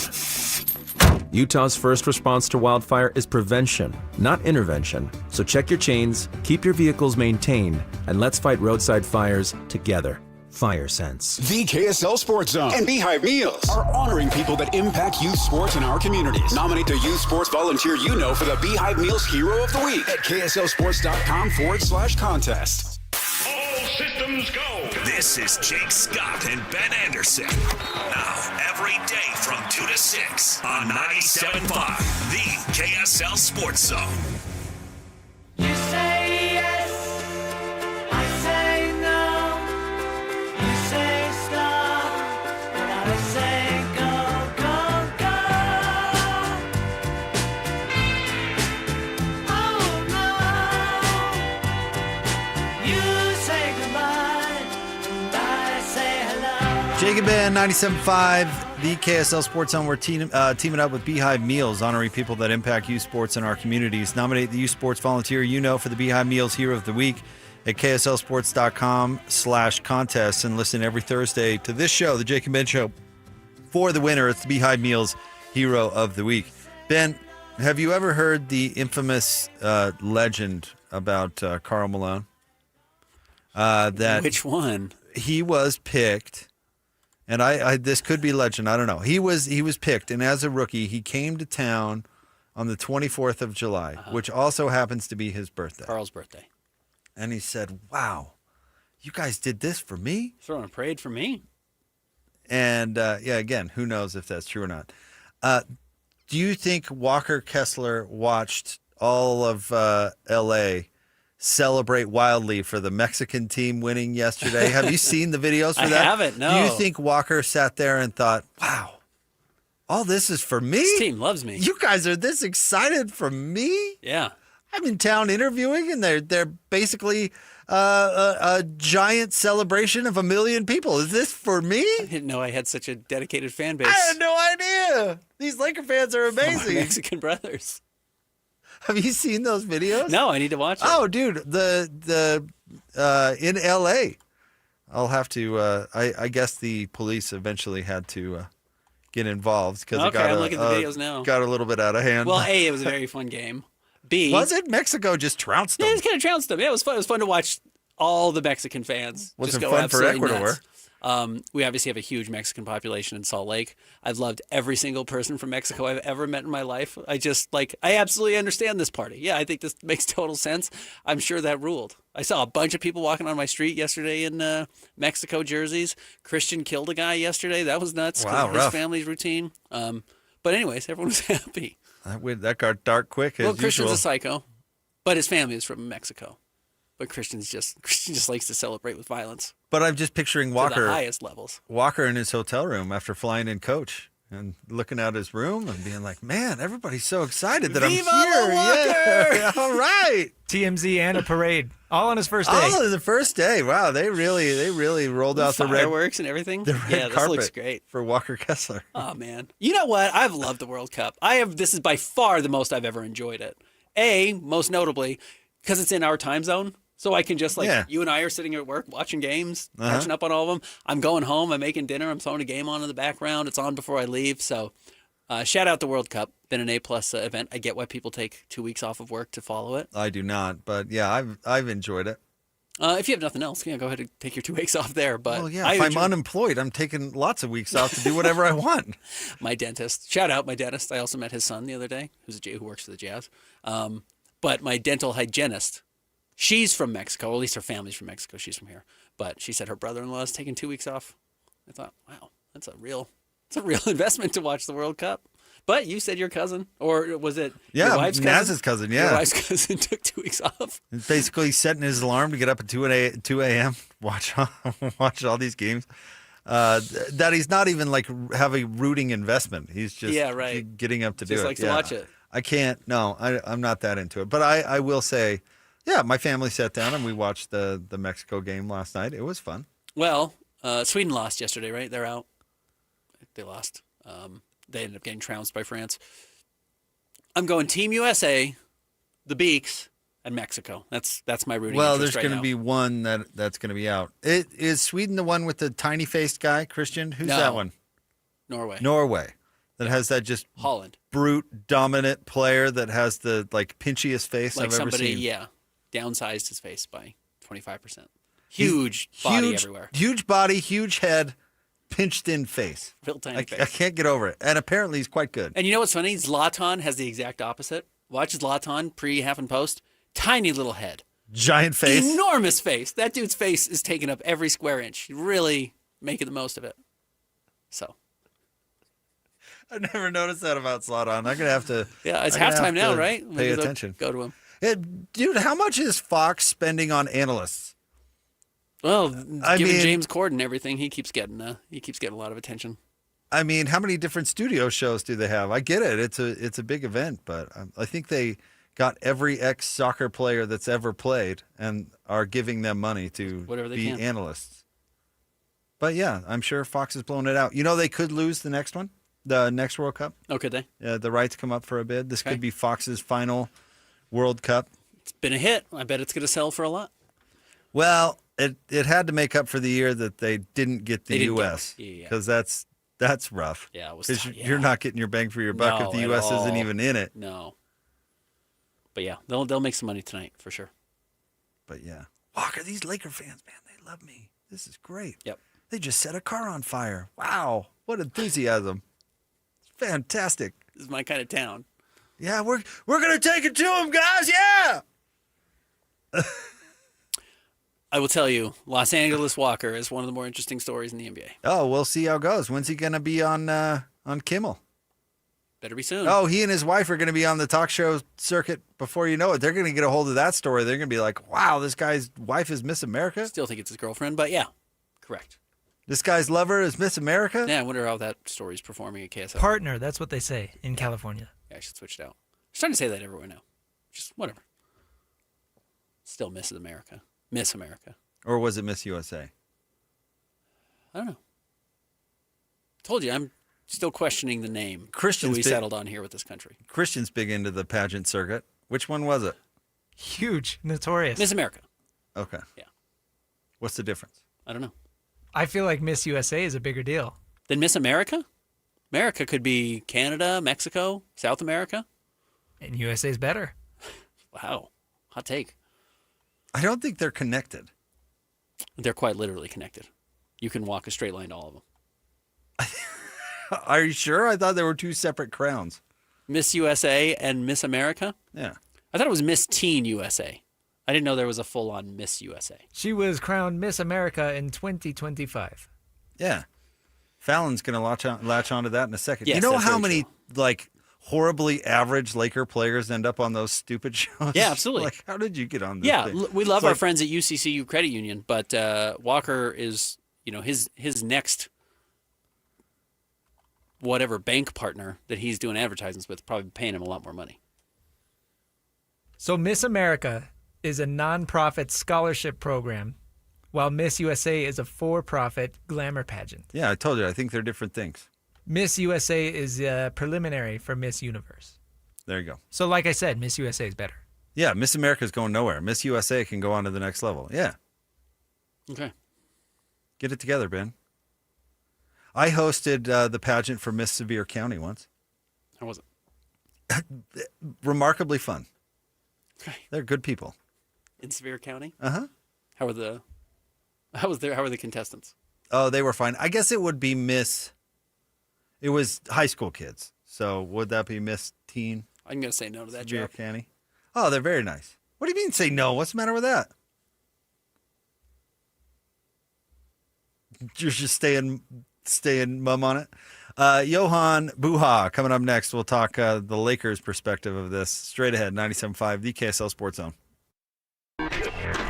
This stuff is available everywhere. Wherever you are, the KSL Sports Zone will be right there with you. It's the KSL Sports app. I love it. Where you can get the latest podcasts, up to the second breaking news, and analysis of the teams you can't live without right from your phone. And wherever in the world you may be, you can have DJ and PK, Scotty and the coach, and Jake and Ben tag along with live streaming of your favorite shows. Download the KSL Sports app and never miss a thing. Presented by University of Utah Health. Health is in our DNA. Learn more at uofuhealth.org. This is 97.5, the KSL Sports Zone.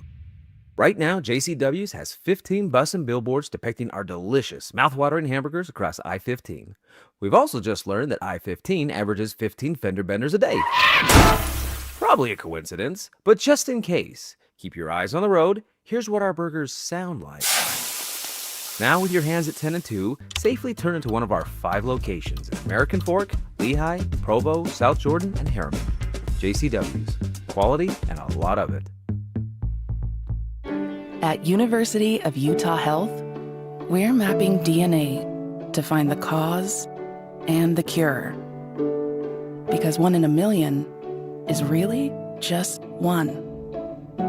One person facing one incredibly difficult diagnosis. Looking for one thing: hope. Learn more at uofuhealth.org. Most families get their financial advice in pieces. A financial advisor here, a CPA there, an estate attorney somewhere else. Everyone means well, but nobody's talking to each other, and those gaps can work against you. Trajan Wealth's family office brings wealth management, tax strategy, and estate planning together, not as separate conversations, but as one coordinated system built around your life, your goals, and the people who matter most. Ours is a true family office, not one that refers you out because it's convenient. This kind of dedicated collaboration used to require a 7-figure net worth, but here's the game changer. Trajan kicked that door open. Trajan advisors are fiduciaries, always obligated, always honored to act in your best interest. Unlock your Trajan family office at TrajanWealth.com or call 1-855-TRAJAN-1. That's 1-855-TRAJAN-1. Advisory services through Trajan Wealth, LLC, an SEC registered investment advisor. Other services through Trajan Estate and Trajan Tax. Bar Dub Grill is where roadside classics meet ranch-raised flavor. Sink your teeth into juicy, handcrafted burgers made with premium Bar W beef straight from the local Utah farm. From the bold cowboy barbecue burger to the sweet and savory Aloha burger, paired with crispy cowboy fries, hand-spun shakes, or signature spud nuts. Soft, airy, and unforgettable. Bar Dub Grill delivers honest eats with cowboy swagger. Bar Dub Grill in Nephi with easy access right off exit 222 in Nephi. Greater Zion, no greater feeling. At Southern Utah's Copper Rock Golf Course, we embrace that feeling. Here, every swing is surrounded by breathtaking landscapes and world-class amenities, providing that perfect pairing of golf and unforgettable outdoor experiences. Come for the golf. Stay for the adventure. Copper Rock, born to be played. 97.5 KZNS FM Colville, 1280 KZNS AM Salt Lake City, and KSL FM HD2 Salt Lake City Midvale. This is 97.5, the KSL Sports Zone. Not only do these guys give you the best jazz coverage in the market, they've got you covered with the Mammoth, the Cougars, the Utes, and the Aggies. This is Chase Scott and Ben Anderson on 97.5, the KSL Sports Zone.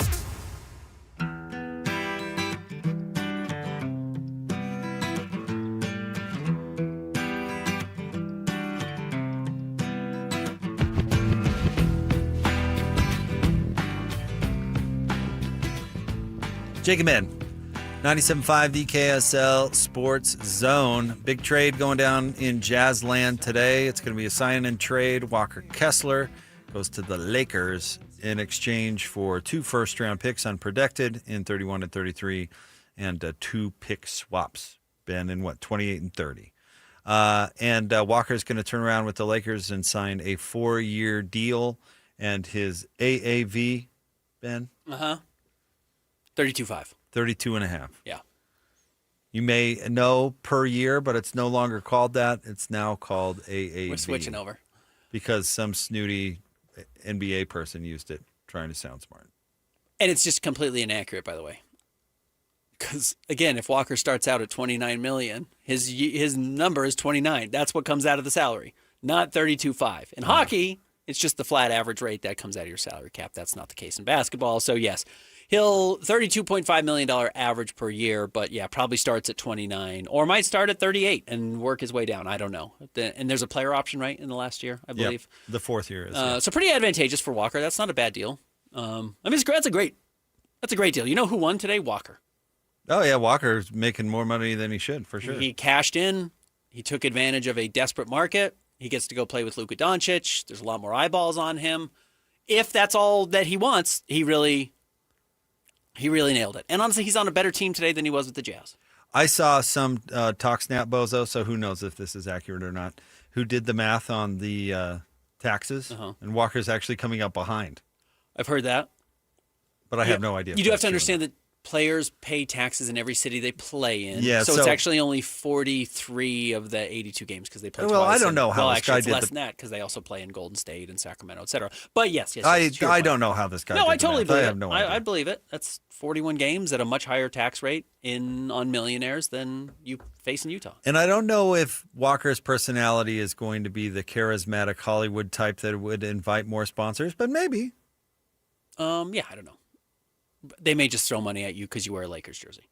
No, they threw money at, well, no, not them. The Lakers threw money at Walker because they're desperate for a center. I mean, they overpaid for Walker. We'll see how this turns out in the end.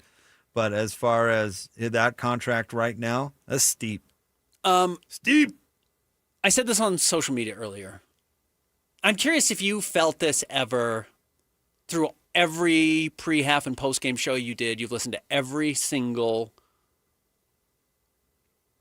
Will Hardy press conference. For the most part. Since Walker Kessler joined the Jazz. Yeah, minus, 5? In all honesty, right. I mean, you haven't missed many games. I only ever got the impression that the Jazz were mostly bought in on Walker and not fully bought in on Walker. And I only ever got the impression that Walker was mostly bought in on the Jazz and not fully bought in on the Jazz. If I'm being honest with you, this was not, I'm trying to think of like perfect marriages in NBA history, if there is one. Dirk Nowitzki with the Dallas Mavericks maybe is a good example of it. And look, Dirk's one of the greatest players of all time.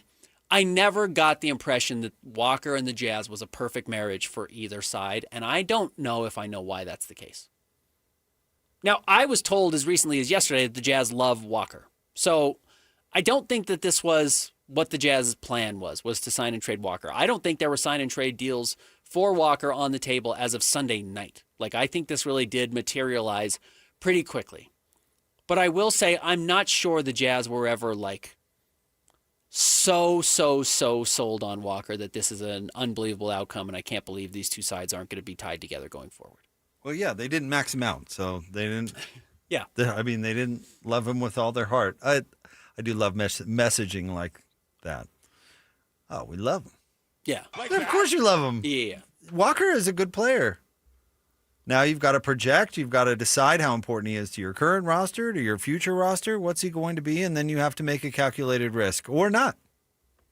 And I think that's exactly what they did. If everything was hunky-dory and they all got along and they all shared the vision of who Walker was going to be, they wouldn't have been in this position in the first place. Mm-hmm. So if you're telling me that it wasn't ideal and the Jazz weren't convinced he was going to turn into Shaq, I would believe it. Mm-hmm. Because if they were, they would have paid him last year.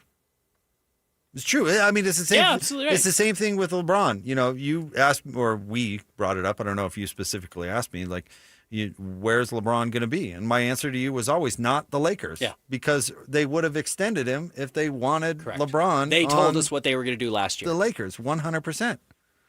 So if the Jazz were convinced that Walker Kessler was going to be amazing and a critical part of their future, well, they would have fixed it last year. And honestly, the same question goes for Keontae George. If the Jazz think he's an all-star guard, they should pay him now, whatever, max him out now. If you think he's going to be an all-star guard, like a 2010 kind of guard, we'll pay him. Yeah, for sure. But is anybody convinced that that is guaranteed to be the future? I doubt the Jazz are. The Jazz might be a little more willing to part with some dough now that they have more dough to part with, and maybe this changes the conversation on getting a deal done this year. But if they were convinced he was going to be Shea, they'd pay him, and they'd pay him now. Agreed. So, I mean, if you want to know the Jazz opinion of Walker Kessler, I'm sure they loved him. They didn't love him enough to pay him whatever he wanted. Yeah, clearly. So, I don't know. You've talked before about people in Walker's ear, and maybe he was getting some clunky advice. I would believe it. If you think clunky is twist arms to get every nickel that you possibly can, then, I think that's the advice that he was getting.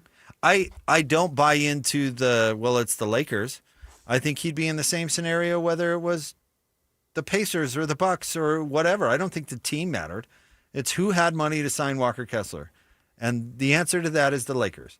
Who was the desperate team? The Lakers. Mm-hmm. The Jazz aren't desperate. No, they didn't need to be desperate. No, they go into a season without a center. All right, they'll figure it out.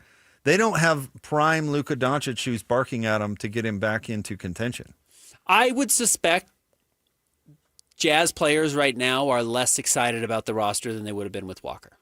Yeah, absolutely. He's a good player. But to your point, the Jazz are not beholden to anyone on this roster the way the Lakers are beholden to Luka Doncic, or every team has ever been beholden to LeBron James when he's been on your roster. You just have to go all out to win a title every year when you have them. The Jazz clearly don't feel that way about Jaren Jackson Jr. or Lowry Markkanen or Keontae George or Ace Bailey or Kyle Filipowski or Darren Peterson. In fact, now I think there is a world where, I don't think the Jazz aren't starting another rebuild. They're not going to trade Lowry and trade Jaren and start over. No, nobody they've got all thinks these that. They're not doing that. That's not what I'm saying. But they do have an opportunity now to say you have enough assets today that you didn't have yesterday where you can start to really look at how to maximize this roster once Darren and Ace Bailey start to come into their own, if you believe they're going to get there. So maybe there's a little less urgency to have to get there quicker, which had you had Walker, that was a sign you were trying to get there quicker. Well, to have good players and flexibility seems like kind of threading the needle. Very few teams do. Yeah. The Thunder did, and I don't think anyone looks at the Thunder of like having a great offseason so far. They've been okay, but they've given up on Isaiah Joe. Did they trade Wiggins already as well? Like they've traded some of their kind of fun depth pieces because you can't really have it all. You get expensive. Yes, your assets are fun, but you've got to continue to build off of that.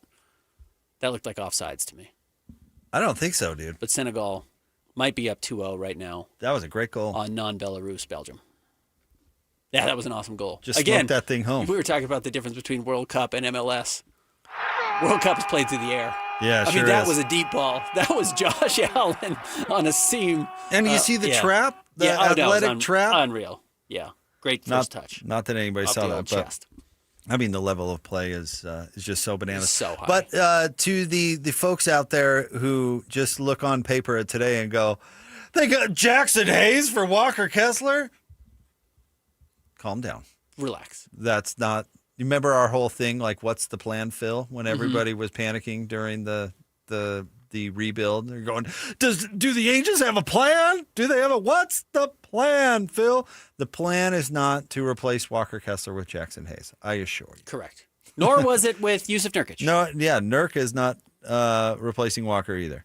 So when they figure out another solution at center, I'm sure it will become apparent. But maybe they go into the year without a center. Honestly, like we were talking about with put Nurk out there, see what you can do. So I think they'd have to sign another body. I really do. The one thing I would dismiss for everybody, unfortunately, if you're a Jazz fan, is like the idea that they're going to pivot this summer and go get somebody as good as Walker. If that was the case, that's what the Lakers would have done.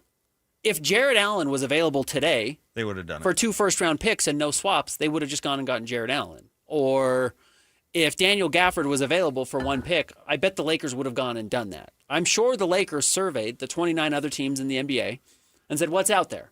They said, well, Rudy's not available. Jared Allen's not available. Miles Turner's not available. Work their way down, and then you end up with Walker Kessler as a free agent at $32 million plus draft picks.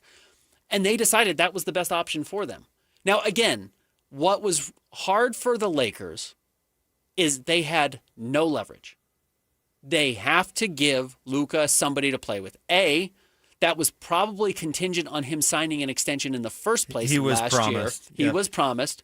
And B, if you don't, Luka's not getting where he needs to be on the floor offensively because he does want someone to come up and set a screen for him and roll to the basket to create space, and he's not playing any defense and there's no one behind him. So there's no value in having Luka on your team if you don't also have a player like Walker. You have to have the other. The Jazz were not fully in that spot because they don't have a Luka. Now, you do need to have a center next to Jaren Jackson Jr., and you have to actually have a center better than Yusuf Nurkic and Jackson Hayes to win at the highest level with Jaren Jackson Jr. But the Jazz didn't feel like they had to win at the highest level this year or give themselves the best chance to win at the highest level this year, and it certainly seems like the Lakers did. Hence the Lakers doing what you love to talk about, acting desperately. Yep. And it's a stinky cologne, and the Angels apparently, and Justin Zanuck, have a nose for it. They have found a lot of desperate teams over the last 4 years and pantsed them in front of a lot of people, and Jazz fans have to hope this is the latest example.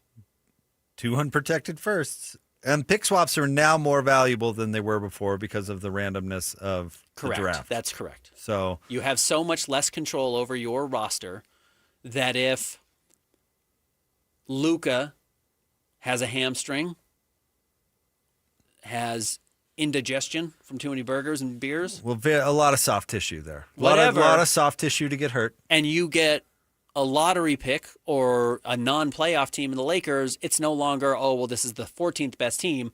Again, those odds are, it's like a 9% chance of or 8% chance of winning the lottery, when in the past it was 1%. So those swaps have more They value. do have more value, there's no question about it. Than people think. So I started the show this way. I think it was a pretty smart, savvy deal. And I like long-term stuff. I mean, when you start getting into sacrificing the short-term, that's when you start getting into the desperate territory. Again, the Lakers are desperate to be good around Luka, so they had cap space for the first time in 8 years, and they blew it all in a day, including on overpaying for Walker Kessler in contract alone before you even get to the comp that they sent to the Jazz. Pretty wild, honestly. So we'll see how it turns out. I am rooting for Walker, though. I'm never rooting for Luka or the Lakers, but I'm rooting for Walker. I hope he lives up to it. Being the old maid's no fun. When you've got the bad contracts and everybody's just talking about how do you move off Walker. Look at poor Jakob Poeltl. What's the only reason he's been in the headlines at all over the last 2 years? Yeah, he's a fine player. He's like a fully fine player. He's an albatross in everybody's but he's paid books. wrong. Yeah, he's paid way wrong, and people just blast him. I truly believe that Andre Karolinko and his contract was the reason that the Darren Williams, Carlos Boozer Jazz teams did not succeed more. Right. I'm not going to be the guy who says that they would have won a title if not for Andre. I don't know. But they would have been a better team sans Andre. That is not Andre's fault, nor is that a comment that Andre is a bad player, even though I don't think he was nearly as good as people remember. But that's neither here nor there. He wasn't worth his deal. The Jazz couldn't do anything else because of that crippling deal, and that team ended up, for lack of a better term, capped out with nowhere to go. Mm-hmm. Or else they would have traded Andre Karolinko in a heartbeat, but nobody wanted him. Nobody wanted him at that price point. And then everybody goes, well, why isn't AK better? It's not his fault, but it's a valid question. You've got a max deal. Why are you better? Yeah. Why are you better? Mm-hmm. And it would suck to be that guy. So I hope Walker Kessler is not that guy. There is a real chance he will become that guy. There is a yes. Because, look, it's like a failing business. And I'm not saying the Lakers are going to fail. But when there's a failing business, they generally don't fire the guy at the lowest end. One of the bigger contracts rolls, right? You cut off somebody who's making too much money at the top that they think is... That hasn't always been my experience, but yeah. Sure. Yes, of course, sometimes they cut the lower. Like, we're talking serious things need an overhaul. Someone at the top, not the very top, that's Luka. That person's not going to roll. The CEO's not going to roll. But they might change around somebody else with a big salary. The first place that they find that they can maybe save some money and not lose the entire identity. And I would worry strongly that could be Walker. Now, it might just be Austin Reeves because he's relatively duplicative of what they already have in Luka. Now, he's not the same player by any means, but they say, well, our backcourt's good. We got Luka. We can pair him with anybody. but we got to have Walker because there's no replacement for him. But if the Lakers don't achieve, somebody's going to get blamed, and it's not going to be Luka, which means there's a 50-50 chance it's Walker or Austin Reeves, and you got to pick who it is. And Austin Reeves is more popular, so correct. Usually it doesn't have anything to do and with it's going to logic. average 25 points a game. Yeah. And everyone likes guys who average 25 points a game. They don't like guys who average 12 and 12, which is probably about who Walker is, maybe 15 and 12. I think his ceiling is higher than that, but yeah. I mean, Luka throwing him lobs all day, if he turns into a real role guy, I mean, maybe he can get up north of 15. Maybe. And I don't know, the way the rebounding was going, maybe he could get up north of 12. I do believe he was a really good, or is a really good rebounder. Walker's a good player. No question about it. Don't doubt that. Although I don't know about the rest of these bozos they're signing. I mean, are you thinking the Lakers truly are going to be a top, 4 team in the West? Top 6. You think? Mm-hmm. I think I don't know if that's a guarantee. Depends on if Luka's healthy and engaged. There is also a part of me that worries that Luka just isn't going to care. Well, Luka is a front runner. When things are going well, Luka's awesome. When things get hard, Luka gets hard. He goes back to Europe. Yeah. I don't think they're going to be any good defensively. I think that issue is still a thing. Where were they last year? Let me pull that up. Because I think J.J. Redick is a weirdly good, kind of understands defense as well. Let me see if I can figure this out. Regular season. Last year, the Lakers had a defensive rating of... Still scrolling. 20th. That's not Yikes. Yeah. But Walker's better than DeAndre Ayton. And Jackson Hayes. But we've seen your starting backcourt having no defensive acumen, and that is tough to scheme around. No, they probably jump up to the 17th best defensive team, maybe 15th best defensive team. Because they got Walker. They did not go out and find a bunch of other defensive guys. Colin Sexton's a fun player. He's not a particularly good defensive player. Quentin Grimes is a fun player, not going to change your ceiling defensively. Nope. Mamas Kelishvili is kind of a stretch 5, gives them some different looks, but yeah, they didn't get a lot better defensively today. They got something they didn't have, which is a rim protector. They didn't get Rudy Gobert, who creates a defense by himself. It's never been who Walker is. And by the way, I heard some interesting commentary on this. Make no mistake, the Rob Pelinka is desperate because this new ownership group, or at least their behavior with the Dodgers, was they replaced pretty much everybody, but they kind of took their time doing it in a nice way. Mm-hmm. So, but after about a year and a half to 2 years, everybody was different, from the manager to the GM to the analyst on the broadcast. They all were kind of eventually traded over in a nice way. And I wonder if they're having a similar approach with the Lakers, and Pelinka's probably thinking I gotta hit a home run here so I can keep my gig. Well, Pelinka stinks. Oh yeah, I gave them a D for the LeBron James 8-year tenure last season, or yesterday, I should say, for what they did over the last 8 years. With the news yesterday that LeBron was leaving, I gave him a D, and a lot of that is because Pelinka is terrible. Was not that creative. Didn't really figure out great options to make that team a lot better. Well, he was an empty suit. He just let Clutch do it all. Do you want me to read you Anthony? Did you see Anthony Davis's tweet? I want to hear. Was it. Making fun of Pelinka. All right, let me see if I can find it here quickly. Somebody, Cuffs the Legend, on Twitter wrote, Anthony Davis practically begged Rob Pelinka to get him a center alongside him for years. Rob didn't budge. Anthony Davis got backdoored. Braun Loki got backdoored, which you and I agree with. They kicked him out. And now he wants to be a competent GM. And now the duo that won you a championship is gone. You can't make this, quote, stuff up. And then put a snake in the grass. And Anthony Davis just replied with a bunch of laughing emojis. I don't think there's a lot of respect for Rob Pelinka as a GM, including from Anthony Davis. Well, no, he's not very good. But listen, Anthony Davis, if I were to sit him down and be like, you're a big dude. Stop begging for a center. Yeah, right. That's you. That is your job. You are the center. Correct. Are you not paying attention? That is you. Karl Anthony Towns finally figured out he was a center, Ben. And he turned into a much better player. Mm-hmm. Much more important, obviously, on a championship team, because he finally decided, I'm going to have to be the guy who's the center. Okay. Yeah. And then he was pretty good at it. Right. Anthony Davis begging for a center. I remember that's the whole reason the Pelicans got DeMarcus Cousins. Mm-hmm. Yikes. I'm with you. That's the reason Minnesota got Rudy Gobert. And it didn't work out. Correct. So, and then he got traded, Karl Anthony Towns, and finally, they tried to put him So with Mitchell doggone Robinson. it, I'll be a 5. Do you Fine. remember? They started Mitchell Robinson for a long time. And yeah, he realized somebody got through to him. Like, dude, you're a big. You've got to play like a big. You've got to be a big. Play big. Play big. And he did, and they won a title. And they were really dang good. Yeah, Crazy how that really happens. funny. And you know what? And I would tell him this too. It's amazing how much more willing Jalen Brunson was to pass you the ball when you're playing tough and playing big. Yeah. Yeah. All right. No go on Buha. That's all right. I thought we salvaged a pretty good segment. Do our best. Senegal is now up another goal. I told you he wasn't offsides. You're right. That was a great pass. Cole Bagley coming up next. We'll talk about the Mammoth made a trade today. We'll get Cole's thoughts. 97.5, the KSL Sports Zone. And now, a look at traffic from the KSL Traffic Center. Our biggest trouble spot as we begin the afternoon drive is a crash on northbound I-15 in Midvale just before 5300 South. It has 4 outer right lanes blocked and is causing delays all the way back towards 114 South in Draper.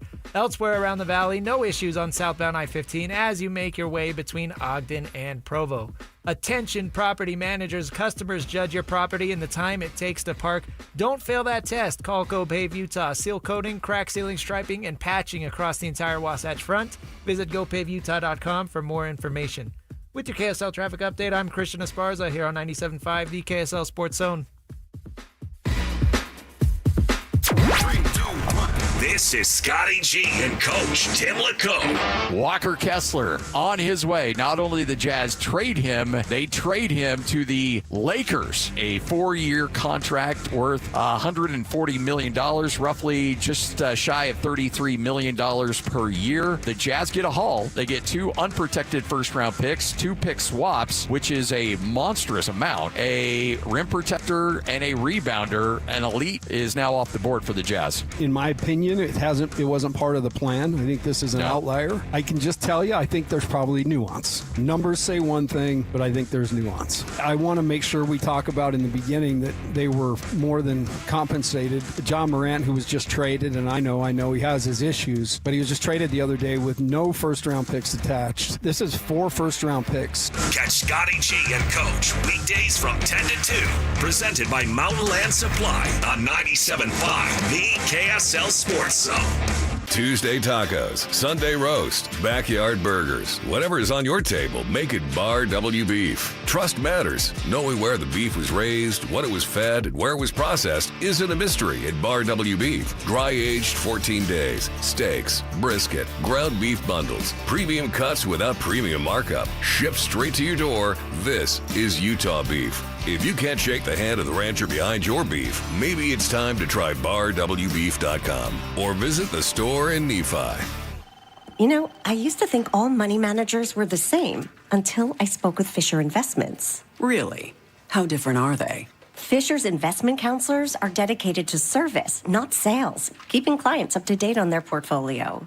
Well, they probably just invest in a bunch of mutual funds like I do. Nope. They build a tailored portfolio based on their clients' personal goals, helping them stay on track for a comfortable retirement. Well, they must make commissions selling products. Actually, Fisher doesn't sell any commission-based products. They're a fiduciary, and they believe that's a conflict. Then they have some kind of complex fee structure. Nope. Fisher has a simple, transparent fee that's a percentage of their client's portfolio. So they do better when their clients do better.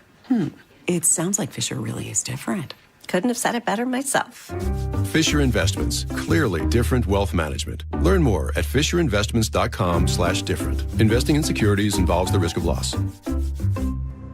Tim Daly Mazda Southtown has financing as low as 0% on almost our full lineup of 2026 models, including Mazda CX-50s, Mazda 3 hatchbacks, and even our PHEV models. That's right, 0% on your favorite new Mazda. Get your new 2026 Mazda for as low as 0%. It's happening now at Tim Daly Mazda Southtown in Sandy. 0% excludes Mazda Miata and Mazda CX-5 models. APR for well-qualified buyers. OAC, 72 months at $13.89 per month for $1,000 finance with 0 down. Not available with any other offers. See dealer for complete details. Collectors, Front Row Card Show is coming to Salt Lake City. Join us at the Hyatt Regency Hotel on July 4th and 5th. It's a July 4th weekend card show. Baseball, football, basketball, and hockey cards. Plus collectibles such as Pokemon, Marvel, Star Wars, and comic books. CGC and JSA will be there. So bring your cards, comics, and autographs to sell, trade, or get them graded. Hundreds of vendors, thousands of dollars in free prizes. Don't miss it. Front Row Card Show, Hyatt Regency Hotel, Saturday and Sunday, July 4th and 5th, 11 to 5. For more info, go to frontrowcardshow.com. That's frontrowcardshow.com. Your home for the best sports radio for your afternoon drive is right here. This is Jake Scott and Ben Anderson on 97.5, the KSL Sports Zone.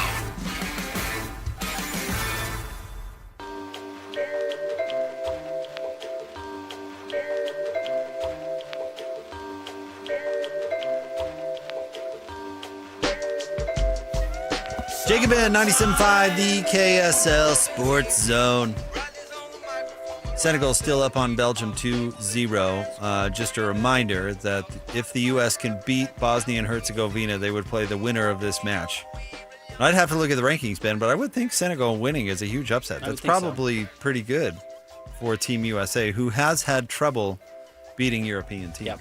So, big trade in Mammoth land today. Vincent Trocheck is on his way from New York to Utah in exchange for Sean Dursey, Cole Baudouin, and a third-round pick. Joining us now to talk about it, our Mammoth insider for KSLSports.com. He has a breakdown of the trade up online at KSLSports.com as we speak. He's our buddy Cole Bagley. What's going on, Cole? How much, guys? How you doing? We're doing well. All right, Cole, give us a breakdown on who Vincent Trocheck is and why he's been somebody that's been closely linked to the Mammoth and apparently they've been chasing for a while.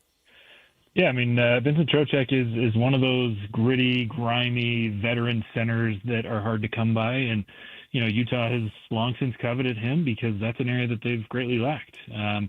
You know, obviously, as reported by Elliot Friedman, this is a guy that they've been after for some time. They even tried acquiring him last season, but weren't able to get it done. But, you know, coming into free agency in the off season, you know, it finally worked out because, you know, Trocheck was, looking for a new place to go, a change of scenery. And Utah had obviously opened up some cap space and were willing to part with a couple of those assets to get a guy like that. So, no, I think this is a great fit for the Mammoth. Obviously, he's 32, so he's probably a little bit older than you would necessarily hope or want, but you know he's very experienced. He won a gold medal with Team USA.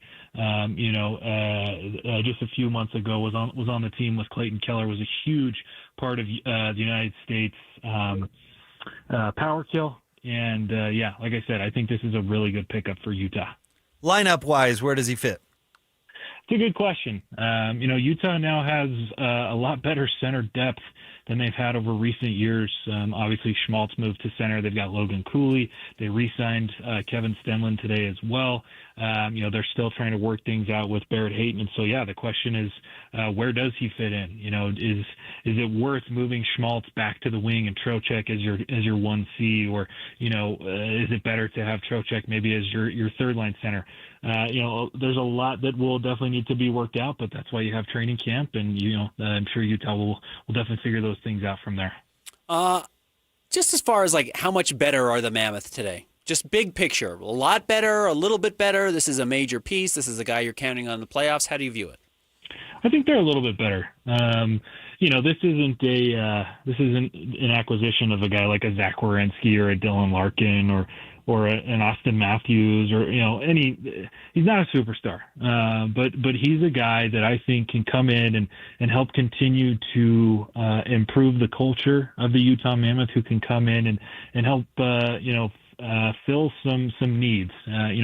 Looking back at their postseason run against Vegas, one thing that Coach Andre Tourney talked to us about just last week in regard to that was, both he and the front office have been reflecting a lot on their on their current roster and looking at guys who were just 82 game players and guys who, could help them go beyond that, right? Which guys are going to not only play 82, which guys are going to step up in the postseason when it matters most. And I think getting a guy like Vincent Trocheck signals to this team that they're raising the expectations, that it's not just about getting to the playoffs, but it's about winning a playoff series. And I think Trocheck is a guy that can help them do that.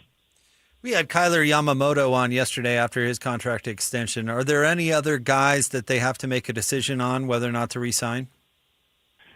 No, I mean, for the most part, everybody's moved on at this point that's going to move on. Kerfoot signed with Nashville. Ian Cole signed with Chicago. They obviously did not decide to bring back Vanacek, who signed with the New York Islanders, and then bringing back Yamamoto, signing Stemlin today. I think the only one really remaining of that group is Barrett Hayton, but he's a restricted free agent, and things are a little bit different as the team has filed for arbitration. So beyond that, most of their pending free agents have now got new deals. What do you think of how much the Mammoth gave up? What do you think of Dursey, who had some moments? It didn't seem like he ever really quite lived up to some of the expectations for him, and then we have not seen Cole Baudouin yet. Yeah, I mean, I think this is a pretty decent trade package. I think it's pretty fair going both ways. It's tough. It's tough to part with a prospect like Cole Baudouin. I've been able to watch him this week at development camp. I'm sure it's pretty strange for him. He's in Utah one day and the next he's traded to New York. I'm sure he's packing his bags and getting ready to head out east to join that group.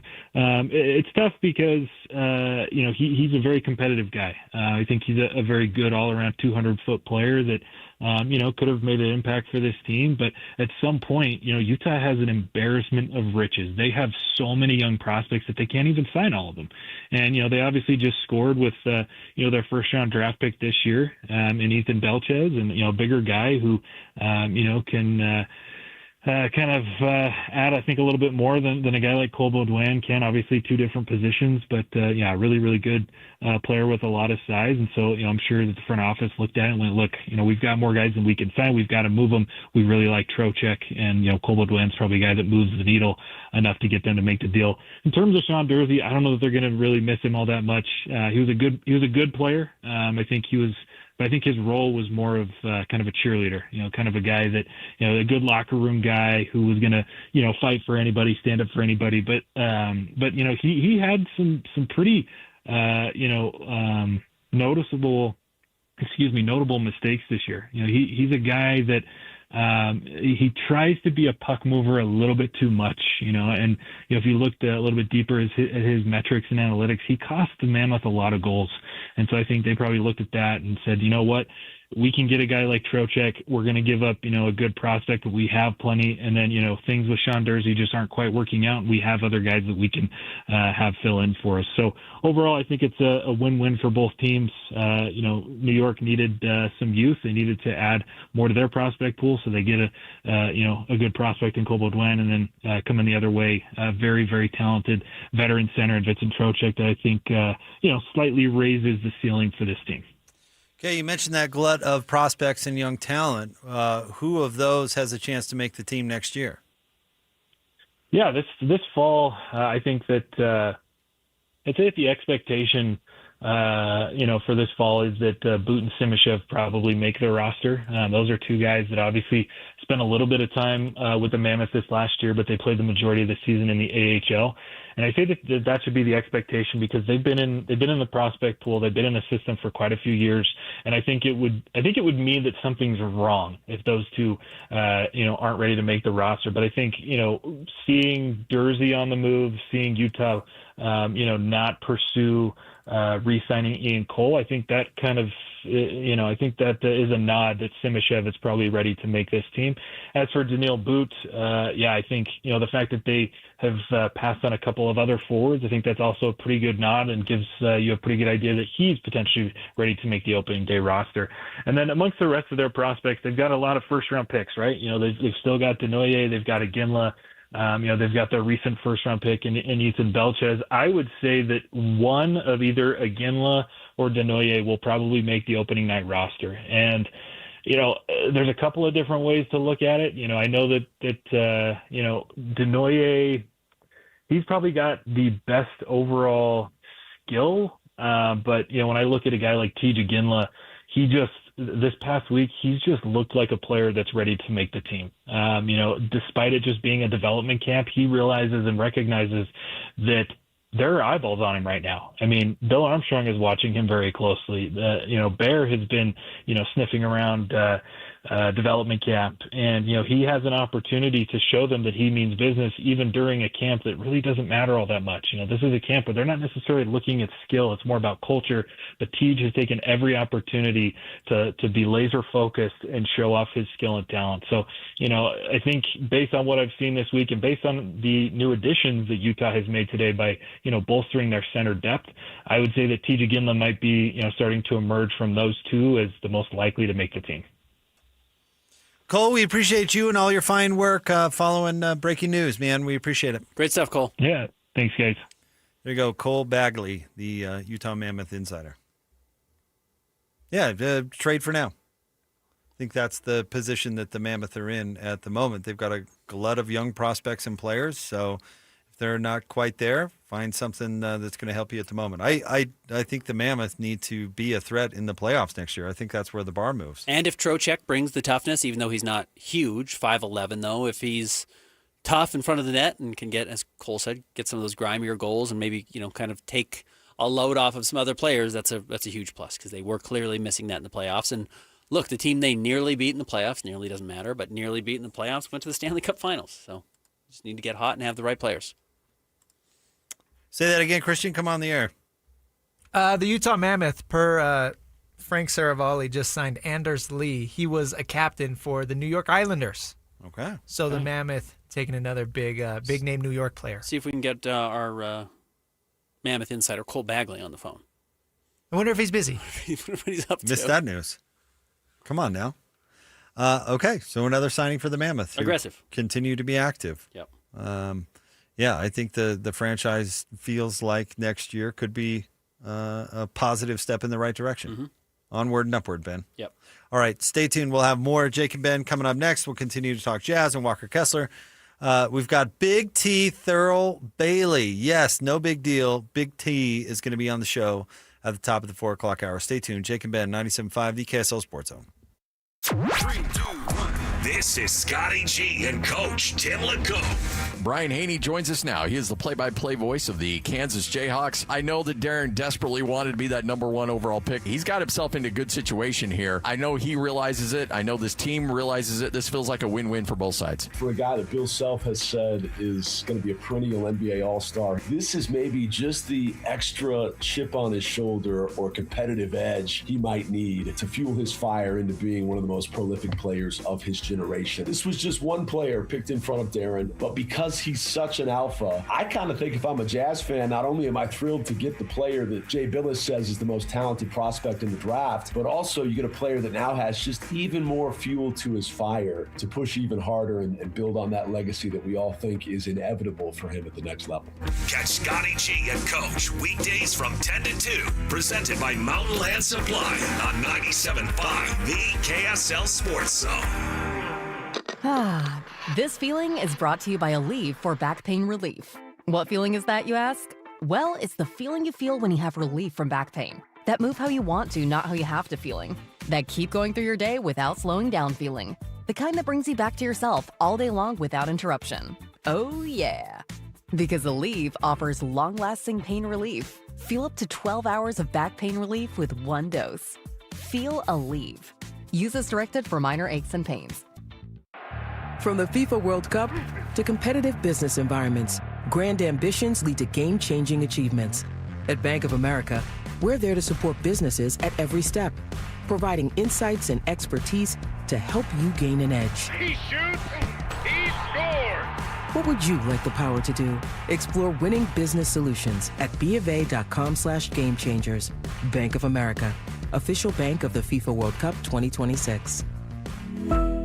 Right now, JCW's has 15 bus and billboards depicting our delicious, mouthwatering hamburgers across I-15. We've also just learned that I-15 averages 15 fender benders a day. Probably a coincidence, but just in case, keep your eyes on the road. Here's what our burgers sound like. Now, with your hands at 10 and 2, safely turn into one of our 5 locations: American Fork, Lehigh, Provo, South Jordan, and Harriman. JCW's, quality and a lot of it. At University of Utah Health, we're mapping DNA to find the cause and the cure. Because 1 in a million is really just one. One person facing one incredibly difficult diagnosis. Looking for one thing: hope. Learn more at uofuhealth.org. Science is not an opinion. People come before pipelines. It's not too late to act on climate. At Earth Justice, we hold these beliefs to be self-evident. We're a national legal nonprofit fighting for your right to a healthy environment. Our 150-plus lawyers represent clients free of charge because now, more than ever, the Earth needs a good lawyer. If you believe what we believe, go to earthjustice.org today. I'm going to teach you how I'm getting home without taking any damage. I got my helmet strapped on tight, I've got my bike, and my front and back lights are shining. I've planned the route home that protects me most as a bike rider. Save stealth mode for video games. A message from the Utah Department of Public Safety. This is Jake Scott and Ben Anderson. Now, every day from 2 to 6 on 97.5, the KSL Sports Zone.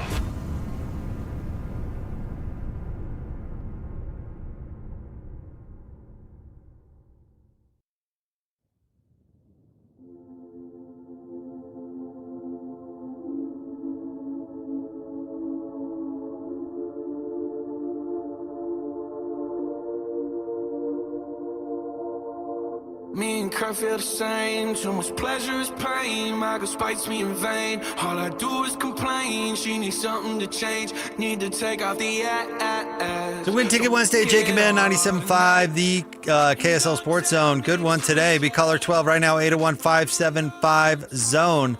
You're going to win a Friends and Family 5-pack of tickets to go see Post Malone with special guests Jelly Roll and Carter Faith at Rice-Eccles Stadium on July 28th.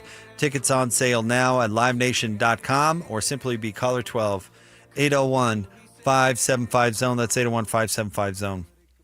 How about this report from Jake Fisher, Ben? Signing Walker Kessler was a bigger priority for the Lakers than re-signing LeBron James. You know, Jake, you've broken some news in the past. I don't think this is that. This isn't breaking news. Because that's quite literally what happened. Not just Walker, by the way, but Austin Reeves and some other. All these pieces. All these pieces. That will, though, what's the word I'm looking for? Not inexplicably. It will always be tied to Walker Kessler. That his incoming is tied to LeBron's exit. LeBron had to leave for Walker to be a possibility for the Lakers. So he will always be measured with that as part of his reputation.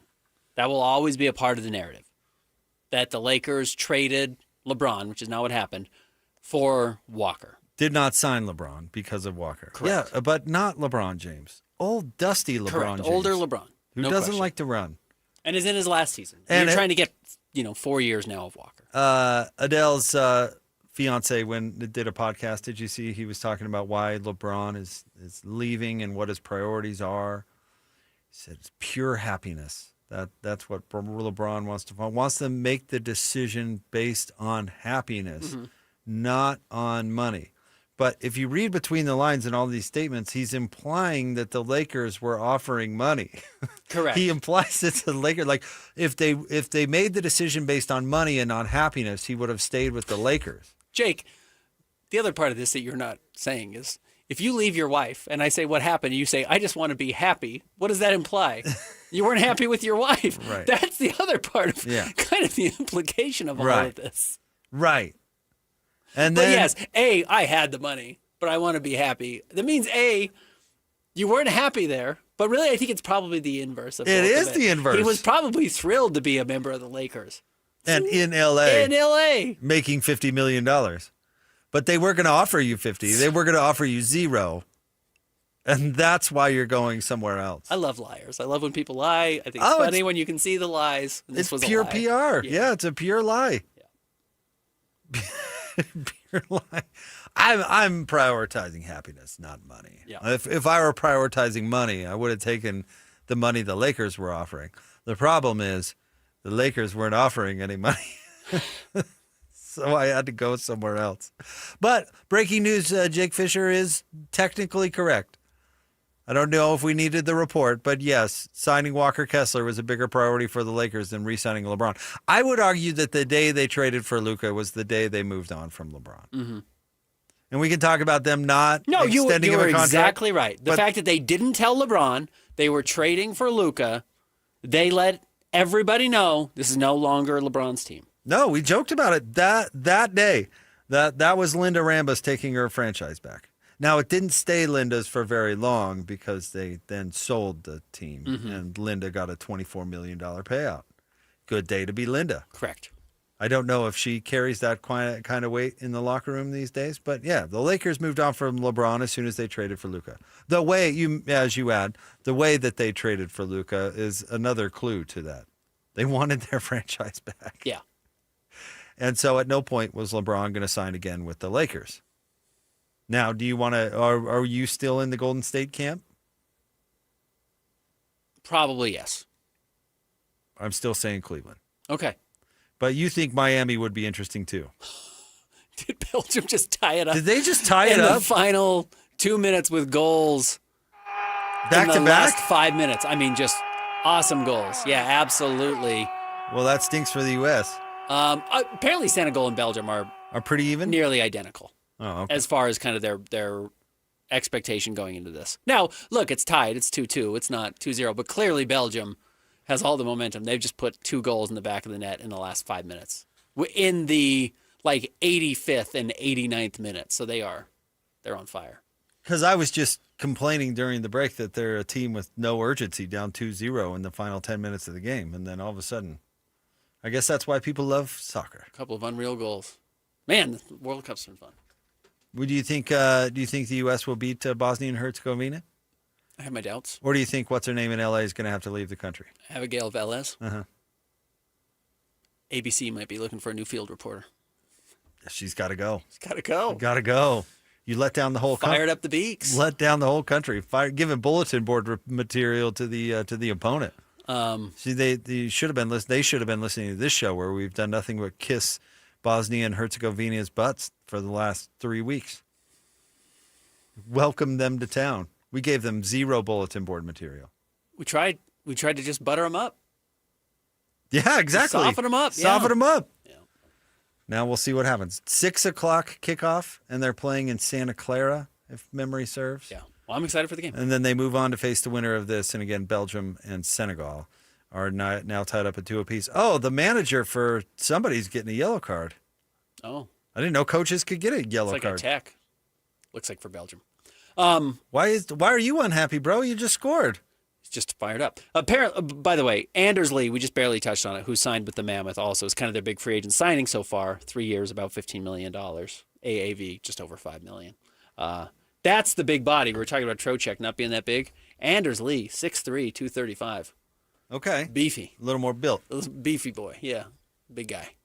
Also, apparently a nice guy. Won the Clancy Award, which is the humanitarian award, like best leader off the ice. Tom Clancy? Yeah, it's named after famed crime.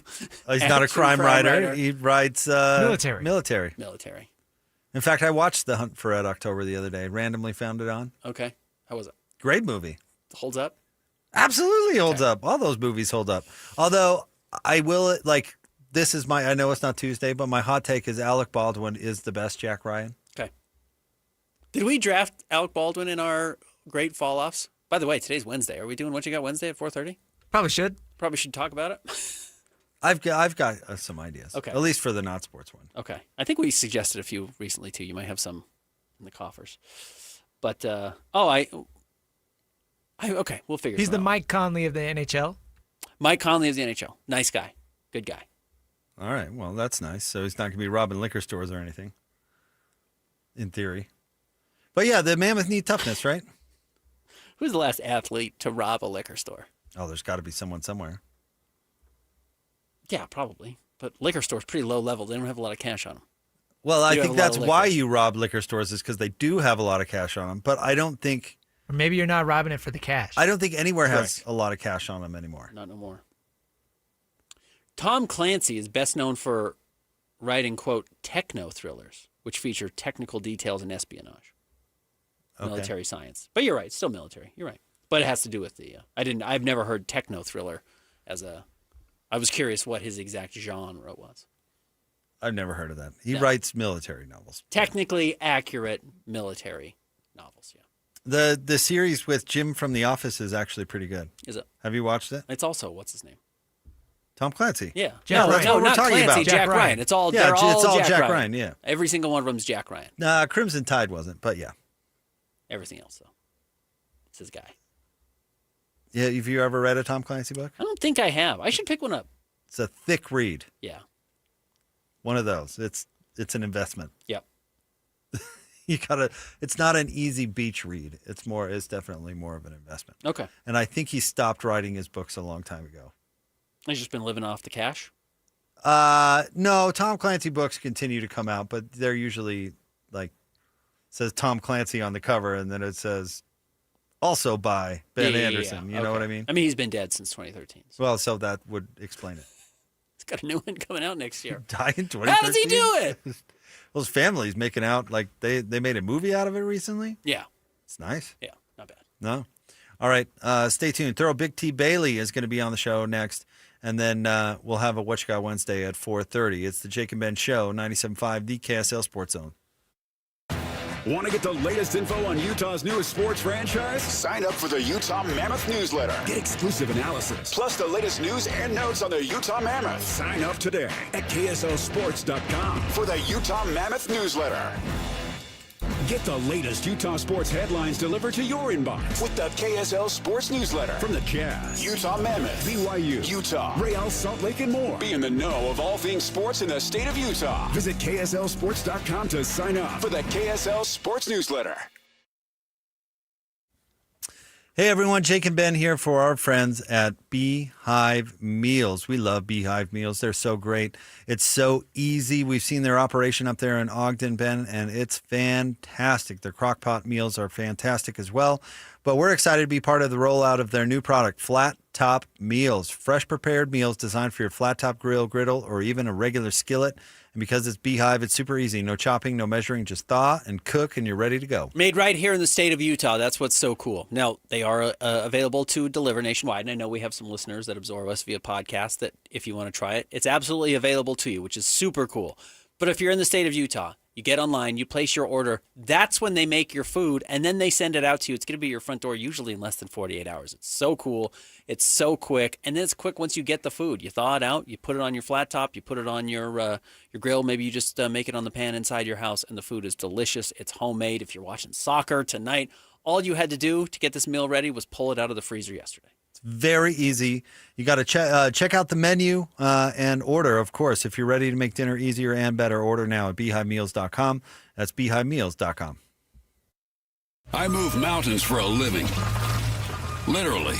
That means I don't carry hand lotion, and when it comes to serious heartburn, I don't mess around with anything but Rolaids Max Strength. Its dual-active formula has 1,500 milligrams of calcium carbonate and magnesium hydroxide that relieves heartburn fast. And the best part? The roll fits right here in my pocket, so I can get back to moving mountains. Rolaids spells powerful relief. 1,500 milligrams is our highest amount of antacid per tablet. Read each label. Use as directed. Keep out of reach of children. Hey, John, why so glum? I just got let go. The company's downsizing. This is the third time in the last 2 years.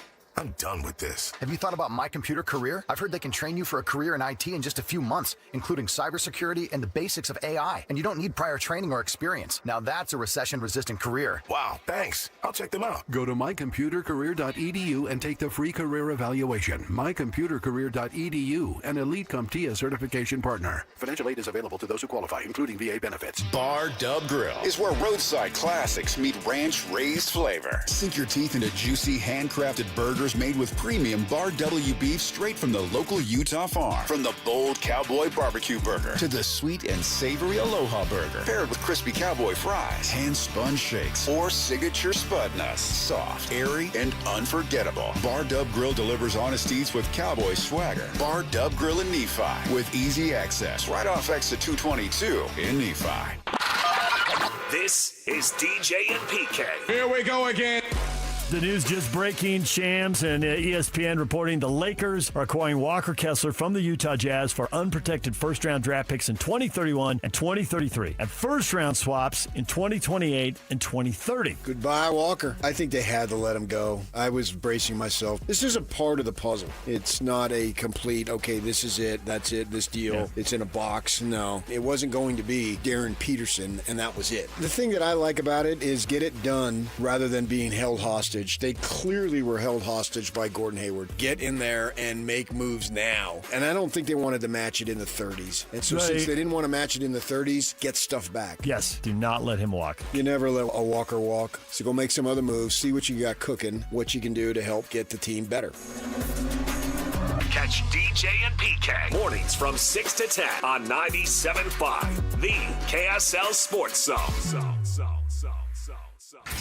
Get ready for bigger action, faster rides, and edge-of-your-seat thrills. The Ute Stampede Rodeo and Extreme Bulls returning to Utah, July 8th through 11th. See elite athletes compete in PRCA rodeo showmanship with some of sport's biggest payouts. Buckle up for Extreme Bulls, delivering Utah's ultimate showdown. New dates, bigger crowds, limited tickets. Don't miss it. Secure yours now at UtestampedeRodeo.com. That's UtestampedeRodeo.com.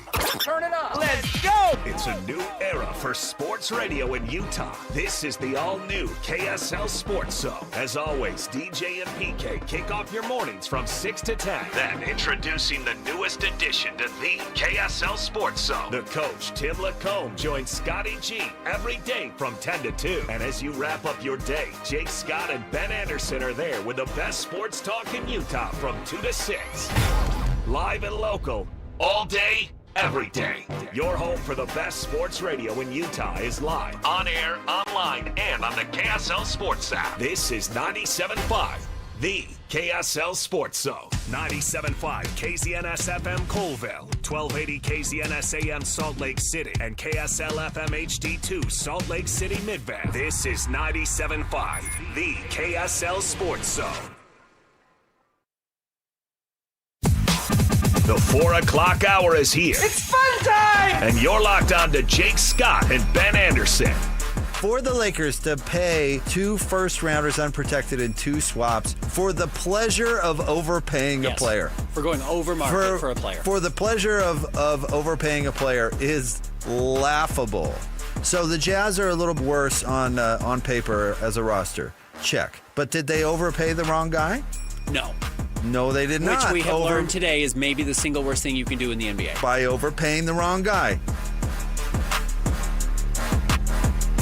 This is Jake and Ben on 97.5. 97.5, the KSL Sports Zone.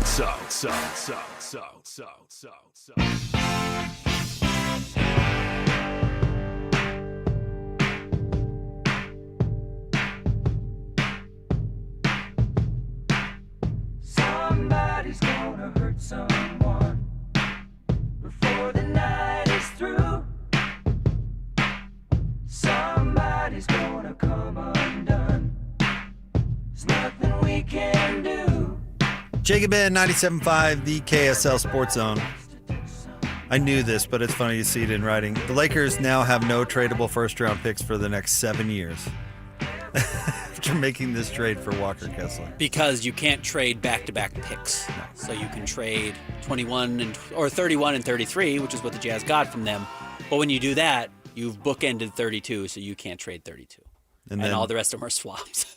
How about that? For the Utah Jazz. How about that? On top of it, the Lakers, I don't know if they're going to have any financial flexibility with all of these guys. And, No, they spent all their money. It's just going to be, brutal. It's a real heavy bet on this team. As is. To grow into something. And look, Walker has the potential to get better. He does. Walker can continue to improve. Austin Reeves might be able to get better. But you're putting a lot on Luka's soft tissue. I am a little worried about Luka's desire for relaxation. You're worried about the vaping. Sometimes it seems like he mails in seasons, not games, not possessions. Sometimes it feels like he mails in possessions, which I think you always got to be careful with. All right. Well, I'm eager to get our next guest's thoughts on it. Of course, you see him on KJazz and Jazz Plus. He's there with Bowler calling all of the action. But, of course, he's a dang Jazz legend as well. He is thorough. Big T Bailey. Big T, what is going on? What's up, Lil J? Lil B? That's the coolest thing anyone's ever said to me, Thurl, so I appreciate you saying that. We're just breaking What's down. going on, fellas? We're breaking down a big trade, Big T. I mean, the NBA never sleeps, right? Walker, Never. restricted free agent. Now he's on the move. Couple of firsts and some swaps coming back. Eager to get your thoughts. Yeah, I mean, part of me is a little sad that he's going, but I get it. It's the business of basketball. I went through a trade from the same team, and I get it. It comes down to the business part that both sides have to do what's best for them. But I think Walker still has a ton of upside. Tough injury last year that happened to him in a tough situation. So, yeah, you can do nothing but wish him the best. He's young enough where he can still make a name for himself. And look, there's no secret that Luka needed a big. He needed a big he could play with, and I think Walker will fit that mold. And now since LeBron is exiting, Walker's going to have a lot of responsibility on that team, not just to protect the paint, but also be an outlet for a team that's building on their own. The Jazz offered Walker a 5-year contract because they did believe he could get better. The number that they put out there for him, almost $28 million, was a very significant offer, plus a lot of years because they thought he could get better. You know big guys very well in the NBA. Where can Walker be? Can he be a top 7 or 8 center in the NBA? He's probably not going to get to the Jokic level, obviously, but how good can he be? I think he could be. I mean, I think a lot of it depends on how you look at bigs and what their abilities and what their jobs are with, their roles are with that particular team. And it all comes down, not just his personal effectiveness, but how the team is doing, because it plays a lot into that, a lot into their record. But I think he could be. He could be a top, 6 or 7 bigs in the league. He's not going to be, you mentioned the Joker. He's not going to ever be that type of player where he's going to affect the game in that many ways. He knows who he is.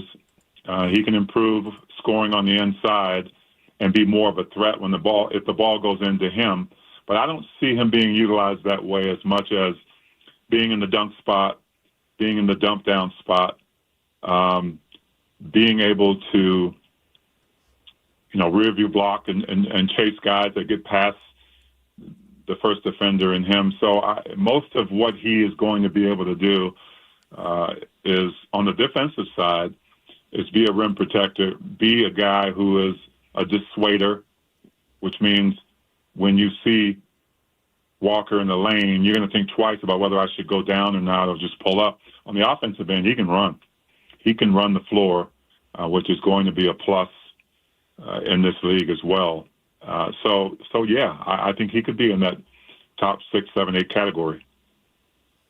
Thurl, how hard is it for a player to go through tough contract negotiations? It's the NBA is lucrative, certainly, and the rewards are super high, but it's also very, very cold. So I'm curious, from a player's perspective, what has Walker been going through? Well, it's a business, so that's why you have a go-between. That's why you have an agent.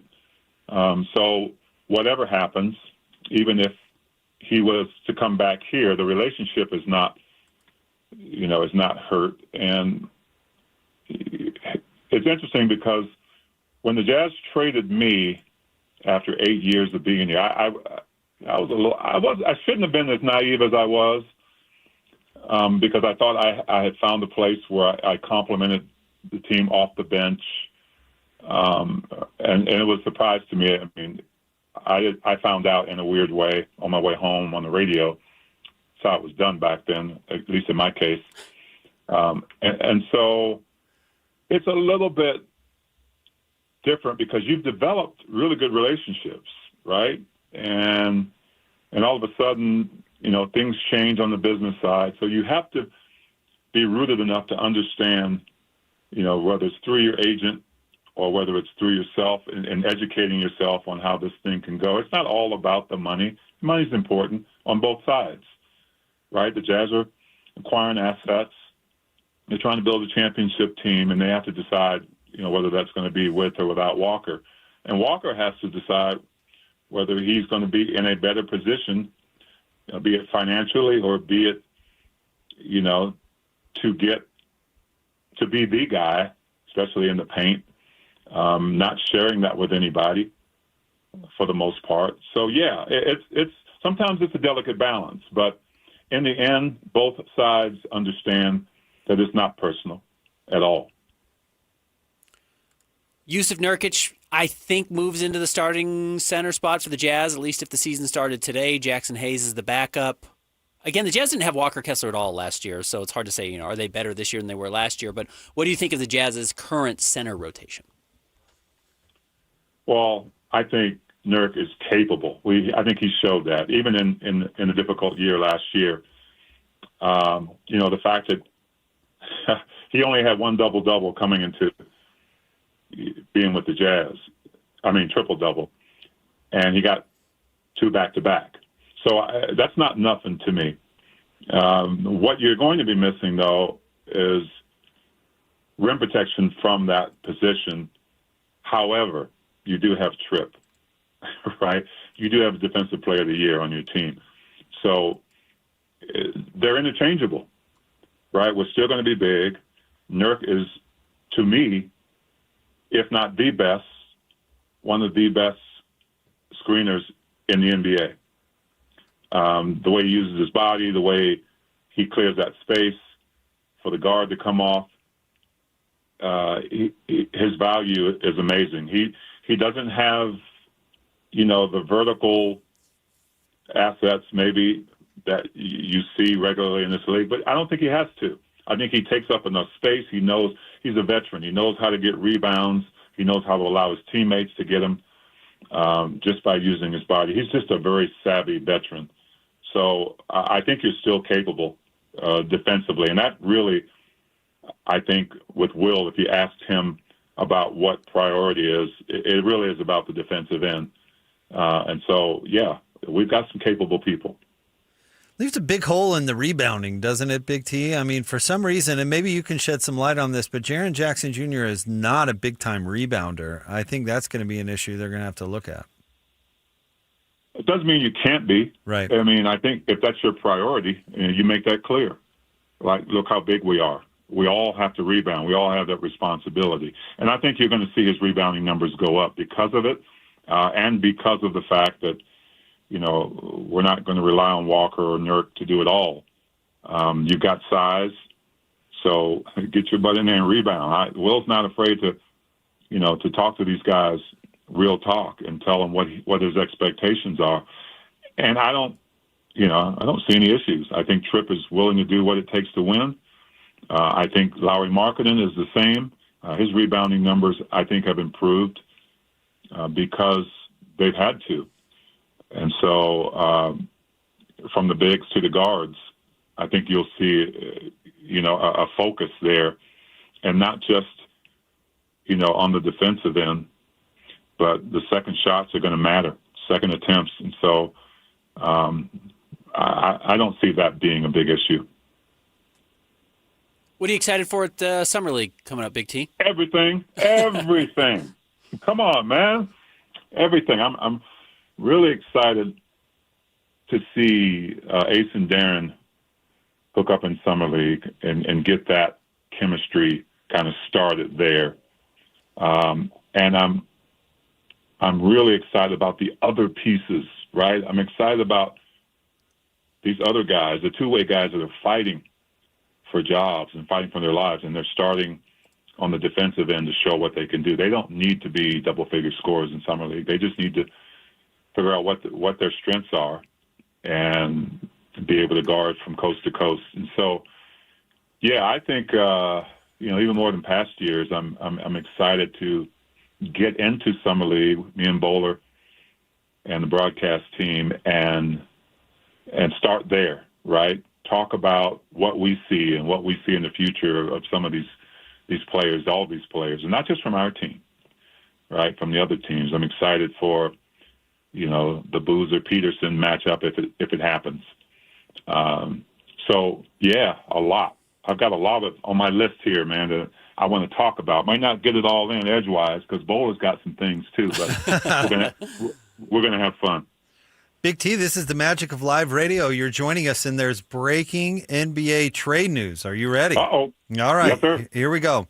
The Boston Celtics have agreed to trade Jaylen Brown to the Philadelphia 76ers in exchange for Paul George, 2 first-round picks, and 2 second-round picks, according to Shams. Coming across the wire like a minute ago, Thurl. What do you think? Well, Philly just got better. Yeah. Yeah. Wow. Yeah, man. I mean, what a crazy league. What an exciting league. Seriously. Though. I mean, it really is. I mean, if you're a basketball fan, you're on top of this. I know. I mean, you guys are because it's part of your job, but you're still fans, and it's fun to watch. Whether it's Giannis, whether it's LeBron, whether it's Walker Kessler.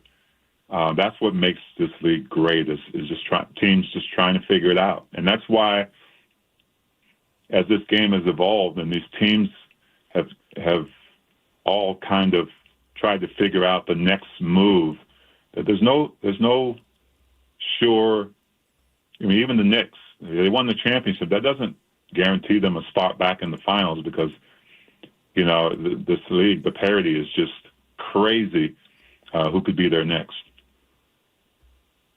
Thurl, tell us about Jam Fest. I'm super excited about this event. You're doing a little 3-on-3 tourney? Yeah, the third year, man. We're so excited about this. We've grown every year, had about 200 teams last season, and it's, a couple seasons ago, I started in Lehigh. We outgrew Lehigh, so we moved to Sandy at that Sandy Promenade north of the shops of Southtown Mall. And it is just an incredible outdoor festival, not just with 3-on-3 street basketball, but we've got a bunch of divisions, but we've got 3-point contests, dunk contests, 1v1 king of the court. I mean, it's a great 2-day event starting August 28th, going into August 29th. We've got folks coming in from Los Angeles, California, that California area, Nevada, Colorado, to participate in this. And it's just such a fun time to go out and have kids rediscover what outdoor street basketball is. So you can go to jamfestutah.com and sign up. It's $165 per team, 3 to 5 players per team, boys and girls. So from 8 to 18. So we're excited. All right, Thurl. Taking John and Carl out of the conversation, build me a 3-on-3 team featuring Thurl Bailey, and you get to pick 2 teammates you played with in your career. Teammates I played with in my career? Yep. Oh, man. Shoot. I would take Griff in a heartbeat. Okay. All right. Because you know how important the 3 is now. Because I'm kicking it out to him. I'm still a small forward. So I'm going to take my big man. I'm going to go with Mark Eaton. Okay, got to have a little size. That's a big team. Got to have some size. Yeah, that's a big team. Size. And I could guard, I don't know, 2 through 5. So I just plant Mark down there, throw him in. He throws that hook up. So yeah, you guys are big. That's a big team. Yeah, we're big. That's a big team. I need a sub though. Okay, who's your sub? I need a sub. Guys I play with. Oh man, give me see we need a guard. We need a point guard. I'll take Ricky Green. Yeah, fastest of them all. Okay. Oh yeah, I like it. So we're winning. We're winning that. Yeah, you're winning the whole thing. All right, that is jamfestutah.com. Jamfestutah.com going on August 28th and 29th in Sandy. Get signed up. It's going to be a blast. Heard Thurl say it's going to be a festival. Jamfestutah.com. Thurl, thank you very much for jumping on with us today. Kind of a big day in Jazz world. We needed to hear what Thurl had to say. Well, I appreciate it. And you guys need to put a team in, too. Or let's talk about you broadcasting from there. We do it in a heartbeat, man. Yeah, we'll get Lloyd on it. We'll make it happen. All right. Hey, I appreciate you guys. Hey, thank you, Thurl. We appreciate you. All right. See ya. There you go, Thurl Bailey. The man. Getting his thoughts. And how about that, hitting him with the trade mid-interview, Jaylen Brown on the move, going to Philly for Paul George, 2 firsts and 2 seconds. Ben, that strikes me as very little. I really like doing the show with you because you look at things so differently than I do. And a sentence you said to me, well, this is like 6 months ago. You said, "Are we sure Boy Wonder's good at his job?" And you were talking about Brad Stevens. It was like they won a title right after Danny Ainge left. Right. It's a little bit like a coach winning with a football team right after the other coach left. Sonny Dice going to the title game right after Gary Patterson left. Yeah. Yeah. Urban Meyer winning in Utah. It's like, well, Ronnie Mack knew what he was doing also. The Celtics have just kind of continued to get worse. Did the Jazz get more for Walker than the Celtics got? It's basically the same thing. Paul George isn't worth 2 firsts, is he? Paul George was at points this season. People said, "Is this the worst contract in the NBA?" Because he's got a ton of money. No, Paul George is not part of this deal. He is, but that's not the value in this deal. The Celtics aren't going, "Get me Paul George." No. The Celtics are worse today. Yes, than they were yesterday. And yes, they by got a 2 long firsts. But they got 2 firsts on a team that has Tyrese Maxey and VJ Edgecombe. And this is a good trade for the 76ers. I like this move. I wonder if he takes a bite out of Maxey. Absolutely. And VJ Edgecombe. He does, but he's the best player. He's better than those guys, so it's fine with me. Then they don't have to rely so much on Joel Embiid, which I'm sure they've got to move they've got to turn the page. I don't think they can. Yeah, I don't know if they've got to stop thinking though of like, how do we build with Joel? Oh, I think that's what this is about. Yeah, right. You're not. Joel is on the team. He's not. He's in the LeBron James era now. Once you get Luka, but legit, the Jazz got more for Walker Kessler than the Celtics got for Jaylen Brown. I think that's fair. Yeah, and if a good management style is to tick off the really good player enough that you have to trade him for half his value, then no, I don't think you're doing a good job. In conference. Yeah, in conference. A real rival. Right down the road. A real rival. Man, are you sure you shouldn't have just included Baylor Shireman for Giannis? I think that would have been a better trade. Or something else. This tells me there wasn't really a market for Jaylen. It's got to be all the money. Because he is a good player. He is a good player. Don't believe that Bobby Marks crap, 7th best player. He must be a little bit of team. a headache. He just truly must be. He's getting on. He's talking to chat. Whatever he's doing, it's got to be part of it. Insufferable has to be what it is. But no, they really did damage the relationship so much that they had to get him off the team. And listen, Lauri Markkanen's name has been in trade rumors for 3 years. There is a way that you can run your team and be open to trade deals without completely ruining relationships. Correct. Which did not happen in this case. You can be open to deals and can talk about players without totally scorching a relationship. But there you go. Brad Stevens, do you really know what you're doing? Streaming with you guys, chat. Who was it who said it? Real trades move in silence. I can't remember who said it. It was I know it's based on, is it Lil Wayne? Real G's move in silence like lasagna. Real trades move in silence.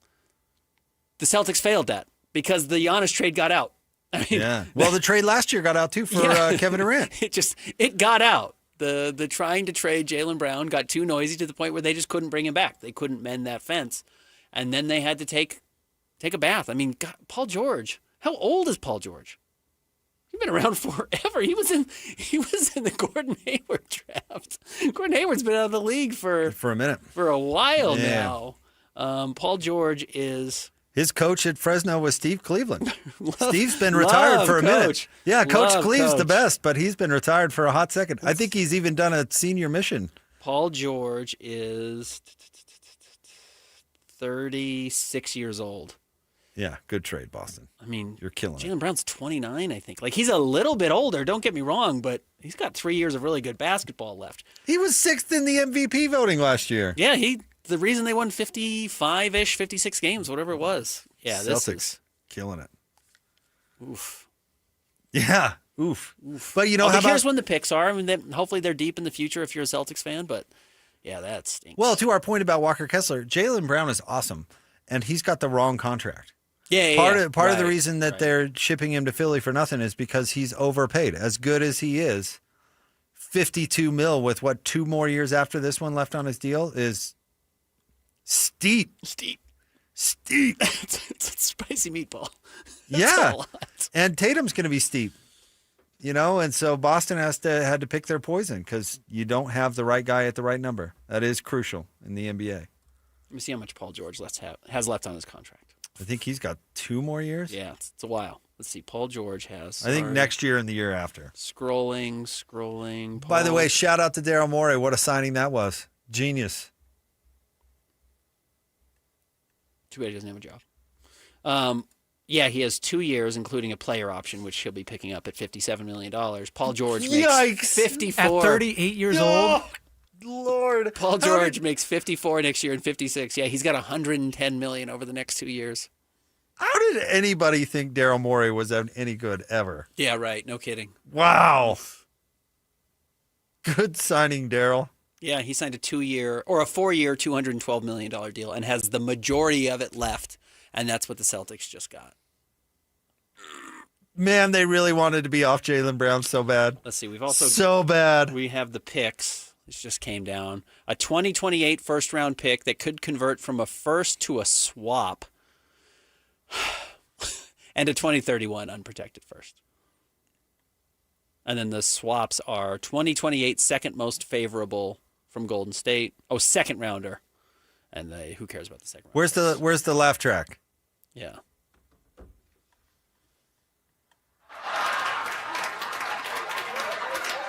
I'm glad you used the big one. That was deserving of the big one. Yeah. That's quite the haul. That wasn't the Darren Peterson one. Both pretty good. All right, we'll take a break from the NBA, Celtics, kind of. Come on. Coming up next, we've got What You Got Wednesday. Knicks might repeat. Seriously. Stay tuned. Jacob Ed, 97.5, the KSL Sports Zone. Big T, what is going on? What's up, Lil J, Lil B? And now, a look at traffic from the KSL Traffic Center. Still seeing some heavy congestion on northbound I-15 due to that crash from earlier just before 5300 South. Expect slow speeds all the way back towards the point of the mountain. Also heavy slowdowns in effect northbound I-15 from 1700 South in Salt Lake up to west 2600 South in Woods Cross. Hey, Doug Smith delivers service you can trust, expert maintenance, oil changes, and more. They're fast, friendly, and easy to schedule. Visit them at American Fork, Spanish Fork, or Linden, or go to heydoug.net. With your KSL traffic update, I'm Christian Esparza here on 97.5, the KSL Sports Zone. This stuff is available everywhere. Wherever you are, the KSL Sports Zone will be right there with you. It's the KSL Sports app. I love it. Where you can get the latest podcasts, up to the second breaking news, and analysis of the teams you can't live without right from your phone. And wherever in the world you may be, you can have DJ and PK, Scotty and the coach, and Jake and Ben tag along with live streaming of your favorite shows. Download the KSL Sports app and never miss a thing. Presented by University of Utah Health. Health is in our DNA. Learn more at uofuhealth.org. This is 97.5, the KSL Sports Zone. Tuesday tacos, Sunday roast, backyard burgers. Whatever is on your table, make it Bar W Beef. Trust matters. Knowing where the beef was raised, what it was fed, and where it was processed isn't a mystery at Bar W Beef. Dry aged 14 days. Steaks, brisket, ground beef bundles, premium cuts without premium markup. Shipped straight to your door. This is Utah beef. If you can't shake the hand of the rancher behind your beef, maybe it's time to try barwbeef.com or visit the store in Nephi. The energy, the roar, moments you'll always remember. Next season, Jaren Jackson Jr. is hunting blocks. Laurie Markkinen is getting buckets. And Ace is just getting started. Don't just watch Jazz basketball. Experience every moment. 2026-27 season tickets are on sale now. Full and half-season packages available. Plus exclusive benefits like arena discounts and player events. Are you in? Join the climb today. UtahJazz.com or call 801-355-DUNK. Utah roads have commuters, can-doers, and cross-country viewers. But wherever our vehicles are headed, they've got one thing in common. They're ready for the road. Utah's first response to wildfire is prevention, not intervention. So let's check our chains, keep our vehicles maintained, and fight roadside fires together. FireSense is the first response. Every child is on a journey to become the person they were meant to be. At Children International, we're empowering children and youth to forge a path out of poverty. Walking alongside on their journey, we equip them with education, skills, and resources to succeed in every milestone of growth so they can achieve bright futures for themselves, their families, and communities. Learn more at children.org today. The KSL Sports Zone and Beehive Meals are honoring people that impact youth sports in our communities. Nominate the youth sports volunteer you know for the Beehive Meals Hero of the Week at kslsports.com/contest. Just doing it big, you know? Your home for the best sports radio for your afternoon drive is right here. This is Jake Scott and Ben Anderson on 97.5, the KSL Sports Zone. What you got Wednesday? What's the deal? Jake's got rules, Ben's out to steal. Bozo takes their spinning around. Flush it down, flush it down. Jacob in 97.5, the KSL Sports Zone. We'll get back to talking NBA, but it is Wednesday. That means it's time for What You Got Wednesday. If you're new to the show, Ben and I go head-to-head in 2 5-selection drafts, one sports-related and one not. Then we put it out on the Talk Snap for a vote. Christian and I went head-to-head last week. What are the results there, Christian? Last week, best Utah Jazz or Kansas players, I beat you 79-21. And then best Pixar characters, I also won 79-21. All right. I don't know if I feel right about taking both first, considering you weren't here. Should we split them? You take them both. I don't care. All right. Up to you. All right. What is our sports-related question today? Today, we are going to go with best players to play for both the Jazz and the Lakers. There's more than you think. You have to play for both the Jazz and the Lakers. Yeah, not either. You wore both uniforms. Is there an automatic number one pick? Yes. I think there is too. It's got to be Karl Malone, right? The mailman. Controversially, went to the Lakers. Left like a $25 million contract with the Jazz on the table to sign with the Lakers. And then they acquired Gary Payton and Glenn Rice. And did not win a title. Could not get over them. But still, Karl Malone, I think he's by far the best player on this list. No question. One of a few Hall of Famers, but yeah, no question, Karl. Is there an obvious number 2? That's kind of the real question. I don't think so. I don't know. Maybe I'm missing somebody, but no, I don't think there's an obvious number 2. I'll go with Adrian Dantley. Yeah. Okay. Hall of Famer. Yeah, I'm not. Very good player. I'm not arguing with Always notable that, like, even, and I'm not throwing Thurl under the bus here. I'm not trying to get Thurl in trouble, but like when you ask who would you play with, like Thurl Bailey. Mm-hmm. Adrian Dantley's the other Hall of Famer he played with in his career, and he did not pick him to play with. Well, he hogged the ball, man. No, I don't know. I don't know how many people loves AD. He hogged that ball. But Adrian Dantley. All right, well, let's continue to play this game because I'm a little conflicted. Is there an automatic number 3? You start getting into like favorites, likables, I think. Okay. Because there's some real unlikables on this Real list. unlikables. Yeah, there definitely are. I'm going to take Carlos Boozer. Okay, that's who I had actually number 2 on my board. So, but I decided to go with Dantley. Boozer finished his career in LA. Right. In fact, if you go to his basketball reference page, I think he's in a Lakers uniform, which is funny. It's not how anyone remembers him. No. Good pick. All right, I will go with the last of the quote-unquote, like, good players. I'm selecting them because they were really good players. And I'll go with Gail Goodrich, who did cost the Jazz Magic Johnson. And not great. Yeah, see, that's why you even know Gail Goodrich, because he stinks. But had been a very good player at one point in his career. I'm going to go with this one because it's going to give me a zillion votes. I'm going for our guy, Ron Bruce Boone. Yep, I got him on my list as well.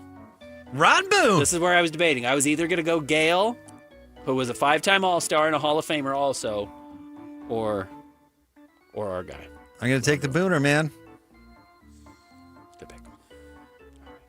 I will go with another fan favorite in the news. Jordan Clarkson. Started his career with the Lakers. I'm shocked you didn't pick him one. Went with Cleveland. Came to the Jazz. Jordan Clarkson. I thought you'd go with him over Adrian Dantley. I'm going to go with Wes Matthews. Yep, I've got him on my list. Wes had a great career, considering he was undrafted. He really goes underrated as one of the greatest all-time undrafted players. Jerry loved him.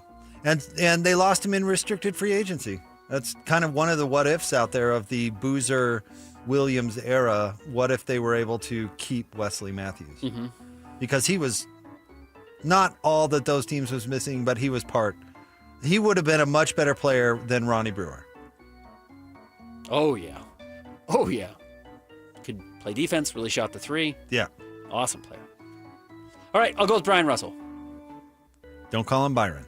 B. Russ was a legitimately very good Jazz player. He's probably the fourth best player on those Jazz teams that made the finals. Remembered for the wrong thing, but B. Russ was great. Not great, but really good. All right. Lost with Karl Malone, right, on the 03-04 Lakers team to the Pistons, I believe. All right, dude. Who was the better player out of these two?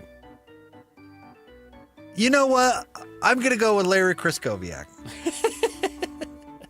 Old Crisco. Oh, I see we've reached the not getting votes for these picks anymore. Crisco wasn't terrible. No, but he's not beloved in Utah.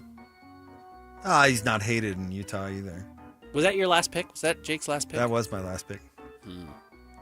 No, he's not hated. I agree with you. And he was quite popular when he was a Jazz man. He was Carl's backup, which everybody always seemed to like Carl's backup and hate John's for some reason.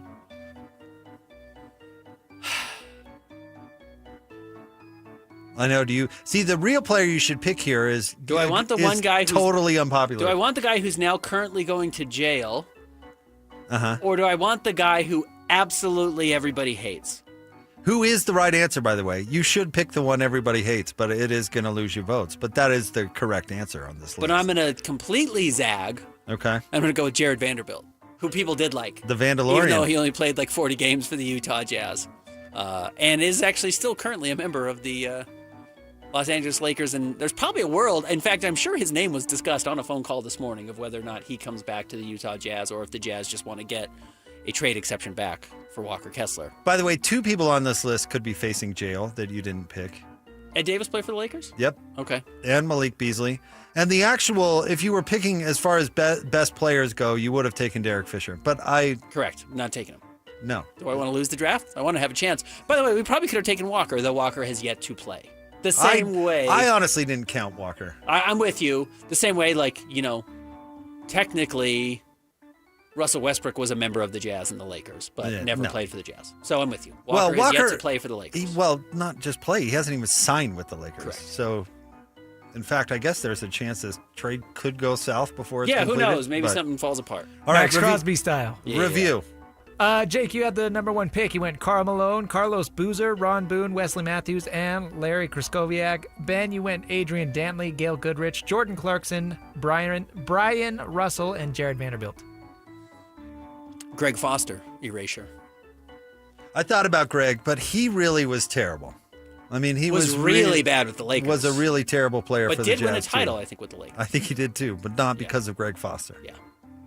That's a fun list. There's more relevant names there than I thought. That have played for both. It gets a little light. You didn't go with SVHT. Oh, that's a good pick. Or Rhodey Price. Oh, yeah. Danny Shays. Okay. Damian Jones. Neither one of us picked Hot Dog. Taylor Horton-Tucker. Oh, Hot Dog. Could have gone with Mel Counts if we wanted to go real old school. Mo Bamba. Mo Bamba, yeah, that would have been fun. Got the best song named after him. La Bamba was before Mo was born. Different song. There's a song called Mo Bamba? Oh, yeah, it's like one of the biggest songs of the last 10 years. Could we play it coming back? Is it? I'll find a clean version. Yeah. Is it written by LeVar's son? I don't believe so. Because he's a rapper, right? He's a rapper. The one who stole sunglasses in China? Yes. Who did Mo Bamba? His name's Shaq West. Yeah. Rapper. Kind of washed out, honestly. But you will know this song. This song absolutely I actually don't Slams. think I can find a clean version. You can't find an instrumental version of Mo Bamba. Yeah, I'll find instrumental, I guess. All right, this next one, I'm really excited about this draft. Ben, let's start this. Christian, what is our not sports draft for today? Gentlemen, not only is it the 4th of July, this Saturday, it is going to be the great 250th 4th of July. So we're going to go with great Americans. We're just drafting Americans. I'm kind of excited about the 250, Ben. I don't know. You're geeked about it. I don't know if you are, but I'm kind of excited about it. I think it's cool. It is very cool. I always ask my parents what they did on the bicentennial, you know? Anyway, is there... Well, what's the answer? What? What'd your parents do? Oh, but I don't even remember 9 now. months before Jake was born. That's not true. It was several years before I was born. My old man told me just this weekend, and now I can't forget, or can't remember.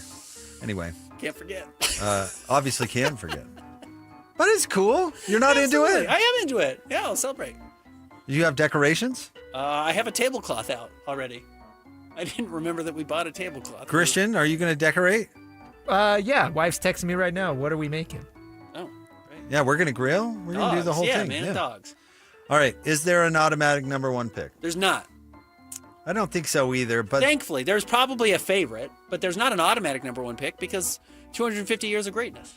Got to go with the father of the country, though. George It's Washington. absolutely the easy answer. Did so many amazing things, militarily, and then, setting the precedent that the president leaves after 2 terms and really getting the country off to a stable start when that wasn't necessarily a guaranteed thing. Got to go with George Washington. I told you yesterday when I was questioning the name of our country that I went to a museum and they had one of Thomas Paine's Common Sense books, which is like one of the most important books in U.S. history, world history. Next to it, they had the face plaster, like a real face plaster of George Washington, and it's like there's an aura to it still. Yeah. Like that's one of the great people of all time. And he was a great military commander, which sometimes gets second banana because he was the first president. I guess deservedly so, but George Washington. He was president because he was such a good commander. Yeah. And he was a very good president. In crazy circumstances. I mean, imagine defeating the world's most powerful army when you were totally outgunned and outmanned and all those things. Right. All right, and then I'll go with Honest Abe. Yeah. Who had the next great accomplishment, and some maybe say the greatest accomplishment. Sure. Somehow sewing this whole thing back together when it had completely splintered. You could make that argument. I agree. So, Abe Lincoln. All right, where do I want to go next? See, I think it kind of opens up. It really here. does. After yeah. you get the big That's two, the John and Carl the big of the United presidents States. off the board. All right. Wow. Now I feel like I'm really, no matter who I say, I'm blowing it because somebody's gonna scream like, "What are you doing?" But you know what? I'm gonna go to this. I'm gonna go to Susan B. Anthony. Okay. Basically, the mother of the suffrage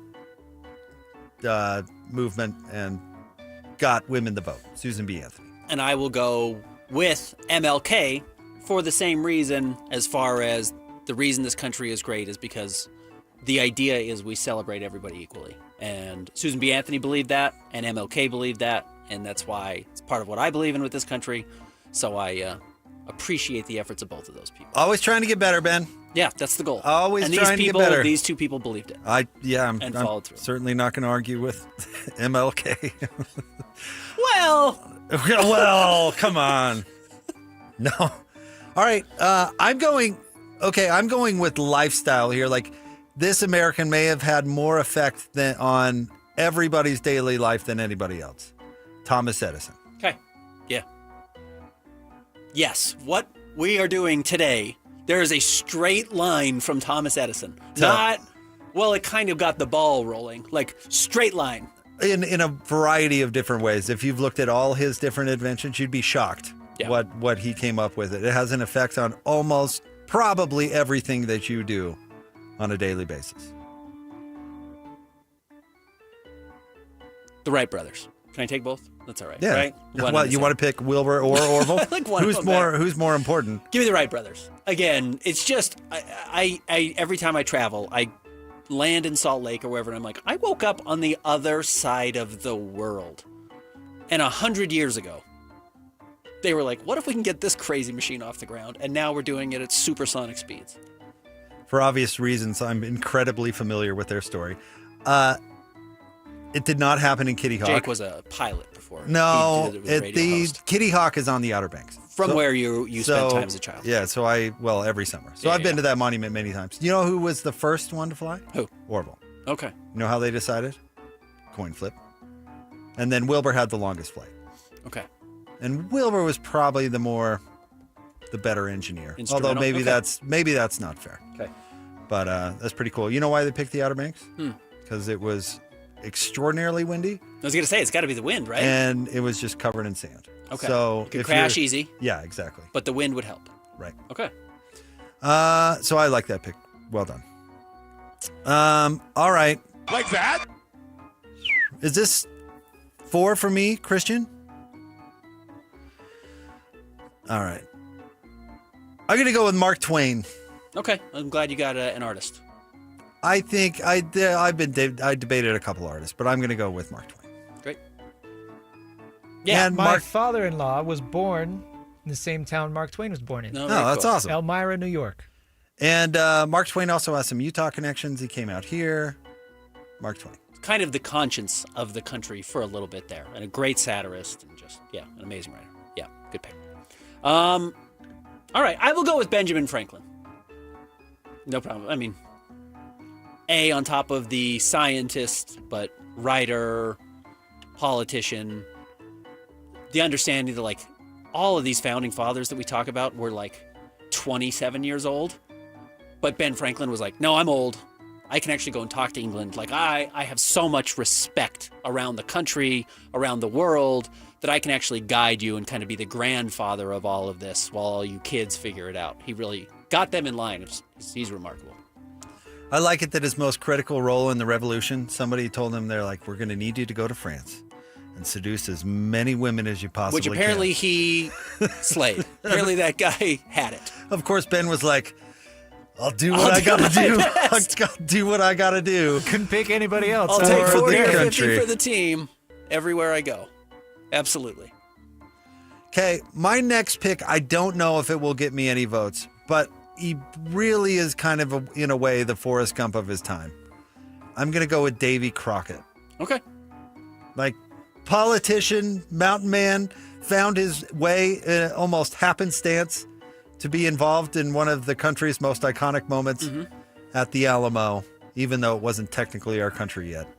Davy Crockett. He was a senator from Tennessee. And you know what? I like that Disney movie. It had a good song. Like that? Great pick. And I will go with another Frontiers person, even though we don't talk about him that way, but also I think deserve absolutely important representation. Give me Sacagawea. Okay. Helped get to the West. Helped Lewis and Clark get there. They may have not gotten there without her. So opened up pathways for the expansion of our country, which is obviously so important, not just for moving that direction, but eventually leading to the railroads. And the natives absolutely deserve a ton of credit for what we've built. So. All right, Christian, review. Jake, you had the number 1 pick. You led off with George Washington, Susan B. Anthony, Thomas Edison, Mark Twain, and Davy Crockett. Ben went Abe Lincoln, Martin Luther King Jr., the Wright brothers, Benjamin Franklin, and Sacagawea. You didn't take Truman. I didn't take FDR, who are probably our favorite, our go-to presidents. But we got pretty good ones in George and Abe. The other, now Truman was a war hero as well as a president, but I thought Ike Eisenhower, because he did win World War II and then was a consequential president. Yes. Who else did I think? I thought Frederick Douglass. In the arts, I was still thinking Frank Lloyd Wright. Yeah. Probably the best American greatest American architect. Who else did we miss? Christian, who else would you have gone with? Hamilton. Okay. Not just because of the play. No one's had better PR in the last 20 years as far as their history than Alexander Hamilton. Oh, that's for sure. Almost forgotten. Forgotten. Other than the milk commercial. That was the other thing he was most known for in our lifetime, is the Got Milk commercial of who shot Alexander Hamilton, and the guy couldn't answer it because he had his mouth full of donuts or whatever it was. Thomas J. could have been up there. Thomas Jefferson, absolutely. Yeah. I mean, I feel like there were so many. People are probably just screaming, howling about who we left off. Voicemails. Yeah, send voicemails. Who'd we miss? All right, We'll have more straight ahead. We'll get back to talking NBA. It's the Jake and Ben show. Audio Vault next. Oh, we've got a good audio vault too. Do we? Ben. Okay, yeah, I we found do. one. Okay. All right, stay tuned. 97.5, the KSL Sports Zone. And now, a look at traffic from the KSL Traffic Center. That crash from earlier just before 5300 South is all cleared up. However, we are still seeing congestion back to 114 South in Draper, and northbound I-15 is also still seeing heavy congestion from 3300 South all the way up to West 2600. Attention property managers, customers, see your parking lot first. If it's cracked, they're already walking away. Call GoPave Utah. They've got seal coating, crack sealing, striping, and patching across the Wasatch Front.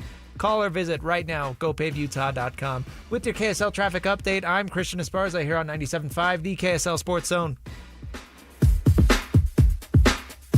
3, 2, 1. This is Scotty G and Coach Tim LeCoe. Joining us now from the Oregonian, Bill Orm. You know, the thing that is just wacky and is that there's like a massive political issue going on with the arena. And there is no guarantee that they're going to get an arena deal done on the stated necessary timeline to renovate Moda Center. The league is expecting a deal done. The league has said that the arena needs to get renovated, basically for the Blazers to stay. The team leaving Portland after 50 plus years is such a real threat. And I don't think I don't know how many people fully understand that yet. Tom Dundon can't help make headlines on even crazier stuff. I can't bring you on here in Salt Lake City without asking you, what's the situation there to try to bring a Major League Baseball team there? Let's try to keep the team we have first, Scotty. Catch Scotty G and Coach weekdays from 10 to 2, presented by Mountain Land Supply on 97.5, the KSL Sports Zone. Collectors, Front Row Card Show is coming to Salt Lake City. Join us at the Hyatt Regency Hotel on July 4th and 5th. It's a July 4th weekend card show. Baseball, football, basketball, and hockey cards. Plus collectibles such as Pokemon, Marvel, Star Wars, and comic books. CGC and JSA will be there. So bring your cards, comics, and autographs to sell, trade, or get them graded. Hundreds of vendors, thousands of dollars in free prizes. Don't miss it. Front Row Card Show, Hyatt Regency Hotel, Saturday and Sunday, July 4th and 5th, 11 to 5. For more info, go to frontrowcardshow.com. That's frontrowcardshow.com. Hi, how can I help? Well, my husband and I feel like we've outgrown our current money manager. I see. Our lives have changed, and we need something more than just mutual funds to help us in retirement. She's right. I hear that often. At Fisher Investments, we'd start by getting to know you, your finances, family, health, lifestyle. We tailor a portfolio around your goals and needs. Sounds good. Can you help with estate planning? Yes. We have a team of specialists who can help you with estate planning, Social Security, investment income, and more. We'll get to know your whole financial picture and help keep you on the path to a comfortable retirement. And your fees? We have a simple, transparent fee that's a percentage of the value of your portfolio. So we do better when you do better. I feel better already. At Fisher Investments, we're clearly different. Learn more at fisherinvestments.com/different. Investing in securities involves the risk of loss. Hey everyone, Jake here for my friends at Trajan Wealth. It's Trajan, Trajan, Trajan Wealth. Listen, we've got the World Cup up on the back in the background. Have you ever thought about what you want to do when you retire? Maybe you want to travel the world. Maybe you want to go see some of these places. Maybe you want to go see an international sporting event. Maybe you want to go to the World Cup or Wimbledon's going on right now. What do you want to do? Set those goals, and then you've got to make the right decisions to get you there. And Trajan wants to be a team of folks on your side to help you make those right decisions, to help you set those goals. Give them a call, sit down with them. The consultation is free, 855-TRAJAN-1. I've gone through the process. It's so easy. They're so nice. They'll get to know you and then help you do just that, set those goals and then show you what they can do to help you get there. And now they have Trajan Estate and Trajan Tax, so all your financial needs are truly under one roof. So give them a call, 855-TRAJAN-1. You can also go online to TrajanWealth.com. Advisory services through Trajan Wealth, LLC, an SEC-registered investment advisor. Additional services through Trajan Estate and Trajan Tax. Actual client paid advertisement. Additional disclosures at TrajanWealth.com. 855-TRAJAN-1 or TrajanWealth.com. At University of Utah Health, we're mapping DNA to find the cause and the cure. Because 1 in a million is really just one. One person facing one incredibly difficult diagnosis. Looking for one thing: hope. Learn more at uofuhealth.org.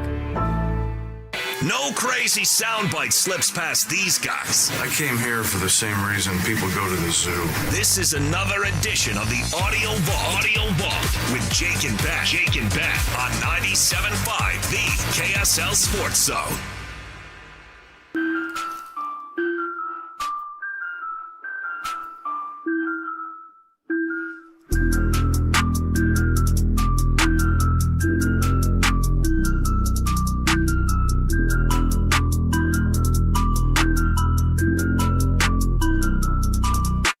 I don't think I've heard this song, dude. Okay. Jake and Ben, 97.5, the KSL Sports Zone. If you got a nice, big, loud speaker in your car, song goes hard, as the kids say. Okay. Well, I'm sure the lyrics are lovely, but apparently we can't play them. It's time for the Audio Vault here on the Jake and Ben Show, the best sound of the day. And I'm super excited for this, especially since Ben has not heard it. Mm-hmm. Coach and Scotty were up in Logan for Pac-12 Day. Okay. It's the Utah State's first day in the Pac-12. They were making a big deal. And, had a bunch of Utah State stuff with Scotty G and the coach, including the head football coach at I almost said BYU, the former BYU coach, but Bronco Mendenhall was on with those guys. Okay. Now, I knew that Tim was an American Fork caveman. Mm-hmm. I did not realize, or at least I did not remember, that Bronco Mendenhall also went to American Fork High School. I didn't know that either. So Tim, and you know Tim, he's very charismatic. He's very outgoing. Listen to what he was able to get Bronco to do on the interview today. Okay. I'm sure. Dear old AFI, yes, we will love you till we die. Our banner's bright of red and white will be a beacon through the night. Oh, yeah, we right got there. Mm-hmm. My favorite part, though, is coming up. Dramatic arts. Football and track. Football and track. We'll always bring the honors back. So sing our praises to the sky. Bronco we'll and I will always fight for AFI. Go, go. So anyway, that's our shout out for the... I love Bronco. I love Coach. Every once in a while, Bronco will cut loose.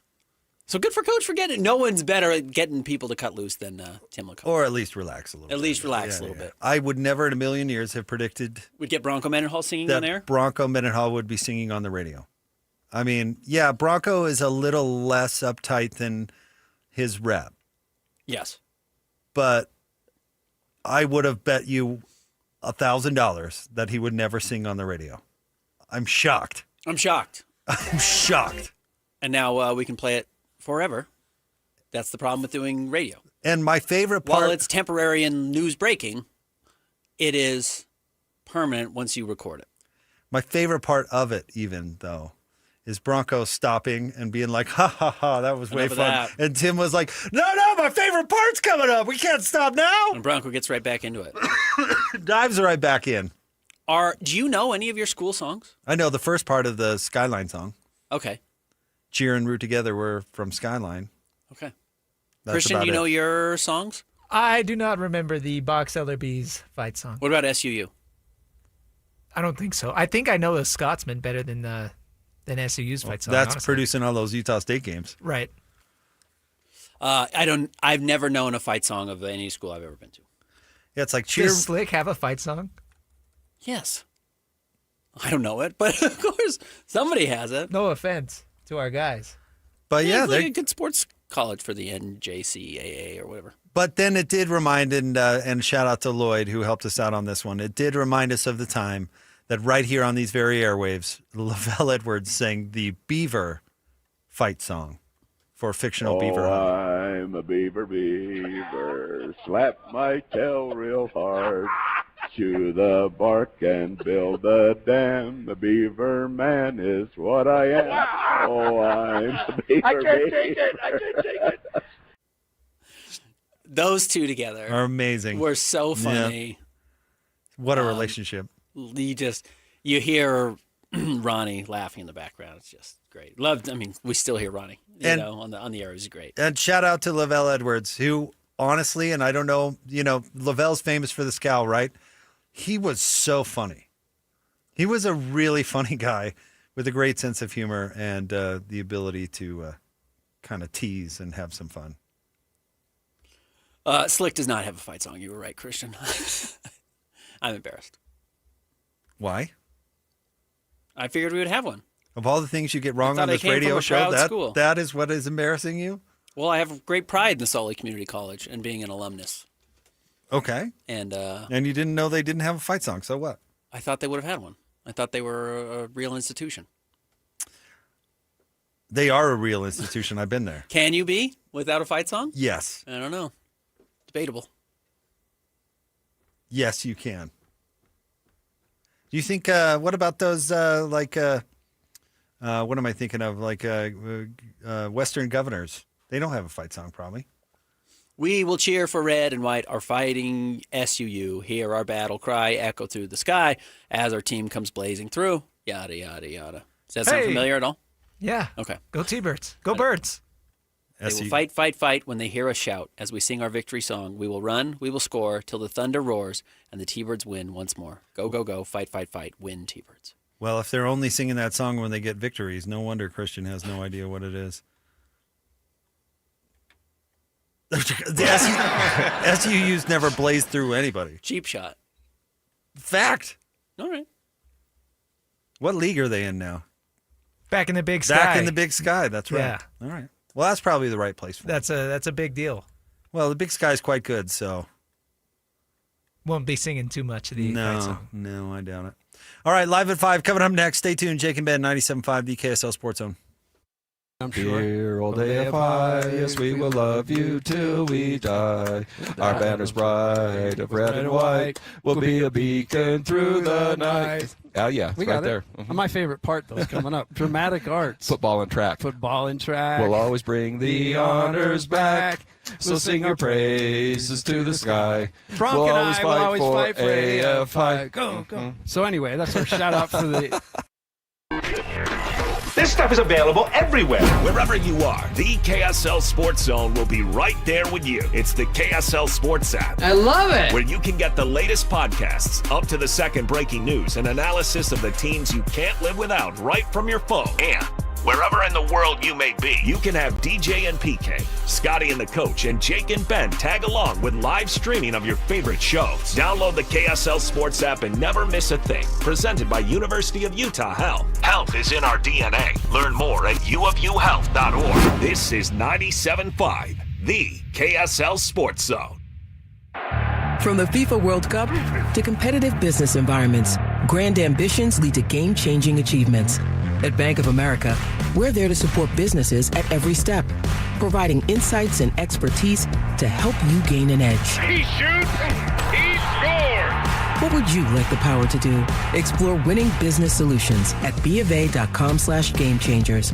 Bank of America, official bank of the FIFA World Cup 2026. On BritBox, there is a place where stories twist like cobblestone roads, grand manners hide secrets, and stakes are higher than seaside cliffs.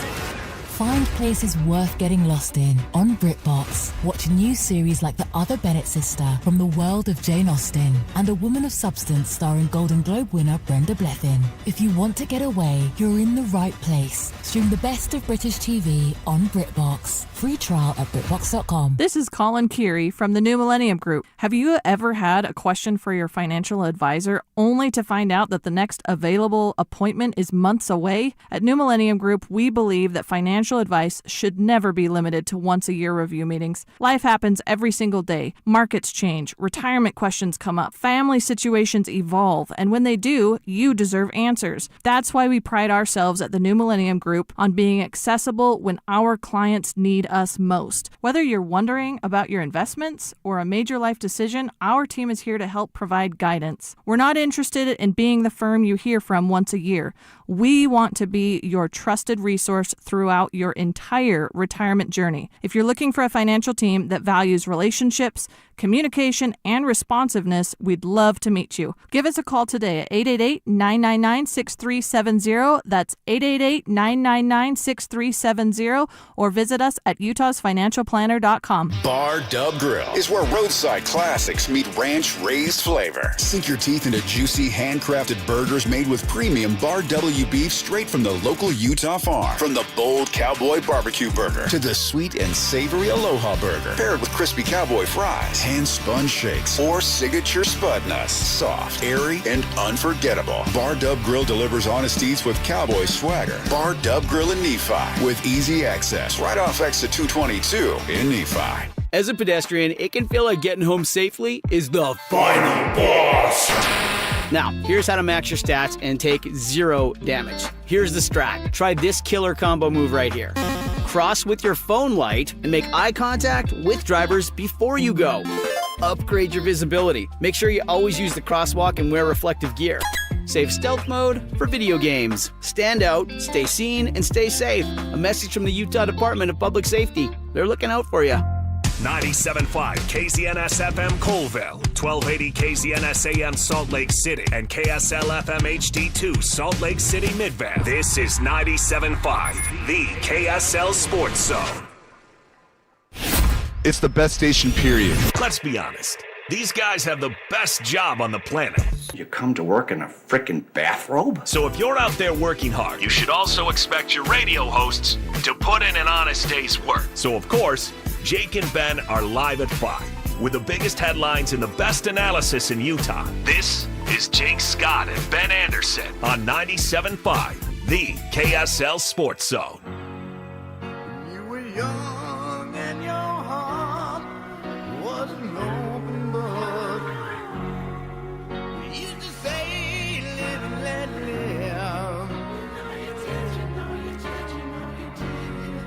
But if this ever-changing world in which we live in makes you give in and cry, say, live and let die.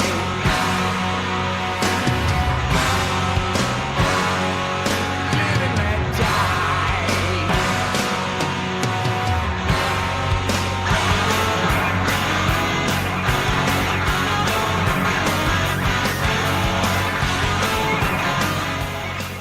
Jake and Ben, 97.5, the KSL Sports Zone.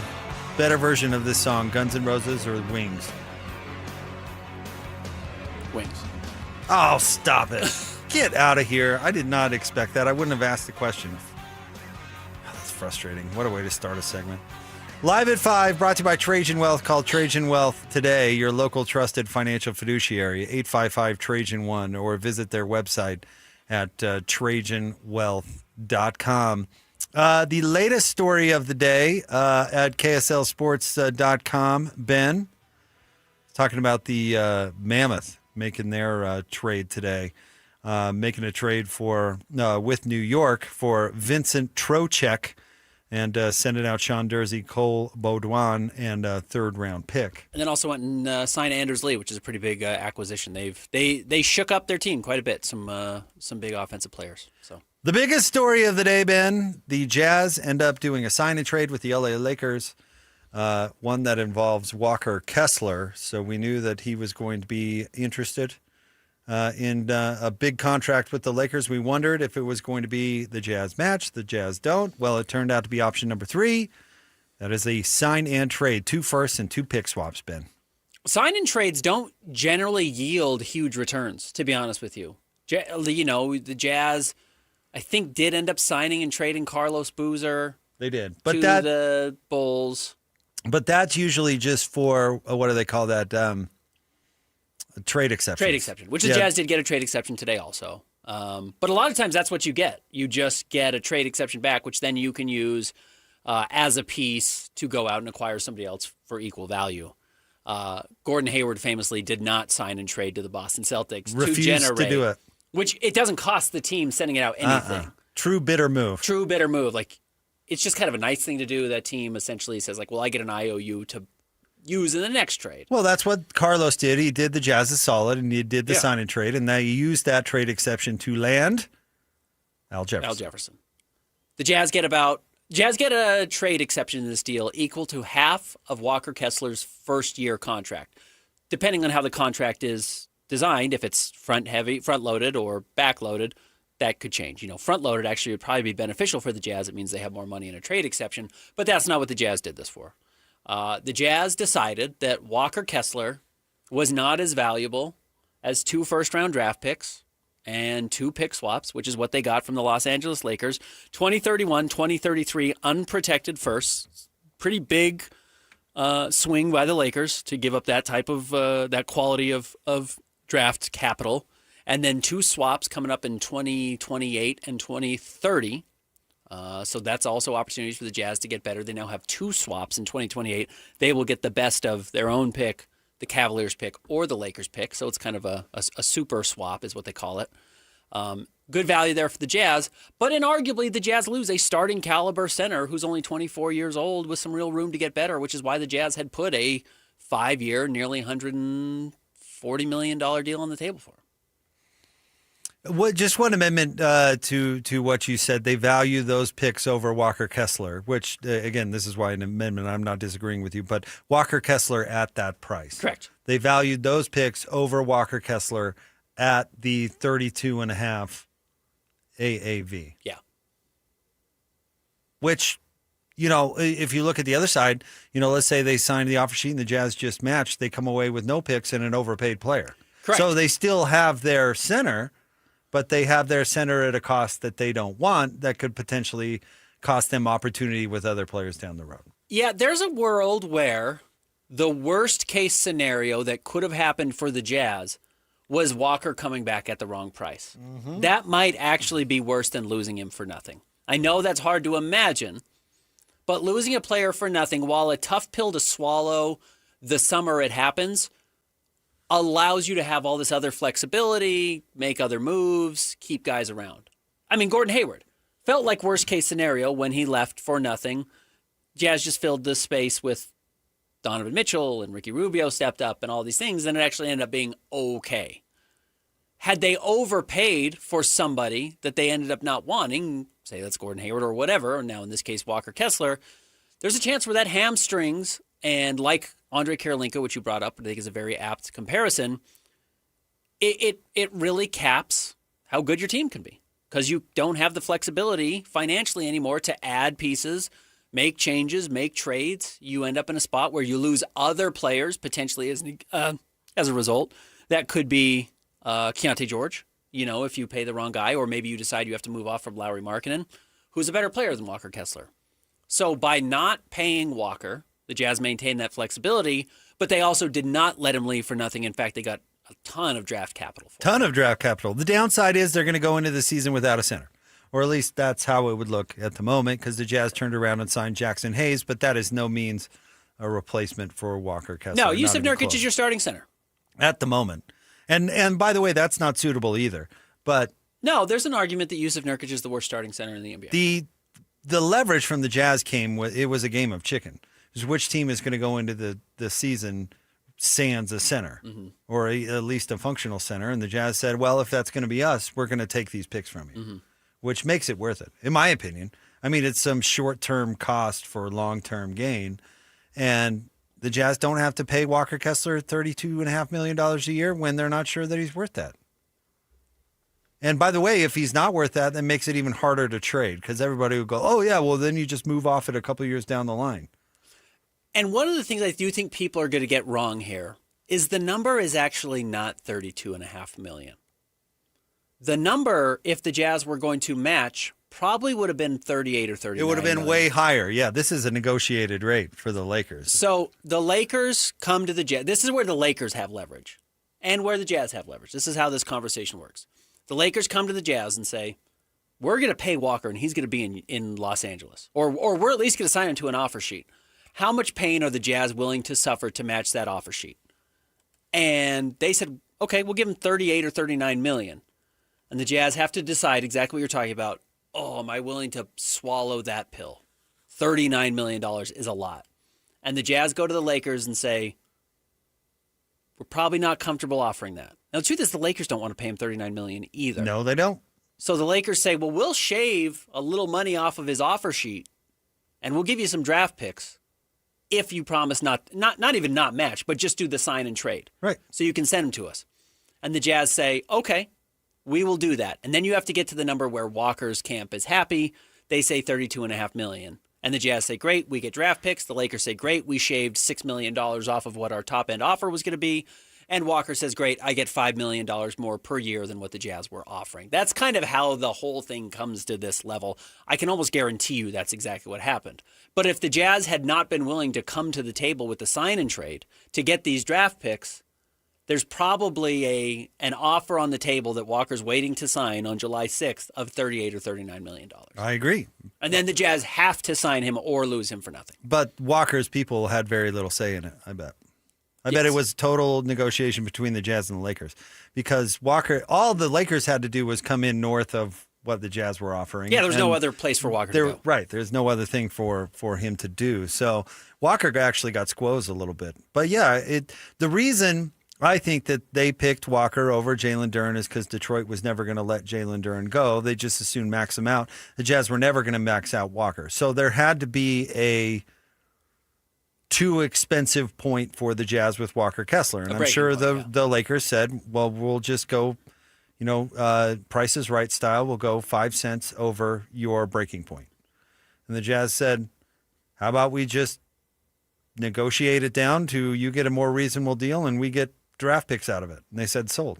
Why did the Jazz, as long as Walker was going to sign for more than they were offering, the Jazz don't care about how much they punished the Lakers for signing a bad contract. Maybe they should. I mean, that would have been the vindictive move. But this seems like a much more favorable outcome to me than the Jazz, for both teams, than the Jazz just punishing the Lakers by making them sign a bad deal. Yes, exactly right. No question about it. This is a good thing for the Lakers. Not paying Walker with, I don't know how much. I'll have to look at their books going forward. They could have paid him the full 41 if they wanted. Right. And they may have had to get the Jazz to not match. Right. But then you are overpaying Walker by potentially $14 or $15 million. That's a ton. That's a ton of money to overpay somebody if he doesn't live up to the contract. If he doesn't live up to this contract, it's still a lot, but $32 million looks a lot better than $41 million. So, yes, the Lakers are happy to come down from whatever their highest end offer was, but it cost them 2 very significant draft picks. And the Jazz were happy to not be stuck with a $40 million or $39 million starting center who's probably supposed to be the 5th best player on the team in a couple of years, if not next year. Obviously Jaren's better. Obviously Lowry's better. There's a chance Keontae's better. And then we'll see if either of the young guys steps up and can improve past him. But, Walker was going to get paid like the 3rd highest paid player, and there was no pathway for him to be the 3rd best player on the team. There is a pathway for him to be the 3rd best player on the Lakers. And actually, if he is your 3rd best player, $32 million is not that crazy. And starting center, $32 million is not that crazy. But I do worry that the Lakers no longer have the draft capital or wiggle room financially to get better, at which case you're probably in a little bit of trouble. Well, and then you put in the Jazz comp in perspective with the blockbuster trade that came down about an hour ago while we were mid-convo with Thorough Big T Bailey. The Celtics are trading Jaylen Brown to the Philadelphia 76ers for Paul George, 2 first-round picks, and 2 second-round picks. You can make an argument, and probably a good one, the Jazz got more for Walker Kessler than the Celtics got in exchange for Jaylen Brown. The Jazz did not eat any bad salary. Nope. The Jazz didn't have to take even DeAndre Ayton back. The Jazz did not take Jared Vanderbilt back. The Jazz got that trade exception that we talked about, half of Walker's first-year contract, that they can now use to go out and acquire a guard. They can use it to acquire a wing. If somebody's just trying to dump salary and says, man, we got to cut $15 million. How do we do it? And the Jazz say, oh, look, we have $15 million. And it doesn't actually cost the Jazz anything going out the door. They have to pay the player $15 million when he comes back. But essentially, it's just a paper sheet that says this is equal to $15 million that we're trading. You can go over the salary cap. So when both teams are over the cap and you make a trade, you have to be within 10%. This changes that. So you can go over the cap this amount to trade for this player. Yes. That's essentially what a trade exception But is. it So, essentially yes, functions it's- as a gift card. Right. Kind of how I would compare it. It helps you eat a bad contract, or he helps you eat a high contract and not have to send that kind of money back in exchange. The Jazz, I can't remember exactly what they traded back for Al Jefferson, but the reason they were able to make it work was because his salary, they could totally eat his salary. Just eat it. Yeah. And Without that's it. cap space. Without cap Because, space. yes, the way the Lakers are doing this is they are just trading Walker into cap space. Yeah. They're just using him basically like signing him as a free agent. In fact, technically, this is a signing. Well, I guess it's a sign and trade. So the Jazz are signing him, and they take him into space. The Jazz did this with, I can't remember who they did it with recently. It wasn't Jaren. But yeah, you can sign guys into space, essentially. The cap space that you have, which is, yes, what you're saying the Lakers are doing. When you have a trade exception, it basically expands your space that you can take them in for. Exactly. That's a good explanation by you. So, yes, compared to the Boston Celtics, like, there's a world where Walker Kessler is the 50th best player in the NBA. Like, I believe that. He's a great rebounder. He's a good shot blocker. He scores extremely efficiently. He plays within himself. Those guys have value. He could be the 50th most valuable player in the NBA next season. I really believe that. Jaylen Brown is like the 10th best player in the league today. Right now. You have him on your team. I think you win 50 games. In fact, I think he just proved that with the Boston Celtics. Mm-hmm. And they traded him also for 2 picks and 2 second-round, 2 first-rounders and 2 second-rounders. I'll take pick swaps over second rounders any day. Pick swaps way more valuable. And, over second-rounders? Yeah, Yep. nothing. And the Jazz's picks are further out in the future, which has more value. The 2028 pick that the Celtics are getting here, while these new lottery rules make it all a little bit of a crapshoot, which has some value, the belief would be that the 76ers, after trading for Jaylen Brown, will probably be pretty good 2 years from now. Now, I think there's at also very least make there's the also playoffs. a Clippers pick in here, and maybe the Clippers pick ends up being more valuable, and the Celtics do get to pick between those, which one's more valuable. But having picks further out where there's more mystery tied to them makes them more valuable. So the Jazz got 2 really good assets that they can now use to build their team or hold on to and eventually draft. I would be surprised if that's what they do. But they do have to go back to the drawing board to figure out what their long-term center is going to be, and that's what Walker Kessler represented. I'm going to laugh so hard if Boston sucks next year. Like, because Jaylen Brown was the only player on the team and they still took second in the East and won 50 games. Now they moved Jaylen Brown and bet it all on Jason Tatum. It'd be funny if they sucked. I think to this point in their careers, Jason Tatum has been a better player. However, Jason Tatum just suffered the one injury in the NBA that nobody ever wants to suffer. The torn Achilles, while Kevin Durant has proven you can come back from it, has historically been a death sentence in the NBA. And clearly the technology and the surgery and the science behind it has all gotten way better. And I hope Jason Tatum has a long career. But Jason Tatum being a better player pre-Achilles may not be the case post-Achilles. I don't know. I don't know if we know. So it's a big, big swing from the Boston Celtics. I don't know. Swing. How do they're a worse team today. I mean, where's the swing? Where's the payoff? Right. Maybe it's not. Maybe it's not even a swing. If anything, It's a I sack think fly. If anything, I think it's a big swing for Philadelphia, bringing that salary into Correct. an already crowded probably right. locker room where production is going to be at a premium. I mean, who's going to score 25 a game for them? They have 4 candidates. Correct. And all of them want touches. And all of them want the ball in their hand, And by the including way, Joel Embiid. One of the flaws for trading for Jaylen Brown was he has every right to come in and demand that it's his team. He was just the star of the Celtics that won 54 games. He is a finals MVP. Other than Joel, he's going to be the highest paid player on this team. He's 29 years old. And you just gave up X, Y, and Z to get him. Those guys generally come in thinking, it's my turn. So Jaylen Brown Get out of the way, guys. Yeah, Jaylen Brown's going into Philly to say it's my turn. The good news for Philly is he might be good enough to do that. Yeah, bad That's news. the value. Bad news for VJ Edgecombe. Tough for Vij. Tough for VJ. Bad news for him. That might not be the best day VJ Edgecombe's ever had. No, because if they have to divide up who's going to take a haircut from a production standpoint, It's the he's young going to guy. be third in line. Yeah, He's at best. if Joel plays. If Joel plays, he's probably, then he falls to fourth. Fourth guy generally doesn't get a huge payday. But, yeah, toughie. But yeah, going back to the Jazz and this Walker Kessler trade, it's a step back today, but it opens up a potentially much larger future, and I would suspect one the Jazz address before the end of the year. I would suspect the Jazz have their future starting center before the end of this coming season. Or at least a better temporary one. Well, Nurk and Jackson Hayes are exactly what you just said. They are temporary. What about Steven Adams? Bring him in. I kind of honestly wondered about Steven Adams. Now, he was so critical to what the Rockets did when he was healthy, and he's so rarely healthy.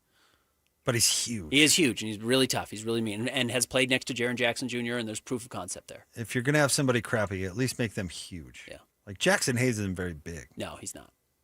Nurk is at least huge. Yeah, he's huge. Big, tough person. We'll see where they go. Trade for Zach Edey. No, don't do that. We'll see if Zach plays. Rooting for Zach. By the way, we now look back, and again, the reason Memphis took him at 9 is because the belief was the Jazz were going to take him at 10 over Cody Williams. Like, you see now the line of thought there for the Utah Jazz was that if we run into this spot with Walker Kessler, we have a solution. That's what the Jazz were thinking. Zach Edey would have just been sliding into that Walker Kessler position. In fact, the Jazz probably would have traded Walker Kessler last year before they got to this point.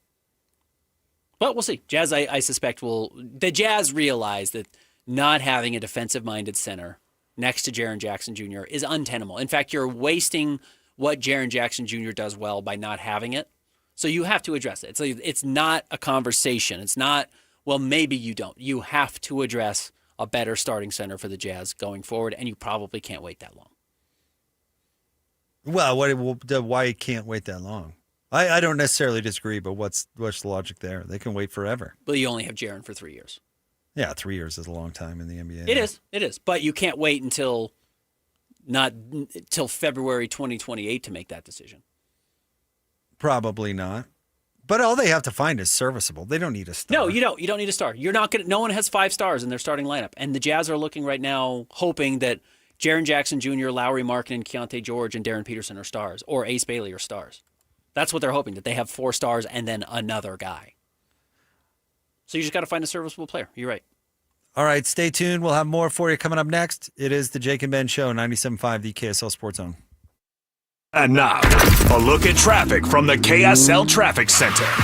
Still heavy and slow on northbound I-15 in Salt Lake County from 146 south in Draper up to 106 south. And while it does clear for a moment, it starts to slow again from 4500 south all the way up through the downtown area. And southbound I-15 is experiencing slowing as well from 5300 south down to 114 south.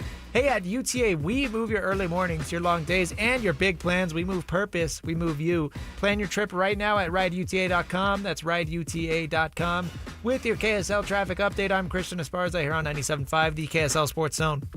3, 2, 1. This is Scotty G and Coach Tim LeCoe. Walker Kessler on his way. Not only the Jazz trade him, they trade him to the Lakers. A 4-year contract worth $140 million, roughly just shy of $33 million per year. The Jazz get a haul. They get 2 unprotected first-round picks, 2 pick swaps, which is a monstrous amount, a rim protector, and a rebounder. An elite is now off the board for the Jazz. In my opinion, it wasn't part of the plan. I think this is an outlier. I can just tell you, I think there's probably nuance. Numbers say one thing, but I think there's nuance. I want to make sure we talk about in the beginning that they were more than compensated. John Morant, who was just traded, and I know he has his issues, but he was just traded the other day with no first-round picks attached. This is 4 first-round picks. Catch Scotty G and Coach weekdays from 10 to 2.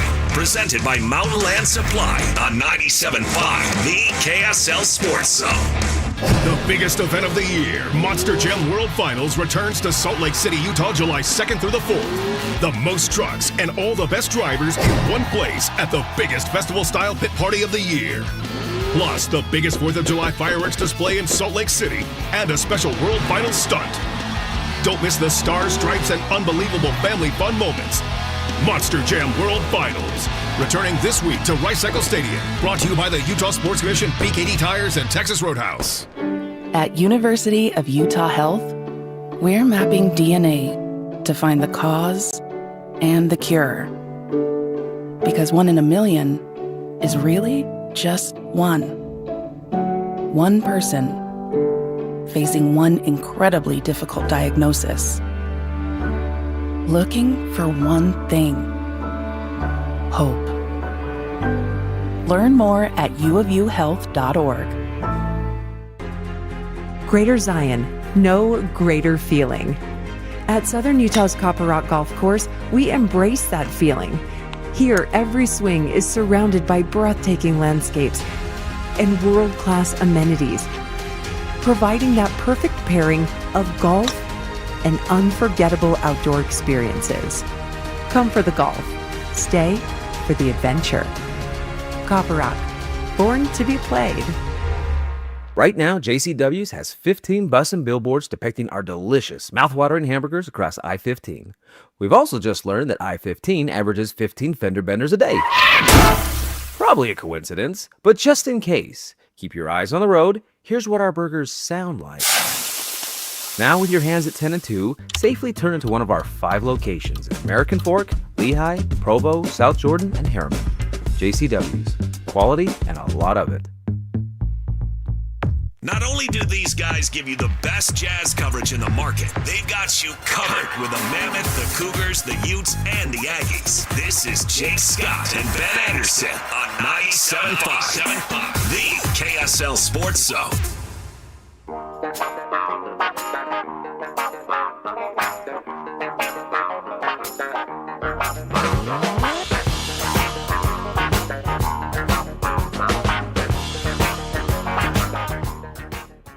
Hey, this is for Jake and Ben. This is Nate. I was just thinking, what do you think the chances are that if the Jazz knew they were losing Walker, they were making this trade, what the chances are you think that they will have took Cameron Boozer over Darren Peterson? Don't get me wrong, I'm super excited for Darren Peterson. At the same time, I just thought about this and slightly curious what your thoughts are. There you go. Shout out to Nathan for sending in that voicemail. You can do the same if you have any thoughts, any funny stuff, whatever you want to send in. You can go to the KSL Sports app, go to the voicemail feature, and leave us a message. Ben, my opinion on that comment is that it would not have affected the draft in the slightest. One, Cameron Boozer isn't really a big. He's not a center. No, you could have played him at the 4, but the truth is, like, just because you have Cam Boozer doesn't mean it's easier to play Jaren at the 5. Jaren is fundamentally flawed as a 5. He doesn't rebound. Yeah, and that's not his position. His other problem is he gets into foul trouble way too easily. So if he's having to guard other 5s, he's going to be in foul trouble the entire game. Yeah, it's like Lowry. Lowry's 7 feet tall, yeah, but his position isn't center. Correct. So I thought about this as soon as the Jazz made this trade. I kind of thought, I wonder if that would have changed anything. And ultimately, I decided no. I don't think so. Yeah, I don't think so. First of all, the Jazz knew this was a possibility. Jazz knew they could lose Walker Kessler and still chose Darren Peterson. I think Darren Peterson was their dude. I think he was their guy. Yeah. And honestly, we talk about using need to determine draft pick. I don't think they're doing that at number 2. I really don't. No. Now, would they have picked, if they were picking number 23, might have they taken a swing at a big stiff because they were worried about losing Walker? That I would see more logic to it, but not with the second pick. I was a little surprised the Jazz didn't trade into the second round to find a center. Now, I can say that, and the Jazz can say, I'll tell you why. There was nobody good enough to trade to the second round for. Like, they spend millions of dollars scouting all these players, and they can say, well, a second-round pick is worth this much, and we didn't want to trade 2 future firsts to get into this draft to get Henry Visar from North Carolina, as far as second-round centers go. I thought, just as an insurance policy, that's a little bit like taking a quarterback in the 5th or 6th round that NFL teams do, even if they don't need one, just to say, hey, if it works out, great. I had wondered if they would do that. Clearly, they didn't. Now, in retrospect, with Walker not being here, would they have liked to have maybe another young body who's not Yusuf Nurkic and Jackson Hayes to play for 15 minutes a night on a 2-way contract? Maybe. That might be how their perspective or strategy could have changed, but I don't think you change at 2 or, at the number 2 overall pick. You just got to get the best player. Absolutely, and you hope it's a star. I know the number 2 pick doesn't always turn out to be a star, but if you're picking a 2, You're hoping you're landing a franchise dude. Hall of Famer. That's the goal. And you say the same thing actually about the 5th pick the year before. I mean, Ace Bailey has a long way to go. So does Darren Peterson, for that matter, getting a Hall of Fame. But I think if you're picking at the top 5 and you're picking need at all, then you're making a mistake. Huge mistake. You got to find. Unless it's just a disaster draft, which 2024 was a disaster draft. Is that the Rizzo Shade draft? Yeah. Rough. Yes. But I don't think that's this draft, and I don't think it's Darren Peterson. And by the way, to Nathan's point, I think Cameron Boozer is going to be a fine player, but he and Walker don't play the same position. I don't think that one would have affected the other. And Cameron Boozer is certainly not a rim protector. And long term, it's just Triple J is not a center. Just long term, he can play it for spot minutes. He might close games at the 5 in a lot of games this year. It's not his best position. It's not where he should be. You're going to wear him out if he does. I'm telling you, Drummond's their guy. They need to go get Andre Drummond. Okay. I just saw a quote from him. He said he's moving like he's in his 20s. Great. What part of his 20s? Does it matter? It's better than his 40s, where he is now. He's not quite to his 40s. No, he was like 17 when he got drafted. UConn? I can't remember. That sounds right. But no, he was a baby when he got drafted. He just needs to be heavy. That should be the Jazz strategy at center going forward. Just be heavy. Heavies. Be as heavy as you possibly can be. Yeah, he's only 32. He's been in the NBA forever, and Andre Drummond's 32. Well, don't say I feel like I'm in my 20s. You just left your 20s. Well, I could be misquoting. Okay. He had something like that out there. Part of the quote. Part of the quote. I should go back and find this, but he said he regrets taking less money to go to somewhere because he just got pigeonholed as a vet minimum guy. And he was talking about how he's in the best shape of his life, which is what all athletes say, but that he feels like he's pigeonholed in that area because he got that not stereotype, stigma, which is a thing. Who was it? Jeff Green, who bounced around to like 15 different teams over 15 years, signing all these like minimum deals because he got pegged as a vet minimum guy. Once you sign it, you can't get off of it. Kevin Love is going to sign a vet minimum deal, which, by the way, the Jazz could still sign Kevin Love, and he is your third center. Well, he's not a center either. But he's not, no. But he comes in and does a little rebounding. But there is something to that. If you sign a vet minimum deal, all of a sudden you're a vet minimum guy for the rest of your career. And Drummond was complaining about that because he's saying, I'm way better than that now, which I don't know if that's true. He is huge. Yes, he is. Large body. Steven Adams. Go get somebody huge. But, where the Jazz are today is not where the Jazz plan to be with their center rotation going forward. Now, maybe they draft somewhere next year. Like, suddenly, this was not the case this last year for the Jazz. It was kind of weird. The Jazz are in a weird spot. There was no area of need for the Jazz. They kind of had decent solutions at every position. They didn't have great solutions at every position. They kind of had decent solutions at every position. Suddenly, the Jazz have a very clear and obvious need. The Jazz need a center. Yep. That is very obvious now going forward. I am pretty skeptical they're going to find one now because nobody else could find one. There's nobody out there, yeah. If there was another option, the Lakers would have gone and taken that other option. If Jared Allen was available or Miles Turner was available or whoever was a better option and available, they might have done it. I wonder if the Jazz would have gone after Mitchell Robinson had he not signed with the Celtics this morning. That's a better option than Jackson Hayes, but maybe they didn't want to commit 3 years and $45 million to a player. It's about a 15 AAV, by the way. But I maybe the Jazz just want to say, hey, let's just be patient, find the right guy. And by the way, Jazz fans, the right guy will present himself because teams get expensive. Teams want to get under tax aprons. Teams want to get off of contracts. Teams want to get future draft picks. And the Jazz have the ability to facilitate all of that now. Fun fact, this is from StatMuse. The Lakers traded away more first-round picks for Walker Kessler than they did for Luka Doncic. Correct. It's just malpractice by Dallas. But as we have been talking about, other than the one dumbest front office member of all time, what was our guy in Dallas? What was his name? Oh, Nico Harrison. Nico Harrison. Other than Nico, Rob Pelinka has been on an unbelievable run of stinkers for a while. Had he not absolutely suckered Nico, because Nico was, for whatever reason, was in love with Anthony Davis and hated Luka Doncic, we would be looking at this Lakers team like a total disaster. I mean, you would be talking about 42-year-old LeBron James signing another deal because they wouldn't have had Luka to turn to. They wouldn't have had somebody to turn to. I don't think there was. If it wasn't like, well, if we don't get Luka, we'll pivot to the next guy. In fact, they would have been going all in on Jaylen Brown right now. They would have been trying to get Jaylen Brown for the picks they just gave up for Walker and signing him into space. That would have been their best option. By the way, I'm not convinced that's not a better option. As we look at the values of players going forward, Luka is going to get more MVP votes in his career than Jaylen. I do wonder about guys who don't play defense.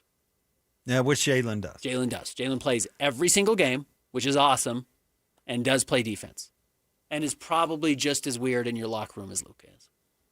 I would consider taking Jaylen over Luka, but I'm also not that big a fan of Luka. Mm-hmm. So that's really just me. Yeah, they would be in an interesting spot. I'm trying to run through who are honestly the worst general managers ever, or at least in recent memory. Everyone in Chicago post Michael Jordan. Yeah, the Garpax era. Who was our guy? We talked to somebody from Washington 2 weeks ago who brought up the longtime GM there. Who was it? Grunfeld? Yeah, Ernie Grunfeld. He was a disaster. Who was the Hall of Fame player that was the Clippers GM forever and was just awful? Atrocious. God, why am I forgetting it now? Of course, Kevin McHale. But ran him into the ground. Oh, what was his name? I know. Did he play for the Lakers? He was the forward for the Lakers. Anyways, I'll look it up. Yeah, who did Kevin O'Connor pants with the Nets? Oh, Billy King. Billy King. There's a really good one. Yeah. I'd throw Boy Wonder in there right now. I think Brad Stevens is really struggling. Some real questions. He just sold Jaylen Brown for pennies on the dollar just to get him out of the locker room because they poisoned it so badly. Yeah. And I say they because it's a two-way street. Jaylen Brown will get probably the bad rap, but, there's both sides to every story. Yeah, there are. Yeah. And you know what? It's nice to find him. Was it Baylor? Was it Elgin Baylor? Yes, Elgin Baylor. Yeah. Apparently the nicest guy ever. Terrible general manager. Maybe the most underrated player of all time in NBA history, but a bozo as a GM. Oh, dude, our guy Vlade Dottie has got to be up there. Yeah, Vlade did but Vlade was not left to his own devices very long. Kevin McHale, not left to his devices. I mentioned Kevin McHale. Oh, did you? Okay, yeah. Vlade, though, may have had one of the worst draft blunders of all time. Mm-hmm. Not drafting a fellow countryman who you have particular insight on to take DeAndre Ayton. No, they didn't take DeAndre Ayton. Oh, no, they took somehow worse. Marvin Bagley. Somehow they got Marvin Bagley worse than DeAndre Ayton. The only player in that draft worse. Part of the reason they hired Vlade was because he was from Serbia. And knew Luka. Part of the reason that the Phoenix Suns hired Igor Kokoshkov was because he coached Luka. And then they passed on him. So you got to put Vlade up there. I don't know. I'm curious. Maybe this is good for the voicemails. Who are the worst general managers? Who are the worst front office general managers of all time? I feel like we're missing a bunch. Elgin Baylor was he was an absolute disaster. And in fact, you could argue that Sterling kept him because he was a disaster, and Sterling didn't want to be any good. Yeah. I mean, Arturas Karnisovas, who was just running the Bulls during just a decade of mediocrity.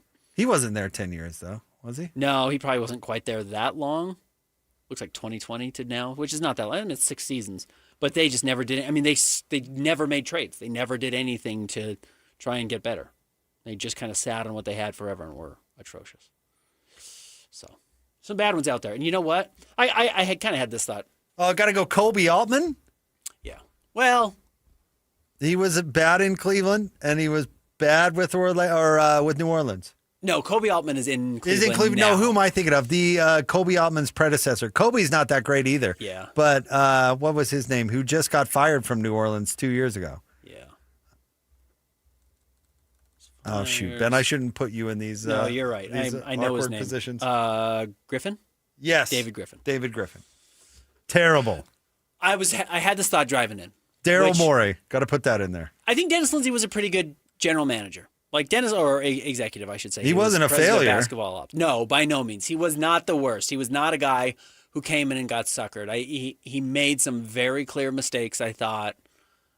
Didn't nail all of his decisions. Made some very good draft picks in Rudy and Donovan, and had some flawed areas otherwise. I do think right now the Jazz have a better front office than they did. I think Austin, Danny, and Justin is better than Dennis and Justin. And David Morway. Mm-hmm. I agree. But you know what? And I think Austin is not getting his due because everybody just talks about his old man. So I want to be careful because I do think Austin has been empowered to do a good job there. But saying that Danny Ainge is a better front office guy than Dennis Lindsay, yeah, that's not even an insult It's not to a hot Dennis. take. Right. That's No, not it's even. not. That's not even. Dennis could hear you say that, and he's not going to come away being like, "Oh, that Ben." Again, I honestly wonder why Danny Ainge is not in the Hall of Fame. He should Because be. of what he's done as a general manager, has somewhat revolutionized kind of how the general manager position is run. He helped bring the Celtics back to relevancy after a pretty quiet 90s, got them a title in 2008, built the team that ended up winning the title with Tatum and Brown. Drafting those guys was pretty revolutionary. The trades he made to get them. Yeah, no, the smartest thing Ryan Smith ever did was hire Danny Ainge. Yeah. I mean, I've been saying that for years. You hire not only a great front office person, but the byproduct is you can't boss Danny Ainge around. Correct. You don't have to love everything Danny does. It's pretty hard to argue with his resume. Right. And again, I don't want to ignore Austin Ainge and Justin Zanuck, who are very much empowered to do the job. But if you're measuring front offices, I would agree with you. And again, I don't even think that's an insult to Dennis Lindsay and company. Yep. No, savvy move. Today was a good day for the Jazz. And then you look at that Jaylen Brown trade, and you go, okay. Yeah. This was a pill that I don't think the Jazz were excited to swallow. But it's way better than the alternative. Yep. I truly believe that. Stay tuned. We have voicemails, more of them, coming up next. Jake and Ben, 97.5, the KSL Sports Zone. And now, a look at traffic from the KSL Traffic Center.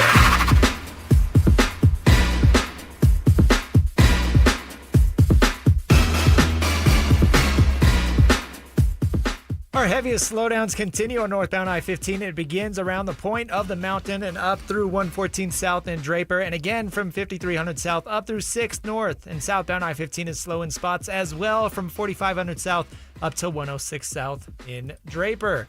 Hey, looking for a new ride? Doug Smith offers great savings on new and used vehicles. They've got a big selection, great prices, and great people. Visit American Fork, Spanish Fork, or Linden, or go to heydoug.net. With your KSL traffic update, I'm Christian Esparza here on 97.5, the KSL Sports Zone.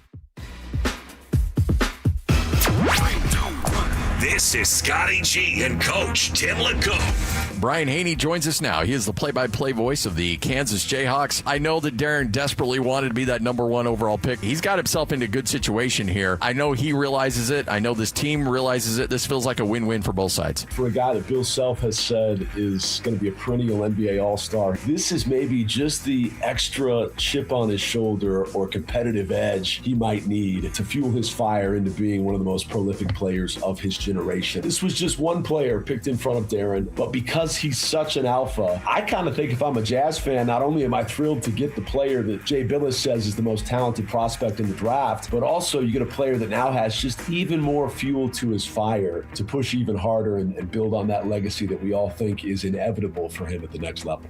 Catch Scotty G and Coach weekdays from 10 to 2, presented by Mountain Land Supply on 97.5, the KSL Sports Zone.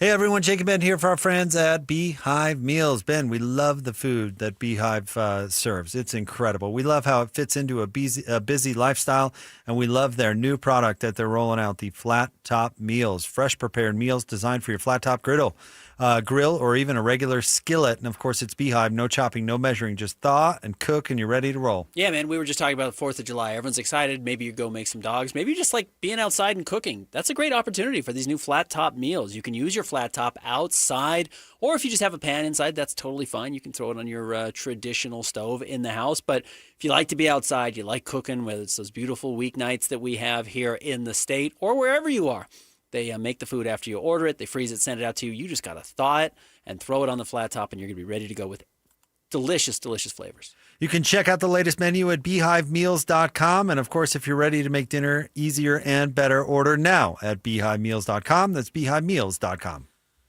Collectors, Front Row Card Show is coming to Salt Lake City. Join us at the Hyatt Regency Hotel on July 4th and 5th. It's a July 4th weekend card show. Baseball, football, basketball, and hockey cards. Plus collectibles such as Pokemon, Marvel, Star Wars, and comic books. CGC and JSA will be there. So bring your cards, comics, and autographs to sell, trade, or get them graded. Hundreds of vendors, thousands of dollars in free prizes. Don't miss it. Front Row Card Show, Hyatt Regency Hotel. Saturday and Sunday, July 4th and 5th, 11 to 5. For more info, go to frontrowcardshow.com. That's frontrowcardshow.com. Is your financial advisor managing your risk or just a spreadsheet? Hi, I'm Jeff Jr., founder of Trajan Wealth. Many financial advisors rely on target date funds, which are one-size-fits-all portfolios that don't know your name, your family, or your goals. And that passive management can leave you dangerously exposed. At Trajan, we look at the whole picture, not just the stocks everyone else buys, but the private market opportunities most advisors ignore. And as fiduciaries, we build a strategy around you, coordinating your investments, tax strategy, and estate into one cohesive plan. Your financial life deserves more than just a generic portfolio. Real planning isn't a stack of statements. It's the confidence of knowing where your income will come from for the next 30 years. Good enough isn't good enough for your family. It's time for a change. Schedule your complimentary consultation today. Call 855-TRAJAN-1. That's 855-TRAJAN-1. Advisory services through Trajan Wealth, LLC, an SEC registered investment advisor. Private equity investments require accreditation. Other services through Trajan Estate and Trajan Tax. Additional disclosures at TrajanWealth.com.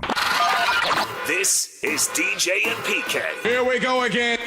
The news just breaking. Shams and ESPN reporting the Lakers are acquiring Walker Kessler from the Utah Jazz for unprotected first-round draft picks in 2031 and 2033 and first-round swaps in 2028 and 2030. Goodbye, Walker. I think they had to let him go. I was bracing myself. This is a part of the puzzle. It's not a complete, okay, this is it, that's it, this deal. Yeah. It's in a box. No, it wasn't going to be Darren Peterson, and that was it. The thing that I like about it is get it done rather than being held hostage. They clearly were held hostage by Gordon Hayward. Get in there and make moves now. And I don't think they wanted to match it in the 30s. And so since they didn't want to match it in the 30s, get stuff back. Yes, do not let him walk. You never let a Walker walk. So go make some other moves, see what you got cooking, what you can do to help get the team better. Catch DJ and PK mornings from 6 to 10 on 97.5, the KSL Sports Zone. We all have someone we love, like the favorite lyric in our favorite song. You can't imagine life without them. Cancer screening tests can help keep the person you love around longer by detecting changes before cancer develops, or catch it early when it may be easier to treat. And many tests are available for free or covered by insurance. It's time to sound like a broken record. Tell all your friends and family, I love you. Get screened. Visit cancer.org/getscreened to learn more. 3, 2, 1. This is Scotty G and Coach Tim LeCoux. Joining us now from the Oregonian, Bill Orm. You know, the thing that is just wacky and is that there's like a massive political issue going on with the arena. And there is no guarantee that they're going to get an arena deal done on the stated necessary timeline to renovate Moda Center. The league is expecting a deal done. The league has said that the arena needs to get renovated, basically for the Blazers to stay. The team leaving Portland after 50 plus years is such a real threat. And I don't think I don't know how many people fully understand that yet. Tom Dundon can't help make headlines on even crazier stuff. I can't bring you on here in Salt Lake City without asking you, what's the situation there to try to bring a Major League Baseball team there? Let's try to keep the team we have first, Scotty. Catch Scotty G and Coach weekdays from 10 to 2, presented by Mountain Land Supply on 97.5, the KSL Sports Zone. As a pedestrian, it can feel like getting home safely is the final boss. Try this combo move right here. Cross with your phone light and make eye contact with drivers before you go. Stay safe. A message from the Utah Department of Public Safety. The Utah Jazz select Darren Peterson. The Utah Jazz have found their future face of the franchise as Darren Peterson is on his way to Salt Lake City. The BYU at Kansas game. He had 18 points in the first half. He was 6 of 8, had 3 steals. There was no question who the best player on the floor was. Winning basketball is back in Utah, and the KSL Sports Zone will be with the New Look Jazz every step of the way. Your exclusive home of Utah Jazz basketball is right here. on 97.5, the KSL Sports Zone. Not only do these guys give you the best Jazz coverage in the market, they've got you covered with the Mammoth, the Cougars, the Utes, and the Aggies. This is Jay Scott and Ben Anderson on 97.5, the KSL Sports Zone. Two amigos on the airways, talking sports. They got it made drinks and also loves his tie-dye. Ben's got style with his scarf. Oh my. Jake and Ben, I'm retroactively listening to Hot Take Tuesday. I've got one sort of similar to Ben's peanut butter take. Ketchup really ought to be outlawed.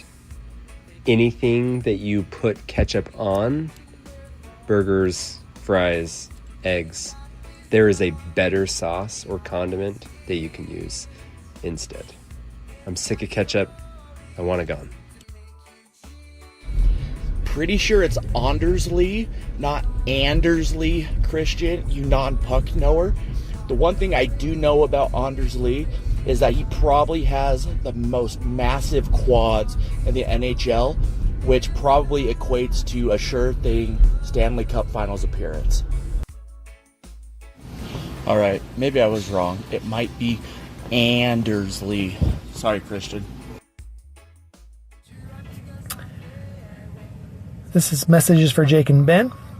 My name is Jaden. I'm a listener from the future, so sorry if this is old news. But I gotta say, I think you guys are way too rough on poor Diana. Using her connections to get out of a ticket, I don't have any problem with that. If I were in her place, I would do the same thing, plus probably made that cop's day. I think you guys are way too rough on her for that. I mean, I don't have a problem with all the other stuff, but for that, no, I think she did a great job. I would do that same thing, and so would you. Jake, Ben, Harley here, and I just want to wish you both and everyone out there at home or on the road a happy Bobby Bonilla Day, alright? Hope that guy enjoys his 1 point whatever million today. Gentlemen, how can you not draft Thomas Jefferson?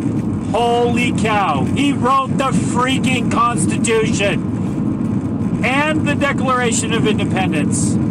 Utterly shameful, gentlemen. Holy cow. I got to give a shout out to the newest nickname, at least it's the first time I've heard it, Vladdy Dottie. Vladdy D-Bunch. Love you guys. Good times. All right, man, that was a lot. Love it. Shout out to Ryan E., Ryan V., Jaden H., Harley, David H., and Ryan V. Did I miss anybody? We had a lot of Ryans there. And Ryan H. And Ryan H. The Ryans across the board. Thanks for sending in voicemails. We really appreciate it. We brought up Thomas Jefferson as somebody we both considered drafting. Yeah, Thomas Jefferson was amazing. Yeah. Kind of polarizing. Some people, in his day, he was not beloved. Well, he and Adams were on opposite sides, but still managed to be good friends, which I think is a message that we can all use. Agreed. Apparently, You didn't draft John Adams either. I didn't. No, we did not draft John. No one likes John Adams. Apparently, he wasn't well liked when he was around, although he is just as influential and brilliant as the rest of them. But Early apparently on, he has the decisions you make are going to matter a lot. less charisma. He was like a defense attorney. He defended the shooters at the Boston Massacre, even though they were on the other side of the issue, which is fairly interesting. What else did we get there? Christian did pronounce the name correctly. So shout out to Christian there. What else did we? Oh, the hot take about the ketchup. I'm fine getting rid of ketchup. It has its place, but it is overused. I agree with that. I don't get ketchup on eggs. No thanks. No ketchup means no fry sauce. See, So we fry can't get rid of sauce it. is its own condiment. Right, but if you get rid of ketchup, there's no fry sauce. I understand, but like mayonnaise is in everything. So if some people say they don't like mayonnaise, doesn't necessarily mean they don't like all the other zillion things mayonnaise is in. Correct. Are you a Miracle Whip or a mayonnaise person? I don't know if I've ever had Miracle Whip. And that doesn't mean I'm against it. I just don't know if I've ever had it. I didn't eat mayonnaise growing up. and I only recently started. And then, of course, we moved, because we're hipsters, into the Kewpie mayo, and I don't know what the difference is, but it is what we eat in my house. Mayonnaise is incredible. Miracle Whip, not so much. Although I was forced to eat it because that's all they put on sandwiches when I went to Skyline. So if you wanted a sandwich from the cafeteria, you had to have Miracle Whip. It's just very sweet. Ketchup belongs on potatoes, though. Like some breakfast potatoes with a little ketchup is really an A-plus combo. But I'm with you. It doesn't need to be on everything. I don't put ketchup on anything breakfast. Or hot sauce either. But I'm not a hot sauce person. And I like hot sauce. So it has its place, but not in place of ketchup and everything. But I'm a fry sauce guy. Yeah, big time. I'm a Utah. Mm-hmm. I mean, I think you're like required to like it, right? Also, if you're not an idiot, yeah. But put some Tastes good. ranch or some barbecue sauce on a hamburger? Yeah. Christian strikes me as ketchup on his steak kind of guy. Yeah. That's pretty mean. Of all the mean things you've said to me. Oh, I forgot. You have the grill prowess. You take real pride in that. Apologies, Christian. I take it back. Jeez.